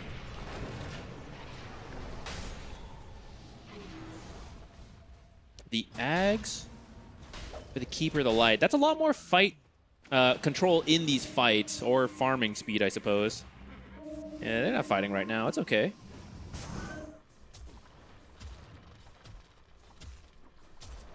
The Blink for Darkseer. He's got like 2,000 gold. I'm not sure where they want to go with this, because I feel like Nemesis was having a solid start, but it has slowed down as Mouse has managed to find some kills here and there. Yeah. And I'm just waiting to see what's the follow-up. Like, is he working on Cataclysm on the Invoker, perhaps? And then you go for some Vacuum Avalanche, Cataclysm, trap them all in Power Cogs. That'd be amazing. Oh, Amplified Damage. That's a good time to go. I don't even know if you need it. I mean, it's got BKB as well. Knock the fish out of him. Every time you die on Tidehunter, he like vomits up a fish that he has already consumed. I think that's how Silencer should work. Yeah. I mean, they nerfed the game now, so they don't need to, but I think that's how it should have been. If you kill Silencer, you get some intelligence back. You like squish his brain a little bit. Yeah. All right, they're going to scout out the Roshan. They know this is happening. Flare comes through as well. They should back away. They're a strong team, but I don't think you want to fight inside the Roche Pit versus a like a Darkseer wall and Cogs. I think it's pretty scary. Very scary. They do know, because of the Rocket Flare, that Lelis is coming from the top angle. They at least have a bit of information to work with. A lot of BKBs being done right now. I mean, it's also very good for Maus.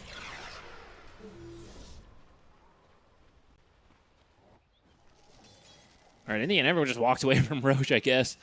It's too risky. I don't think anyone can go for Roche heads up. I think you need to get a pick off first, and that's exactly what they're looking for Analog bottom lane. He's going to be forced to BKB and just walk away. And that's going to be the TP.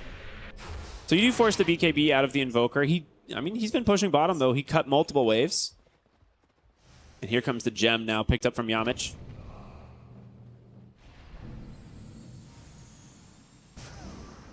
What do you want to do with this build? Force them to move around the map? I do like that mid one bot Boots of Travels, though, so he can help deal with all of this without being forced out of position, because you can just TP back to the team.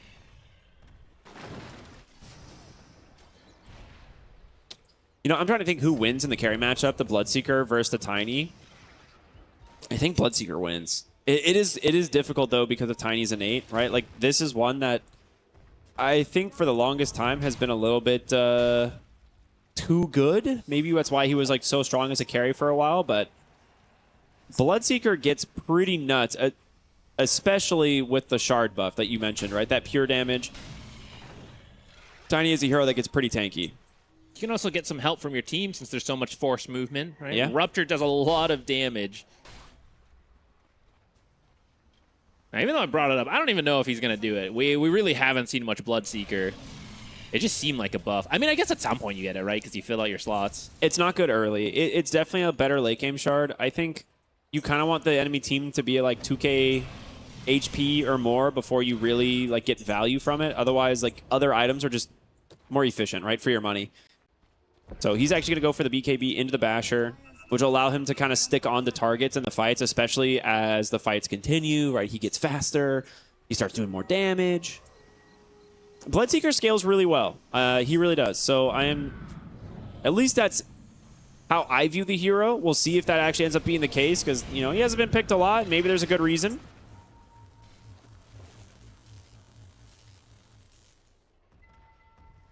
A little bit of a slower pace from Maus than what we usually get. It's not strictly bad. It's still a pretty even game.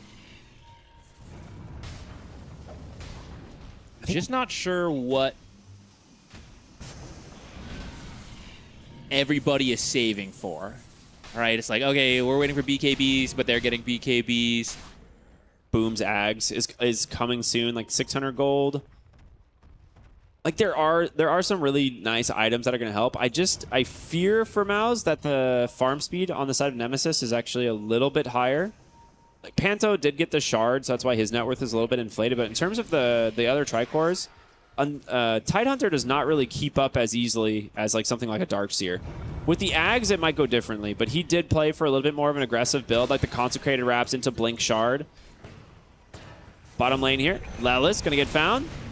Dead in the water, and now with the follow-up from the other heroes, he'll hook shot to safety for now, but I don't know if he's gonna make it all the way out.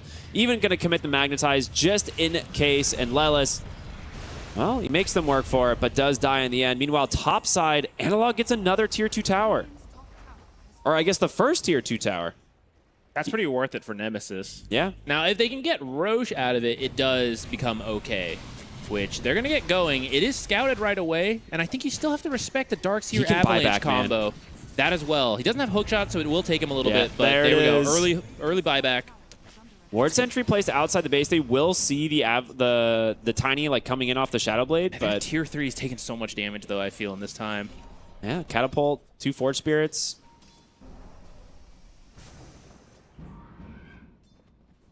You'll end up getting like, I don't know, a quarter of its health. I guess you get the Clockwork and a buyback. They just haven't been able to. Both teams have like pretty scary team fight AoE combo, so they're really trying to respect it. But it's making it hard for anybody to force objectives and force fights. They're all trying to find these pickoffs, and they're not satisfied with what they found so far. But like you said, I think Nemesis actually does farm faster between the Ion Shell, Helm of the Overlord creep, or Helm of the Dominator, and then Invoker with this build and the Forge Spirits pushing. They just have more tools to rat compared to Maus.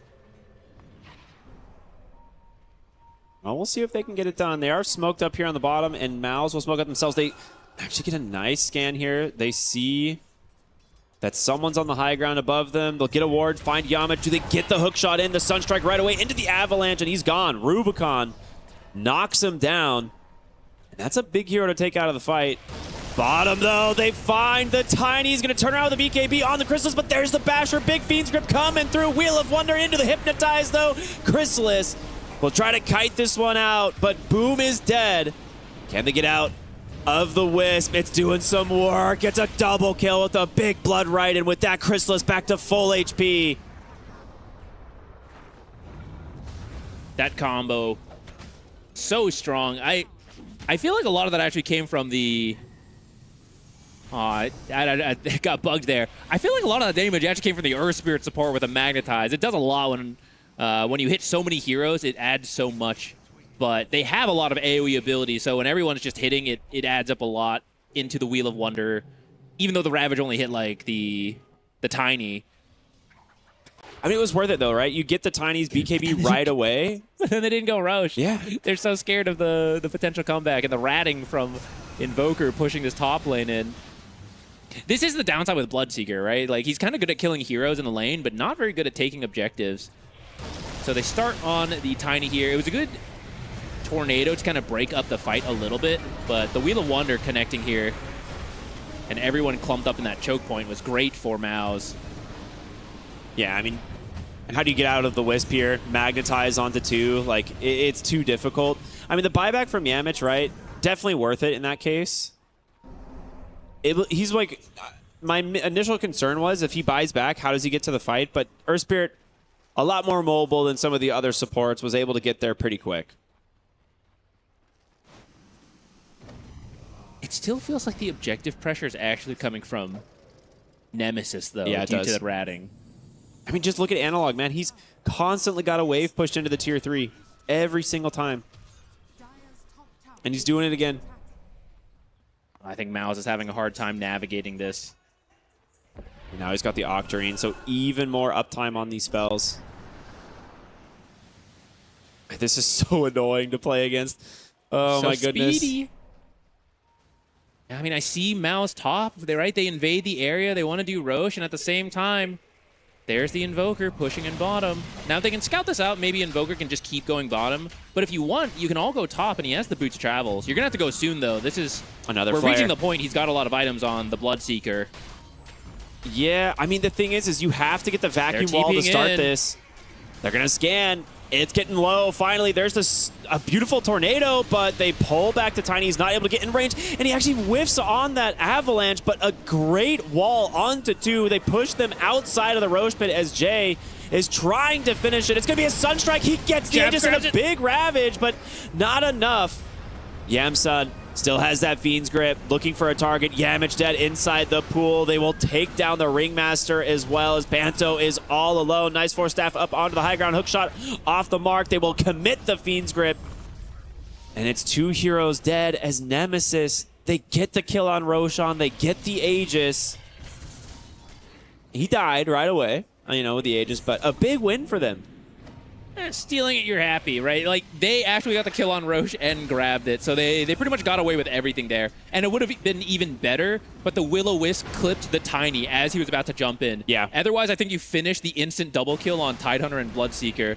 And then at that point, I think they actually break high ground. They might still do it here because the Earth Spirit bought back earlier, so he is still dead. Yeah, we're going to see in the replay. The Blinding Light. Right, Blinding so Light nice. saved Boom and Crystallis, but they still took so much damage from the wall and the tree toss. Yeah. If that avalanche hit, they're both dead. There's no way they survive this one. It was a good attempt here to try and drop the Ravage to prevent them from picking up the Aegis, but just came out a moment too late. And Analog just being so annoying with all of these spells, right? The Octarine Core giving him so much uptime. And the Alacrity on Tiny is becoming a serious issue. He's doing a lot of damage. For sure. The early game, Yamsun, Lelis, and Jabs kind of carry it, getting the kills in the bottom lane, drawing the enemy attention. Analog takes over the mid game, shoving in every single lane, and that's allowed Rubicon to catch back up off of a bit of a slower start, reach that very scary Tiny timing, and they seem ready to go now. It was a slow mid game for both teams as they tried to navigate objectives into double heavy team fight lineups, but it seems they're starting to pull ahead. 4K, not the end of the world though, so Mouse, they just need to find the right fight. They've been trying, both teams avoiding each other as much as possible, not letting that fight happen. And it's kind of funny now where Roche is dead. You don't really need to force a tier 2, so now what is the next thing we try to maneuver around?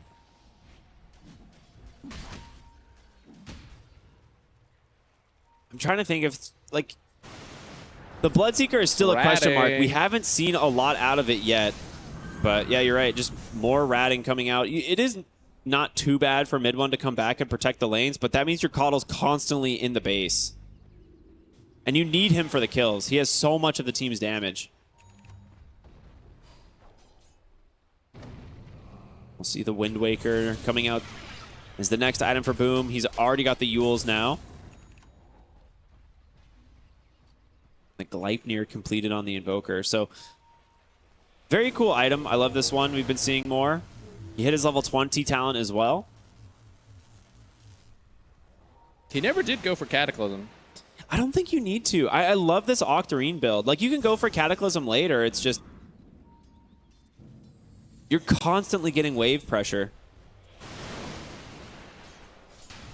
That's true. The Ags would have given you more team fight, but the Octarine is more overall map control, which seems to be the way they're playing. Yeah, I do think the Cataclysm with like a vacuum avalanche just so scary. Yeah, also the Fiend's Grip Nightmare power cogs. Like there were so many good setups for it. The scan connects. They actually see the Keeper of the Light. He's underneath the ward. The hookshot still connects, and Analog's coming in. He's going to be trapped now. The mid one's got that BKB, and here comes the Tiny's damage. Mid one should be just fine. The question is, can they get away on Nemesis now? Rubicon will be forced to BKB himself. Yamsun is all alone in the middle of the lane, but can they get him out? The break is there. There's going to be the avalanche right into the middle of the wall. It catches 3, but they're going to still finish off the Bane. And now, can you get away from the Bloodseeker is the question. Well, okay, maybe you don't even need to. One kill there goes the way of Mouse. The Sunstrike. Ooh. Oh my goodness. It's so hard, though. They have to work so hard for a Bane kill. And that's just going to give space for Analog to get back to what he loves doing, which is ratting. I think Nemesis is wearing him down. They're definitely just slowly building the lead, right? Yeah, it's once Invoker gets the Hex, life becomes a lot harder. Now when mid one goes to defend on his own, before he had the comfort of the BKB, but if Invoker has the Hex, you might just get comboed to death before your team can TP in. And now if you're scared to just send mid one, now you have to bring multiple heroes back every time Analog is ratting. It makes your map movement so much harder. They do finish the butterfly on the Bloodseeker. It's a lot more damage. Ton more damage, yeah. And he does have the shard, which Tiny's got a lot of health here, 4,600. If you put like Tiny and Bloodseeker one-on-one in the fight, I'm pretty sure the Bloodseeker wins, but that's not like how the game works, right? Dota is not like this like 1v1 in a vacuum test. It's whether or not he can actually stick on these heroes in the fights. If he has the backup of his team, he's not getting controlled. A lot of things have to go right.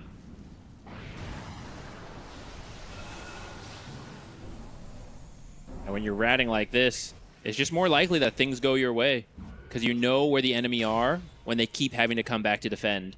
And you get to be the one to decide, are we fighting bottom? Are we teleporting somewhere else? This is a really nice rotation bottom. If Analog can read it and get out, he has massively succeeded in everything he wants to do. 5 people are down here looking for him, and he might just slip past them. No one's in the river. No one is getting caught by the...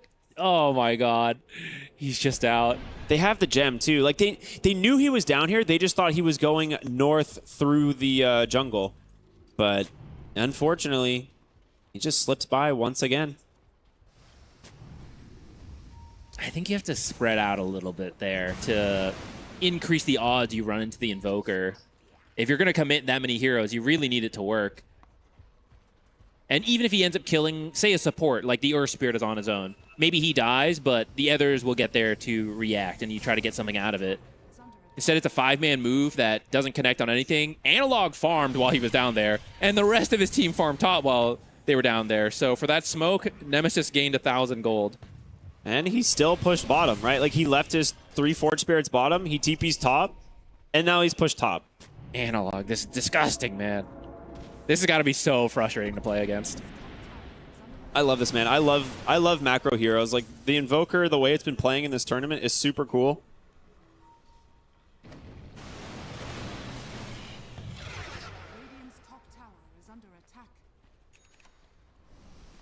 The one thing we've learned, recently, never really go high ground. Like, it feels like it's impossible to breach. But if all you're doing is just slowly chipping it over the course of, like, 70, 80 minutes, it works out pretty well.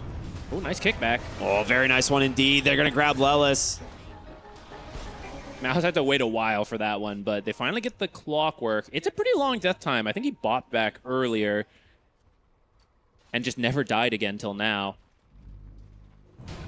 What else can you find? The hook shot's pretty important for some of their early fights. Seems like Mao is trying to clear out their half. But guess what? You left bottom lane. The catalyst is so insane on this hero with this build. Oh yeah, Jabs is in the game, by the way. we're just watching Analog rat. That is the story of this game. And the rest of his team is like, oh yeah, we're picking up money too. And you can see it on the net worth, right? At some point, this will add up. It's actually slower than I thought, it being only a 4K gold lead right now. And it is because Mouse has managed to find some kills here and there to limit it from getting out of control. And I suppose they also get some extra gold every time they're killing these Forge Spirits. Yeah. But their towers are getting low. Like last time we checked in on top, it's at half health. And there's not even been a single high ground push. It is at half health. I think bottom is getting down to half as well. I don't think he's ever been able to go mid, but you shouldn't do mid. If you're ratting, you go to one of the side lanes because there's way more escape paths, as we saw Analog demonstrate when he slipped by 5 heroes looking for him. Well, having some fun, doing some damage against Tidehunter. Nice hook shot in. Very annoying for Boom to deal with, but they're going to look to try and grab the clockwork. He's in all by himself. No way out. Great control there from mid one. But guess who's bottom? You're right. Guess who's bottom? The wave's already been cut. it can't be good for this long, right? At some point, you have to fight. He's got the scythe, man. You don't have to, though, because there's been nothing to fight over. Yeah, I guess Roche is soon.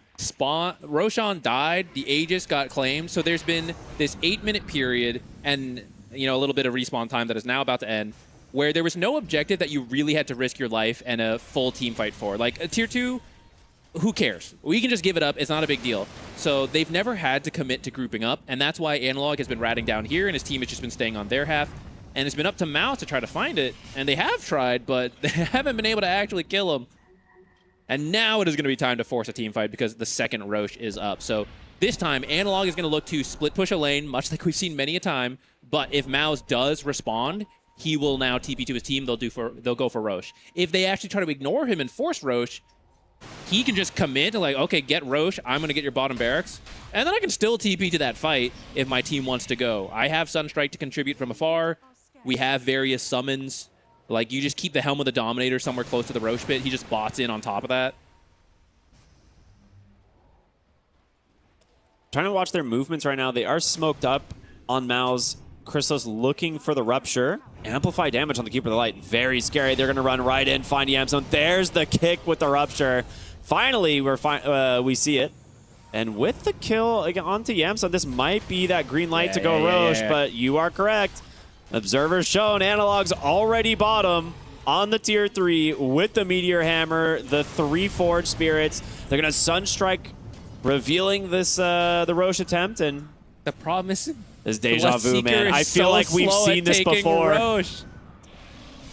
I was going to say, actually, after you kill the Bane, I think the play for Mouse is TP straight bottom and look for Analog. Because if you try to force Roche, this is what happens. Their lineup is not that fast as killing it because Keeper is not a... The way he scales is very different from other mid-heroes, so he doesn't actually contribute that much Roche damage, even as a mid-hero. Tide, he's like utility, you know, he can tank it, he can reduce its armor, but his own damage is not that great. And then Bloodseeker stuff doesn't really work on Roche. And then these supports are not Roche killers either, so it's just so slow. I think bottom's probably now down to a 4th on that tower. Yeah, they had to send mid one back. Once again, avalanche toss from Rubicon. Almost finished the damage, but a huge vacuum onto 3. But can they finish the kills? Chrysalis standing his ground. The big Ravage comes through, but the BKB's protecting him. And yeah, Chrysalis chews right through that Tiny. He's out of mana, but he's still got a lot of damage to play with. They're going to buy back on Yamich. He's right in the middle of the fight. Will roll himself back to safety. Hook shot. He's back. Rubicon's going to buy back into the game. They've got to deal with this Bloodseeker. He's looking really strong. Another Will-O-Wisp will hold down Rubicon, but a great Scythe, great vacuum pulls him in, but an Escape Act is going to keep him at safe. The tree toss coming through. Can Lelis find him? The Wisp just constantly being annoying for them as Jab's looking to try and find anything. They turn their attention back to the Tide, but mid one... There's so much healing coming from him. So much healing. So many Solar Binds, so many Spirit Vessels. They cannot find anything, but there it is, the toss back, the meatball, but another escape act. Roll to safety. Can they kill anything? Sunstrike's almost there, but it's not enough. Rupture comes out. It's going to hold Darkseer in place. Dead in the water. There's another Will-O-Wisp, another Magnetize, and they finally catch Analog. He's going to pop the BKB and run. Gives a nice Alacrity over to Rubicon, and he's going to survive. Gets the double kill, a buyback from the Darkseer, but Analog needs to go back to base. He needs to reset. He needs to heal. In comes Tiny. Avalanche toss onto do a Wind Waker. Save there from Boom's going to keep him nice and healthy, but there's the Wheel of Wonder. He dodges it. For now, nice haste. Pops the BKB trying to run. Chrysalis needs to be careful. Big pull back from Jabs. He gets 3. There's going to be the nice vacuum into the meatball. Panto's dead. It's a team wipe Nemesis. Get it done. A fight that felt like it was forever. It was forever. Roche is leaving. He doesn't want to stay here anymore. He's like, get me out of here, man. Oh, my God. Well, Analog's back to where he belongs in the bottom lane, pushing that in. Okay, yeah, we're going to have to buy back on Mouse to defend this because you're going to lose his bottom lane for free. And honestly, he has to be careful. He's the only one here, and he doesn't know if they're just going to jump him. Actually, I do think they see a couple heroes on one of the wards, so maybe he knows he's safe to clear some of this out. What an insane fight. There were so many vacuums from Jabs. Jabs crushed it. Yeah, that was really well done. Rubicon actually died pretty quickly on the initial jump. And I think part of it is the BKBs from Mao's and the healing was just keeping them alive through everything Nemesis had. But at some point, the Keeper ult ends, the BKBs run out, and finally you can start landing your spells and actually get the damage in.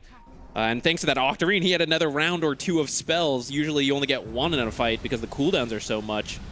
When the fight goes forever, I guess you can just keep throwing them out.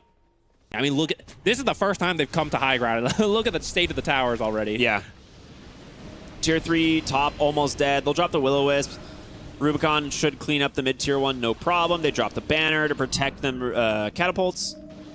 Getting quite annoyed by this Will-O-Wisp.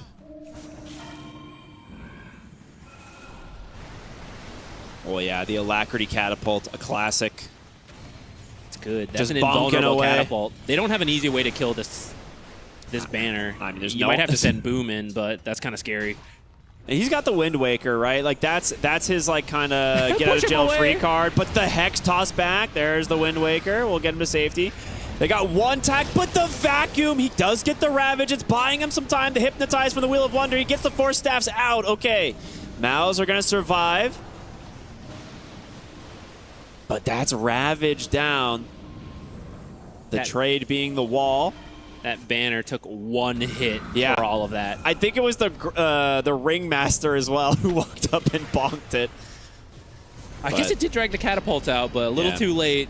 Rubicon goes in and 2 taps the final building down. Now that was the hardest part because the mid lane is not where he was ratting. So when they finally go bottom and top, it's literally going to be one hit from Tiny. Yeah, these towers are very, very low. Oh, that one's 2 hits. He's working on Refresher too. He's got, was that 8,000 gold? Is that what I saw? Analog, what are you doing? Spend that gold, buddy. There it is. Just like hoarding. Rat players like to hoard. You know, they like to amass the money. It's why they like ratting. Why fight when I can farm? Things are really tough for Maos at this point. Rubicon does not have buyback. He has the Aegis, but if you actually manage to kill him twice, he'll be dead so long, you might be able to run him down. But they actually haven't been able to get a tier 2 in this game. So I wonder why. So you'll get there, they'll fortify, they'll take it, they'll go forward, you can fortify again. They can buy so much time for this Tiny to respawn. But you kind of need to do it at least once, right? So that the next time it happens, you can actually threaten high ground. But Analog is not going to make it easy. Oh, no.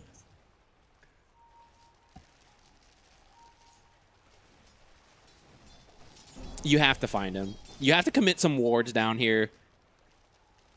And they have the Abyssal. You just have to commit to kill him, force him to buy back. And if he has no buyback, he'll be a lot more scared to do what he's been doing. There's no buybacks on Nemesis for a while, besides the Invoker, right? We saw them all buy back for that big fight. But they've still got this Aegis for a couple more minutes, so they're There's no content rush. just kind of farming. Like you said, yeah, no rush at all. Wind Waker's queued up now, realizing that this is kind of a necessity. I mean, Analog's got 6,000 gold. He's like, guys, should we wait for my Aghanims? Imagine that. You go into one fight, and the next time you see Invoker, he has Refresher Ags. You're like, what the heck? How much money was that guy sitting on? Enough. Approximately 10,000. Nice blink out. They're looking for that kickback. He And gets those his are bots bots too. Yeah, I like this a lot. I was thinking to myself, he might have grabbed it earlier, but I kind of feel like you don't even need it when you have a Helm of the Dominator. Just keep it like further back in the fight. But Chrysalis, nice BKB timing. Hex into the Rupture. Tiny still has that Aegis, so they're going to use this to try and zone them out. But Jabs does manage to find mid one for now. Escape back to give him some space. The toss back. He's going to need a BKB and try and get to safety. The heals will keep him alive. A little bit being forced out here from Nemesis. pushing high ground straight up is very difficult. You have Gush from afar and Illuminate. Sorry, it's about to sneeze on the tower here. Choo. If only they could heal the towers. 49 left on that one. That's Analog's legacy. Do you remember the repair kit? Do you remember leaving the repair kit in base and then going, oh no, they're attacking, gotta take it. Oh, it's backpack cooldown. Rip. Dead. Let's bring that one back. That's not. That was like the worst item. Let's bring Analog. it back. Ooh, Okay, he's going to get kicked in. Immediate BKB, though, and he'll just pop the walk, get out of there. Rupture again being tossed here onto Rubicon, up onto the high ground. He's tanky, but a nice Ravage comes through from Boone. They want the Invoker, but jabs a huge 4-man vacuum. The Abyssal Blade comes through, but they're going to be able to take down the Bane. Now looking for the Darkseer. He's doing his best to hobble out of this one, but he can't. That's a dieback, and he's gone for a while. Rubicon needs to get to safety as well, but Chrysalis will chase him down. It is a disaster here unless they can somehow survive the double toss. You're kidding me. Triple kill for Chrysalis as Nemesis. They'll retreat on the Invoker, on the Clockwork, but an amazing find from Mouse. I feel like Boom just walked in. That's the part that's a little funny because Nemesis seemed like they were set up in that area. They're pushing. I know they're retreating for a bit, but then Boom just walks in and ravages and sets that whole thing up. I feel like someone's got to throw something in there to stop that.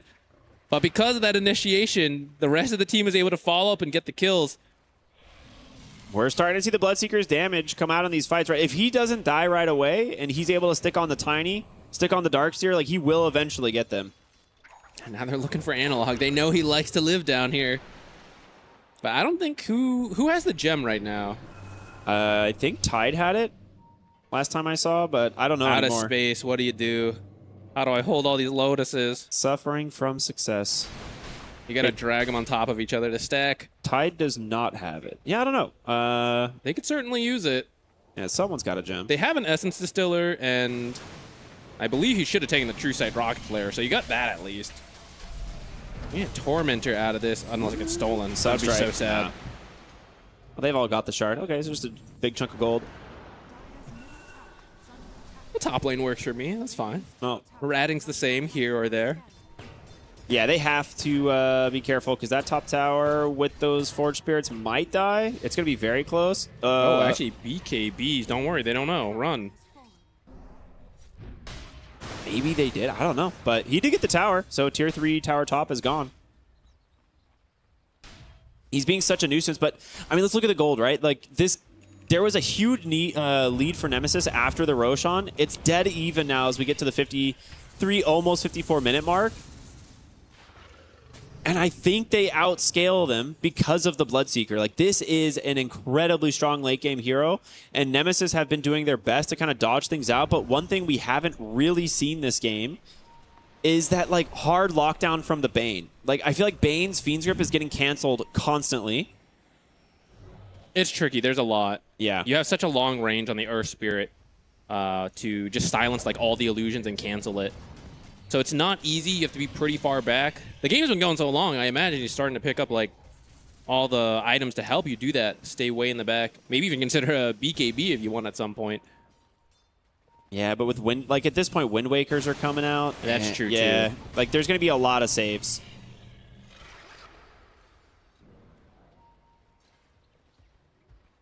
All right, Roshan, long respawn. 2 minutes more.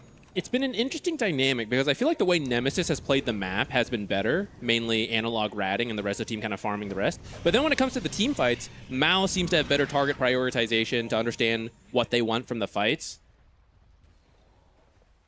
And that's what's kept this game close. Like, Nemesis builds a lead through ratting, Mao's gets it back from fighting. You rinse and repeat. But we are reaching the point where I think Nemesis only needs to get one winning team fight, and you finish up the whole base. Whereas Mouse has to win at least the two. big Snoke, they kick the Hex into a nice Ravage, but the BKB's out just in time. The pushback, the saves, as the Escape Act will do it. They drop the wall onto 2. Chrysalis holding his ground, the Abyssal Blade onto Rubicon. He's trying to finish the job. Big Blood Right comes through, but he's getting Fiend's Grip, but the Silence will catch the Bane. A huge deafening blast as well, but they cannot keep the Tiny alive. He's going to buy back. They need to kill this Bloodseeker, but a great save from Yamich will kick him to safety, and it will instead just be the Tide. Buybacks from both teams, but a win for the side of Maus. This is the saving Earth Spirit style. Yeah. Bloodseeker gets jumped. and then Yamich is immediately there, kicking him across the world so you can't finish the job. And that allows him to BKB, it allows him to get back in the fight. And when you get a kill, you're healing so much in these fights. Yeah. Let alone the extra illuminates on top of that.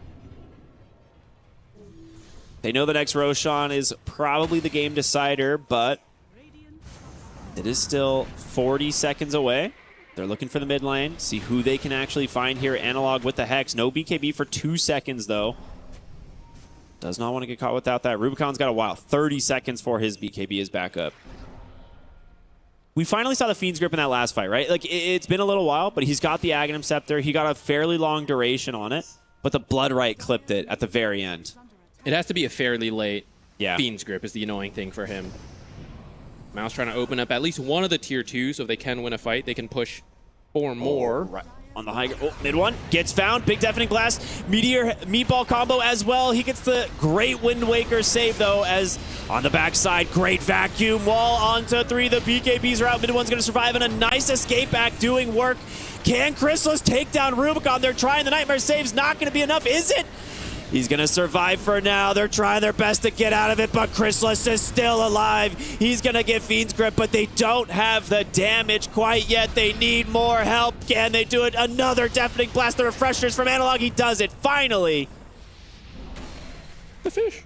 A big win here for Nemesis, but the buyback is available for the Bloodseeker if he wants it, and you do not have your Tiny. Back to Ranning. Yeah, these fights are so hard for Nemesis at this point. They are doing more damage, I have to guess, but there's so much healing coming in from the Bloodseeker, who you can see is doing all the damage. So they're trying to kill him so desperately, but there are so many saves. There are these escape acts. There are ravages to break up the fights. And we see the initial, like even the Coddle, they're having trouble killing because you can't really stop the Tide from getting close. Look at these combos. It looks so good, but then one hero disappears, one guy full heals. Now this guy BKB runs away. They're struggling to actually finish the job on any given hero. It has to be such a quick initiation, right? Like it needs to be like the hook shot in, the Avatos. Like you have to be able to, and it has to be a hero that can't get saved by a Wind Waker. It's very difficult to execute. They're not going to buy back on the Bloodseeker quite yet. They're going to AoE surge in. Who do they find? Boom. There's the buyback. They're going to fear off the Bane. Can they kill him in time? It's going to be close. Yamsun is low. And no Tiny. Still 30 seconds before he's back in the game. Bane can buy back, but it's going to be Mouse trying to push the Roshan here. We'll see if they can do it. Smoke up from Nemesis. Top barracks getting ratted in the meantime. No Tiny for 20 seconds. Mouse knows this. They've been plagued by their lack of Roche damage this entire game, though. Can they finish this in 10 seconds? There's the buyback. When everyone is throwing in spells here. They need to get this. There's the vacuum wall. The Cataclysm's coming through. They're able to dodge it out. The Roshan will finally hit the deck. Chrysalis going to try and pick it all up. He's done it. Refresher, cheese, everything still in the pit. Mid one grabs him. Can he get out, though? He might have committed too far. Oh, the Blood Right managed to clip him. They go in on Rubicon. The Avalanche, the toss, the Fiend's Grip, but the double Wind Wakers, baby. They're out. Rubicon looking for more. Meatball burning down Chrysalis, but they don't have the damage. It's chasing down Panto. Hookshot off the mark. Another Tornado, another EMP, but no one is dying. Rubicon grabs the backline. They're going to try and get him. Chrysalis still alive. No one's dying. They get the Coddle, they get the Aegis, but now can Nemesis finish the job is the question. Avalanche toss, they've isolated him. Banto's going in, gets the save off the escape back, but Jay's going to go ahead and zone him out, and Rubicon is looking for Chrysalis. They will get him into dieback. The hook shot to finish off the Ringmaster. He used his buyback earlier. Nemesis has everything they need, and top... Okay, one barracks lived, but the creeps finished half of it for them, so they're just going to go straight to that bottom lane. At this time, it's Mao's that can't finish any of the kills, because Bloodseeker would heal so much, but Nemesis was doing such a great job backing out. I mean, they were the ones who started the fight, so it's easier for them. Yeah, there's the one tap that we've been waiting for, that 49 HP tower. The banner that they actually stole from the Roche, because so much dropped, they didn't have time. So the cheese and the banner actually went to Nemesis. I mean, the Will-O-Wisp is super annoying. Analog is like the only hero who can hit it, but he really does not want to get caught. He has been playing very safe. They know there's no buyback on this Bloodseeker. They're going to take their time with this push. No one on Mouse can come on and hit this banner. We've talked about it, right? Like, it is very scary. They're 60 baiting seconds, this. no Bloodseeker. They're going to try Avalanche. Rubicon with the toss into the Hex. Boom's going to go ahead and get the Dispel for now.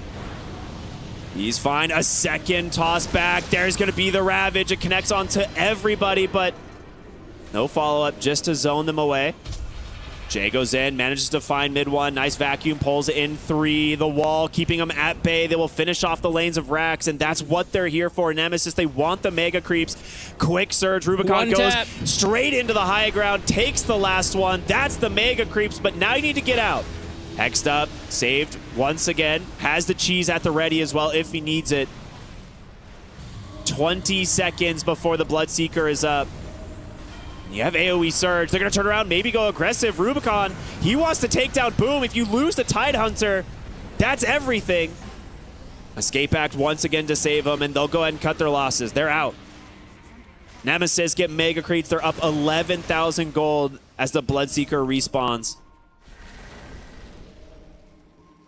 They should have control of this game from here, but we have seen, yes, we have seen this net worth spike up and down quite a lot. But if you were having trouble getting ratted before, now you're getting ratted with Mega Creeps.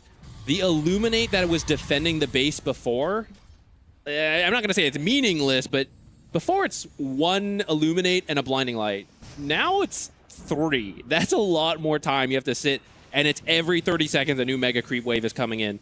It's going to be really hard for Mouse to leave the base. But we have seen that depending how the fight breaks out, they have the damage. If Crystallis is able to go from target to target, it's just tough now because the Refresher doesn't affect the BKB, and now you have Refresher Octarine on all these spellcasters. Kickback. Rubicon in some trouble, still have some help. Nice Nightmare to save him, but the Will-O-Wisp dead in the water is just not letting him go anywhere. Ringmaster forced to put 2 heroes in the escape pack. The vacuum pulls him back to the other side of the wall. Crystallis, a little bit of a rough spot, but it's just Rubicon that blasts them down. Harpoon nice back. harpoon to pull him back, but there's the BKB, the Ravage, the Cataclysm comes through. Can they finish off Rubicon? He's got the cheese. Crystallis hexed up, thrown on in. Lelis will zone him out, and that is gonna be likely it, as Analog will continue to chase. The break comes through, a Fiend's Grip lines them up, and just like that, Nemesis will overwhelm Mouse in the base and take game number 1. They had to work very hard for that. They had to work very, very hard for that. Those team fights were so tricky for them. I think Analog did an amazing job ratting through that mid-game. But then there was actually a little bit of a slip-up around one of those Roche fights, and that's where Mouse was able to bounce back with some very impressive team fighting, all things considered, I would say. With that unconventional Bloodseeker pick, we weren't sure how that would do, but clearly it had quite a lot of damage in this late game. He just struggled at some point. There's a million tornadoes, a million vacuums. There's a Fiend's Grip he's got to think about. It's just a bit much for a melee hero. There's so many things that like this comes down to. It's not like one particular play. It's not one particular fight. I do agree with you, though. I think Analog was kind of this... It really broke Mouse in terms of them being able to like get stuff done in the mid game. Like mid one's constantly having to come back, defend the base. He basically took 2 tier 3 towers by himself. He took almost all the tier 2 towers. You know, it's pretty impressive what he was able to accomplish. And Crystallis, despite a very impressive scoreline, right? 17, 8, 9, tons of damage, 62,000 hero damage on this hero.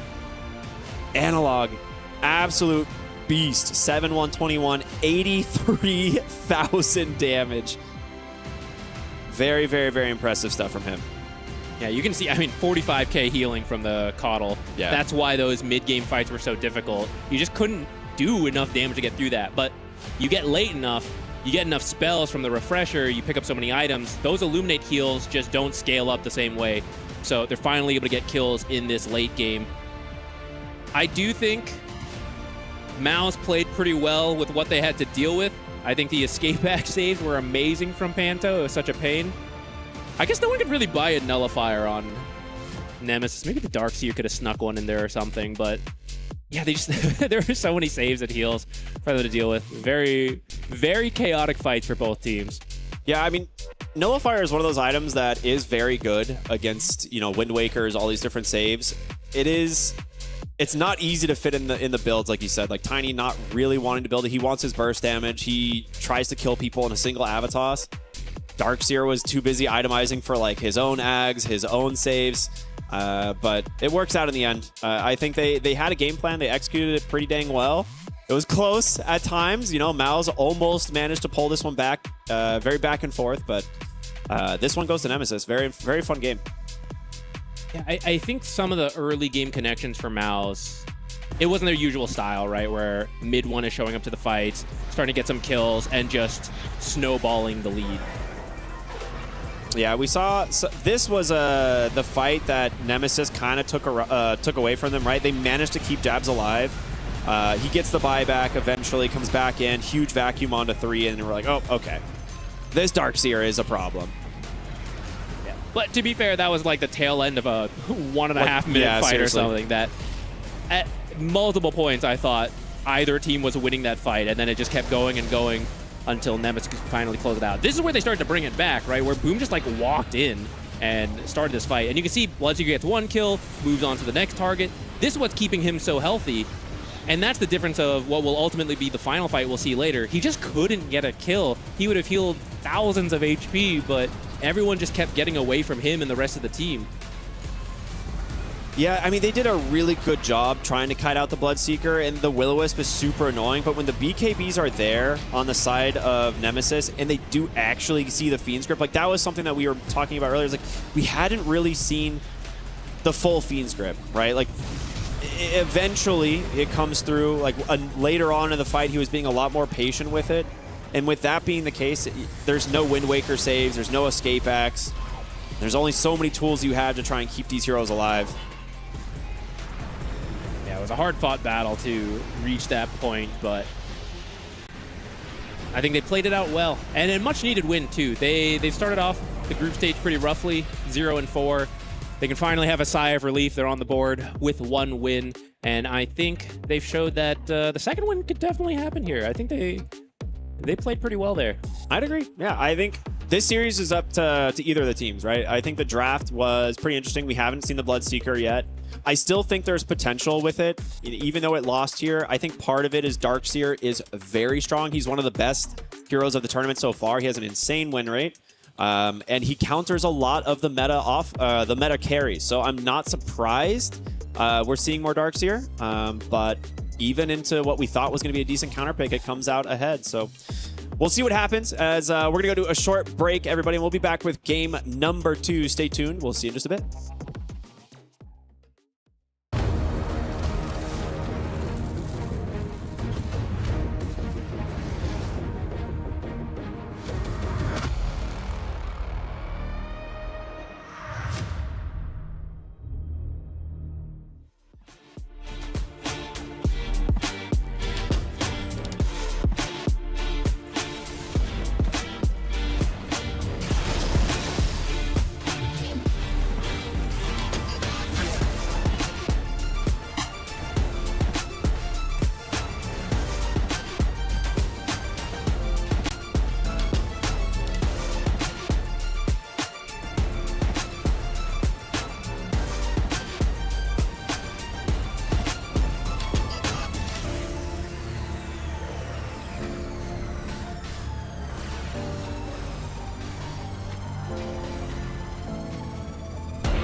play is in our DNA.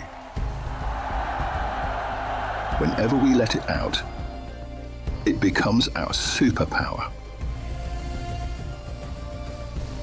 Now imagine an entire city being built to supercharge it. Kadir City, powered by play.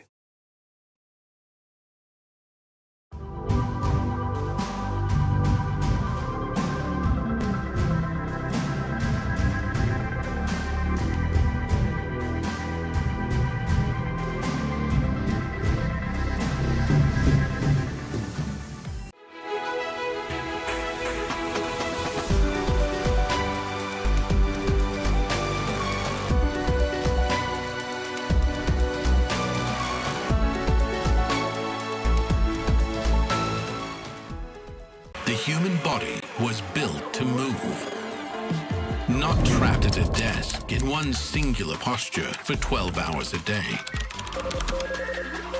It's time your chair evolved.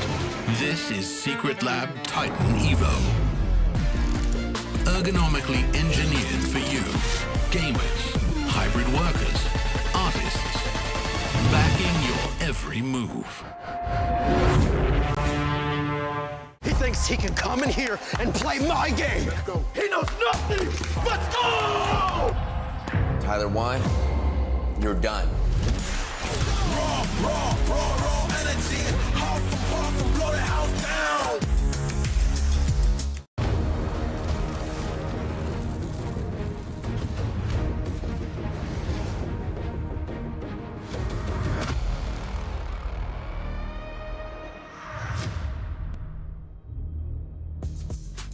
Welcome back, everybody. We have had a pretty fun day so far, but we are in our third series here. It is Mouse versus Nemesis.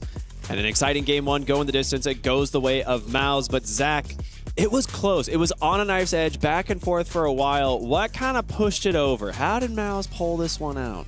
Or I'm sorry, how did Nemesis pull this one out? Mouse would have liked to pull this one out. They would have. In a 1 hour game, I mean, there's a lot.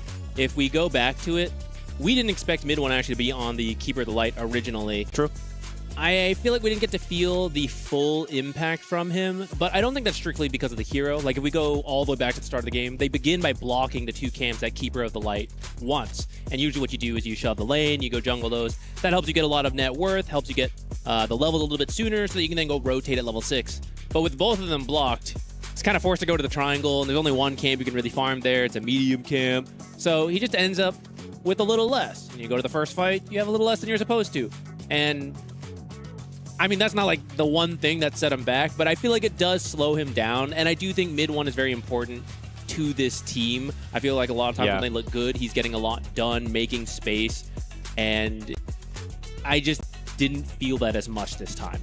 Yeah, I feel like we're going to start seeing maybe more priority put on the Darkseer. Like, this is a hero that has, I think, one of the highest win rates in the tournament with over 10 picks. We'll have to look at the exact numbers because there's a lot of different streams happening at any given time, but I feel like every time we see this hero, he's excelling. Like, no matter what the build is, he manages to adapt to whatever that is needed for the game, and it's looking really strong. In late game, it's Darkseer, right? Like, Blink Vac Wall is a classic combo. You now have like the punch as well, like an extra layer of CC. It's I don't want to say overperforming, but maybe like unexpected coming into the event, like how much pressure this hero was going to create. He is being picked fairly late in the draft, so you kind of know he's going to have a decent game. It's mostly like my lane might kind of struggle, but I mean, that's Darkseer's fine with that, right? You creep cut, you go stack things, and I think the current focus on this Helm of the Dominator first really allows him to catch back up if he's having a bad time, or speed ahead if he's having a good time. A lot of times we're seeing him like 5K, 6K, just like slightly after the 10-minute mark, which is a lot. And depending whatever build you want to do after that, right, you're going to put that money to good use. So like you said, I've been very impressed with the Darkseer games we've caught so far, but it is sort of set up for success compared to some heroes you got to pick like right at the start of the draft, and of course they're going to get countered, so then it's a bit harder. Yeah, we've been seeing, you know, there are some periods with a lot of picks with a not great win rate. I think the one that was like kind of a surprise to me was the Wind Ranger. The hero is sitting at like a sub 30 win rate, but it's like in the top 10 most picked heroes. There are some that are picked a lot and have a great win rate, right? Darkseer is one of them. Shadow Fiend is one of them. We'll see, you know, who ends up being there. Clockwork, I think, actually has a pretty low win rate, but we all know Clockwork is amazing. Your win rate isn't always like a defining factor of whether or not a hero is good or bad, but for some of them, like Darkseer, it's a pretty good indicator. Now this time around, the draft bans switching up. Yeah.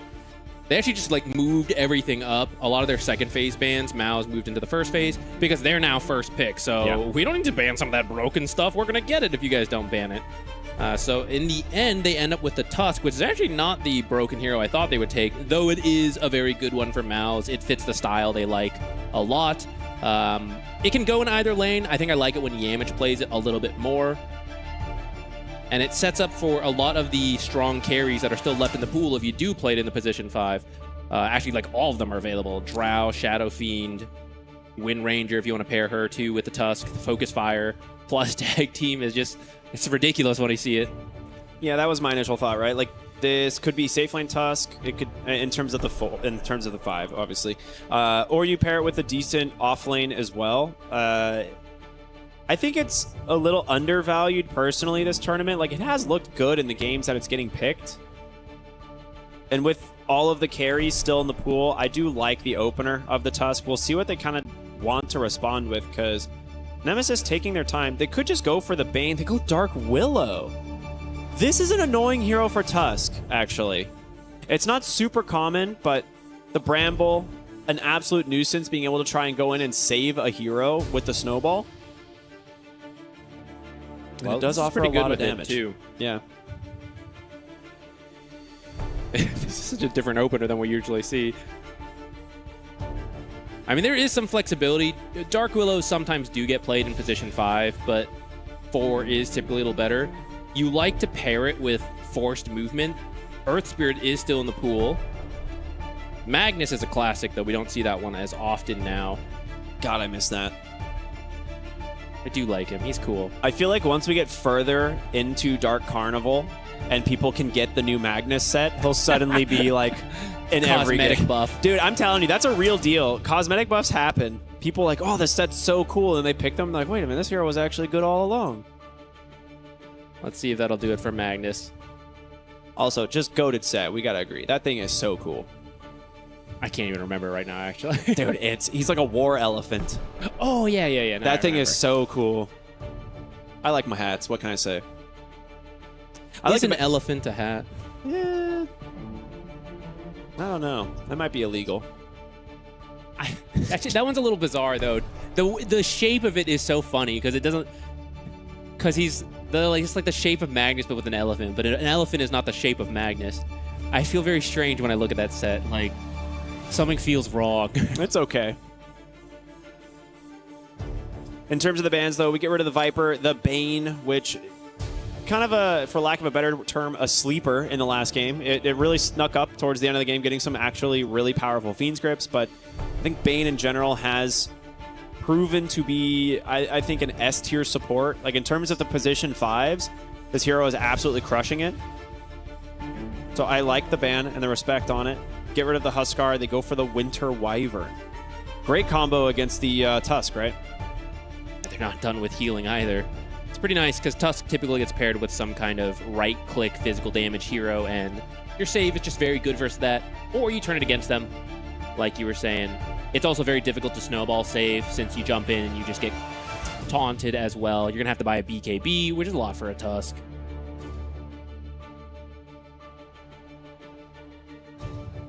I was going to talk about Chrysalis's Razor, but maybe now that this Wyvern is in, you can still steal damage, but I mean, you're not really doing as much damage into the save.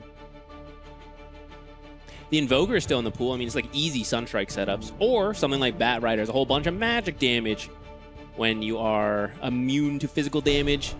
He just sits on top of you, burns you down. I love the Bat Rider. It's good against both supports, right? Dark Willow, she kind of relies on Shadow Realm for survivability. Bat Rider, a lot of his damage still goes through it. He kind of struggles with the Bramble, of course, like any of these like high mobility heroes, but it is a solid pick versus both supports, and you can run this as an offlaner if you'd like. So if you want to run it into the Wyvern lane, I don't think it's bad. But this could be support. You can move it all over the place. If it does end up being a support, I think you can potentially call the bluff that Tusk is going to Yamage. And you might be able to get something like a Largo offlane who just doesn't really care as much about that rider because you can remove so much of his damage. I think it's an okay pairing with Dark Willow. You can catchy lick into several brambles. Frog Stomp is hard to get out of when there's also brambles you're trying to navigate around. She just stacks for you to farm up as well. I do think you need some initiators for your following picks on Nemesis. Dark Willow and Winter Wyvern are follow-up heroes. Their abilities just aren't really instant enough, especially if you're dealing with something like Tusk Snowball. The Hoodwink. Okay, so that's going to confirm the core Batrider. So yeah, probably offlane Tusk Batrider. I think seeing these supports, that's a pretty solid response, right? You know neither of them can really contest you. It will be the Winter Wyvern down there, most likely, and it does not really stop Batrider or Tusk from doing their damage. You'll protect from, say, you know, tag team, but a lot of it's going to be magic. In terms of the pairing, Shadow Fiend does not like playing into the Batrider lane very much, or Tusk. You could maybe consider... Okay, yeah, I was gonna say you can maybe consider the Wind Ranger, like one of these other like ranged heroes. She's a little bit more versatile, right? Doesn't die as easily thanks to Wind Run, so I like this idea. I'll go back for the Earth Spirit mid. Does Necro still pick? Yeah, it's in the pool. I'm open to it. I like it. It's either Necro or Ember here, surely. Because, like, Ember can build the Vessel this game for you if you want to go that route. Necrophos gives you a frontliner that, like, you can play around. And it wins both. Like, it crushes the Earth Spirit lane. And we've been seeing Necrophos on 18 has... if there was a stat, it would be Necrophos 18 wins every game. I'd have to look at that to verify, but it is a very strong 18 pick. They will instead go for the Puck. We were mentioning the lack of consistent disable. The silence from Earth Spirit is kind of the scariest thing right now, because otherwise, all the other abilities are pretty telegraphed. Actually, I take that back. The Winter's Curse can also be used to initiate on Puck, but it feels a little funny because, you know, you kind of want them to all be grouped up, and then you use Winter's Curse. So it's kind of forcing you to initiate with it, which is still, like, if you gotta kill Puck, you gotta kill Puck. So it's nice to have, but otherwise, Puck is relatively free this game, at least until, like, late game hexes come out. And it's a bit more initiation as well. This is going to be a very active 4 heroes. So now this final pick for Crystallis can really be anything, though he tends to also play pretty active heroes as opposed to picking a some kind of like hyper farming carry with 4 heroes making space for him. Yeah, they get rid of the Night Stalker to protect the Puck. I'm a little bit on the edge about the Puck still. I don't know if it's really going to win this lane, and Earth Spirit... I don't think there's really an answer for him right now. Like, this hero is really strong in the mid lane if he's allowed to get his farm, get his items, get his levels. And I don't think you have a great way of dealing with him. Like, you have Coil, but I don't think you kill him that easily. Like, none of these other heroes offers the damage. So it really is going to have to be Crystallis. They banned his Monkey King. There is still something like the Bristleback that if you want to play that quick game like you're talking about, they've done it before. What Crystallis heroes are even left at this point? I don't think you said the Razor is one of them. It's actually not that bad into Wyvern, right? You Cold Embrace someone, and then he's still just going to get a full duration link on you. You're building up those Eye of the Storm stacks as well. We'll get rid of the Lycan.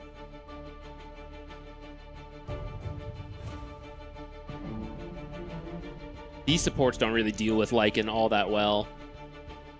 Makes sense. It would be Chaos getting run down by Jab's Lycan. Yeah, Dark Willow specifically hates this hero. Like, all you can do is Shadow Realm TP or you die. Or you have to, like, terrorize the creeps away. And it's just not how you want to use it.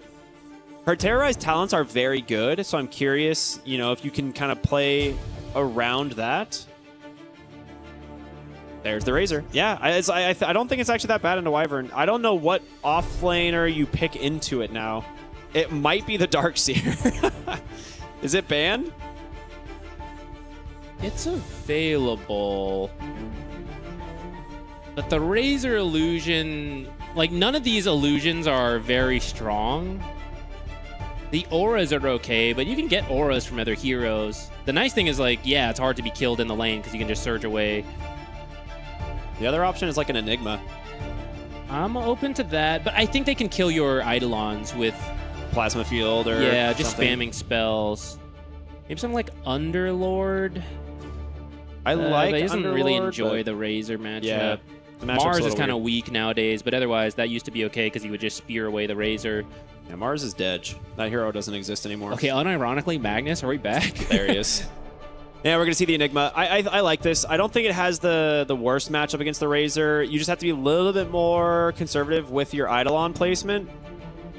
But it gives you a great team fight ultimate to play around. You can bait your Enigma and follow it up with the Earth Spirit or the other way around. You have good saves from Yamsun on the Winter Wyvern. It checks a lot of boxes. I like the draft.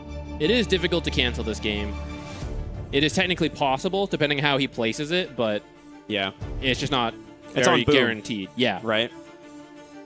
Late game Wind Waker is always an option to try and save the heroes in the black hole, but a lot of this is going to come down to Eidolon micro. If Yeah. you can dodge some of those spells, or like you said, just space them, keep them far back, then the lane is fine. But if you feed the first few sets of Eidolons, and like maybe if you feed them while doing damage, it's okay. But if they just get farmed by Plasma Field, plus it does look like they're committing to Panto being down there. So Bushwhack and an Acorn Shot, right? Like they're just going to die. You're going to get 60 gold. You buy a Mango, you do it again. And you end up with extra gold and extra XP, so then you hit level advantages, and then you're kind of fine over there. But if the control is good and you can kick Razor out of the lane, he doesn't jungle all that quickly in these early levels. So then he'll be off to a pretty slow start.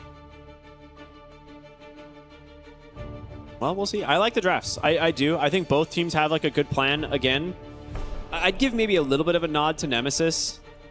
I think their game 1 performance was impressive, and I think here in game 2, the draft for me feels a little bit easier to execute, and I like overall. Like I don't necessarily think it's like a better draft, but it seems like there's less potential errors that can be made. Like whereas on Mouse, it's going to be a little bit more. You have to like really play around some of the big ultimates. You have to find the right angles on the initiation. And the Razor, right? Not a hero we've seen that often. They played the Bloodseeker last game. It didn't end up working out despite it looking okay. I don't think that's not necessarily an issue. Like that's not like a fault of Chrysalis. It's just how the game played out. But now we're on another maybe like question mark hero. It's one of his classics, but we'll see how it actually plays out in this game. It does seem like Nemesis set themselves up to have a easier late game. Like if they drag it out much in the same way they did in the first one, then at some point Black Hole is an incredibly powerful late game spell. So is Winter's Curse. The scaling on Focus Fire as you get that like 25 talent is very strong. And this magnetized talent actually in some of the late games are crazy. But I do like this Mouse draft. It feels more Mouse style. That keeper mid, not that he can't do it, like mid one plays all sorts of heroes, but this is truly, we're gonna fight. We're gonna run at you. We're gonna play fast. That feels like Mouse's strongest style. This feels right in line with that. Yeah, Yamich is on one of his best heroes. I'm really curious to see how much they can get out of this offlane duo, because Batrider Tusk is very strong, and I do think it can pick on the Winter Wyvern. I think it's a little bit more difficult to find kills onto the Wind Ranger, but I like this smoke wraparound.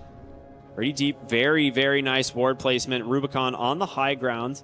Does not know this has happened. The smoke will pop. They don't know who's there, and yeah, Wind Ranger will be able to walk this one away pretty easily. So they'll get themselves 3 bounties. The reward for their rotation.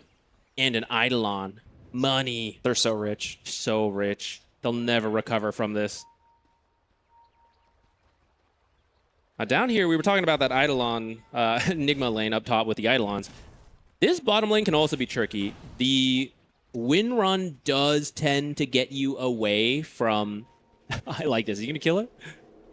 It does tend to get you away from the damage of the Batrider, but if you slip up and like you don't win run far enough and then you get knocked back or Ice Shard blocked off, they will kill you, and it can snowball pretty quickly.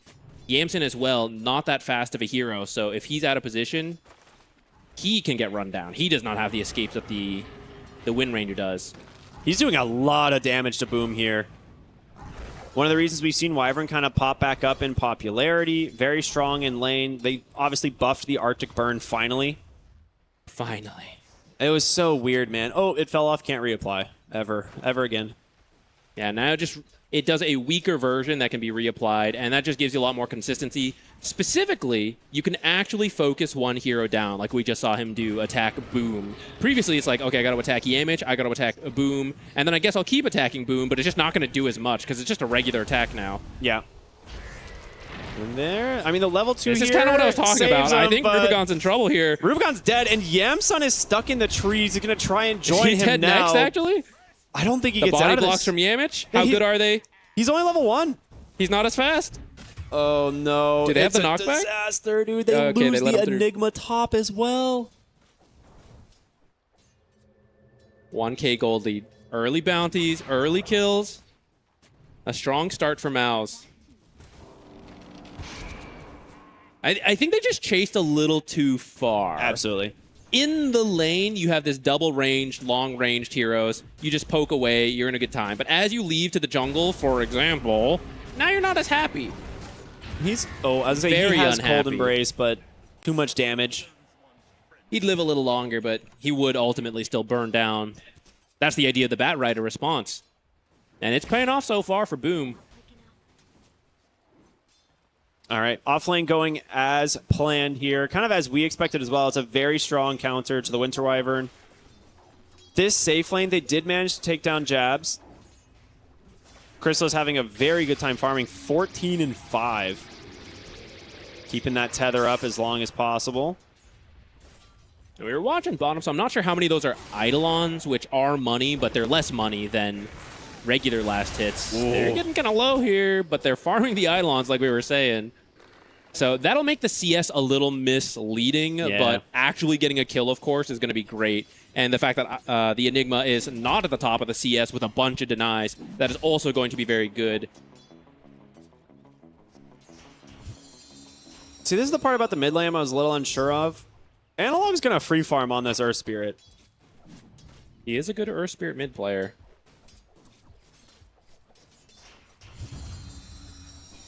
And I think they need him to get a lot done this game, too. Because the Enigma is going to be a bit slower. Like, we see the drums and you kind of, like, force down buildings. But the Blink BKB is actually more common than it used to be now.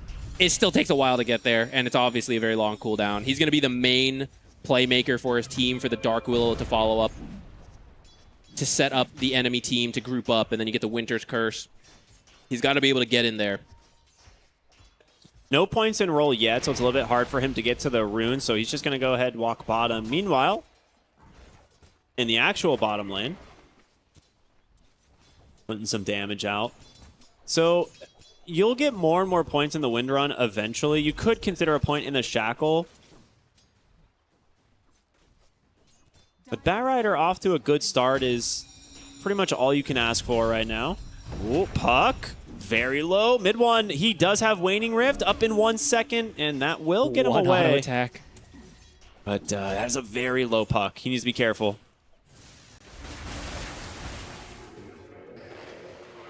Top looking to farm a couple more Eidolons. Scaring us here. Everyone's trying to kill each other. Last game was a little slow in that mid game. Both teams, they're ready for violence. Yeah, he's just going to force the puck back. Lelis should be okay here. Does have that Shadow Realm. Plus, I think he popped the Lotus in there, so he got a ton of regen. No, he didn't. He just popped the stick. Okay. Still a lot of regen. Well, the Razor pick paying off a lot so far for them. Top of the net worth. Again, the CS is going to be a little bit misleading, but 12 denies means you're slowing down that Enigma. He really gets strong as you get level 3 Eidolons. The drums start coming out, and the damage is ridiculous. Sometimes they're pushing the tower right now off of already a strong lane. So the fact that you should be able to clear this wave, get the catapult down, and have only taken a little bit of tower damage is Very nice for Mouse to make sure this Enigma does not get out of control. Seen many games of top net worth Enigmas farming everything in the jungle with the early shard. Ooh, that was an unfortunate little clap there, connecting onto him.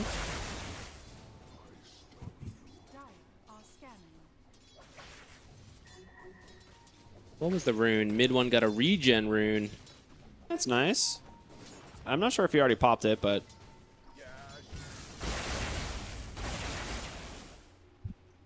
yeah, he's getting a lot of Eidolons. So working on the drums as expected, right? This has been pretty much the default build.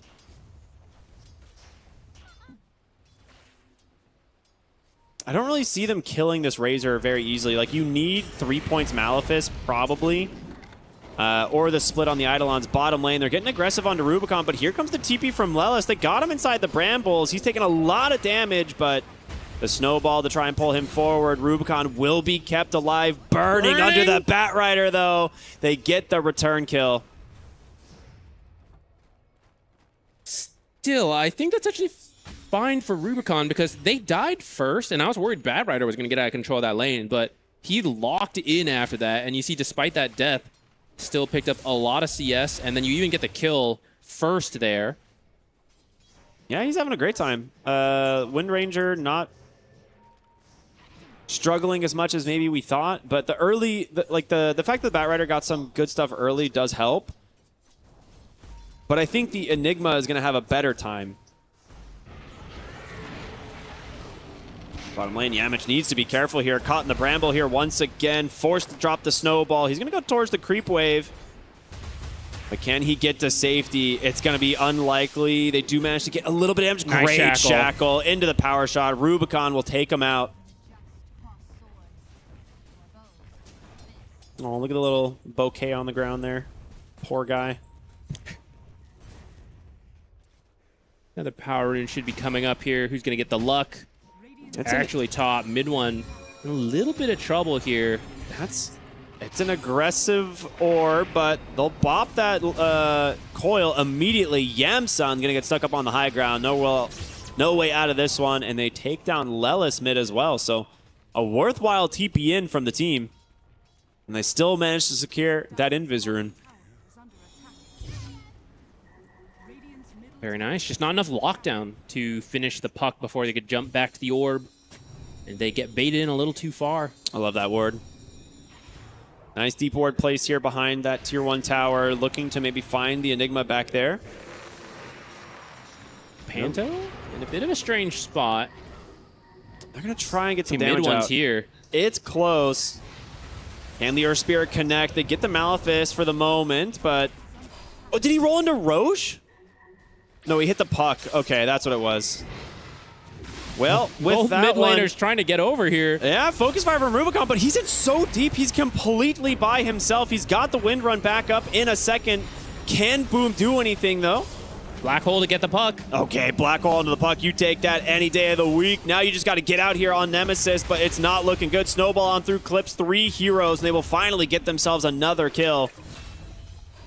Now Chrysalis on the run. Plasma Field doing some work here. Analog, no points in the ult.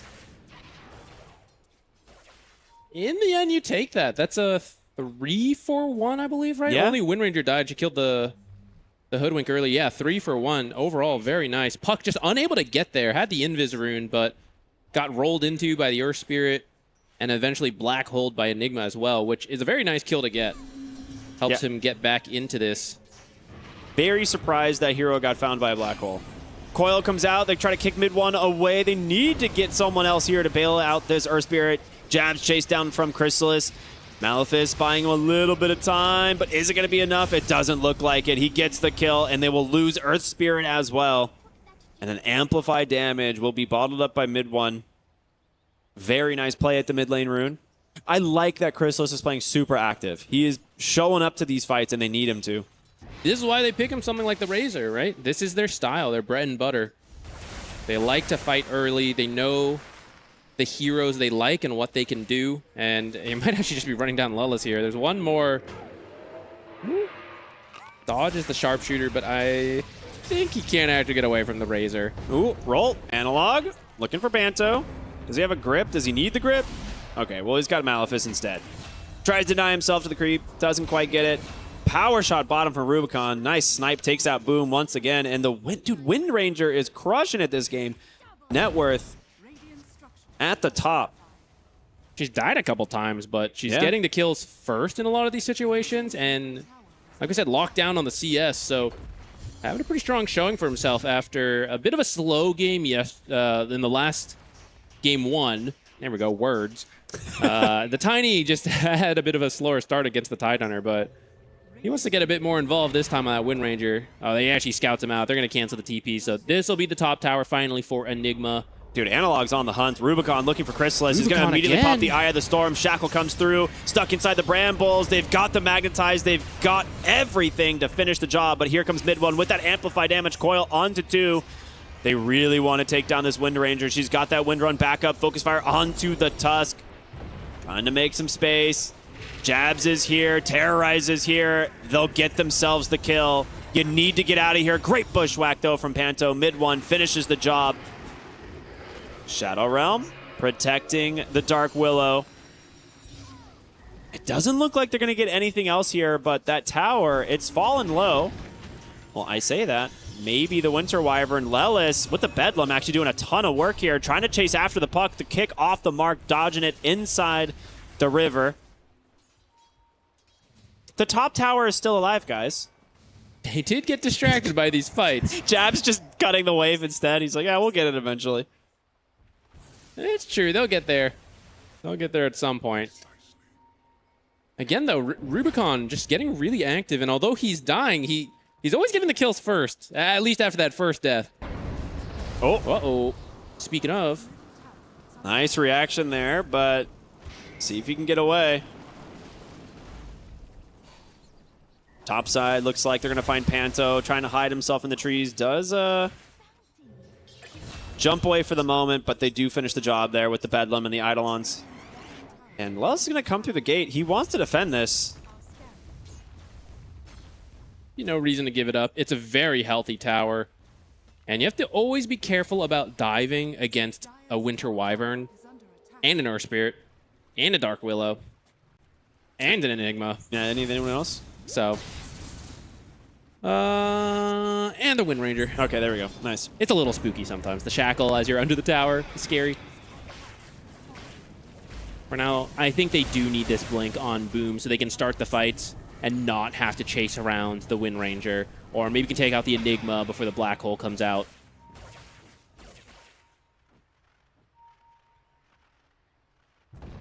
So mid one's off to a pretty dang good start, right, in the mid lane. We're seeing him top of the net worth here on the puck. Analog definitely struggling a little bit more.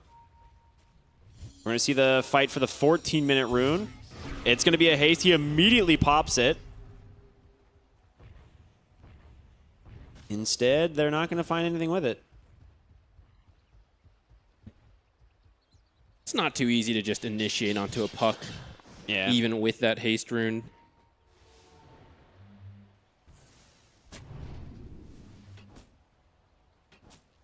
So when the game slows down like this, right, Nemesis has that Enigma who's going to be able to just farm that top side of the map, make it very difficult to pressure him. And I think that does favor them quite a bit. I don't know if the Earth Spirit's going to be able to catch up very easily, but he still can have a lot of impact without having like the most net worth. Analog gets the roll just in time. A good attempt there from Boom, trying to get that flame break.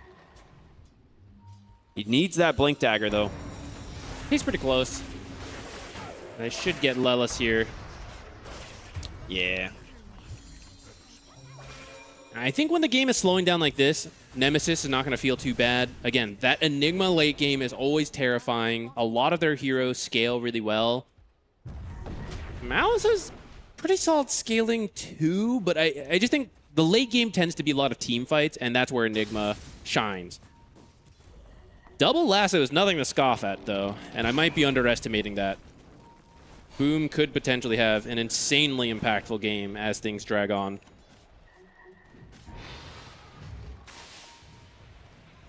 He does have his blink.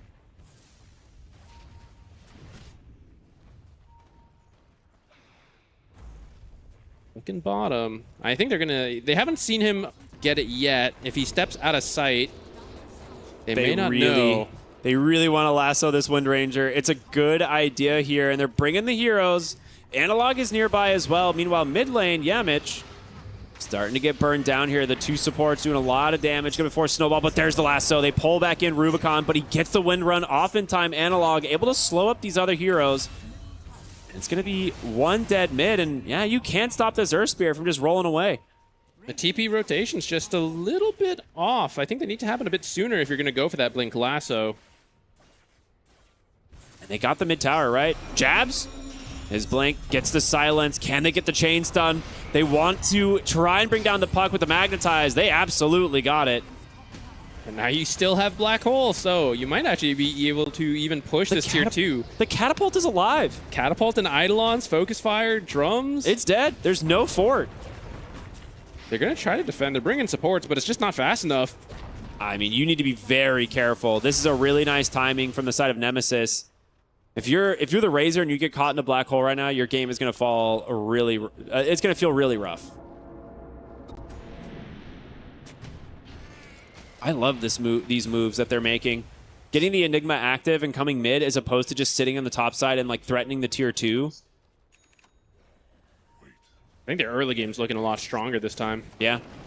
I mean, not that they played that badly last time either. It was a pretty even game to start, but... just feeling a bit more active plays from Nemesis this time.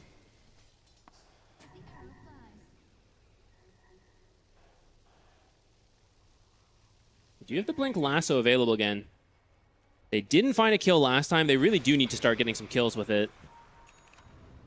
Top side. Well, the Razor, he's been found. He knows there's no way out of this one. He was trying to dodge it out for as long as possible, but he's going to hit the deck. Lelis will get the kill. This is where playing into this Dark Willow is really scary, because if you are going to play this kind of like cat and mouse game on the edge of the map, Dark Willow is a support that can solo kill your cores, right? Like, it's one of the reasons like Lelis really enjoys it.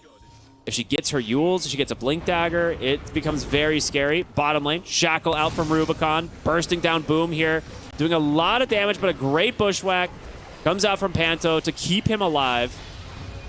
I hear another Bedlam. Who have they found? It's the puck. Can he get the black hole? He does. Does not manage to find the puck, but he'll be able to take down the Tusk. Yamich is dead. Mid one still burning to these magnetized pulses. Gets the refresh from Analog. He's so close to dying. He has one more stone. Kicks it on over, but Jabs is there to intercept. And they're going to go right into the Roshan. They've already got Eidolons here too, so an 18, 19-minute Rosh. Not what you'd expect, but you can actually do this thanks to Yamson making sure your team is tanky enough to just heal through all this damage. Gives you all the time in the world to get the Eidolon splits and the focus fire damage. This is such a good move. Not only do they win the fight, they get the Roche. They're in position to threaten Tormentor as well, which is going to be spawning in about 45 seconds. So they can reset, buy their items, and be ready to take it. It would be nice if they can get this tier 1 before the Tormentor. Yeah. That way you can just limit the rotations from Maus. Item check here. Where are we on Rubicon? On his way to the Dragonlance. It's coming out on Courier. There's an observer that sees them, so Maus at least knows what they'd have to be getting into down here. Oh, this tower's already dead. There's no way they could not contest this. And meanwhile, Lelis, he's placed some very aggressive wards in the enemy jungle, and he is going to find Panto. He's going to pay for that one. Stepped under a ward of the enemy team. There's the Blink Lasso. It does manage to find the Earth Spirit, but can they actually kill him? The coil. Buying him some time. Oh, you lost Chrysalis at the same moment. Focus Fire just melted him. That's the thing with this matchup. Razor can keep up with the Wind Ranger, but if she is not linked and she's actually focused on him, she puts out so much damage quickly that Razor, he likes long, drawn-out fights to steal the damage and burn off your armor with his ultimate and everything, but not if you're just getting Focus Fire down and Mjolnir proc to death. Oh, that's a nice little Courier grab there. Glimmer Cape taken out from the Winter Wyvern. Oh, Boom. Needs to be careful. Roll doesn't quite connect, but they get enough slows through. They'll drop the Magnetize as well, just in case. As Rubicon temporarily held in place by the Hoodwink. And yeah, they're just... It feels like Mouse are expecting them to be a Tormentor, and then they just keep not going Tormentor. Got him. I'm very impressed with Rubicon this game, I will say. He's a relatively unknown player. I think only competitive for about a year. But this game looking very good. I like the rotations he made. He kept up his farm despite a bit of a setback at the start. And he's finding a lot of pickoffs. That was a nice bait there from Yamich. It's like, oh, it's just me trying to steal your wisdom shrine. I promise. Rubicon might just die to this. Is that worth Aegis? He's like, whatever. Oh my god. All right, well, dying on jabs, not great. Dude, if he gets the Walrus Punch steal, okay. He doesn't. It was close. Bro, that was almost an absolute disaster. You use your Aegis to get Tormentor, you lose your Enigma, and then if you don't Dude, even he's gonna get lassoed. You gave up your Aegis for this. Rubicon, he's burning, baby. He's gonna try his best already, but there's just no shot. Okay, now it's definitely not worth it. Definitely you could not worth afford it. to stick around here. There's a huge death. The shard for Lelis is at least nice, but oh no. I love the Aegis. Oh, Thank you, no. production, for that one. Nice first Aegis. I mean, he had like 2 minutes left on the Aegis, didn't he? Yeah, and the funny thing is, I mean, we were kind of joking about it, but they just kept not going to Tormentor, and at any point they could have gone with the full team, but then when they decided to go, they only had the 3 heroes. So if they had just been a little, like, you already waited 2 minutes. What's another minute on top of that to get a 4th hero over there? I think a bit greedy there, and maybe overestimating their ability to take Tormentor. Well, with that, Mao's definitely happy. They got themselves a little bit more breathing room here. Mid one. Gets the blink out. Nicely done. Good response, or good reaction there.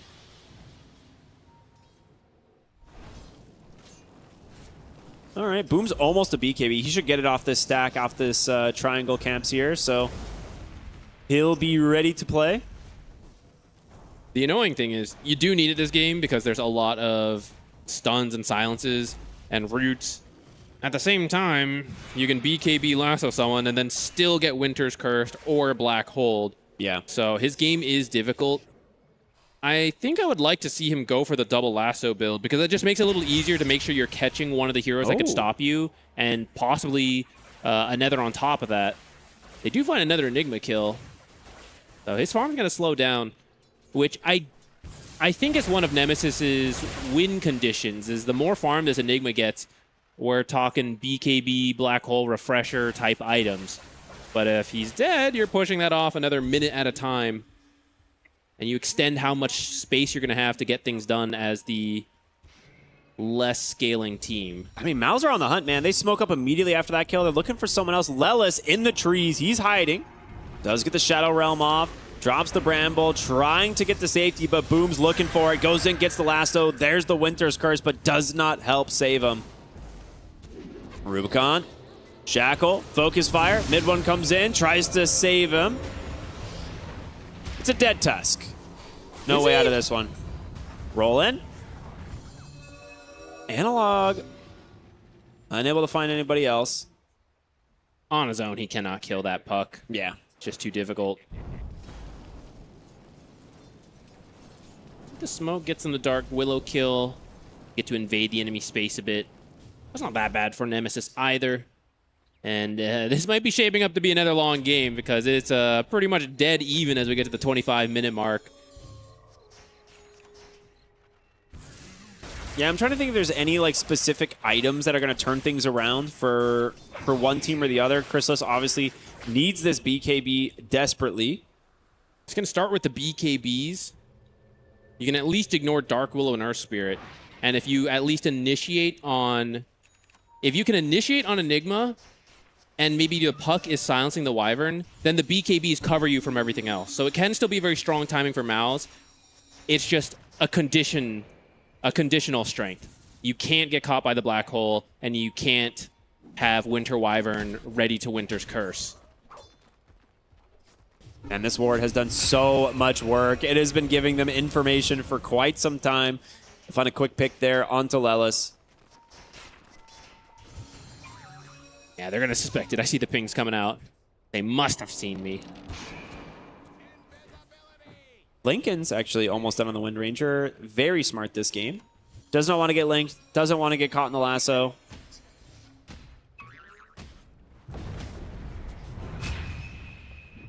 Okay. Yamich, you're kind of alone here, but Analog is on the way. He's going to drop the Magnetize. Snowball over to the Winter Wyvern. Does keep the Magnetize running, and Yamich does not get hit by that last stone, but the blink, the black gold, they'll settle. I think they'll settle for the puck just fine. And the gem once. How many times have we seen this? That was a very hopeful initiation. Earth Spirit is tough to kill. That hero is so tanky and a lot of mobility. Even with the puck, clearly, it did not get that close to killing him and only opens up yourself to the risk of getting black holed. And you risk your gem as well. Yeah, losing that gem is pretty rough. They're going to sweep across the map. They're going to actually run right into a ward here in a moment. Maybe you can get your gem back if you get a lasso kill, though. That is, yeah. You got to wait for the puck, though. Stand around here. Puck respawns, TP's in. Never mind, just go now. That'll really surprise them. There is no black hole, so there is kind of an opening here. No Magnetize either. If they can find Yamsen potentially, or at least distract Yamsen while they go for a different hero, but they're actually going top, and they're not going to find anybody. Nemesis is all bottom.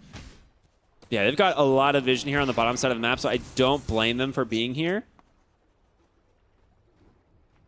And they're holding their high ground quite nicely. Smoke is going to pop. Analog, they're going to go on him. Winter's Curse immediately does come out. The Glimmer Cape as well, and Analog will just roll himself to safety. Chrysalis has already committed the BKB. He needs to run now.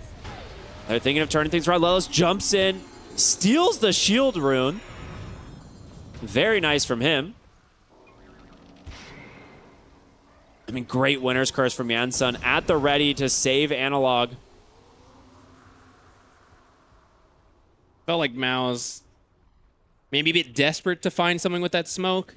It is a great time to find something because the Roche timer, the respawn could have happened, right? They obviously do not know the exact time, but if you manage to find a kill there, it could set you up for Roche, so it's a big potential power play. They don't even really lose anything for it, so it's not that bad to go for, but I don't know, it's kind of risky. I feel like they could have lost a lot there. Yeah. It's just, it's full confidence that without the black hole, they can't lose the fight. Another ward gone, thanks to the stolen gem. Yamsun just going to roleplay as a ward. Wait for that Roach to respawn.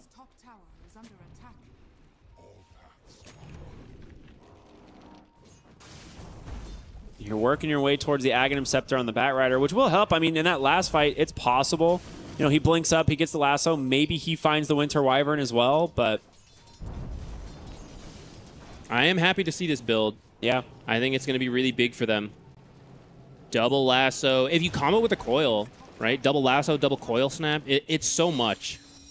And we were saying a lot of this comes down to, are you taking out certain heroes in the fight? The thing is, you don't really want to kill Wyvern, right? You're actually interested in the Wind Ranger. But if you can lasso both, preventing the save while killing the hero you actually want to kill, that's the true value of this Ags. I think Wyvern just going to need to stay really far back in fight so she is not found. And you wait to jump in with the Winter's Curse. We can either get somebody on Mao's killed or interrupt that lasso.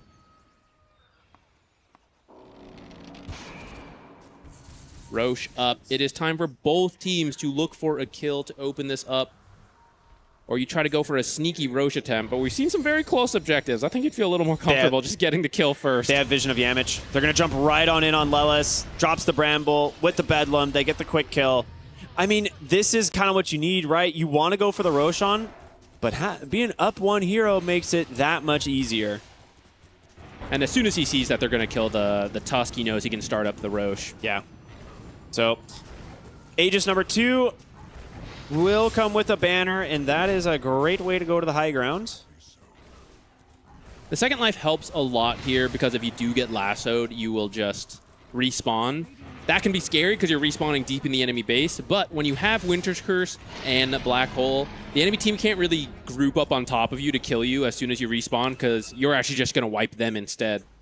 And there are some save mechanics, right? Like, if it is the Wind Ranger that ends up super deep in the base and dies, she's going to have her Hurricane Pike completed. She's got her Lincoln Sphere. You're going to have the Glimmer Capes, the roll kickback from maybe Earth Spirit. So there are avenues to bailing them out. But Maus are in the lead somehow. With everything going on, they have a 3,000 gold advantage. They're farming very well on these Tricores. Mid one specifically. He finished the Octarine. I was kind of curious what his build was going to be, but he ended up going straight for the Octarine, and now Nullifier will be his next option.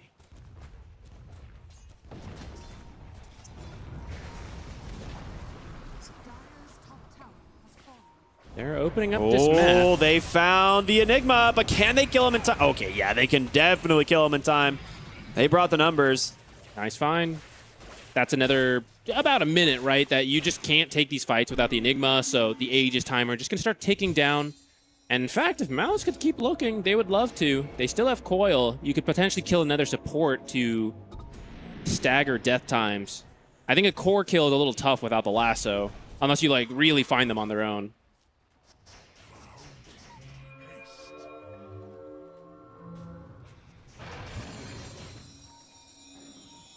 Okay, he's actually changed his mind. He's going to go Overwhelming Blink, I think.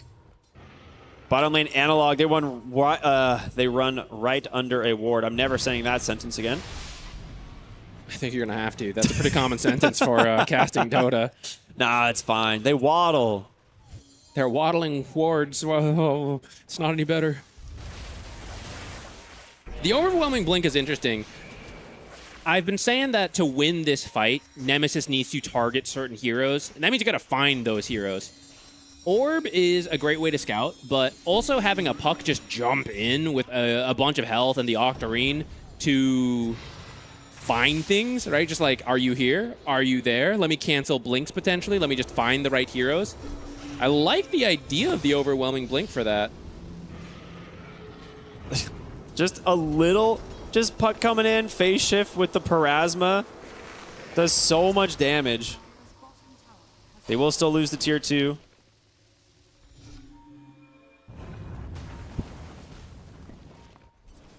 So with this, no outer towers remaining for Maus.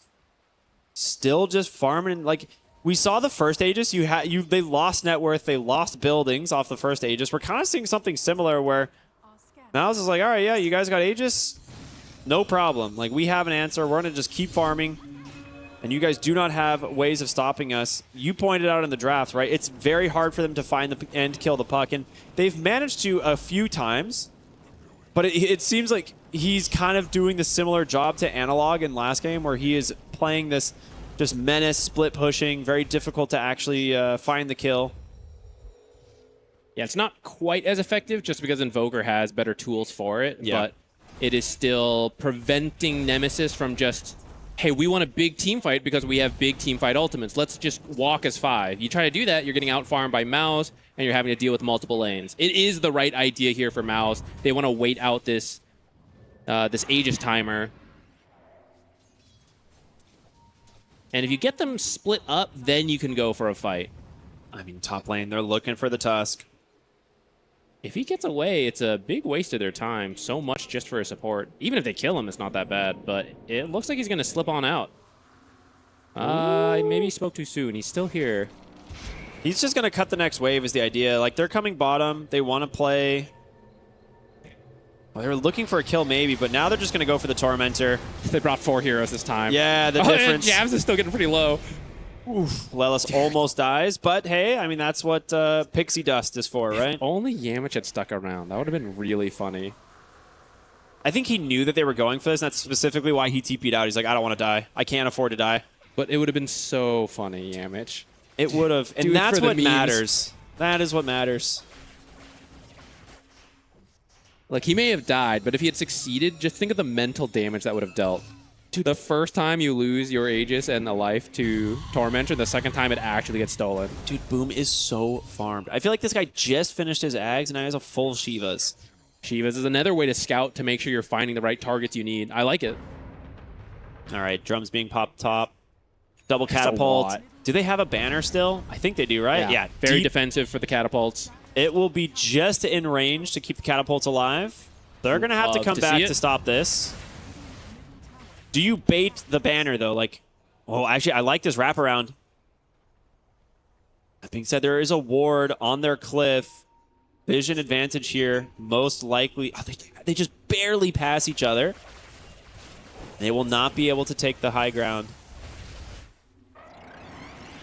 Oh, that was so close. I am...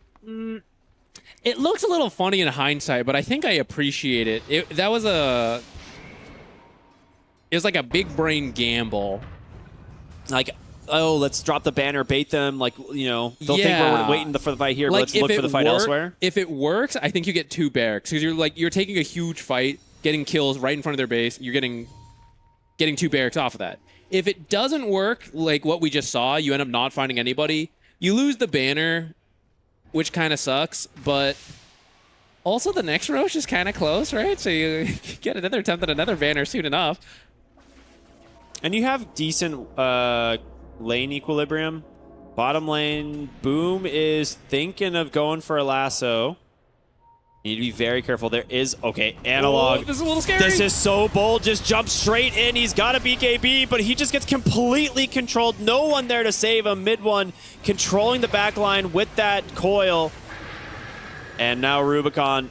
It's not looking good for the Wind Ranger. Trying his best to run, but they get the vision off the Essence Distiller. That is a huge win for Mouse. They're now up 9,000 gold following those 2 kills. Good positioning from Mao's. And I think they just didn't really appreciate... The Earth Spirit can roll into where he rolled because his team can follow up to that area. But then get lassoed even further back, and the team can't help you there. If you bleed more kills... That's just a solo black hole? I mean, do they have the damage? No, not even close. And Jay's just dead.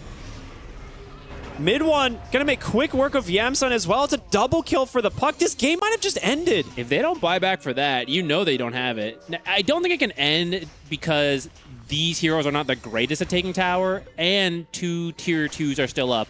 But they will at least get barracks when they weren't even the Roche team. They are not the team with Black Hole and the big team fight ultimates.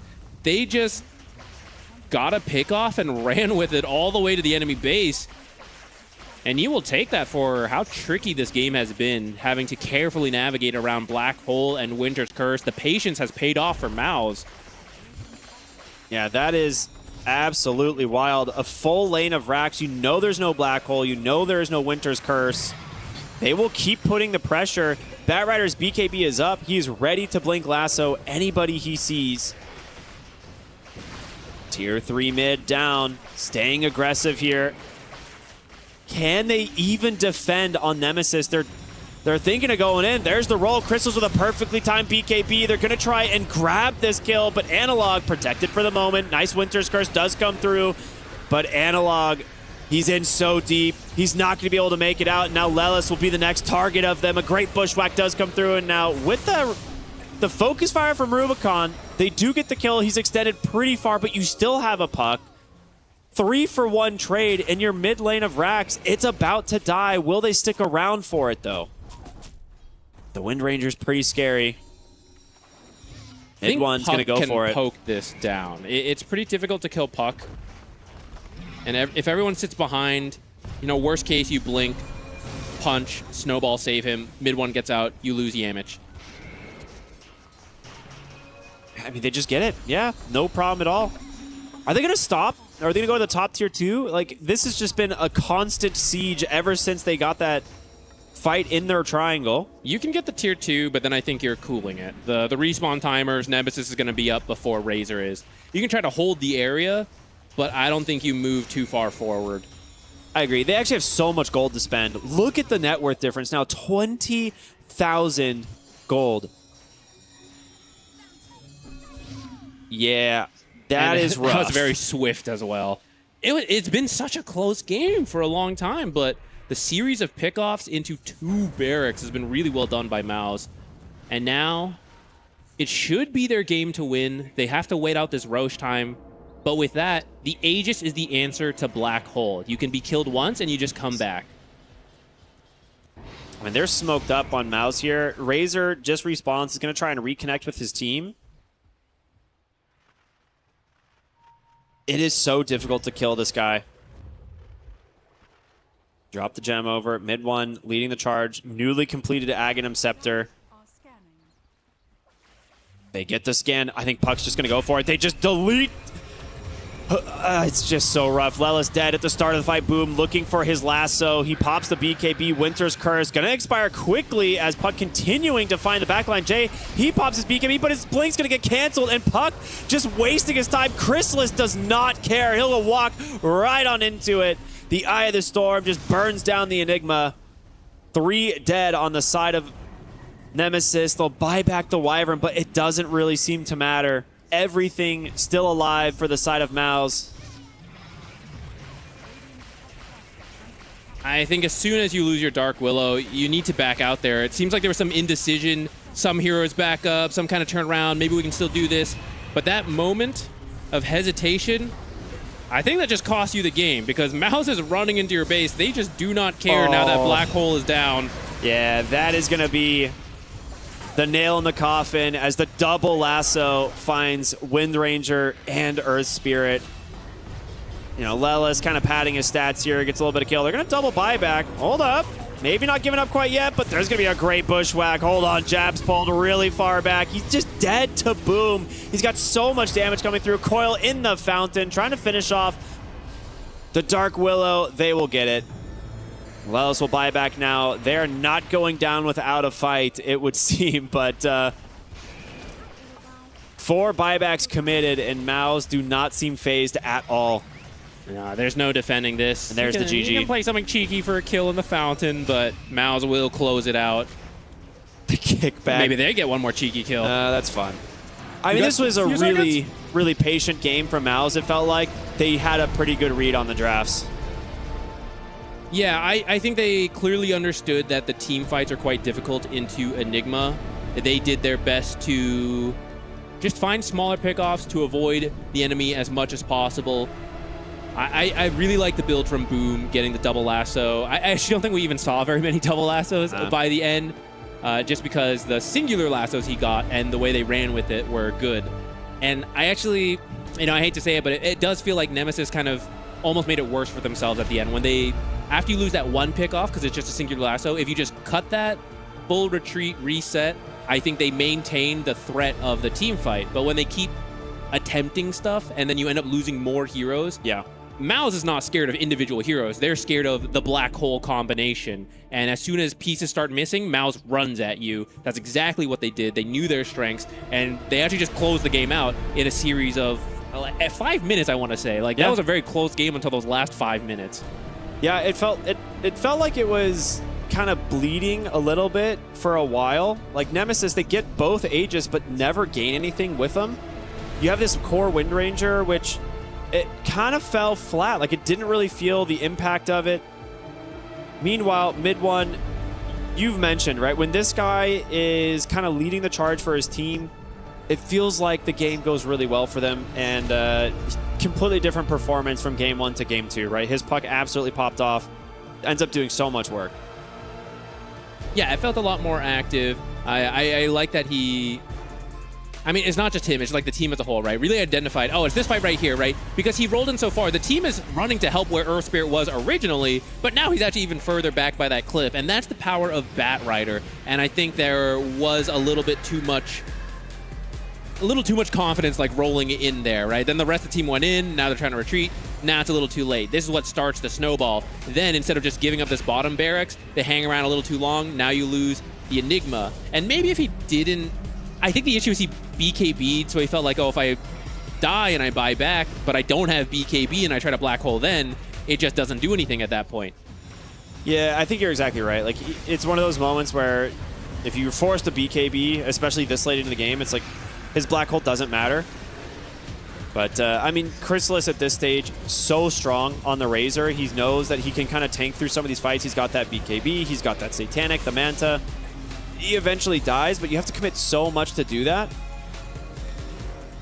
And I don't know. The Wyvern, it looked strong in the lane. We didn't really see the Winner's Curse really having that much impact. I don't know if that's necessarily a problem with the hero as much as it is Mao's having really solid positioning in all of the fights. Like, they're making sure not to give these, like, 3-4 hero Winner's Curses to then, like, set up the Black Hole follow-up. Like, you can see it, like, right here. He just runs in knowing, like, yeah, he's going to Black Hole me, but I've got Eye of the Storm, BKB running. I'm ready. Like, I do not care. Yeah, it ended up not being the easiest Wyvern game. I think that's good drafting from Mao's, right? Because certain heroes, if you get ulted next to them, you just kill your own teammates. But Razor is not strictly that hero, right? Because he actually doesn't have that much damage until he links someone. So if you try to initiate with that, the target's probably living. And if you wait for that link to steal all the damage, then your ally already died. Yeah. Well, I'm happy to say we do have an interview already. Chrysalis, congratulations. How you feeling after game number 2 there? You know, feeling pretty good. Also feeling pretty bad. I lost the Seeker game. That's a big disappointment in myself. But then I did win the Razor game, as of course it should be. Feel pretty good about that, of course. Okay, so I've got to ask about the Bloodseeker because it's a hero I have been hoping to see this tournament. We haven't, you know, it's been kind of out of the meta for a little while. I know it's one of your favorites.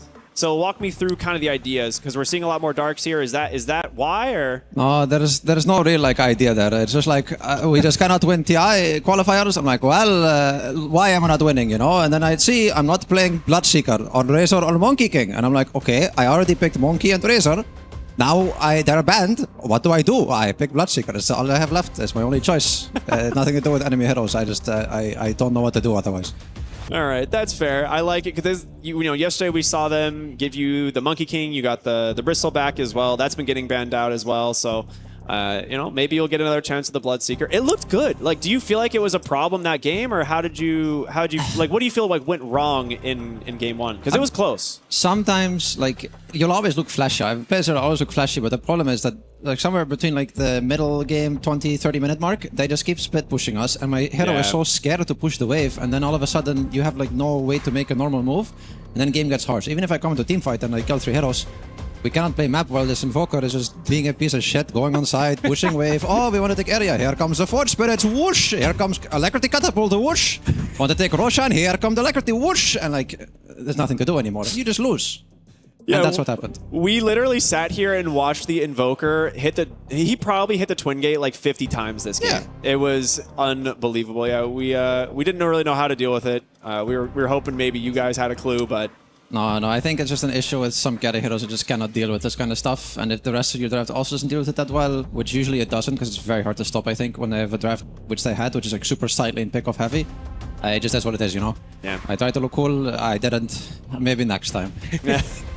Okay, I'll let Zach ask some questions here. Game 2, you looked a lot cooler on the Razor. That one also was kind of close. Nemesis actually also had the early lead, and it felt like it was the threat of the black hole. But then you guys just suddenly snowballed that in that last 5 minutes. Can you walk us through that? What were your comms like? I mean, it was like a little bit hard, but then at one point, I'm like too tanky for the Wind Ranger. He has no damage items, he bought Lincoln, and then one time this Earth Spirit fucks up on the ward. Uh-oh, and all of a sudden we start running at them, and the game just starts being like impossible, you know? I'm too tanky for all of them.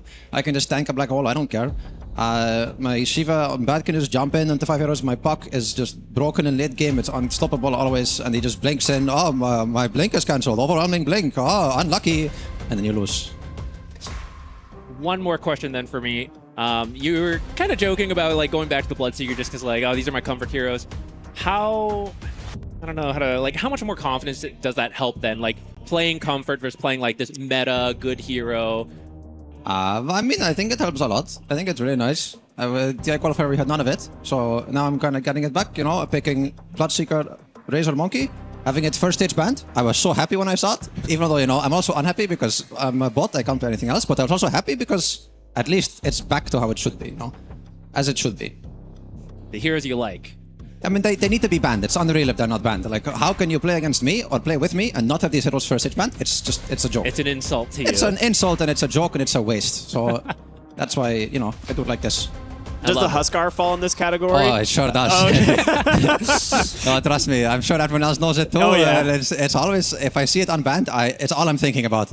The problem is just that sometimes it's a little bit too hard to pick until I pick it 9 into 5 counters like I did before one time, but not yet, maybe later. You know, at some point it'll probably come out. Yeah, we've had the pleasure of casting your Huskar and seeing the kind of absolute like massacre that you create with it, but yeah, we'll keep our fingers crossed. Hopefully we'll see one of those, but I mean, this was a very fun game 2 to watch. Like you said, you kind of just got too big to fail. You just kind of ran them over. It was a really fun series. We want to say, of course, best of luck going forward in the event. There's still, you know, a lot more to be done in the group stage, and you know, thanks for joining us. It was a lot of fun talking with you. Thank you for having me. Yeah, thank you.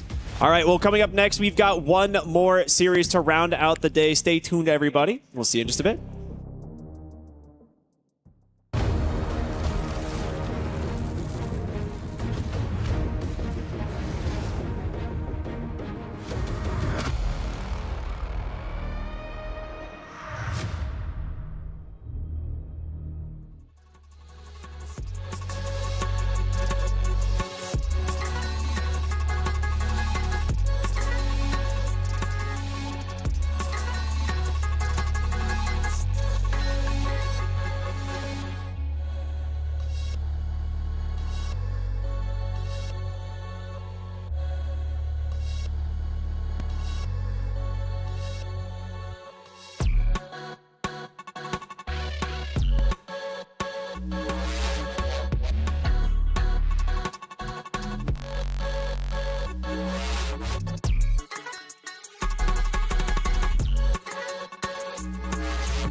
Play is in our DNA.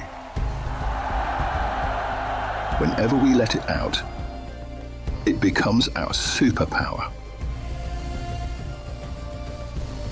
Now imagine an entire city being built to supercharge it. Kadir City, powered by play.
despite our not so best performance this year, I can see that we're like a good team and good players.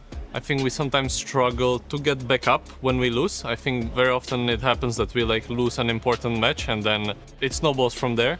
Coming into this tournament, we're not in the best shape as we just lost the TI qualifiers, and that is not a good thing for our team, but I believe that we can turn it around. Usually the person that takes the lead when we're back down it's Bulba, but I think it's also just like kind of on each and every one of us. I try to do it myself, like having some team talks organized by the coach. It's helpful and it's for sure like needs to be done. But I also think it's like each person just reaching out to one another, making sure that we're like still on the same page, that we trust each other. Finding the consistency is hard. That's why I think we've not figured it out yet. I think for some people, they try to do it through like concepts and I guess strategies. Like I think Bulba is the type of coach that likes things to be ordered and then everybody kind of knows what's happening. Sometimes I have like a little bit of problems with that because I would say I'm an intuition player, so I just kind of go with my gut, which I'm sure also contributes to the inconsistency, because if I'm feeling it, then yeah, you know,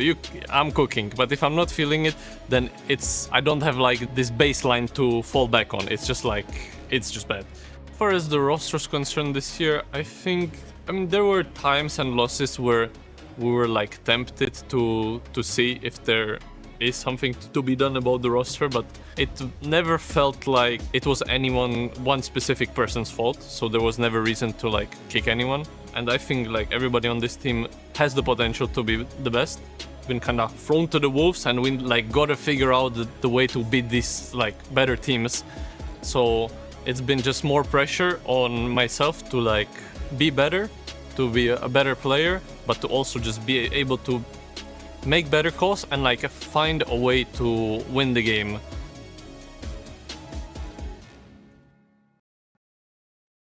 Some of their own kind of plays didn't really connect as it should, and I think like an insane overperformance from some of the Spirit players. You talk about the support combo, same with Collapse on the Axe, kind of a criminal performance, if you may say so, on his Axe here.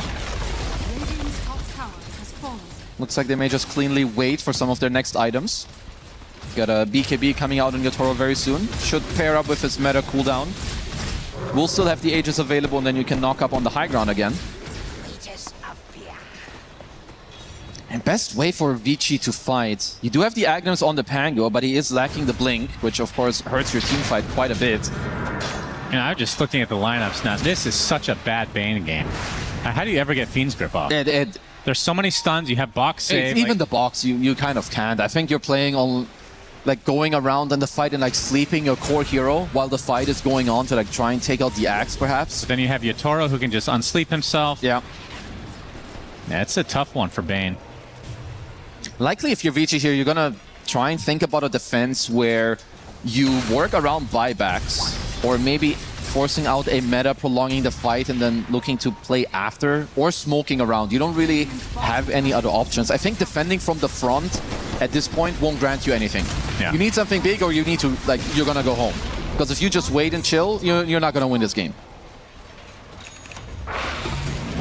And now the high ground will commence. Yotaro not using the meta quite yet. Aegis for another 2 minutes. There's the call onto the Necro. Wheel of Wonder to follow, and that's just a dead Shiro already. 70 seconds as Bach not able to get fully chopped, but he's dead as well. So 2 without buyback, and Spirit can do whatever the hell they want now. They get the taunt. He's dead. Onto the XM Pangolier. That's all 3 cores dead. Capital GG from Shiro. As Spirit, again, domination. No, I am not surprised. Like, when you just look at this last play, they're getting ready to go up on the high ground. They're smoking up that everything is clean, and you can tell that they have a plan in mind. The moment that Shiro shows, it's a blink call into the Wheel of Wonder. Everything is perfect. Everything is there. Yotaro is ready. Get a clean kill. It's nothing complicated.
We book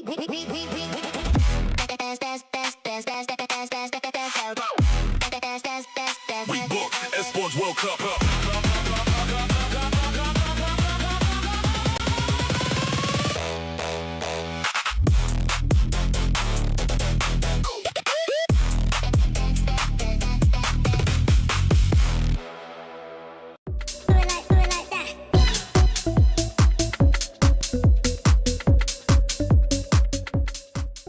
He thinks he can come in here and play my game. He knows nothing. Let's go! Tyler Wine, you're done. Raw energy. Half a bar from blow the house down.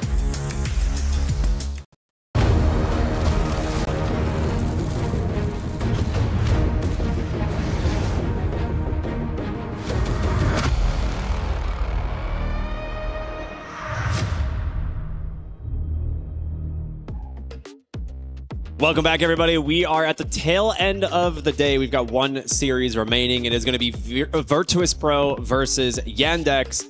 A fun one. We've been very lucky to have some great series to end out the days of these group stages. But Zach, this is not going to be any exception. Two very strong teams. Yandex looking really good so far in this group, but VP they've had some signs of brilliance, but are kind of struggling right now. Do you think they can bounce back? I think they can. VP has always been a team that they have the capability of taking games and series off of the top teams, but they're a little bit inconsistent. Not being in the team, we don't fully understand why, but some games, it's like, dang, they look good, and other times like, oh, it's just, it's not quite connected. Yeah, I feel like I'm never sure what form they're going to be in. The first series we caught them, they did look good. They looked really good. To be fair to them, they are playing the three strongest teams in the group in a row. Yeah. So really trial by fire.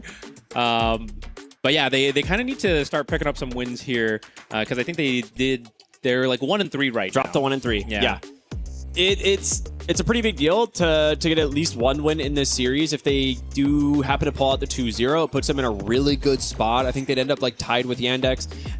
But there's a lot on the line in the group stage. Obviously, first place directly into the playoffs.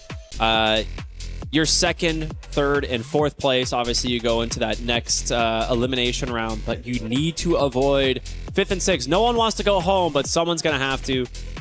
Will it be VP? We'll find out. Will it be Yandex? Man, probably unlikely with the start that they've had, but I think VP is better than their score is showing, is what I'm kind of getting at, right? Yeah, I agree, and there's no bias for our former NA team. Maybe a little bias. For the NA casters. Maybe a tiny bias. Professional, so I don't like get into the analysis. But yeah, I definitely think it's if I were to highlight something, it seems like it's the lane, where a lot of times the draft makes sense, what they've got going for them. But sometimes the lanes just seem a little shaky. But when things go well, they know how to connect all the dots. Things keep going well, for lack of a more eloquent way to put it. But sometimes it just seemed like you clearly see the idea, but you're just losing a lane that's maybe not supposed to. And when that happens, it just becomes much harder to play the game. I think a lot of this team plays through Tomato in his carry pool. He's very good at finding farm even in bad situations. But at the same time, you need Abed to be making space from the mid. I think that's something that happens a lot with this team is you play very active through Abed, and you need to make sure he has a good lane. If he doesn't, it feels a little weak from the lineup at times. Yeah, I think I can agree with that. Their opponent, Yandex, pretty consistent. Actually, starting with that guy right there. Mr. Consistent. Mr. Consistent. He is... Every game is different for position fours. That's kind of the tricky thing about the role. I would say conceptually probably the hardest role at the start of the game at Pro Dota, because you have to decide between all three lanes, what you're going to do, who you're going to help. And he seems to nail it every single time. He's so good. But of course the whole team, right? They've all proven to be pretty consistent. Well, though I will say sometimes actually not. They bottomed out of a tournament, but then they won 3 in a row or something. They made it to so many tournaments, and maybe there's some burnout, you cut off some slack. But otherwise, these guys have looked really good. They have a couple heroes that they that are kind of their own style. Yeah. But which way they go, since adding DM to the roster, feel like he has fit really well. I feel like I agree.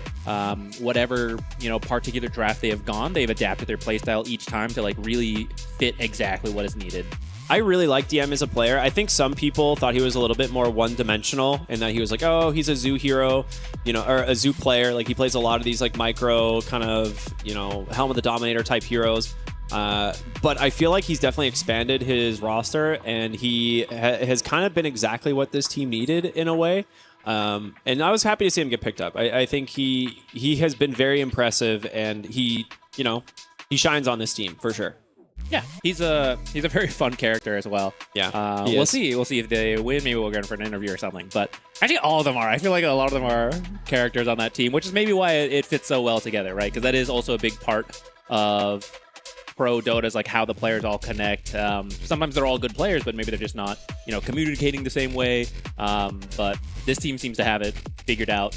Definitely a favorite for the team, for any like tournament they're in, which is why Group D has been kind of a group of death. Dude, this so many group is strong insane. teams. Yeah, this group is absolutely stacked. There's no wiggle room here. You have to be on your A game at every single point, and that's kind of what I was saying. Like VP, I think they're better than their score shows, but they've been against some of the top teams, and they're like you said, against the third top team. They'll probably pull some wins later on, but you have to start here. You cannot go 0-2 against Yandex, drop to 1-5. Like that is a really rough position to be in. Yeah, it's certainly a blow to morale. Yeah. Right? But they're a pretty veteran team, so of course they would keep trying, and only the bottom two teams are knocked out right now. So even if they were to lose, there is still a shot for them, I believe. Absolutely. But of course, just the more wins you pick up, the more comfortable you feel.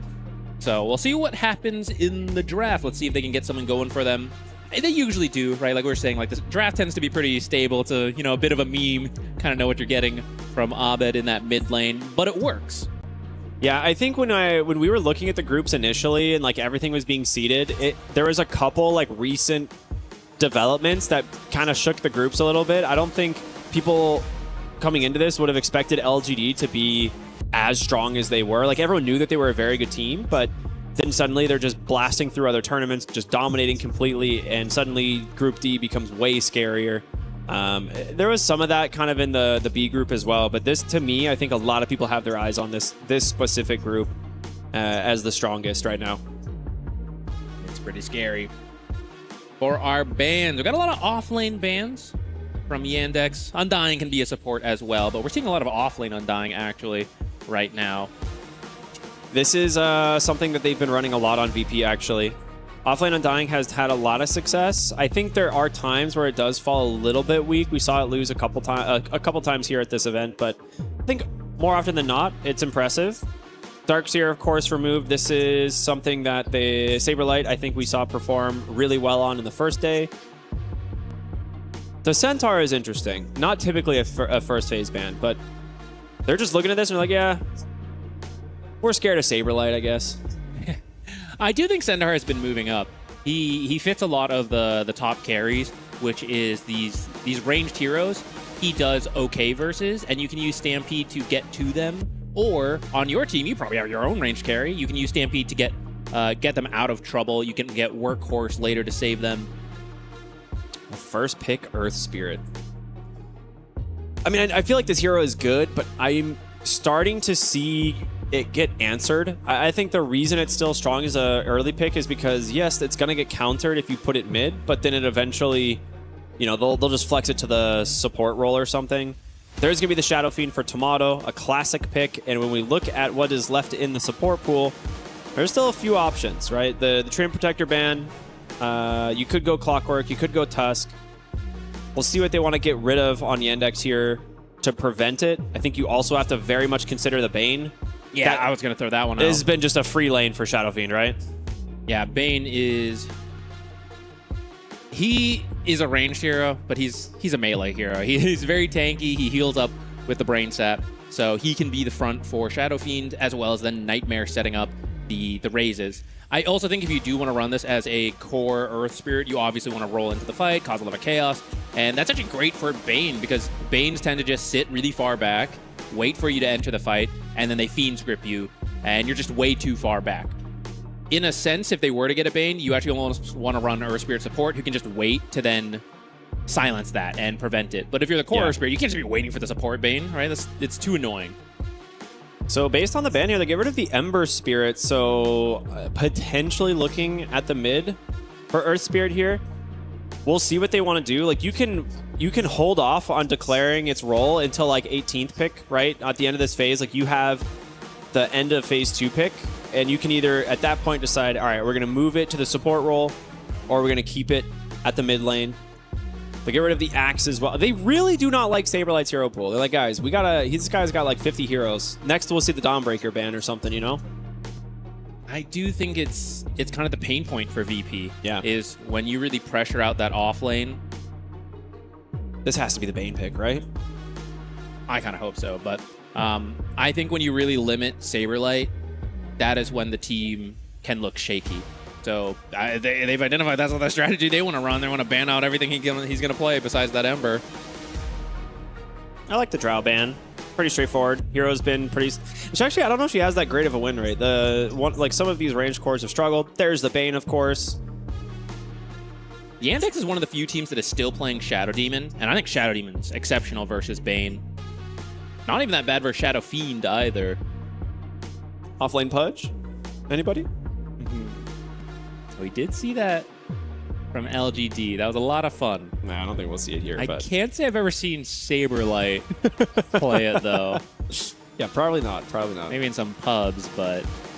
The puck looks pretty good for Virtus Pro right now, if they want to consider it. Obviously, you have the mid lane Necro counter to the Earth Spirit as well, if they want to hold that one. But in terms of the double pick here for Yandex, the main thing is you don't want to give away where this Earth Spirit is going, most likely. So the offlane Enigma come out. Well, I'm assuming offlane Enigma. It's a DM classic. This is one of his best heroes. You can maybe think about Clockwork or Rubik for VP. Rubik we don't see as often. I mean, he had like a rise in popularity and then he dropped again. But I feel like anytime you see an Enigma, you can consider it, right? You need some kind of answer to Black Hole, and maybe it's your own Black Hole. Bane does have Fiend's Grip at least, so you've got that to potentially cancel it. But this Enigma, I mean, you kind of know Shadow Fiend's not really rotating. You can maybe move the Bane somewhere else, but you at least know that matchup. Okay. They grab the Snapfire. Team fight. Yeah, this is cool, because Snapfire also a very flexible hero, so they can both go mid, Earth Spirit, Snapfire. You don't want to play the Necrophos into the Snapfire, so it kind of protects the flex. So you have to pick something a little bit more standard mid. I think for Abed, that's just going to be the puck. I think that's the most straightforward hero right now for them. It gives you good ways of finding the backline, maybe canceling the Mortimer Kisses or preventing the Enigma, like blink into the fight. It's not easy for them to catch it at the moment. And then in terms of your other pick here, it's probably your 4 position. I kind of like the idea of what you said, like Clockwork could work very easily. Also a great counter to Snapfire and the Enigma. And then one more, a little bit more niche, Silencer. A Silencer just a patch or two ago would have been, he would have already been picked up. He has become less common to see, but I mean, this looks amazing already. Black Hole and Mortimer's Kiss. You're almost spoiled for choice on when you want to use the global.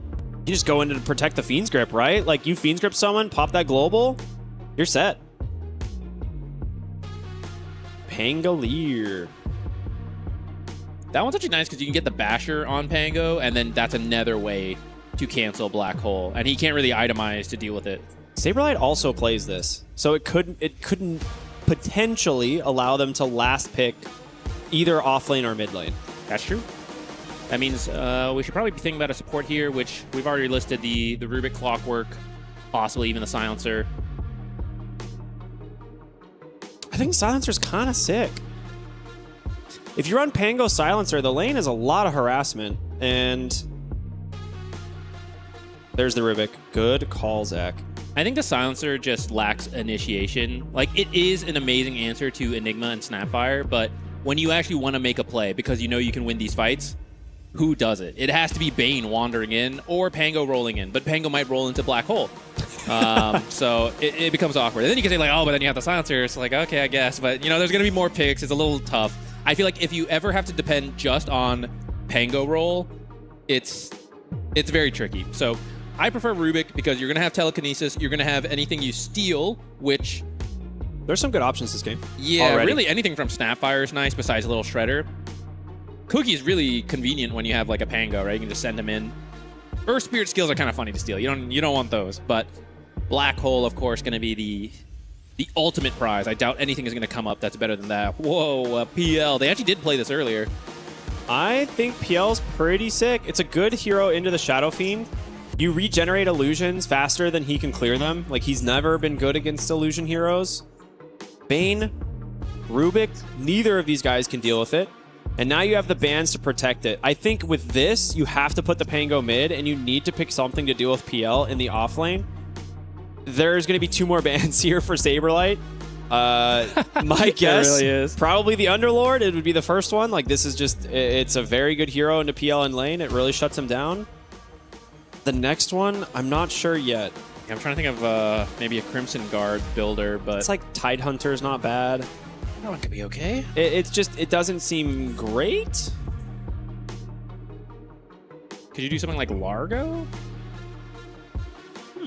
Largo, okay, interesting, yeah. They do ban the Necros. I guess you could run offlane Necro into PL. It's actually one of the roughest matchups for the PL lane.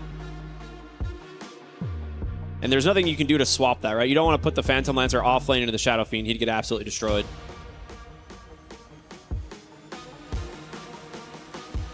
And Vix has to do some thinking here. Wyvern.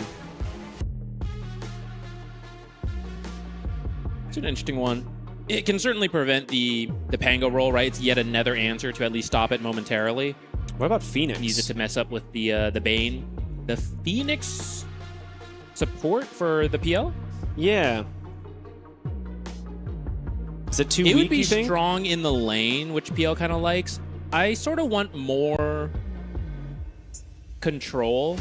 I know they have, like, the Earth Spirit who has a lot. They got Cookie, they got Black Hole.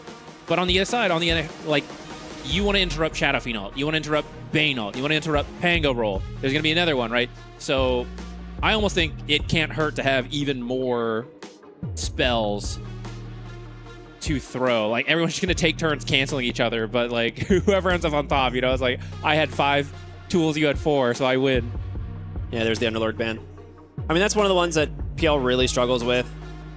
In terms of options for Saberlight, we're really at the bottom of the barrel. So many Doom? off lanes banned. I mean, Doom feels so rough into PL. It's not even that great. What if he plays the Phoenix? I mean, when was the last time you saw Saberlight play a Phoenix, you know? I mean, he's got Fly, one of the best Phoenix players. You can maybe coach him through it. All right, what you want to do here is use Sunray. Yeah, I don't know. Last ban. They really need something to protect the PL in the lane.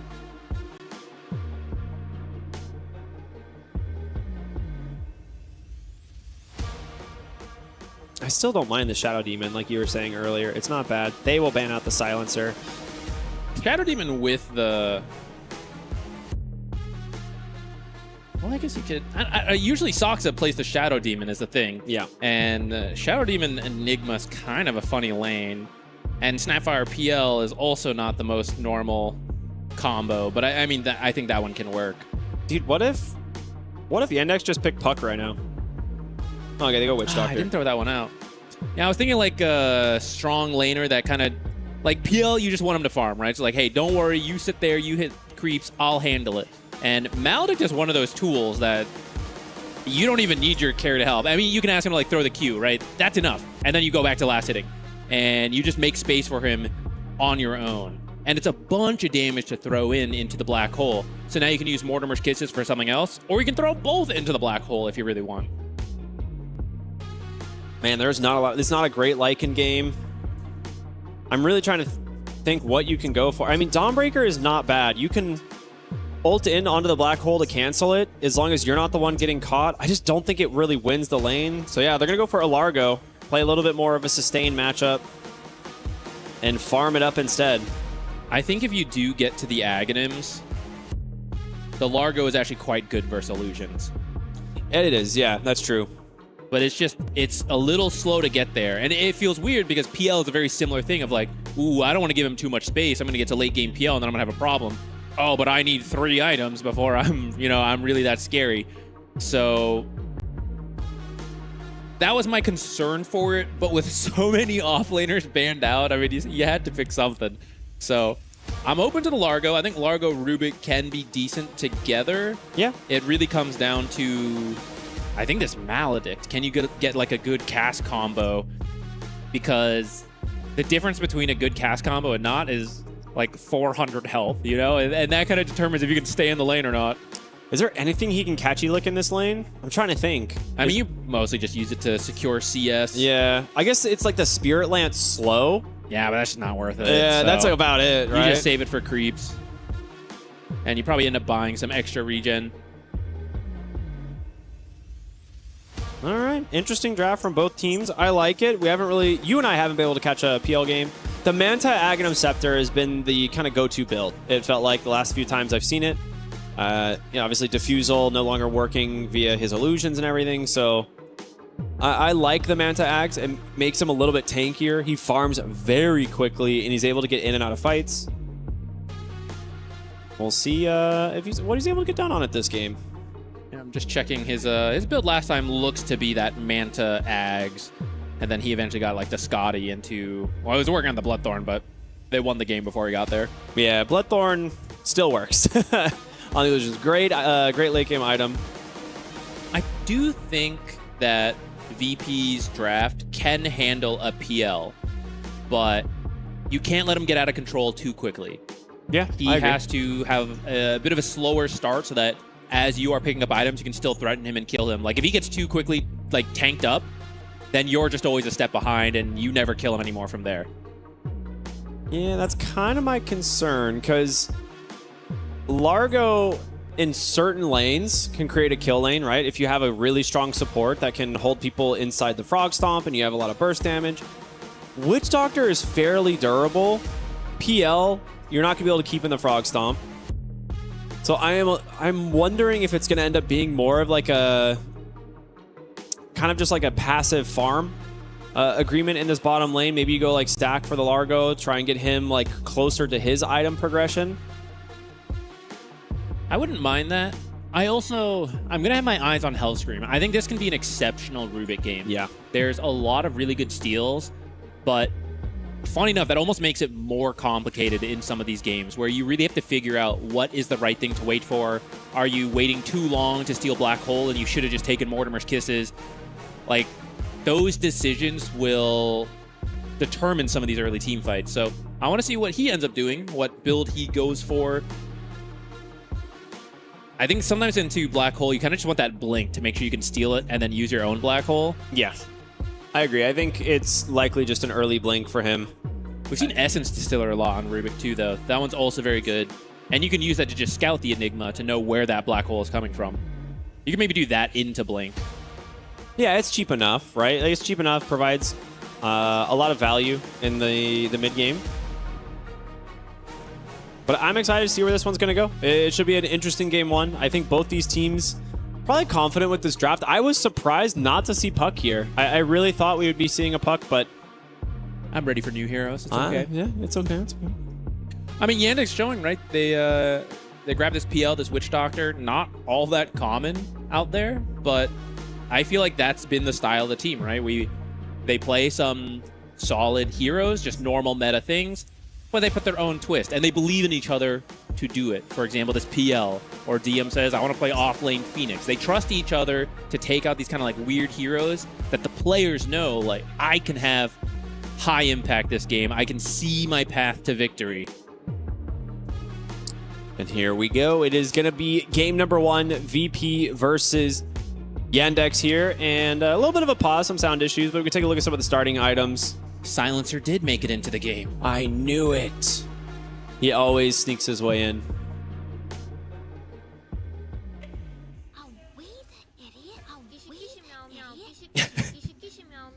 I don't have that voice like that. I did not know that was a voice That's a good one. That's really good. I need to play some Hoodwink just to spam that with my pub teammates every game. Indeed, indeed. Ooh, lots of lines being drawn. I always enjoy this. Who's the shot caller? It's, of course, Fly for his team.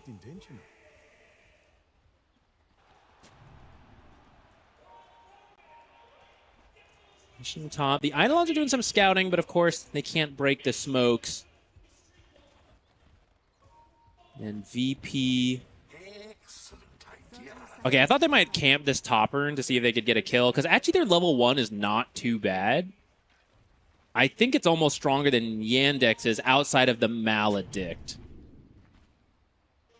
Maledict is always a risky thing to fight into level 1. Suddenly you're like, oh, I'm fine, and then like one like small stun, and you lose like a third of your health, and then you just die to the Maledict. So we'll see. Fly obviously has that bonus night vision on the Bane. A little bit more difficult to play into. Saberlight, aggressive positioning bottom.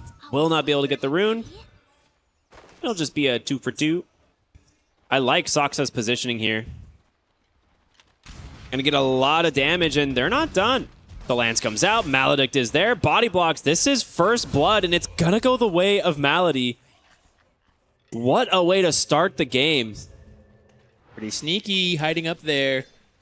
That's going to pay off a lot because we were saying that bottom lane could potentially go either way depending on how, like, what abilities are able to connect. But getting a first blood onto the Witch Doctor, very nice. That hero is scary if he can hit level 2 quickly.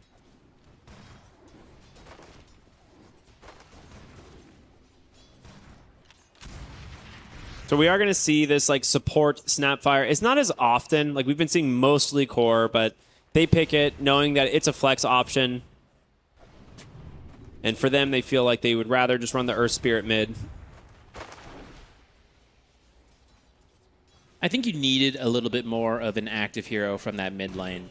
Snapfire mid is scary. It brings a lot of early damage, but she isn't really a play starter.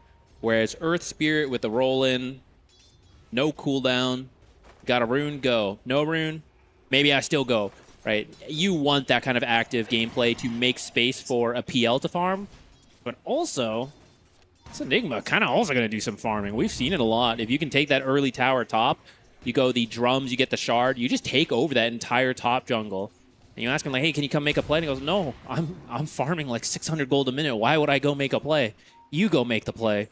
It's like, I'll come make the play once I have like BKB Octarine, you know, it'll be fine. Dude, that's 25 minutes, please. Not Earth Spirit. Earth Spirit just rolls on in. Also, Abed's a roller, so you got to roll as well. Yeah, so speaking of rolling on in, I am curious what his build's going to be. We've seen some people kind of skip the diffusal, opt for a few other things, but bottom lane Saberlight taking a beating again. And this is the threat of the Witch Doctor, right? Like, you try to make this trade, and he's just got that Voodoo Restoration running. They're just full health. Costs a lot of mana, of course, but keeping Saberlight low is a big deal. You know what'd be sick? What? If we had instant reactions, or back when they made, like, the AI with Perfect Play, if you saw Maledict coming in, you just dropped all your stat items, and then the Maledict hits you, and then you pick up your stat items so you take no damage. That's the next level. That's the future generation of Dota players. That sounds like it would not be a... that sounds like a next, you know, cheat or something. That's a 50-50. Either the most amazing play you've ever seen, or you just dropped all your items for the enemy to pick up. Kyle would like to have a word with you.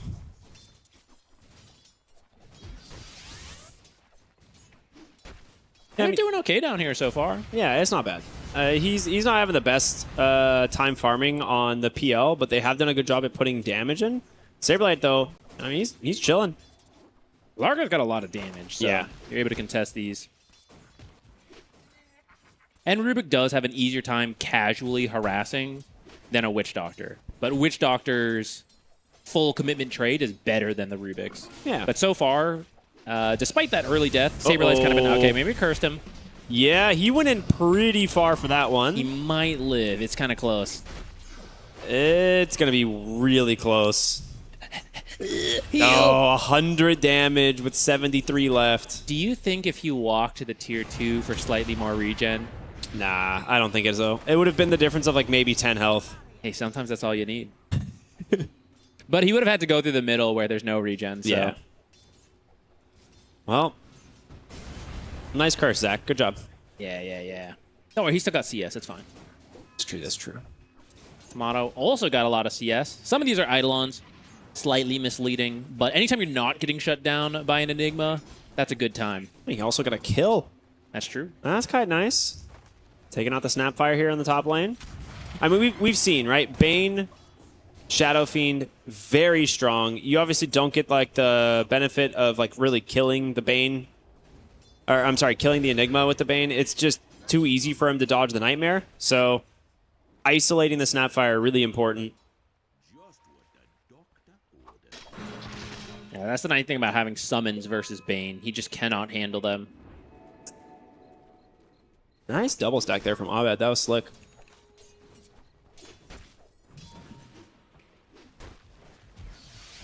Uh-oh. No, nice telekinesis there from Hellscream. Doesn't let him get in range for the Spirit Lance. Yeah, it seems like this has become... We can't kill them, but we'll just make sure they can't kill us. Yeah. Outside of that one time, he stepped up too far. Except that one time. Except that one time I cursed him. So I think with this lane, like we talked about, the goal, in my opinion, from VP is just to farm and get Largo to his core items. Yep. I don't think you really have kill threat against the Witch Doctor, or especially Phantom Lance. You're never killing the PL with this combo. So it's really up to Malady to see if like he puts himself in a bad spot. I just don't see that happening anymore. No, he's very solid. It's rare to see him step up too far. Saberlight really wants to contest this Lotus, but PL pretty strong, and he does have a Lotus himself, so Watson will grab himself a second one. I was so absorbed in that. Who ended up getting the rune? An illusion? Yeah, Malady grabs it, an illusion. Hey, and Tomato I think in some trouble here. Yeah, Tomato Very much in super trouble. dead, but so is Saberlight. That pretty much just a solo kill, or did Malady hit him with the... Oh, it was. Okay, Malady. Yeah, I see him Malady there. walked over and got him with the Maledict. Is that why that combo is so strong? Yeah. I believe so. There's only a few pro players who have the potential for a name buff in the game. I think Tanic is the other one that comes to mind right now. True. Oh, you can't lose this Wisdom Shrine. This is already a rough time down here. Rubik needs the level 6 early. They're going to lose this trade. You need people to come in. The Frog Stomp's doing work here. Abed's here. Yeah, with Abed. Rolling Thunder being canceled at the moment, but they're not going to guess the right one. Okay, makes it barely up over the stairs. So with this, they will be able to punish Watson on the Phantom Lancer. A very good trade, and Saberlight gets the kill, so going to help him out a lot. He's been struggling in this bottom lane. That kind of evens things out. A very necessary rotation. Yeah. These are very level dependent supports on VP, and if you lost both of your Wisdom Shrines, or you lose one so the enemy gets both, really sets you back. Because the Index's supports are also quite level dependent. Like when the 6s come out, it is very scary. So they cannot be hitting it 2 minutes ahead of you. Dude, Malady is so high level, actually.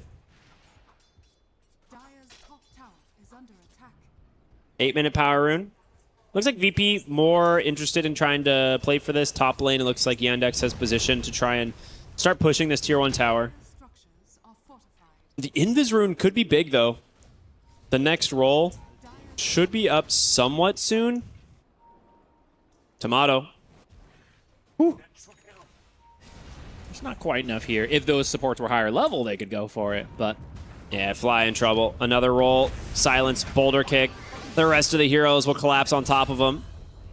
Goes to Malady again. Does he have a kill streak right now? What's he at? 5-1. Oh, he's got a kill streak. Perfect not kill streak. Okay. Actually, I forget when he died. He may not. They do at least get the kill onto Watson, which kind of balances out this lane. They were pulling an early lead, but overextended on the Wisdom Shrine, and now a second kill, seeing the supports top. That's a really, really smart check. We were saying it's very important to not let this PL ball out of control. So to be able to get these 2 kills should keep him in check. I was thinking if Abed can rotate there. I almost said roll there, but I suppose that's accurate as well. If he can rotate there and also kill the PL, I think that's the place to go. I think it's almost too scary to go top into the Enigma because he could just black hole you. And if you end up rotating and feeding a kill to him, you're just going to feel pretty bad. We'll see. I mean, they have vision of him, I believe. Yeah, Bane, okay. That bonus. He didn't go for the Nightmare. Okay. Yeah, Nightmare into the roll is how you can get close enough without being black holed. That ward has actually done so much work for Yandex on that cliff. They've put 2 sentries here to try and find out where the vision is, and neither of them have scouted it. Yeah, that's a sneaky observer. You can place it from the low ground as well, and it's hard to see it happen if you come from the left side of the pit. Haste rune for Abed. Wins that 50-50. Cheer Jr. getting a little bit annoyed. He's like, come on, where's my rune? He hasn't really rotated because he hasn't gotten one. So good attention from VP to slow down what I was saying. I wanted to see Cheer Jr. make these plays on the Earth Spirit.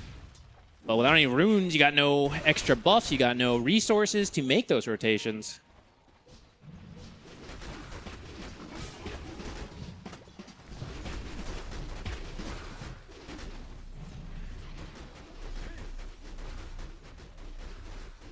Abed's down here, smoked up with that haste rune. I don't know if they saw this or if they... Okay, they scanned it out. They know something's up now. I missed where he came from, but there is a pretty deep observer behind that tier 1 mid. They may have seen him teleport over here. I think you're right. Or they may have just seen him like teleport and you know, okay, let's check and we scan and okay, now it is bottom. Either way. I mean, Earth Spirit TP'd in for this. He's like, guys, I think they're going to go for the dive. There's no way. Does he have Diffusal done? Because if he does, it makes a lot of sense. He does. Okay. We'll see. No, VP giving it now up. reads. They're down here. I mean, space for Bane mid. Like, he's getting some solo XP, trying to get to his Fiend's Grip, which he desperately needs. Meanwhile, DM doing what he does best on these types of heroes, pushing the top lane on his way to killing the tier 2. They're going to smoke and kind of collapse onto the mid lane, knowing that 12-minute power rune about to spawn, roll in off the mark, but a big magnetize, and there's the Mortimer Kisses. Immediate death on the Pangolier, and Fly not going to be able to escape this one. Way too much damage. Malady now on that killing spree. And they get themselves the Amplify damage rune. This is why controlling the enemy jungle is just so good. Are they just farming everything, or are they collapsing mid? You never really know. You can't just sit on your tower the entire time. At some point, you risk walking up, and then boom, they've got you. That should lead to a mid tower with these Eidolons. They're trying to rotate in some heroes, but I don't think you can really chase them away from here. Oh, they're trying. They're rotating in as they respawn. They're not going to make it in time, but maybe they can find a kill? They're too late. Oh. It's tough. Without a blink on Pango, can't really force it. Well, Tomato's having a good time on the Shadow Fiend. It's not that uncommon. We see him at the top of the net worth, you know? He does it a lot. Very good at farming. But he needs heroes in front of him. He needs to be able to have teammates starting the fights instead of being the one that gets jumped, right? And it's going to be a little while before we see this Largo have like much impact. He's on his way to his Kaya, but then it's like Kaya Sanj, and then, you know, then it's like Ags or BKB.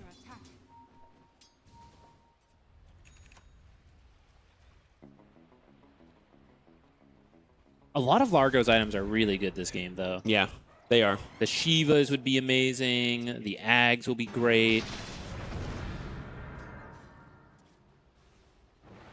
If he can get that farm, all's well. But it just takes a while. And PL almost done with the Manta. Starting to get a little scary. Farming speed going to go up a lot with that.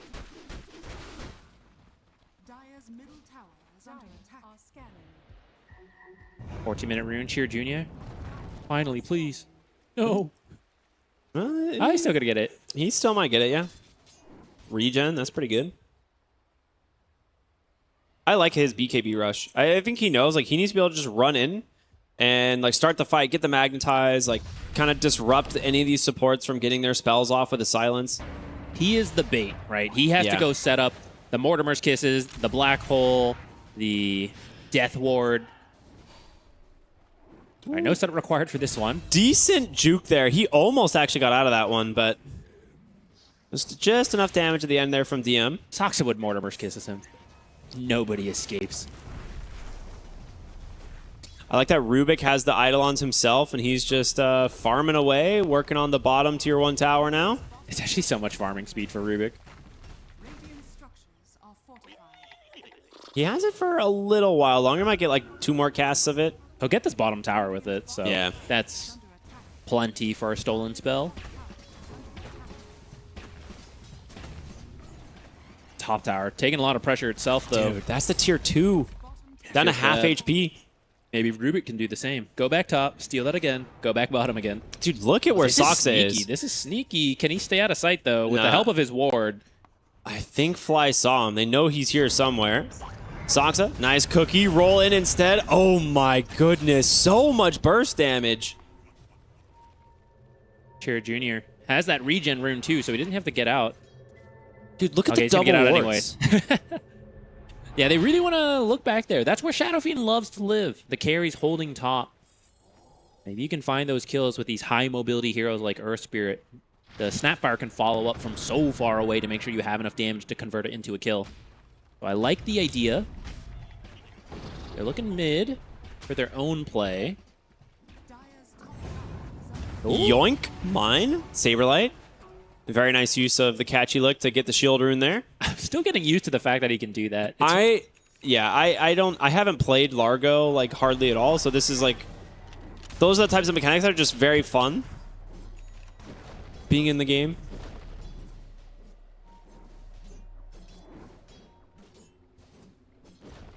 Yandex very content to be patient here. I actually thought they would want to go a little bit faster, and I say that they do have 10 kills, they're leading, so the Earth Spirit has been doing what he needs to do. But they know the longer the game goes on, you're going to have Black Hole, you're going to have a farmed PL, so they're not feeling a lot of pressure. As long as they're getting a lot of gold, the heroes are getting where they need to be, they're happy.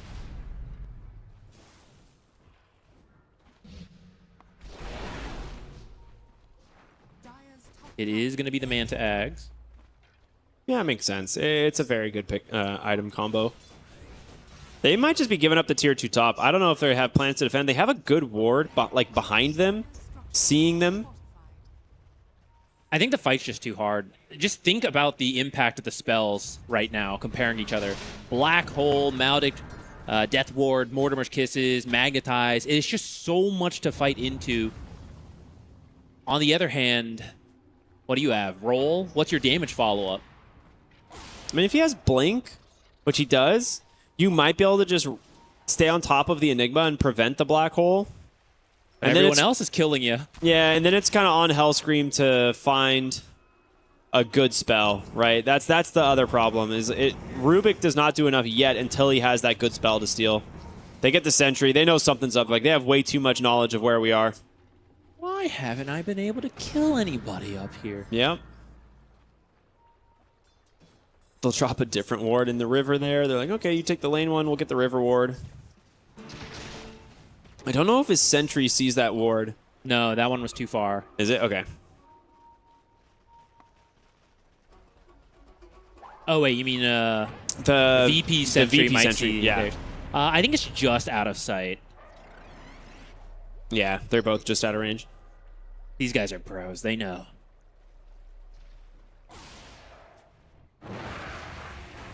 Tomato quietly farming away. He does this a lot, you know. You get distracted by his teammates. It's something like, oh, he's got a top net worth, a very scary hero. And he is working on what? His BKB? You do need that. I mean, you have to be able to mitigate the damage of the Mortimer's Kisses because you're not a mobile hero. So if she just chooses to dump it on you, you're dead. Well, Saberlight finishing up his first item. There's going to be the Shadow Blade for Tomato. He'll start going the BKB after this. Oh, this could be a little scary, actually. This would be... Who sees who? Roll into Death Ward, kills... Oh, he sees them both.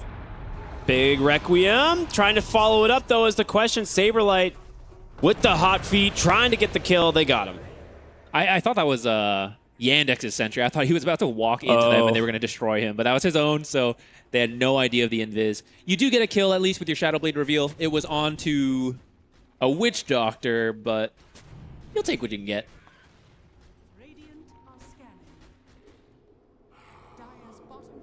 Doesn't mean no Requiem as the Tormentor's getting close.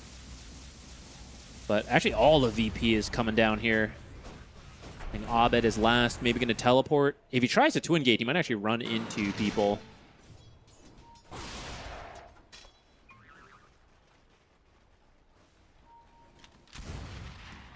I'm actually a little surprised Yandex doesn't seem interested in fighting for this Tormentor at all. But they're just really confident that if we hit our item timings without throwing too big a fight, we'll be in a good spot. And I can't really blame them, right? Anytime you have an Enigma on your team, you probably feel that way. Well, VP definitely have the better Tormentor team, right? This is like one of the other reasons Shadow Fiend is so good. There's a lot of them already, but the fact that he provides so much value at actually killing Tormentor, it's such a great objective early on, and Hellscream's going to be the one that gets the Aghanim Shard, which is definitely not something he wants to buy right now or for quite some time, and now you have a save for your allies, which is pretty cool. It's actually really good this game. As people are getting kicked away, you can pick them up, pull them back, pull them out of Death Ward if they're being chains done there. The distance is quite large, so Mortimer's kisses hitting a target suddenly has to like shift really far. She ends up missing a lot of kisses. Saberlight, kickback, a bit of trouble. Oh, he's in a lot of trouble. Death Ward gets dropped as well. Okay, the black hole seemed a little unnecessary, but he is dead. And without the Largo for 40 seconds, they're going to look for another push here in the mid lane. They took the tier 2 top. We'll see how much more they can get. I like his positioning on that before he black holed, though. Yeah. He moved further away from the tree line to make sure that a Rubik somewhere nearby would not be able to steal it. Good awareness. Cannot give that. That is a free kill tool if you give it to the enemy.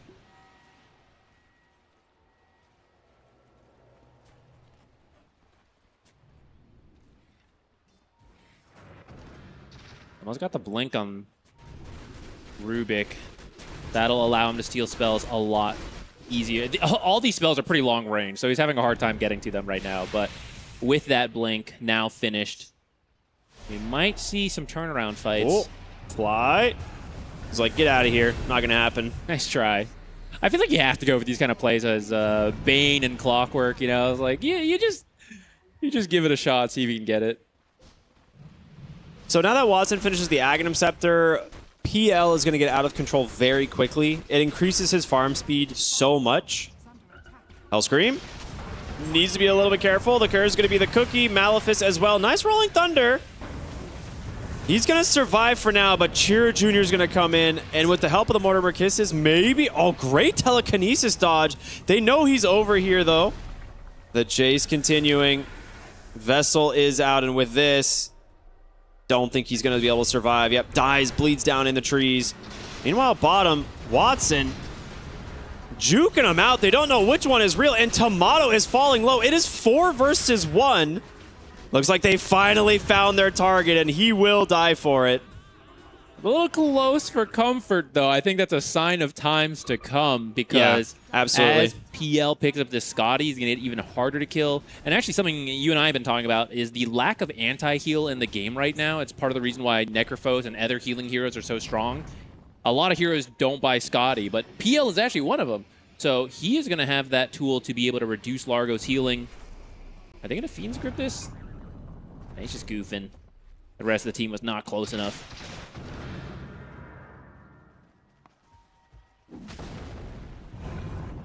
Yeah, that's the face of a guy who's like, I'm just goofing. Just having a good time.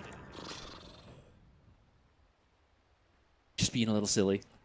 Nothing wrong with being a little silly goose in Dota. You know what we should get? A goose hero. Do we have anything like that? We have, I mean, we have Kez, right? You know, but can we get a... Is he a goose? You know what would be real... Okay. Open up cosmetics for Kez. Goose. Turn him into a goose. I'm up for that. Maybe Eidolon should be Geese. The true bird samurai that we all thought he would be.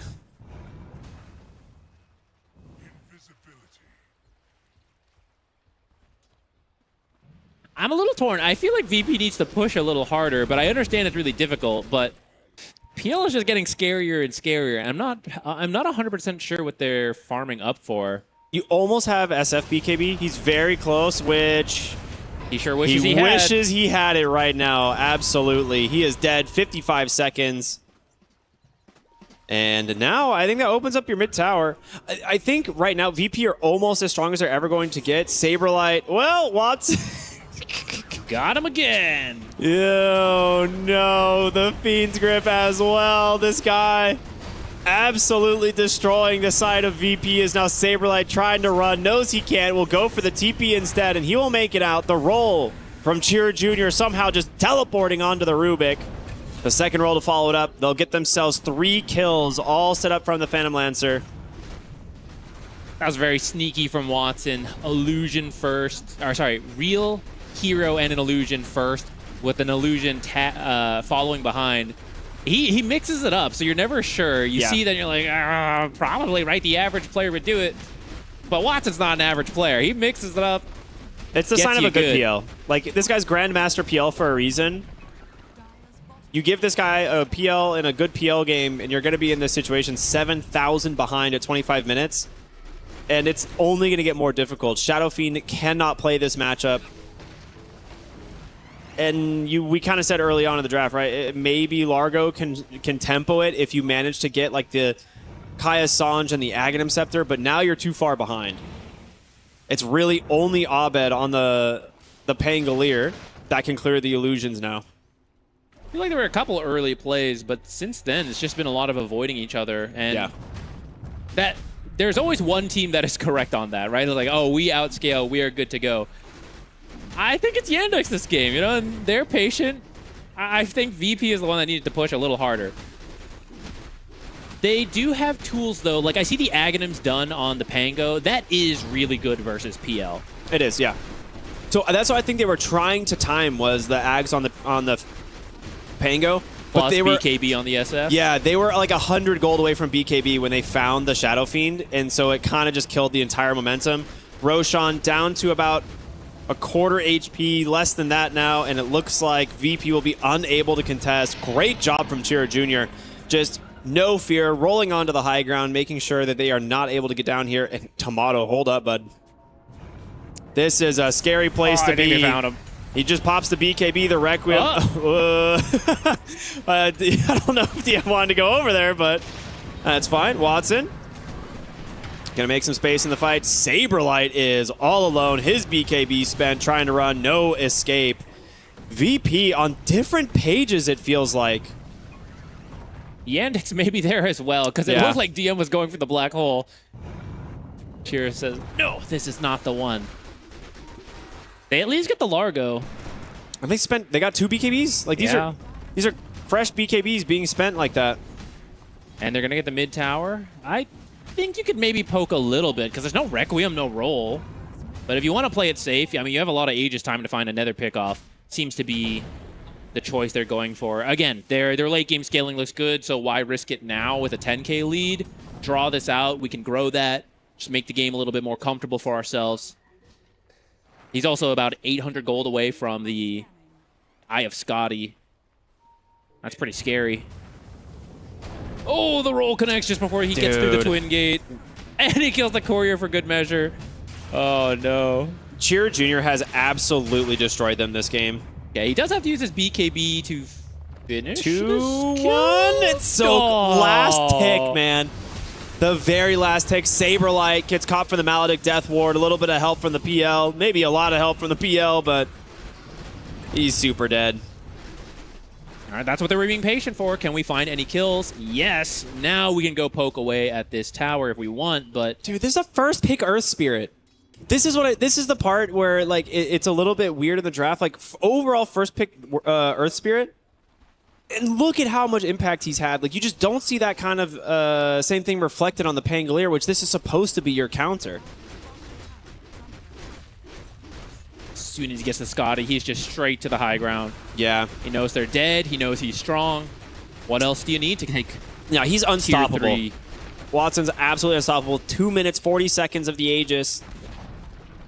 VP scratching their heads maybe a little bit here about what they can do to take Watson down.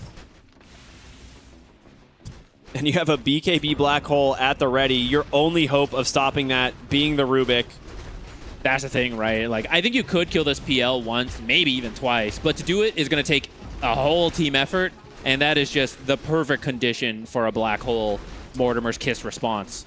So at this point, Watson, yeah, he's taking buildings, but it's almost a bait as well. Like, please try to stop me. If you do, we're going to wipe you, and actually, we'll just win the game now. They're going to find him, maybe. Here comes the Rolling Thunder. Oh, no. It's just a dead Bane inside the base. Saberlight on the run. They catch him with the Maledict. I don't know if he can get out and find... I mean, the Rolling Thunder are connected, but onto who? Tomato's all alone on the backside as well. Has the BKB. He's got to run. Meanwhile, Hellscream will telekinesis himself. Tried to TP. Will he make it the roll just in time again? I just can't believe that. That teleport was done. Where was the roll? I was waiting for it the whole time. Yeah, I'm not sure. I think it must have been used off screen. They did try to jump the back at the same time, but I mean, if you're 18k down, right? Like, even if you do make a good maneuver, they just have the items to fight you. Yeah. You're not killing Phantom Lancer, it would seem. Too difficult. Black Hole, not necessary, as Watson will cut the top lane. And they continue to whittle down these tier 3 towers. And Malady just keeping everyone topped off. Doing a little bit more than whittling right now. Look at this Eidolon army. And the catapults. Here to just close things out. This will be the mid barracks before Largo is back up. You can look top as well. I don't think you even have to leave because they won the last fight without even committing Black Hole, nor Mortimer's Kisses, nor Magnetize. That is a lot of ultimates to still have. Yeah, you have 30 seconds on the Aegis. That's just mega creeps. 31 minutes. To even leave? Well, what do you do, VP? Invite you gotta them to the act. fountain. They go in with the Rolling Thunder, but who can you kill? He's trying to find the real PL. Saberlight's gonna pop the BKB. They do manage to find him. He's very low. The Aegis, it's gone. There's gonna be the Black Hole. It's taken. Hellscream, he gets it. Manages to grab the Enigma. Tomato's got to go in, go for the Requiem, but he's taking so much damage from the Death Ward. He's forced back into the fountain, and now the Mortimer Kisses are raining in. The Magnetize is there. Your fountain cannot protect you. What a disaster. A team wipe to finish off the game. Oh my goodness. Man, let it end. They're not even laughing about that. That was a serious fountain dive. That wasn't even like, haha, we got him. 28-6, a 28,000 gold advantage. Very well done. I mean, this was... It seemed rough from the lanes, and then it only got worse. Yeah, I think Malady and Watson play so well together. They got a lot down there.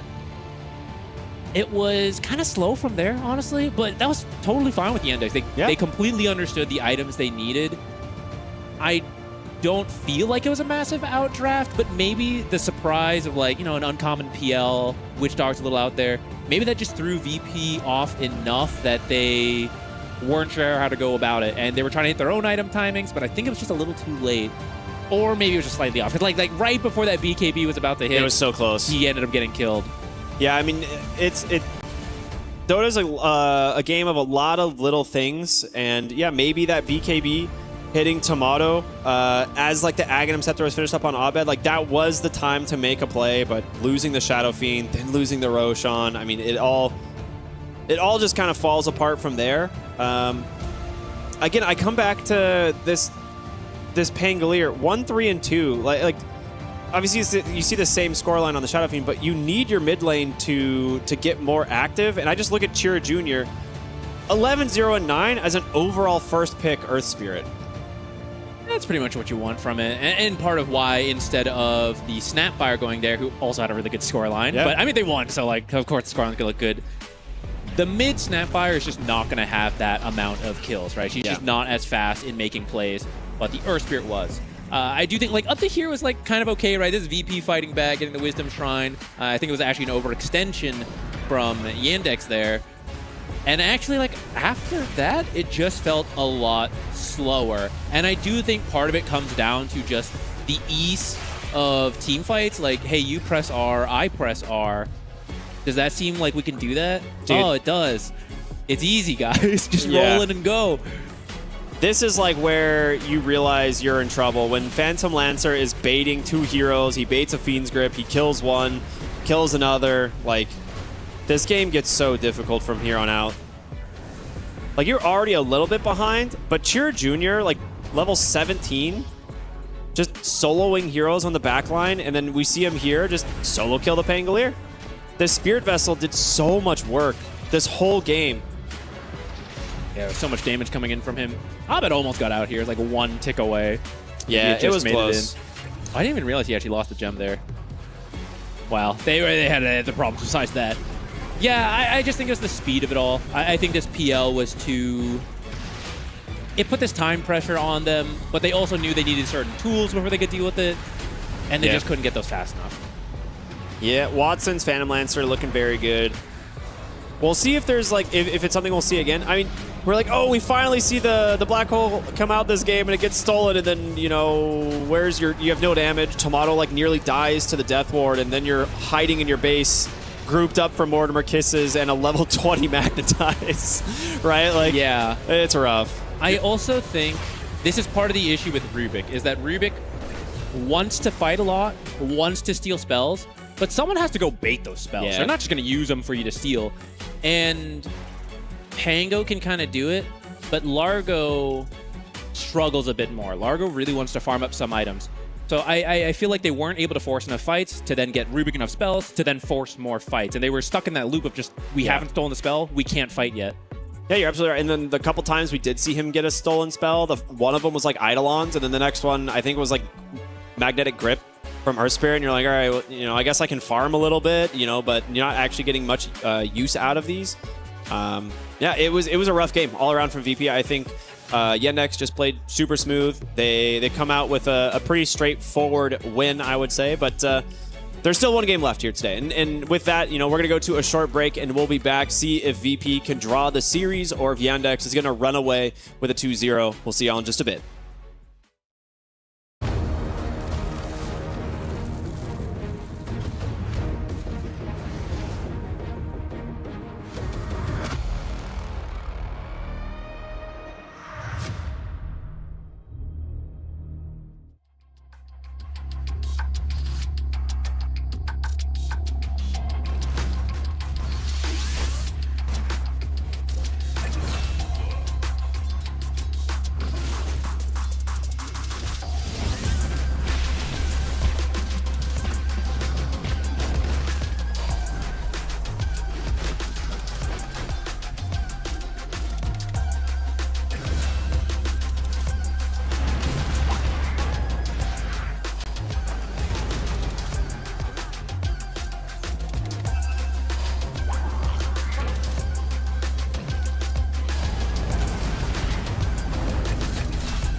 Blades like play a little bit different. Yuma was on low HP. He was waiting to TP in to get an aggressive Sunder off. So it may not look like a lot because it's only 2 supports, but KJ gets to take the mid lane in the meantime. Everyone's kind of chilling. And BZM, very, very close to his blink, which means they're currently pinging the ground because it is time to smoke it up. Probably with him and Ari. Maybe even Whitemon as well, as the grip is available. Yep, so smoke likely to come here pretty shortly. Oh, Tai Lung, he's going to show. Whitemon's going to connect, and obviously the puck is who they have their sights set on. The creep wave is there, setting up the Echo Slam with the Bramble. Oh, he does get the phase shift off with the Waning Rift as well, but the grip in time from Whitemon. They get the support on the sideline as well, and they should get this Tier 1 in addition. Nice sequence of events for 1W. That was nicely played by Whitemon too, like just to, you know, not grip at the start, but just wait for everything to be over, and also BZM just echoes the entire wave plus Tai Lung. So they do get themselves the mid Tier 1, and everyone is still free farming on the 1W side. Of course, you know, Pure in the safe lane, 33. This is probably going to be the fastest hard of the tournament. It's going to have it at like minute 15, 16-ish. That is like turbo timing right there. Goodness gracious. It's going to be quite difficult to kill this man. So you have knives. You're falling into the trap of KJ. Yeah, but the Heart's going to outreach in that one, so they're going to need a little bit more of that. Maybe coil him up and have Yuma clap into him for a while. Now smoke coming out from LGD, looking like they want to make something happen. They do have the roar, have the coil. Yeah, good Overlord timing with the BBD, of course. Ari, he's going to pop one part of the smoke here on Theolacor, and they will find him. Roar is there. But if you're 1W, you'll take this. Having a support tank the gank, no problem. No, it's very similar plays. So you can see that both teams are utilizing their timings like very, very well. Whitemon on top of a ward that KJ got to place. BZM has to blink away. Good dodge. Dire's middle tower is under Yeah, didn't quite get to cancel his blink dagger there. Tai Lung, very deep here with the foil. Foil with the knife to follow. Right next to the Tier 3 tower, and BZM just gets demolished. 33 with a late TP. Does get the double edge hook stomp, and that will be at least a support for 1W. And Pure actually joining the party. That's, again, a bit unusual to want to be able to fight right now on that bear. Does scare off the rest of LGD, but they get exactly what they wanted, which was that mid laner. Yeah, they forced everybody here as Whitemon isn't quite done yet. But I like this. This is the, you know, the LGD flair. These guys don't care. If they can find you anywhere, they will go for it. Also got 2 very aggressive wards out in the meantime. 33 is ultra fat in this game. 2,000 higher net worth than the next guy on the board. Also very high on the level department. 1,000 from Blink, and then the Shard will follow suit. And there's a Mjolnir. So what's the order? Mjolnir into Ags? Yep. And then Shadowblade. Yeah. Shadowblade, Silver Edge, and then honestly, kind of just whatever you need. Sometimes it can be a BKB, it can be a Basher. Maybe you need an MKB also eventually against TV. Yeah. Very high chance you may end up opting for a Butterfly. Now Whisper might be getting ganked here. Grip right off the bat. BZM with Ori helping out. That Bedlam, is that even in range? No. One or two Whisper of them does get the roar up. He's going to TP out. He's fine. Oh my He's actually out. That is insane. Thought he was dead for sure. That Bedlam was really unfortunate. It's just out of range. Well, definitely would have been enough for the kill. Yeah, that's definitely a kill that they thought they had, you know, like they had some Terrorize available, even the Echo Slam if you did want to secure it fully. Well, good job. Play is in our DNA. Whenever we let it out, it becomes our superpower. Now imagine an entire city being built to supercharge it. Kadir City, powered by play.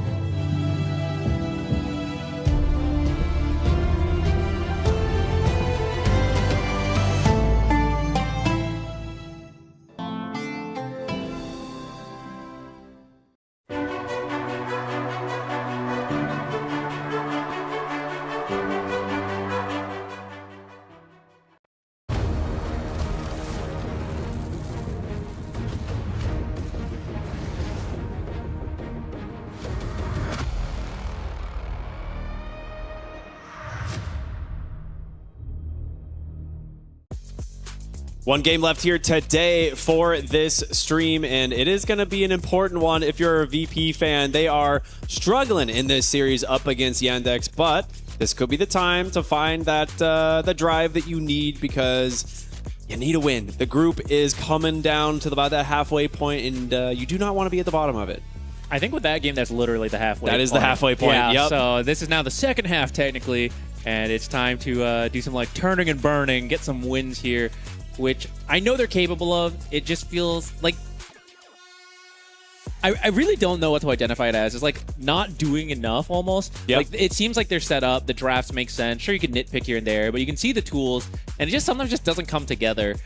But the times it does, it looks so good. Yeah, it makes sense. So I'm not really sure why sometimes it just seems better than the other. And I know from there, and it's probably the same thing, right? Like if they knew, they would fix it already. Yeah. But it is one of those things where it's like, if you are a VP fan, it feels like at any moment they could just start picking up the pace and, you know, get the job done.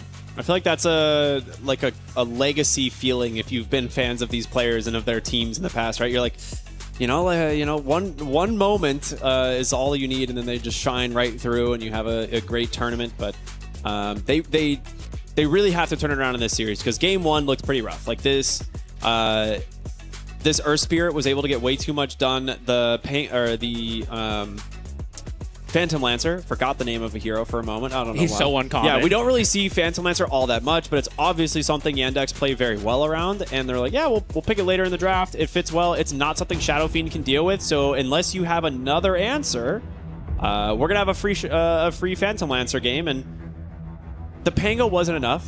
The offlane Largo wasn't able to get to his item timings. Like, he needs that Aghanim Scepter, following up that Kaya Sanj, and by the time you get there, your problem has already grown too far out of control.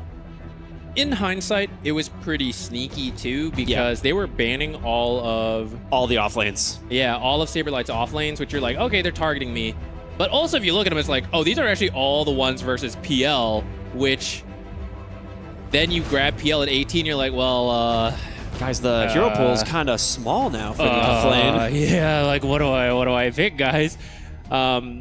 You could say, like, again, it's obvious in hindsight, but did you really think they were going to pull out PL? It's like, oh, they picked it before, but like, really? Was that like, you know, are they really going to do it again? Yes, they did. Absolutely. So I feel like that was a smart draft from Yandex. But now we are into the second draft, which I believe the bans are a little different, but of course the first pick is now different as well. So will they keep targeting those offlaners? There is one in there for now. No, but they're going to ban the Earth Spirit. They just played it. They're like, yeah, this here is awesome. We are not going to give that up. It is very good, and I know a lot of teams are willing to first pick it. Hellscream's also a great 4 position that can take it. So it is, for teams that have a mid and a 4 that are both experts on Earth Spirit, I can understand wanting to pick it overall first. I have no problem with that. I do just believe that if you're going to let it through the draft, you have to have an answer, because he's becoming very strong. Very, very strong. They're going to get rid of the Drow. First pick here for VP. We saw them go the Shadow Fiend in the last game. There's a lot of options, though. You have the... I mean, you don't want to, like, first phase, you know, Saberlight's hero. I think you're looking at either, like, Clockwork. You're looking at the Shadow Fiends. I didn't even realize Lone Druid was not banned. Bum, bum, bum. Yandex testing the waters here, perhaps? So we've seen Lone Druid once, you and I, and it lost. It did lose. Hard countered by a Necrophos was the main thing, and there's the Enigma. All right, so they want to test their game plan versus the Lone Druid. This is exactly what LGD played into. LG played into the Lone Druid lane, right? To be fair, they also had a Huskar in that game. Yeah, it was also the Huskar that did a lot, but it does give you a way of dealing with the bear eventually, because it struggles to get rid of Malefice. You can always black hole the bear. Like, there are options. It didn't really win the lane against the bear, though. Yeah, it was more the follow-up, which is why I highlight the Huskar. Because he won his lane, he was then able to run over. I do think you need a little bit more help than just Enigma +1. At least if you want to kill the bear and the hero multiple times. Because maybe, okay, black hole, I got it. Okay, now that's on cooldown for like 3 minutes, you know? So now the Lone Druid's going to farm forever. So you need to have more to help out to get kills. which that's fine. There's 4 more picks, but you know what you've gotten yourself into by allowing them to have the lone druid. I'm excited to see what Yandex's plan is, because they typically are a pretty draft smart team, right? They do their research, they prep it. I have to wonder if they still feel a little nervous letting the lone druid through, knowing what it can do. It's wild seeing that slip through. But every team has lone druid plans. I feel like this point, to be competitive, every team has to be a lone druid team to an extent. I know Tomato likes this hero, so he's going to be comfortable for sure. We go for the Axe Ban.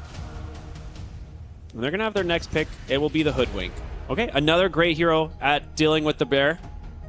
So a decent offlane duo, I would say. What position 5 do you want to pick for Fly to try and deal with this? The bear doesn't actually get to the Eidolons all that easily, so I do think a support who has some good wave clear can be good. I also think it doesn't have to be the support, but later on, to really enable this bear, you need people with catch so that it's scary. So take Lion, for example. He just sits in a tree line. He's waiting near the bear. The bear's farming. The bear's pushing. A hero walks up, blink, hex, stun. The bear kills him.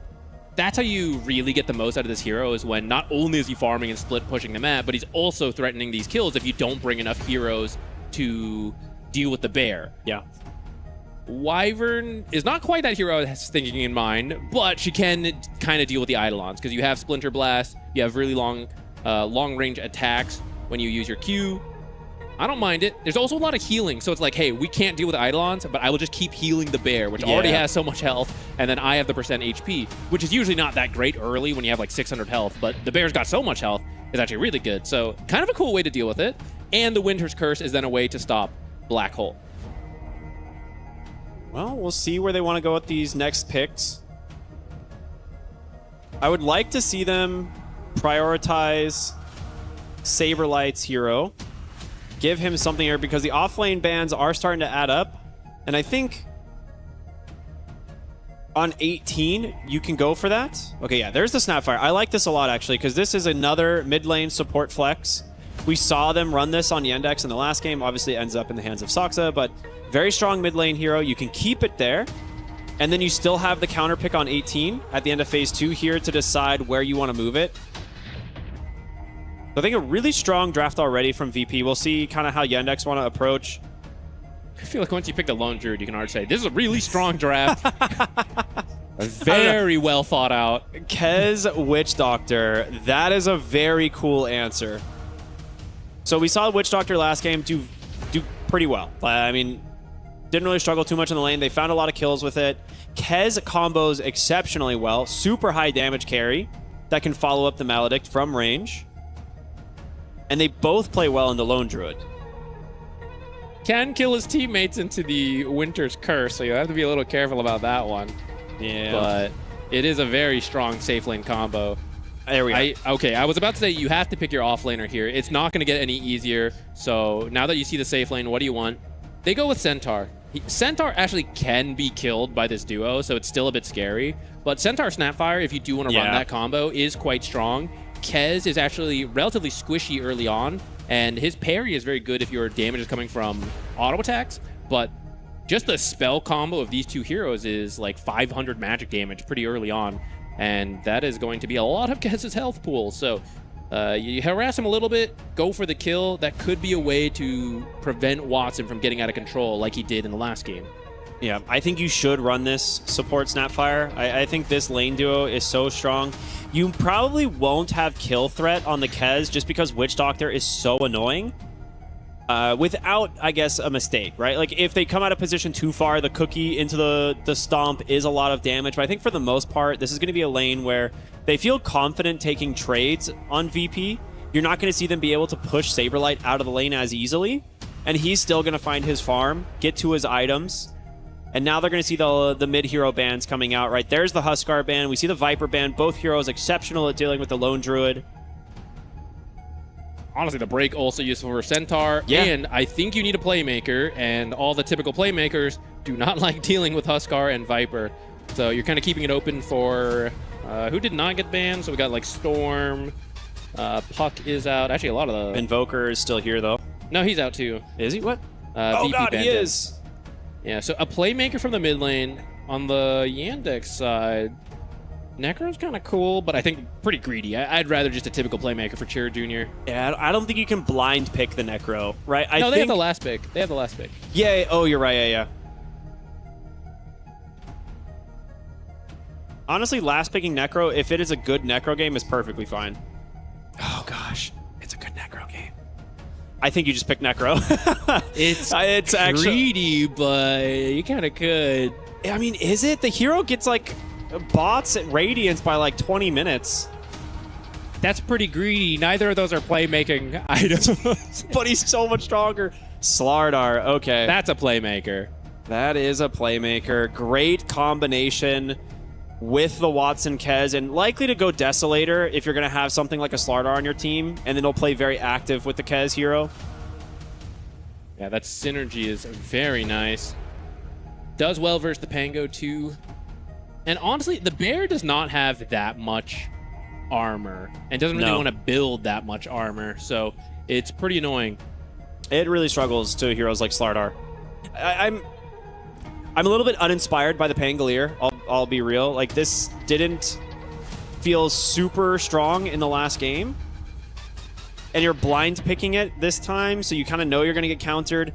I don't see, like, the obvious reason to pick it up this game. It is good at finding Hoodwink and Witch Doctor, but we'll see if the follow-up is there this time. I think that's the big difference. If Abed can be enabled by some of his other heroes as well, I think he'll have a much better game. But I think you have to have a good game on your Pango because he is going to be kind of running the tempo for a little while. I think last game, the combos were a little harder. Like, if you think about roll, the follow-up is then Rubik and Mortimer Bane, Kisses. Yeah. Which is, if you have a stolen spell, sure. This time, yeah, it's the Mortimer's Kisses, which is far more consistent. So it should be easier for him to get involved, and I think he has to get involved. You can't just be passive versus this Enigma again. This Kez is going to farm up. I think the Lone Druid is going to be the greedy one, right? Like, he's going to be farming, trying to hit that critical mass. Yeah, I mean, he needs the Mjolnir. He needs the Aghanim Scepter. Like, he'll run Tread's Mjolnir right into Ags, and, like, you have to just wait for that timing. Like, there's not much that this Lone Druid hero wants to do until he has it. And then he is split pushing like crazy, and he's having a good time. I think the Lone Druid will do a lot better at keeping his tower alive, because last game we saw DM just bulldoze the top lane, and he was pressuring that tier 2 tower, and there was absolutely nothing that VP felt like they could do to stop it. So I think with the Lone Druid, his ability to entangle the Eidolons and kill them is actually really nice. So you do have to be careful microing the Eidolons to not feed these to the Lone Druid. I think Wyvern's also a little better at dealing with Eidolons compared to Bane. She's not the best, but it's a step up.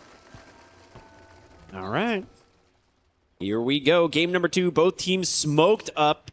30 seconds. Yandex up 1-0 in this series. If they get this win, I mean, they're top of the group. They're feeling really strong. I think they kind of feel strong even if they do lose this game.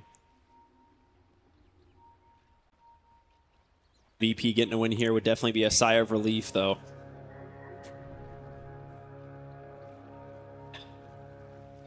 Potential fight for the top run? No. Okay, they're going to give it up. They do not want to fight the Slardar in the river. Watson does get stomped. Taking a lot of damage here. He'll be sending out some tangos ASAP. Dude, okay, I'm very confused. Where is this voice line coming from? I assume Dark Carnival. I also don't have it. Oh, it's a Dark Carnival one. Okay, thank you. I'm like sitting here, I'm like, no one's playing Hoodwink. There's no, it's not a caster voice. I was so lost. Okay, thank you. I Maybe appreciate you are the idiot. I am the idiot. Thank you, Abed. Appreciate it. Put your headset back. How did you know I'm an idiot? Oh, no. It's obvious. Okay. The level 2 timing in this lane, there it is. Okay, so I was going to say the level 2 timing is important, but it's mostly making sure that the bear is in range to cast the entangle and get the eidolons. It's not enough damage yet to kill them, but at like level 2, level 3, they just get one shot. So you have to be careful to micro these. And once you have Splinter Blast, it's easy. They die no matter what. What's the cooldown? No, it's not long enough, apparently. I don't know. That's good. I love that voice line. Good job, Valve. Keep it up. Been pretty even so far. Over time, I think it gets easier for Slardar. Just the scaling and the river buff is a lot. But Pango won't get totally shut down. Yeah. And down here, again, could be a volatile lane, but I think taking off half of Kez's health right off the bat has helped set them up. And they're getting some denies, right? Like, they've got 3 denies on the Centaur. You're just going to be careful not to, because the way it looks like they're building up a wave to pull it back. You just got to make sure you don't die into level 2 with the Witch Doctor Maledict Cask. If you're careful of that, you're now in a good spot.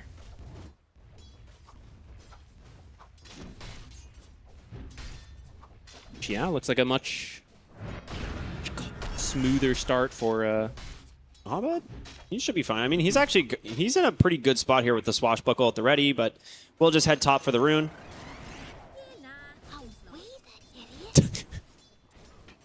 That's not going to get old, actually.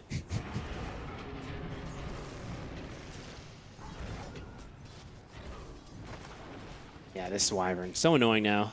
With the change to Arctic Burn, you just get a lot more harassing.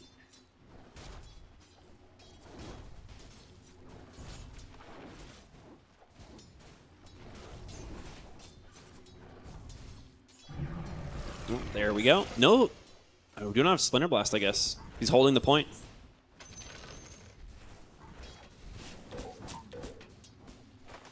They're getting chatty. Well, he's in the line. They're going for the Witch Doctor. The heal is going. This thing can be deceptive. Does he have another Fairy Fire? We just need one more hit. I mean, there's a blood grenade available, but using it, I mean, you probably die. Stacking up a lot of damage on Watson. He's going to go ahead and get that Maledict off. The Stomp does come out. Dude, no way. He gets the Lotus off just in time, but now Saberlight, he's burning. That Maledict, one more tick, also has 30 more damage coming out from this Kez. He will survive underneath his tower. Obviously, Centaur, a lot of HP regen on this hero, but that was so close. A really good attempt there to try and bail him out with the Lotus. But this is why we see the Centaur snap, a really strong lane. They get themselves the first blood. It was pretty close. The Maledict just barely missed the Snapfire. Otherwise, I think they would have killed her, at least in exchange. But you see how long that trade takes. That's the sneaky part about Witch Doctor and his heal. You think you've got it, but it is so much healing. Yeah, it just adds up so quickly when you can't finish the Witch Doctor off in your burst. I'm actually pretty okay with how this lane is going for Abed. Right, your counter pick is this Slardar into it, and he's having a pretty good time. Top lane, Fly is in trouble. Tomato's Bear is in trouble. Hold up. Will be able to get away. Nice body blocks there from Saksa. They'll turn their attention on over to the Wyvern and get the kill. Going in a little bit too far. And Tomato's going to have to send his Bear home. Does not have the mana to resummon it. Unironically, though, I think better for a Wyvern to die than the Bear. Oh, absolutely. The Wyvern's worth what, like 150 gold? The Bear's worth like 300? A little less than that, but something similar. Saberlight taking some damage, but this is the nice thing about Centaur. Whoa. It's just such a high health hero. Look at that heal. The Lone Druid itself doesn't even have that much health. The heal is just still so ridiculous. Blood Grenade for the slow, but Malefice actually turning this on the fly. That's a really nice turnaround, though, with the Bear. They just still don't have the damage quite yet. Saksa's going to go in. He's got a Lotus. He just gets a double kill with the Eidolons. DM baits them. Saksa, I guess, the mastermind behind it all. Double kill in the top lane, and now Hellscream burning to the Maledict underneath the tower. That should get him, and it does. 4-1 now in the lane stage. It was a little bit quiet for a while. You know, you get the first blood bottom here for VP, but they have responded in kind. This heal is just so strong. You're tower diving with the Kez. Yeah, you can't. Tower diving a Snapfire and a Centaur. You don't usually say that. We weren't sure, but I mean, this, you know, you let the Lone Druid through, it's always scary, but they pick up the Enigma really quickly, and they're showing why. These Eidolons just do so much. I guess they're a little bit tankier than I imagined. I thought you would be able to kill them with the Entangle, but you didn't go Splinter Blast in this lane, right? You opted for the 2 points Arctic Burn. Uh-oh, level 6 from Chiro Jr. is very scary. Nice dodge there from Abed. We'll be able to get away from the Bushwhack. Who got the Power Rune, or did it get denied? Oh, it's on Slardarm. I'm blind. Arcane not the most exciting for him, though. Nah. But it's all about that regen and denying it from your opponents. Yeah. Pango, on the other hand, would love to have an Arcane Rune right about now. He's jelly. 7 minutes. Last time there was a bit of an overextension from Yandex here, but this time they're rotating the heroes. I see they're bringing down numbers, though. And Chiro Jr. on their way. Does VP know about this? Right now it's just Saberlight. You're going to have to TP in on the Pango. There's no way you can afford to give up this shrine and lose this many heroes. They're going to be able to cookie Saberlight away, but he's already dead. Hoodwink. There's Fly. Abed's coming in as well. They're going to go ahead, try to get the shrine, but doesn't make it in time. Here comes the Rolling Thunder. Malady's going to go down first, but can they get anyone else? Great Cold Embrace from Fly to try and buy some space. They're just going to sack him. They said, nah, there's too much here. We're not connecting on the roll. Yeah, he was so close to getting in there as well at the last second. Maybe they can then steal it. But otherwise, good patience from Yandex. They didn't want to get comboed by the roll. Abed. I mean, he knows they're coming. Can he survive? Gets the shield crash, tries to swashbuckle towards his teammate. The cookie was not there. He's dead. Got the D award, but worth? What do you think? I think that Observer was worth losing. Killed a value mid-Pango. Bottom lane, Hellscream still has that Corrosive Haze, but way too deep. Watson. He was not expecting Saberlight to be here, but Saberlight was walking back after respawning earlier. A bit too over-aggressive after how close is he to 6, actually? Success down here. He's like 1 creep away. Okay, he might have thought he was going to get 6 on the wave and then go for a Raptor Dance. Oh, and he loses his courier, too. That's a lot. I punished hard for some inaccurate math. What can you do?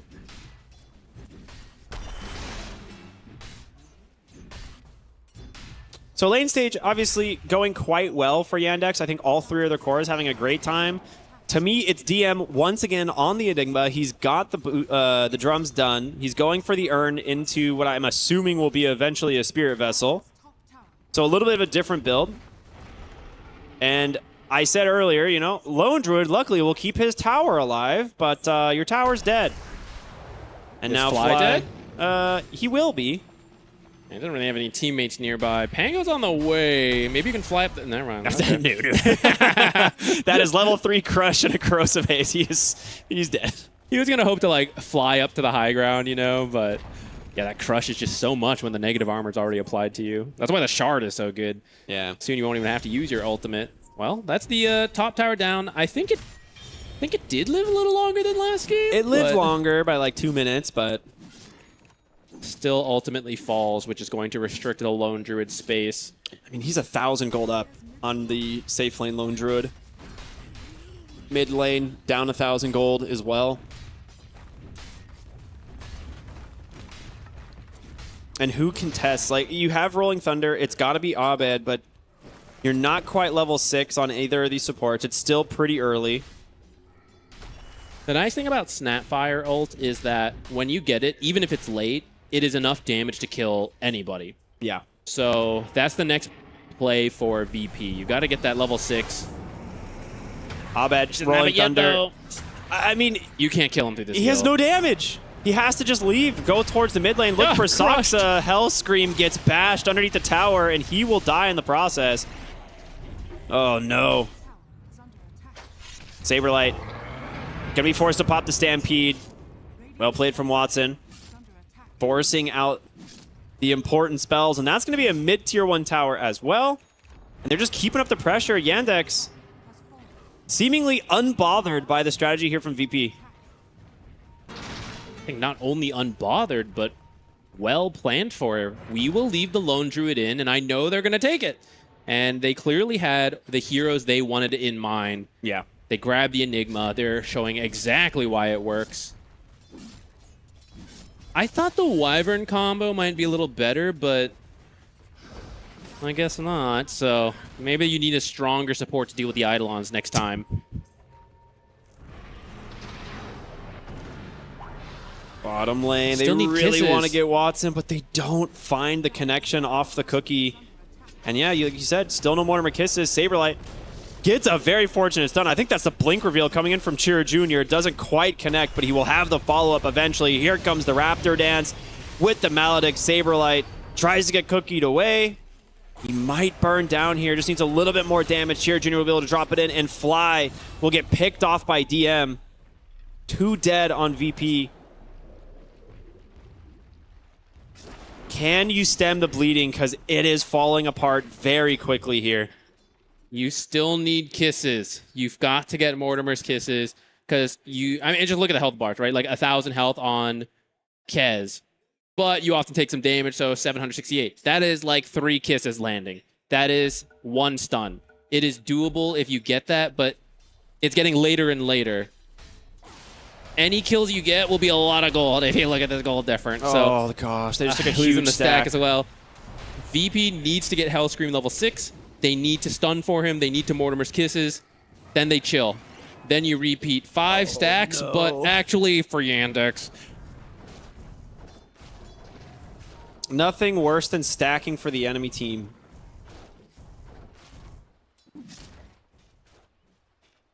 Can we see the Kez build one more time? I think it's... Mage Slayer. Yeah, Mage Slayer first. Okay. So a little bit more like reserved, like a little bit more defensive. I thought he was just going to go straight into... Wow, Croaker on Team Yandex? I didn't realize... Oh, maybe it's on Team VP. No, that was a VP Croaker I've ever seen. Chira Jr., his crush got interrupted. Otherwise, that's probably a dead lone druid.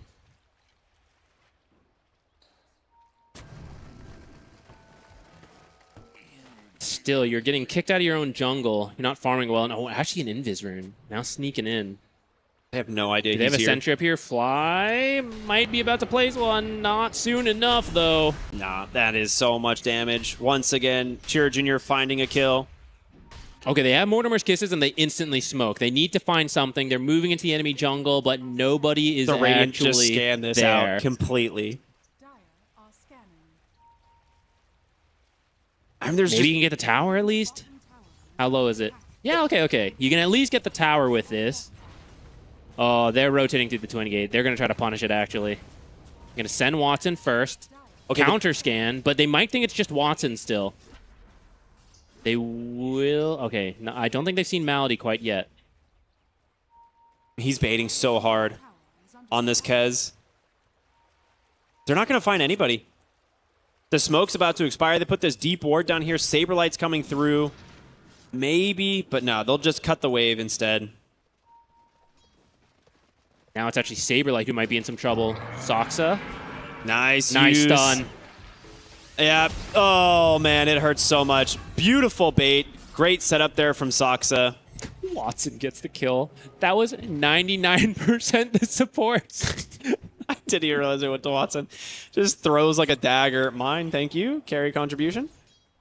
I suppose, to be fair, there have been several kills. That Malady is just... he's picked up thanks to... Well, namesake. Top lane. Looking for the Rolling Thunder. I mean, getting anything at this point would be value. Chira Jr. We'll see Hellscream. Abed with the swashbuckle, trying to make some space. Good dodge there on the cookie, but he needs some help. Abed still holding off on using the Rolling Thunder and might regret it as he immediately dies to follow it up. And here comes DM. Veered away for the moment, but Chira Jr. just continuing the chase, looking for one more hero.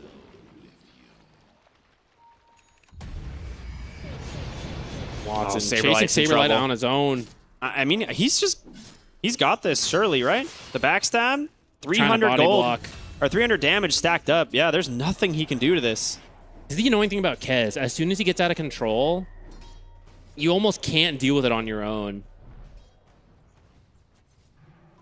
Fly's trying to Winter's Curse the Enigma. He's like, maybe this will kill him. Is it going to be enough? It's a lot of damage, but where's the follow-up? DM looking for the black hole, but it's going to be the Mortimer Kisses. They finally managed to connect on something. It's 1,000 gold. That is a lot of gold. But now you have to run, and I don't know if you can because Saksa is ready and waiting. Nice cookie, able to dodge out for the moment. All right, 1 Mortimer's Kisses kill. 15 minutes in. Feels a little bad. You need like 10 more of those. Yeah, but it's doable for a little longer. That's the thing. That's why it was important to get it sooner. Kill them, slow them down. They're doing so well. They're actually quickly reaching the point where 1 Mortimer's Kisses will not kill them anymore.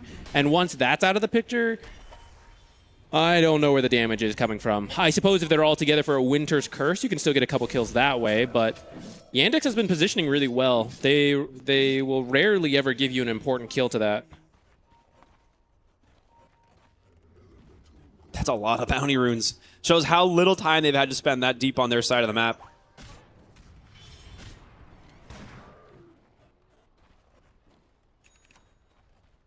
I like the Hellscream sneaking over here. You don't have the Mortimer's Kisses. There's no reason to play with your team. You got to get some gold. You can't take it from your own half of the map because that's where your courts are trying to farm. So just sneak your way over to the enemy half, farm what you can, snipe what creep camps you can. Dude, Saksa is level 10? No. I mean, he's been very involved in these plays. 2-0 and 11. Oh my word. That's not good. Top lane, Tomato in trouble. Solo kill? I mean, he's going to get a nice save there from the Cold Embrace, but Fly just 2-tapped. Here comes the black hole. And yeah, your Lone Druid ain't making it out of this one alive. Abed, they're looking for a mid. The Bushwhack's going to connect. Malady comes in, drops the Death Ward. And, well, your Pangolier in trouble. Will get 1 kill, looking for the Rolling Thunder. I mean, he has damage to kill the Hoodwink. The question is, will he be able to stun him up with Kez coming through? Uh-oh. Abed. He might. Oh, not quite enough. I mean, you get some kills. Like, this isn't actually that bad. You know, the 2 supports dying in the mid lane, but you did, you lost Lone Druid right before it. It's something, but I think you can see by Watson stacking the enemy triangle, the confidence they feel to remain in control despite losing a couple heroes. Yeah, this is our jungle.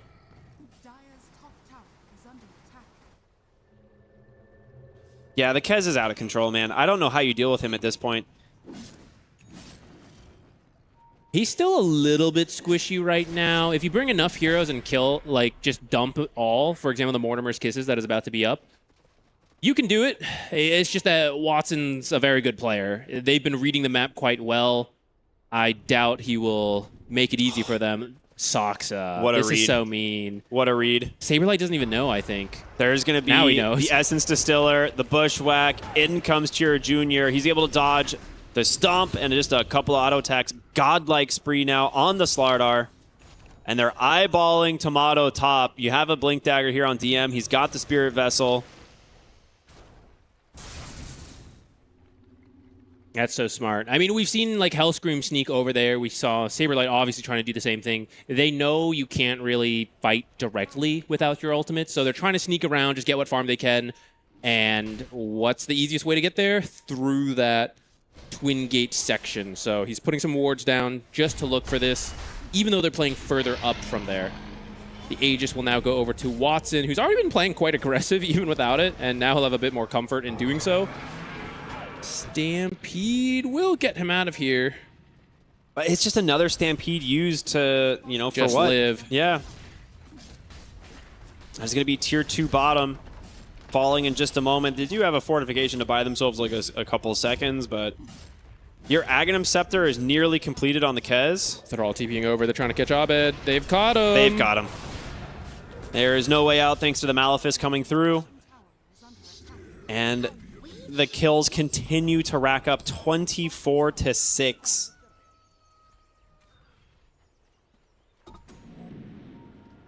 So it's a question we ask ourselves. How broken is Lone Druid? Not broken enough He's for this one. working on Ags, but it's quite a ways away. Yeah, I think if he gets it, this is what's going to happen to the bear when he tries to creep cut. I think it's pretty far behind. The Slardar almost just 100-0 the bear. Not to mention Enigma with like just Malefice and a Spirit Vessel. Like your bear can never get away. It's one of the reasons we saw it lose in that game is every time he went to split push, the Enigma just walks over, drops the Malefice on it, keeps spawning Eidolons, and you can't get away. Hellscream waiting for the Wisdom Shrine to spawn, get something out of his current predicament, but Sox not going to let that happen. Yeah, Sox has been really on it. He's like in their minds. He knows exactly what they need to do in this kind of desperate situation where they can try to sneak value in, and he's making sure they don't get it. And in the meantime, his team is just covering the bases up front. You just get absolutely collapsed on the moment you show in one of these lanes. Fast smoke. Looking for more. Yeah, the line's drawn. They want to go back up behind the tier 2 tower, look for someone farming, and they are going to find Fly. Junior smoke might just miss him. Oh, I think they see the tail end. Yeah, they got him now. I mean, they were so close to popping the smoke, like near the tower. Is he going to get the bash? Oh, my he didn't have one. goodness. He didn't have one. Okay. It was used on the Wyvern. All right, Tomato gets out, but this tier 2 tower does not have the ability to teleport, so there's going to be another one claimed. Oh, Saberlight is dead. Watson's going to have Saberlight here. Unless the greatest game of Ring Around the Rosie? No. You can't juke a Kez for that long. He had to commit to it. He had to keep going around the trees. Yeah, they're trying. They know what they need to try to do, which is to avoid Yandex, but Yandex is a step ahead of that. I mean, you're at the stage now where you do not have any ability to survive against the Kez. The bashes are so much damage. When you reach this level discrepancy and item discrepancy, they have no armor. It's half their health when you're crushing them. A minute, 47 seconds, still on the Aegis, as Watson's just going to taunt them on the high ground, dare them to come fight him. You cannot. No, you can't. You cannot.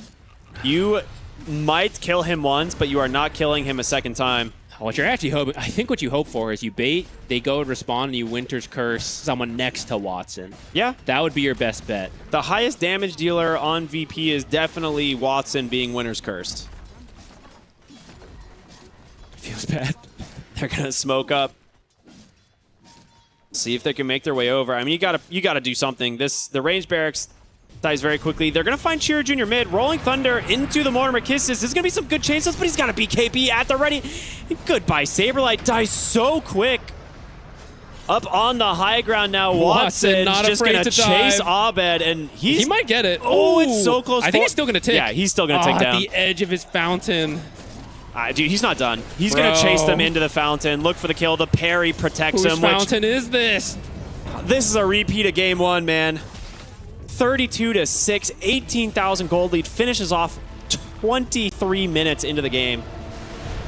I mean, I think it's a good showcase of why we say Yandex is certainly one of the top teams in this tournament. That was very well done. And into the dreaded Lone Druid. So many teams are scared to give this hero away. But Yandex, they've got their plan. We actually want them. Please, I'm begging you, take the Lone Druid. I have a plan for it. Twice we've seen it picked, and twice it has lost to an Enigma offlane. I mean, there's obviously a lot more that goes into it. It's not that one-dimensional, but it does seem like, especially in the hands of DM, he's one of the best Enigma players in the world. Give him a comfort pick into a matchup that he's like, yeah, I got this, dude. Just trust me.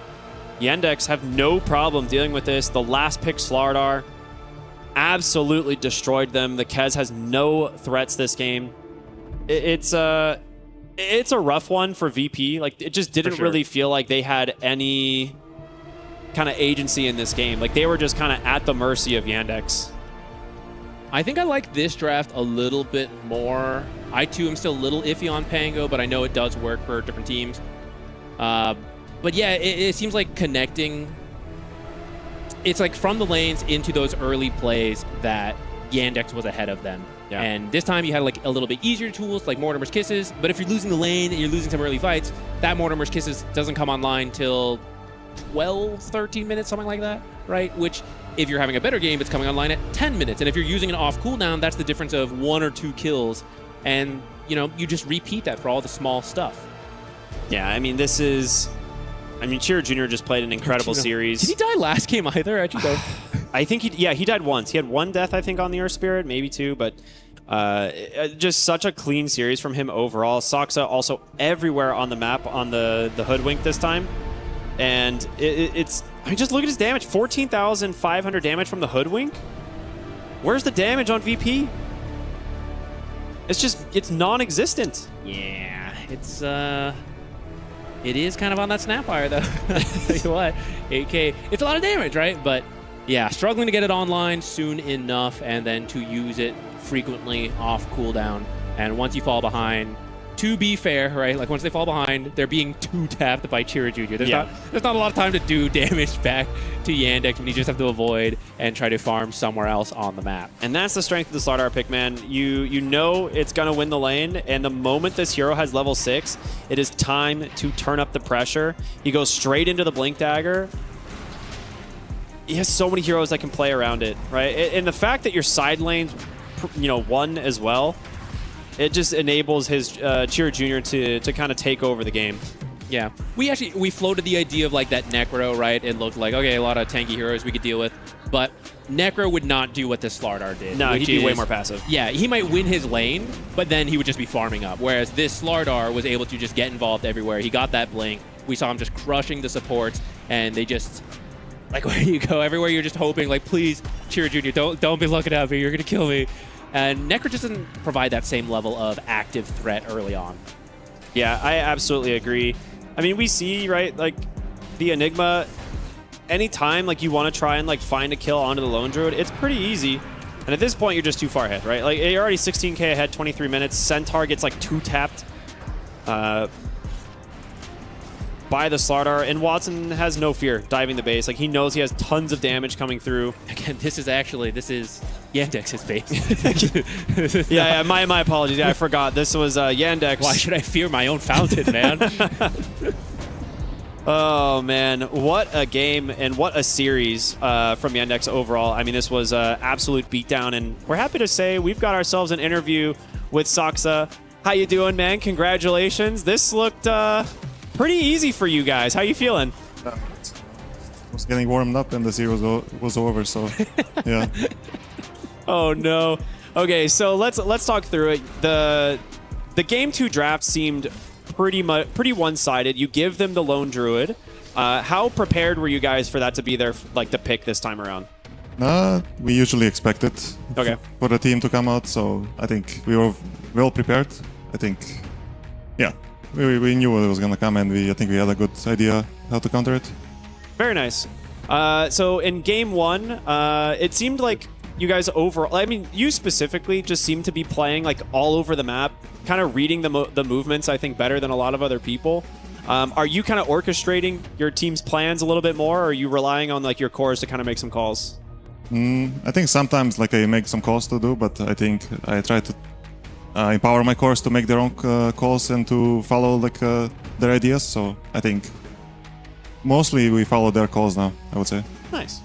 I'll let Zach ask some questions. Actually, that's interesting, because I was actually going to say, oftentimes I feel like I hear them say like, oh no, Saksa tells us like we can like make these plays. And I was going to ask you, how do you grow that skill? Like that's not always like the most fair, like laning, okay, like I practice timings and mechanics, but how do you improve shot calling and reading the map? I think experience and also confidence. I think if you're confident in yourself and like what your idea of the game is, I think it becomes a lot easier.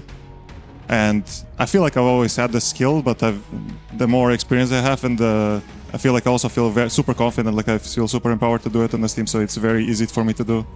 Is that maybe something that's changed since when you first joined that team? You were the one with the confidence, and you've now shared that to the cores, that they can now also make some of the calls for you to follow? I think so. I think we've talked about what's important for us in the game, so they kind of make calls around that, so it becomes a lot easier, I think, for everyone. Is there anything you guys do to build? Because I've heard you guys always have like, you guys like the team, you know, you're good with the vibes. Is there anything you did to work on that, like team bonding exercises? No, I think I think all of these guys are super chill. Like we almost never have fights. Like it's kind of crazy. Maybe we should for like, you know, to build team chemistry. But I think overall it just comes easy for us, I guess. Oh, that's good. That's good.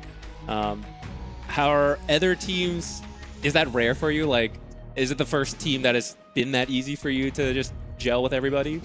I think so. I don't know. Usually there's like some beef or something. Somebody is like on the team is pissed off at somebody else, but I mean, maybe I just notice it. But like the Kazakhs, sometimes they have beef with each other, so I just don't pay too much attention to that. So you guys came into this event, I would say you guys have had some huge wins this year, and then you've had like a couple tournaments where you like struggled a little bit. How was the confidence coming into EWC this time around as a roster? Did you guys feel fully prepared? Was there like any question marks? I think our confidence is high, you know. Yeah. Our bootcamp went well, like I think our ideas went well, like everything was working perfect, except now Watson got sick. He's been sick for like a week, so yeah, that's a bit unfortunate, and we're hoping he gets better sooner. Well, if he's playing like this while sick, I think if he gets better, you guys are going to be in a good spot.